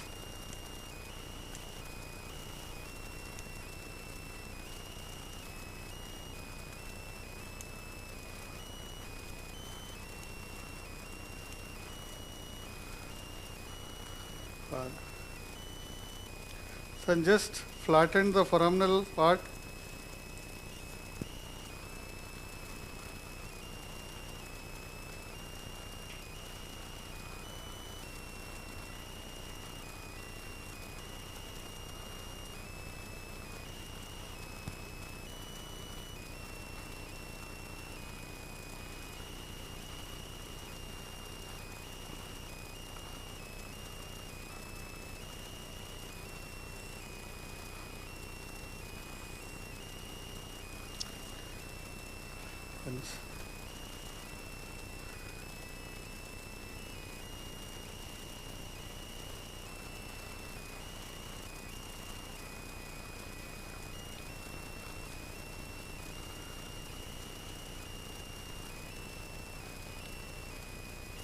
So now this is a foraminal area.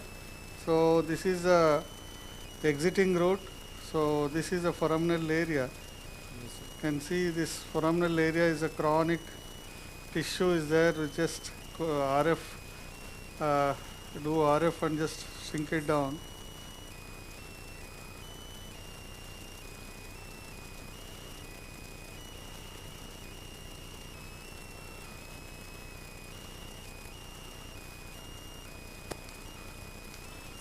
Now whether facet has to be drilled or not, we'll just see.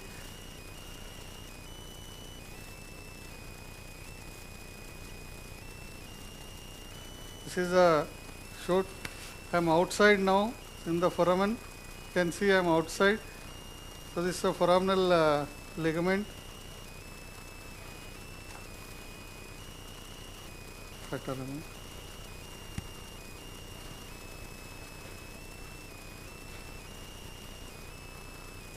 We'll see whether facet drilling is necessary here because we thought we'll do a sorry, straight. Cut the ligament there. I'll just cut this.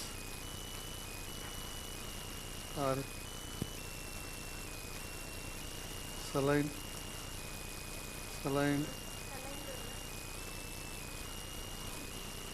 పెంచండి.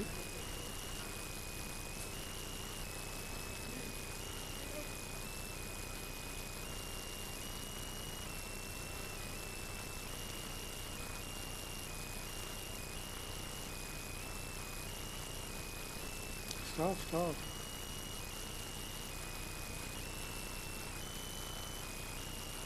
Yeah. See big vessels there here. So much of vessels, see? So just a bunch of vessels.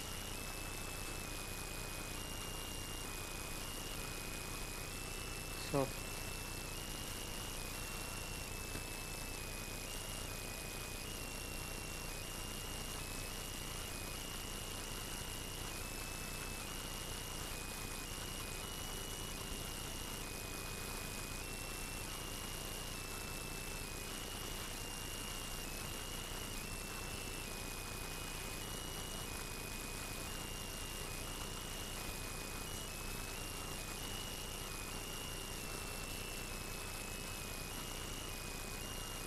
पंचम cutter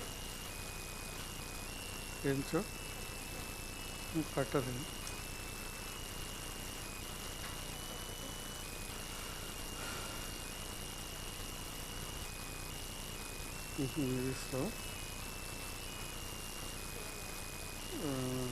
RF curate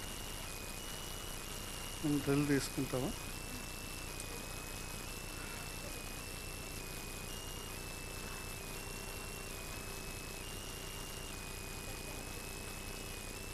So this is a facet. Now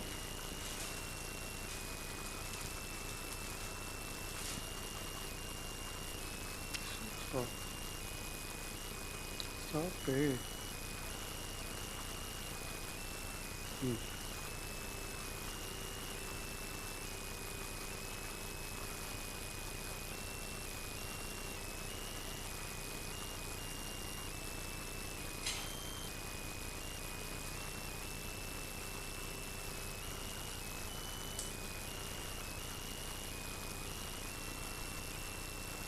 So now this is someone was asking how to identify the tip of SAP and just show me the tip of SAP and the C-arm. I'll just show you now the tip of SAP and the C-arm correlation on curative.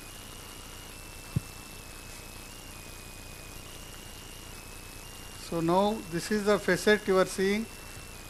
Can you appreciate? Yes, sir. So this is a facet. I'm just because I'm standing on the left side. So this is a superior facet. Superior facet. It is ending here. Hook RF and hook. Hook is here.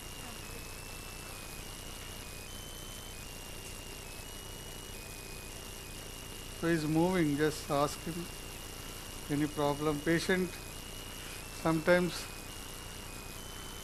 becomes aware and start moving.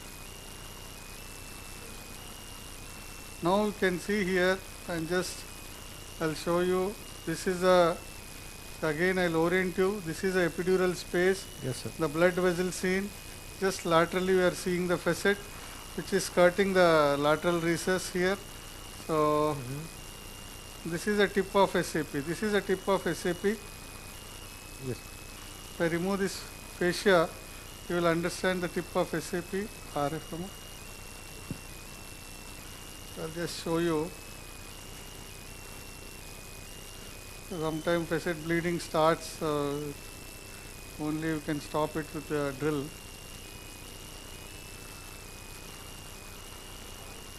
Drill istamu. Diamond pedtava. See, that is the tip of SAP. This is a tip of SAP. Yes, sir. This is a lower border of SAP. We go towards inferiorly, then that should be the base of SAP with the pedicle. So now we can just drill this to gain entry medially. I am not cutting that fibrous tissue and the vessels here till I drill it, so that I need some cushion to drill. I am just using a diamond burr initially to just stop that bleeding. So I'll just use a diamond burr here. I am just drilling.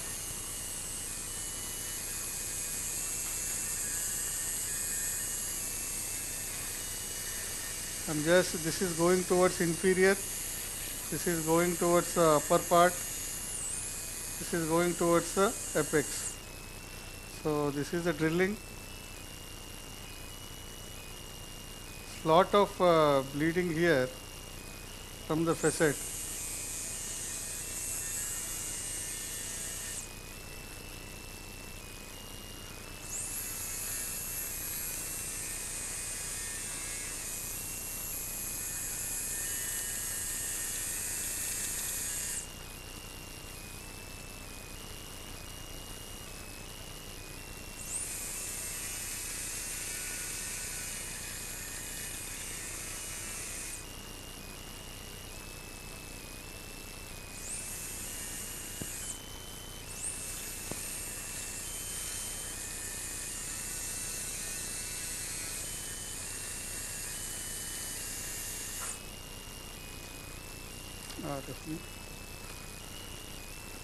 So sometimes this bleeding is there. We have to use some pressure and other techniques to stop it. Facet drilling ತೋರಿಸ್ತಾ ಇದೀನಿ.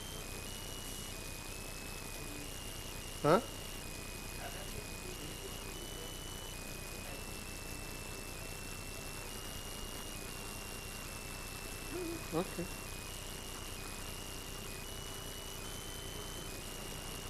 Yeah. ठीक है.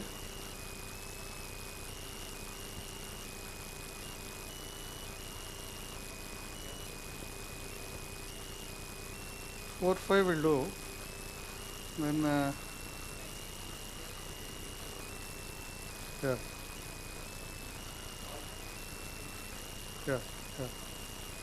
Cutter. RF front cutter ಅನ್ನು ಈಗ ಅಪ್ಟರ್ನ್ಡ್ ಇದು ಆರ್ಟಿಕ್ಯುಲೇಟಿಂಗ್ ಬರೋಣ.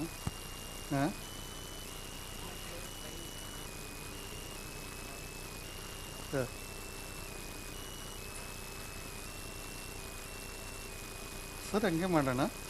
But ಇನ್ನೊಂದು ಏನಂದರೆ ಅವ್ರಿಗೆ ಸರ್ವೈಕಲ್ ಪ್ರಾಬ್ಲಮ್ ಇದೆ.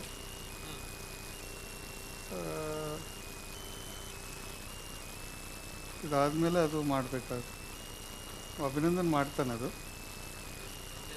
ಕೊಂಡ್ಲ ಸಿಂಗಲ್ ಹೆಸರು ನೀವು ಮಾಡಿದ ಮೇಲೆ once you put the cage then you will do both of it cutter.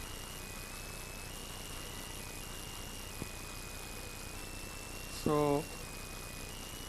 just I am trying to show you the tip of SAP here. Then we'll take the C-arm and see the anatomy. So you can see this is the tip of SAP. Can you demo? Are you able to see it? Yes, here? sir, we can see. So just above that, this is a fat. So it's a foramen fat, just skirting the exiting road. So now we remove this tip of SAP and the base of the Can you show us a route, please? Can you show us route, exiting route? Exiting road? Yes. Can you show it? I'll show you. So what happens is this goes, there is a ligament attached to this apex of SAP and goes towards the pedicle here. This is a pedicle here, shoot, just below, above it will be the pedicle hookkium. Show the CM image also. I'll show the hook. See here, show hook, shoot. Can you see the pedicle there? Show the CM image. CM image. Can you see the CM image? Yes, sir, yes. Can you see? Yes, sir, we can see. So now what has happened is, from the tip of SAP, the yellow ligament goes and attaches here. You can see a yellow ligament going sir. from the tip. Yes, sir. So that's this yellow ligament, which sometimes hypertrophies and causes the root compression. This is a root. You can see the root here. Yes, sir, we can see. That's the root. So when this root, the exiting root, because of either the tip of SAP comes very close to the root, or this yellow ligament hypertrophies and causes compression here. So that is causing foraminal compression. So what we'll do here is, it's coming little bit near, we'll drill this part so that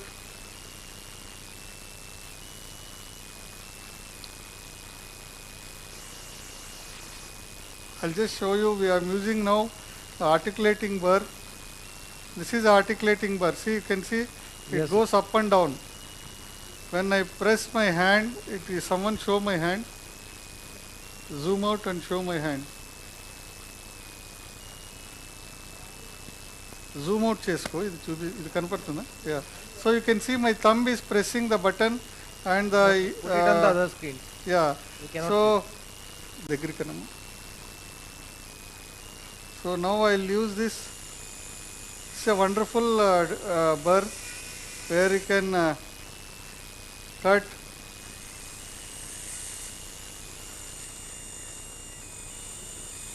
Can you show the hand movement on the other screen?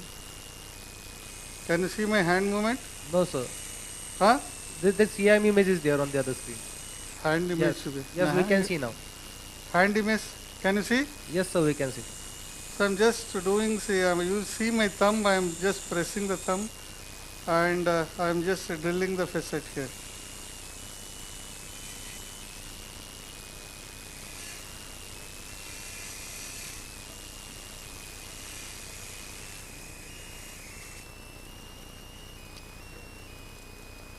Chisel ready cheskoni. So what is the RPM you are using right now? RPM I am using is 3000. Just a 3000 RPM.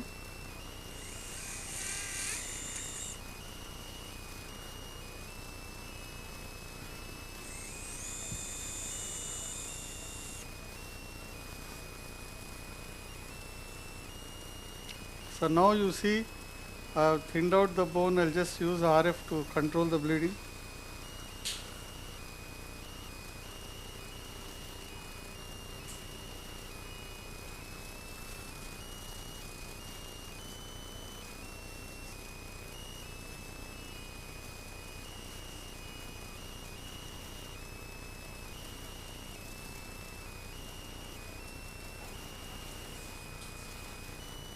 Now you can see I have thinned out the capsule and you can see the tip of SAP has completely thinned out. So I'll just further thin it out, drill, and then we'll can use a chisel to just cut it.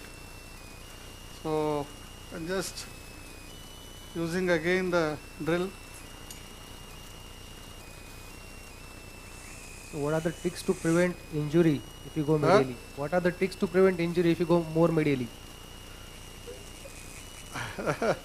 Do more cases.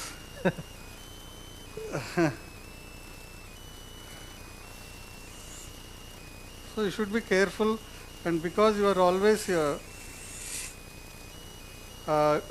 making it, it goes up when you press the button. So most of the time it cannot cause injury. Cutter, the chisel. So now I use a chisel here. You can see that I am using the chisel. So this wonderful instrument. So just cut.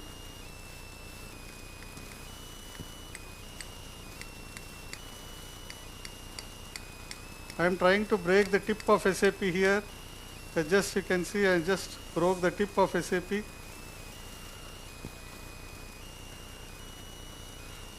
Cutter.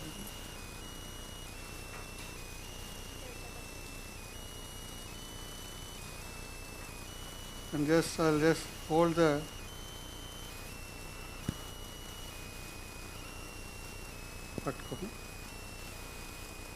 I just remove the bone piece. So bit by bit I just remove the bones there, the facet there. So now you can see the tip has gone. Small shell is there, you can see the small shell cutter. I'll just remove the shell so that cutter. You can see that's a tip, a small shell tip. I'm just removing it. Now you can entirely fat, you can see the nicely fat is seen. Yes, sir. You can see the fat now. Yes, sir. Yes. So the foramen tip is completely the tip fat is removed now. Now I just remove this some more edge of the facet. Then you can see the traversing root further nicely RF. So you can, that vessel is my landmark. You are seeing this vessel. Yes, sir. That is my landmark. Just middle to it would be the root. I know that this once I remove this part, I can see the root. So you can see how much facet hypertrophy is covering the root. So this is a vessel. So just middle to the vessel, root should be there, but because of the facet, it is covering the root. They are causing lateral recess stenosis. So we'll just drill little bit, and we'll just chip off the, and entire our lateral recess is decompressed. So I'll just drill this part.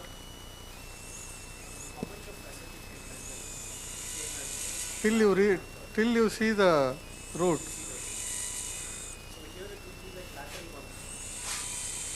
Yeah, because here you are drilling the undersurface, that is a non-articular part of the. So just gone as medial as possible. I'll just use. Now I cut this ligament, the upturned. So I'll cut that vessel now. Then I'll go and just see the root. I'll cut. Now you can see that is the root.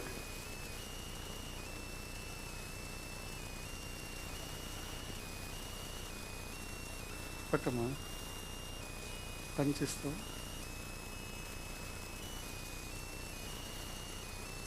Straight level.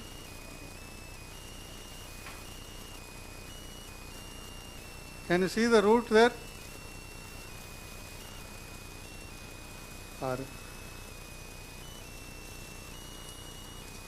Hello. Hello. Anyone there? Yes, sir. Yes, sir. We can see the root. So that's the root there. So below the root, whatever is there, any humps are there, try to decompress the humps. You have done a good foraminoplasty. Now all you need to remove just little bit this part. Just go inside little bit. Now you can see that is the root. Uratum. Root is well positioned. Just I'll just remove the soft tissue.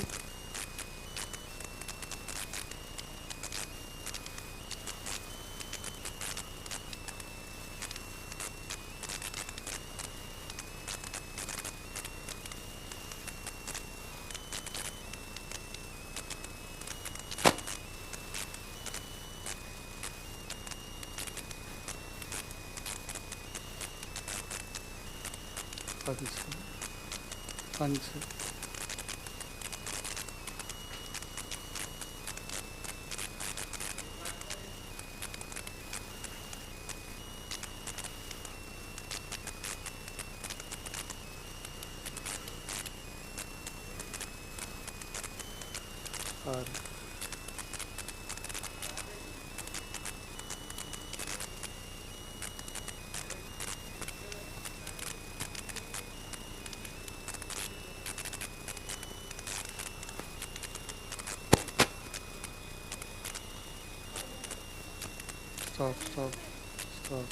మేకర్ని ఏమిందమ్మా పని చేయట్లేదా cutter కరుడు cutter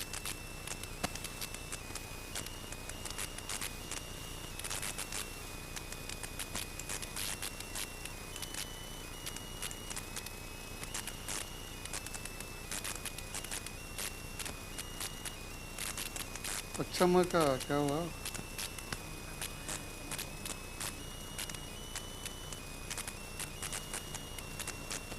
हाँ या just 10 minute दो नहीं हो गया fragment हो गया फोरामिनोप्लास्टी and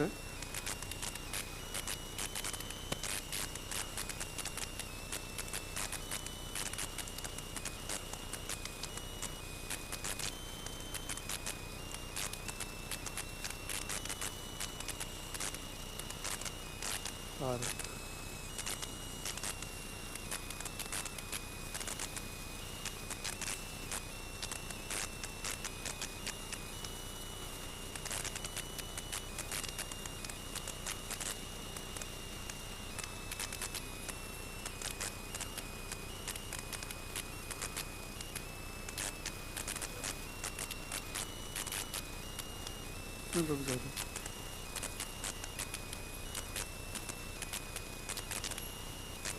yeah.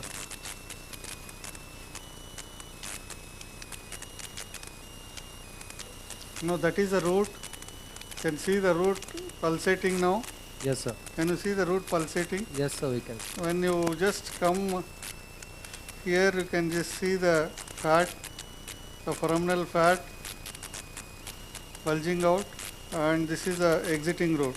Yes, sir. So there was a SAP here which you have removed, made the foramen bigger. You can see the foramen has been made bigger now because of the drilling of otherwise this fat was not coming out initially. So what we have done here is, you can see this is a end plate failure, where from there the cartilage material and the other things were causing stenosis here, causing the root compression. Yes, sir. That we have addressed, made that area free. Yes, sir. And also the foramen, we made this drilling and really made the foramen bigger, so that in future he doesn't have any problem. Okay? Yes, sir. Yes, sir. So that is our end point. Thank you. Any questions? Any questions? Traversing route है sir. ये exiting route free किया. Sir, can you show exiting route? Yeah. So can you see the exiting route? So this is exiting route. Yes. Can you appreciate? Yes, sir. Yes, sir. We can. So exiting route, the traversing route. Okay? Yes.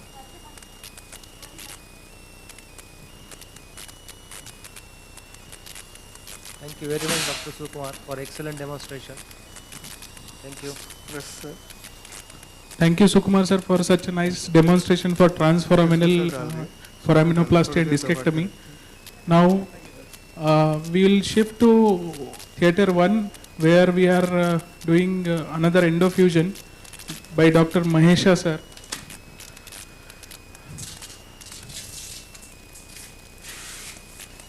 I'll briefly tell the history of the patient. Yeah. There is a foramen fragment. Am I audible? Hello? Okay. Anybody there? Hello? Yes, you are audible. Yes, thank you, sir.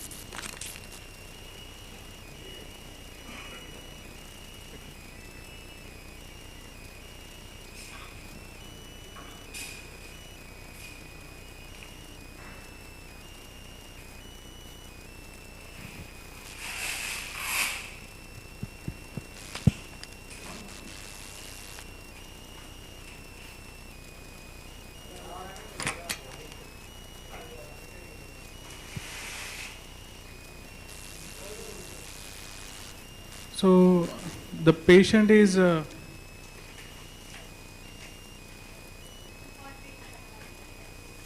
just a moment, we have some glitch.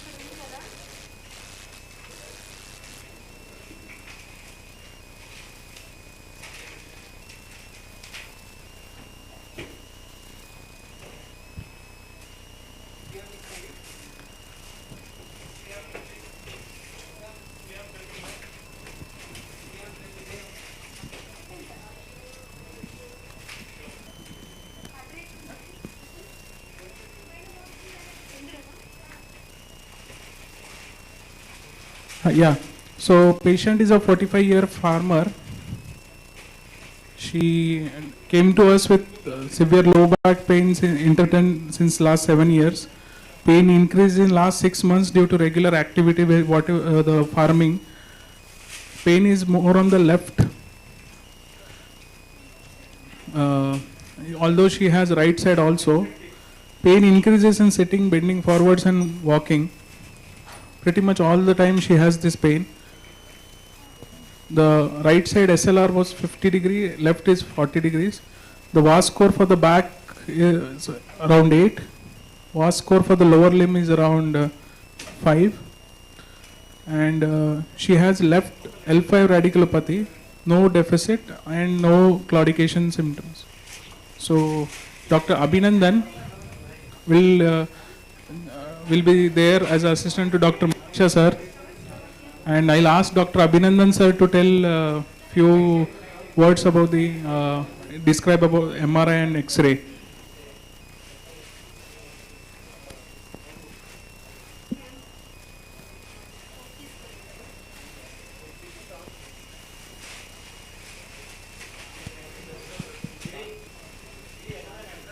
Just a minute.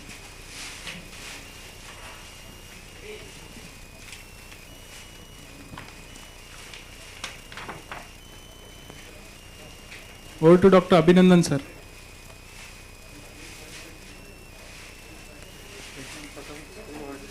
So 1 minute. Hello everyone, as we can see on the X-ray, kindly focus on the X-ray. Okay. So here you can see there is some amount of anterolisthesis of L4 over L5 with some amount of kyphosis in flexion, image of the lumbar spine, and it is getting almost reduced on the extension, but there is a decreased L4-5 disc space as compared to the L3-4 or L5-S1. So coming to the MRI, you can appreciate the anterolisthesis of L4-5 in the MRI. Please focus on the MRI. Fix it. Yeah, connect everything. And patient is predominantly complaining of back pain and left leg pain. As you can appreciate also some amount of facet disease in the L4-5. So here we are going to address only L4-5. You can also appreciate some amount of disc degeneration and annular tear in the L5-S1, but still we would be persisting to do only L4-5 as the patient has only symptoms pertaining to the L4-5 segment. Hello? Yeah, over to Dr. Mahesha sir. Now we move on to the marking part. Yeah, we are starting the marking. If you had some doubts in the morning, you can see now from beginning. You can come this side. Come this side. 1 second. Yeah. Show the X-ray. When you are taking CM, always stay away from the field. So we have to do 4-5. If you see here, L5 is much down, so I have to go down. Okay, show.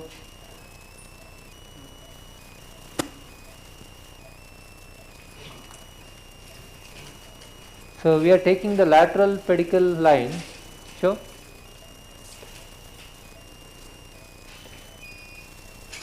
Show.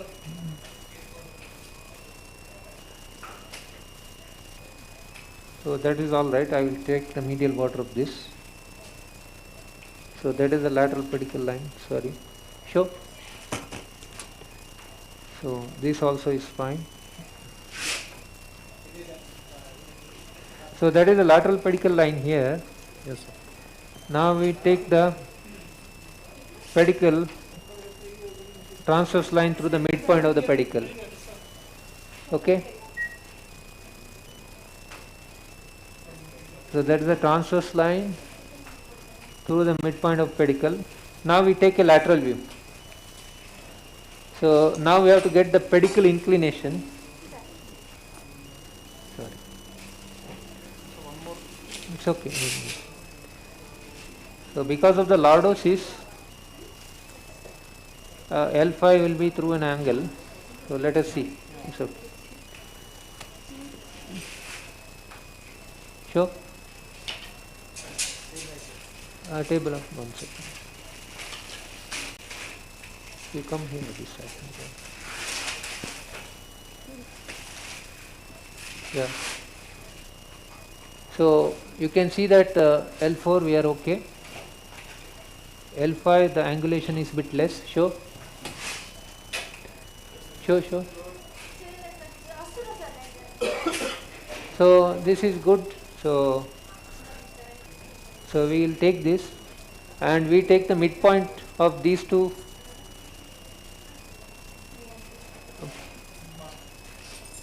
marker. We take the midpoint and take a transverse line. So we take a transverse line here, which is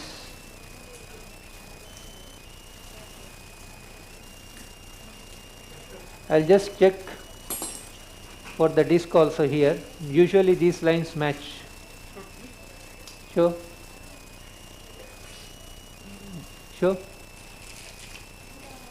You see, it is matching the same line, only the angle we have to change. AP. So do we have the screws now or we have to go with the cage? We have to go with the cage. So because the screws are yet to be autoclaved, we are going with the cage now. Yes, sir. So we give me the needle.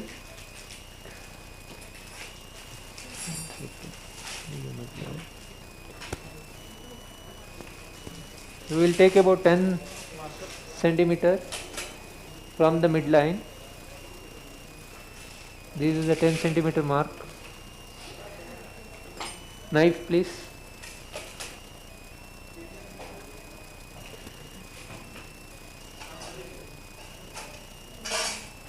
I just make a small nick here. Give me the needle.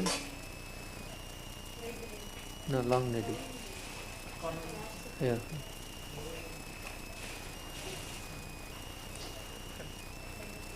I hope everybody has not left. Almost 70% left, sir. Okay. Sure.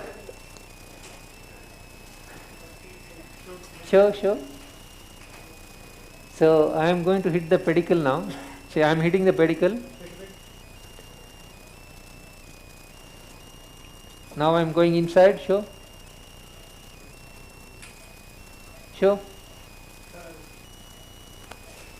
This is the one. Okay. Take a lateral. So the surgery is under general anesthesia or epidural? Yeah, patient is under general anesthesia with the neurologic monitoring. Neuromonitoring. Yeah. Sure. So just cross the pedicle there. The facet. Going inside. Sure. Okay. Yes, sir. Sure. So my target point is the center of the disc in lateral view. Sure. So now we take the AP view. So I should be in the midline. In the first case, we had intentionally taken a little flatter entry, so it was going beyond the midline. So this is the perfect entry. Can you see this? Yes, sir. Yeah. So this is the ideal entry for the cage insertion. Sure. Knife, please.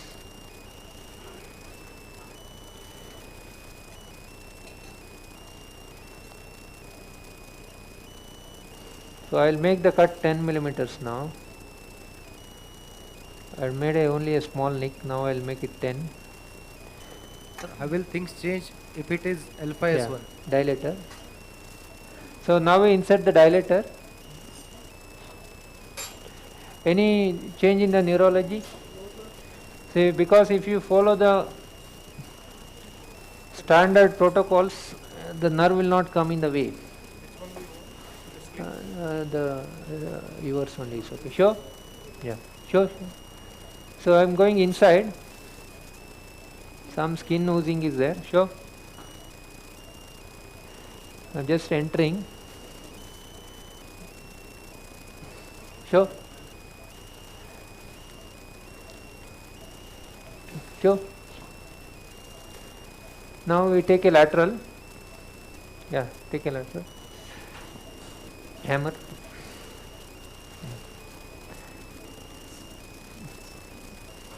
Because of paracentral hypertrophy, it is making it little vertical, so I will go little flat here. Sure. Sure. Okay. I will go more anterior now. Sure. Okay, now we take the AP. So in AP I should be touching the lateral, medial pedicle line on the other side. I have crossed the midline and I should be in the other side. That means this trajectory is fine. You can see that. So now we put this. No, it should have, it will not go. Okay, we'll use this, no problem. Should have given the sleeve, tap that. Yeah. Hammer.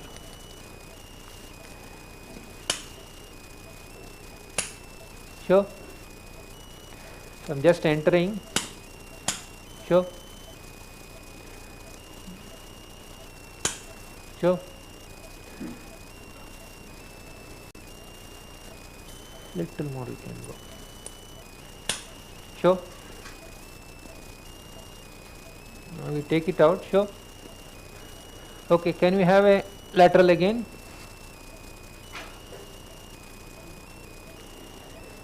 Curettes. Can you give the bigger curettes? Big curettes. Sure. Curettes. These curettes. What do you want? Later. We will finish this. Big curettes. You can see the position of the cannula. Can you see?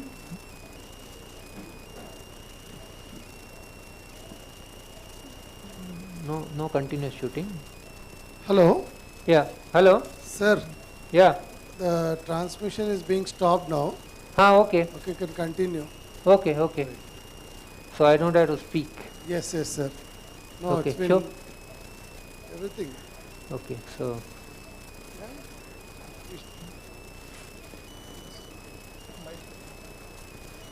you can remove the mic also.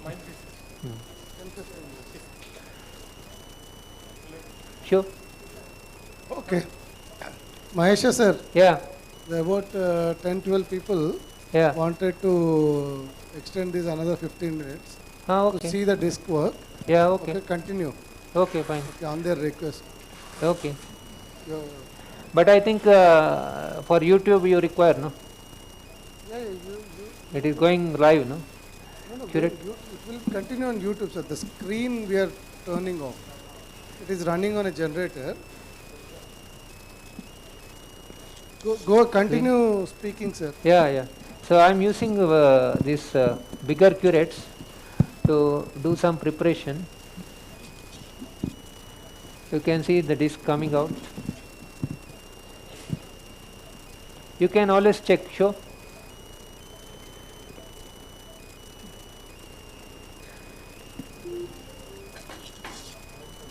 Huh?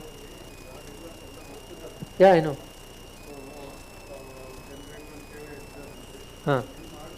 Okay. Okay, no problem. Clean.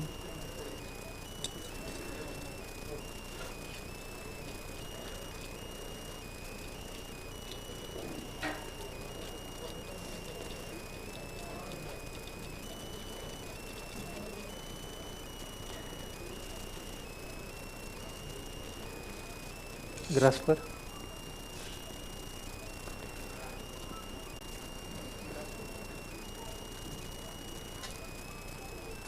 Name.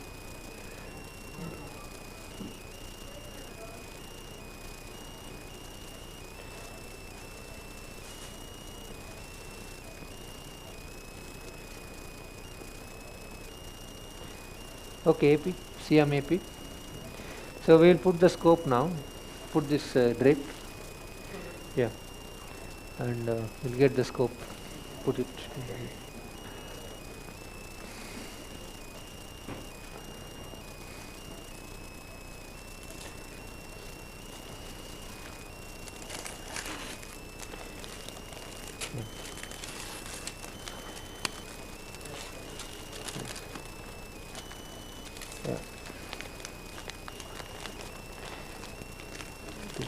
Yes. Okay, get the scope. Get the scope.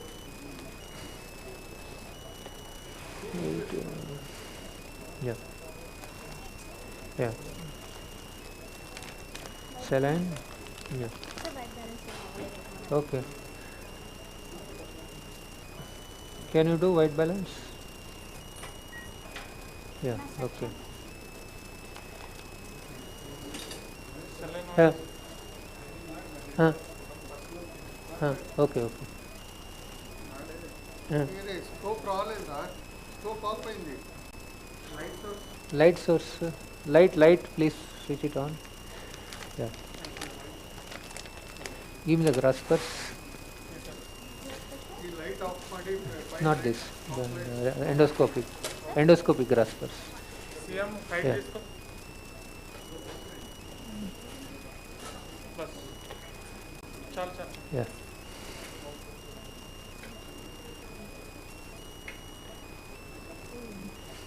Sorry.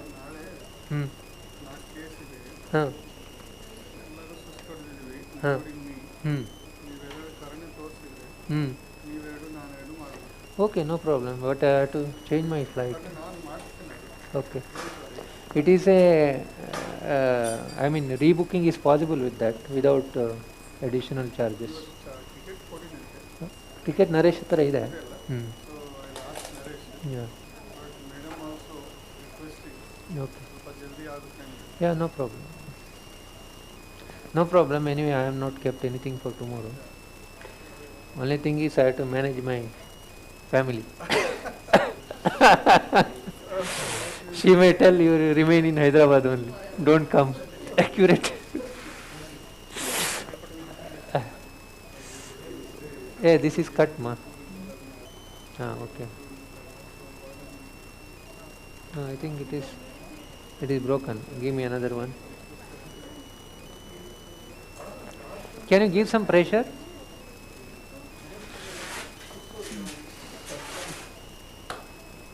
Show an AP, please. This also disc is show. Okay.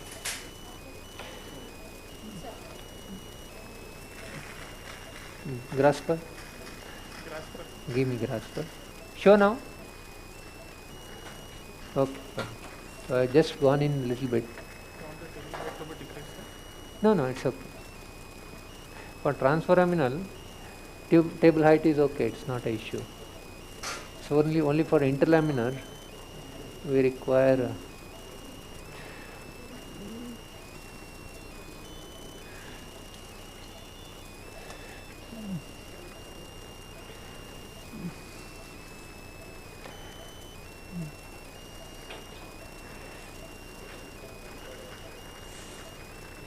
anyway, 50% they have lost hope in me.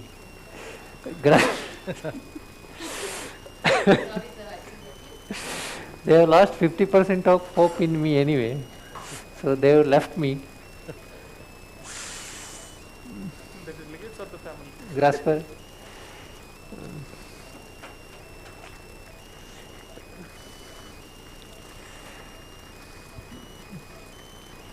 We have a male cat in our house, which is 1 year now.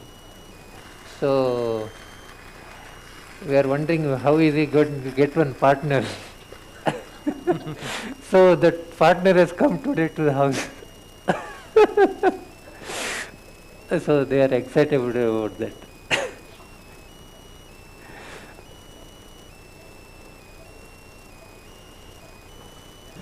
Somehow this disc, curate, give me the curate.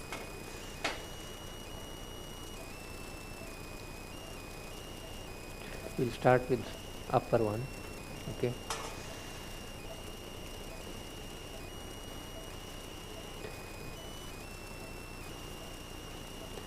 It is only the initial part, I think.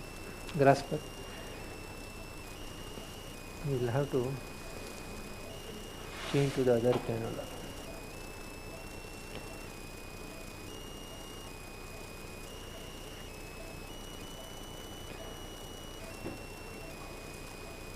Curate. This is the deep part. I think just come out. What we do is come out a little bit and start from here. Dissector is that?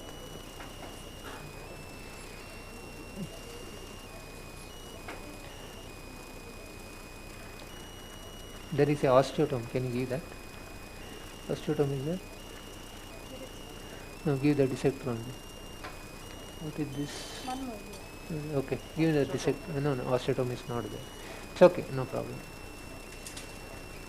See, you have a osteotome in that?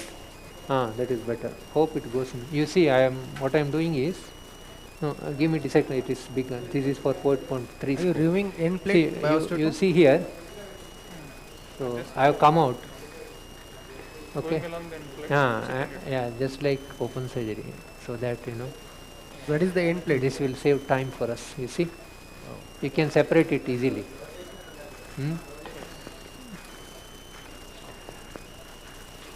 This thing is not going in, sir? No, that is 4.3 scope for. Now give me a grasper now. Only thing is, I think we'll have to change the cannula because there is more water leakage there. Clean.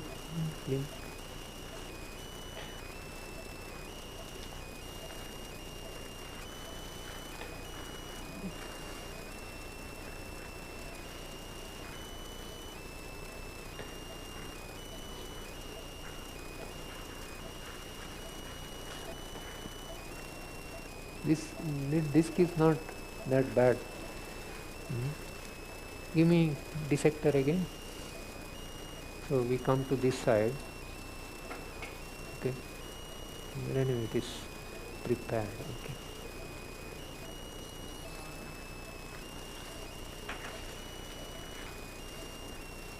Grasper.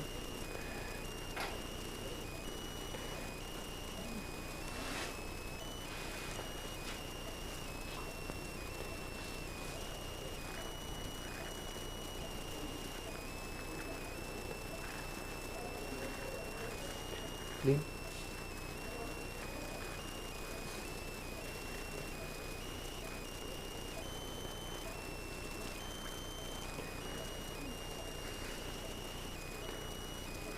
Grasper. We have gone anterior and that side.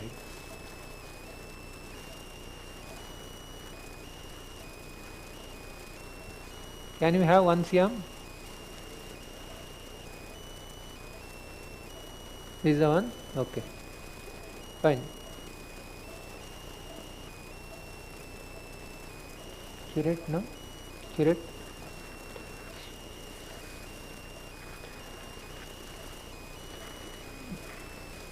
So just turn to the side, then you can prepare it.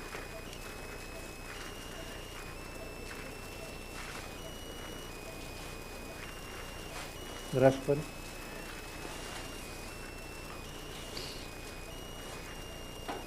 Clean.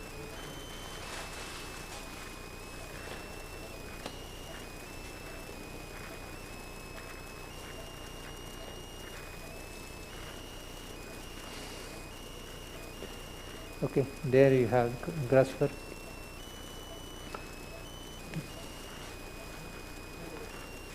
curate again.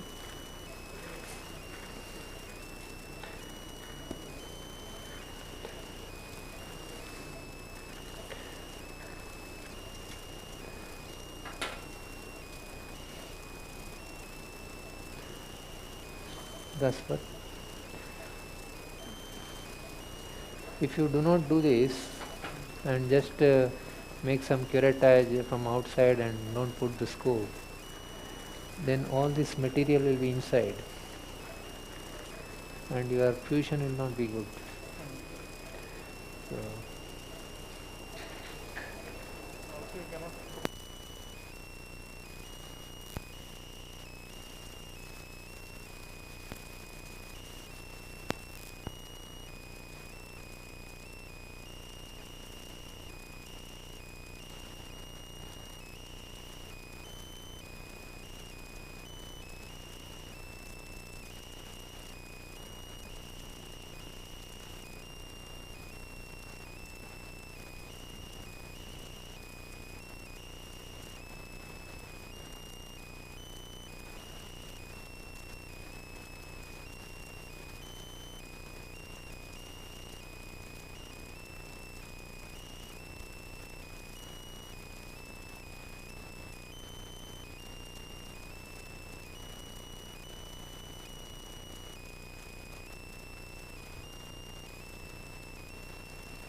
or if required,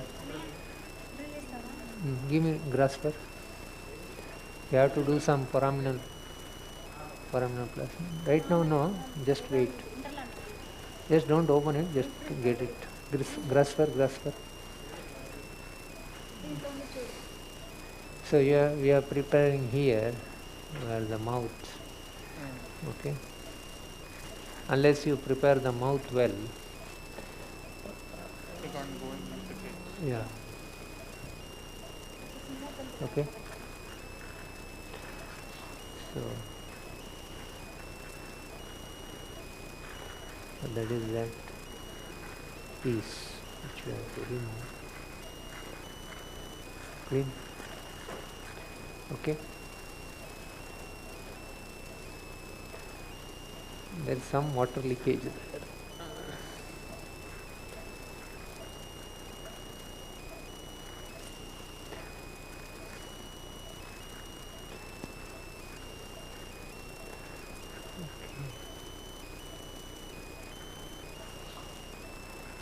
Give me another grasper that is not holding properly.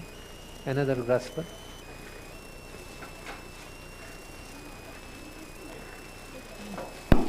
Different grasper. Not this, there must be one more. One we broke. Huh? Another, we have another grasper. Bigger, near set.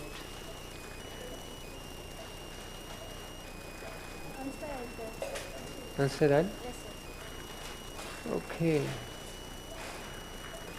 I think my set there were more graspers. No? You there? Yeah, this okay.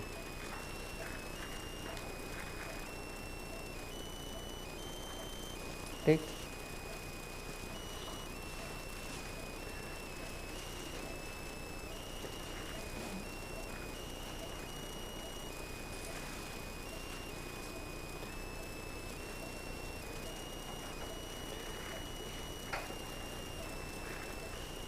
Give me curate.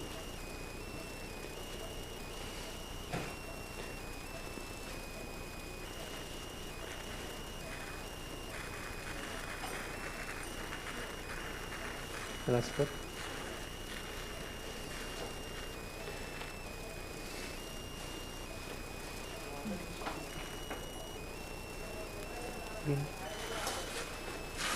Some loose.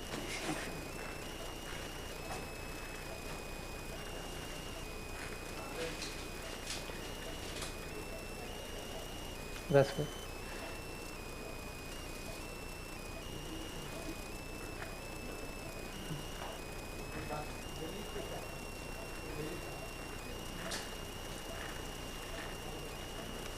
clean, give me curate.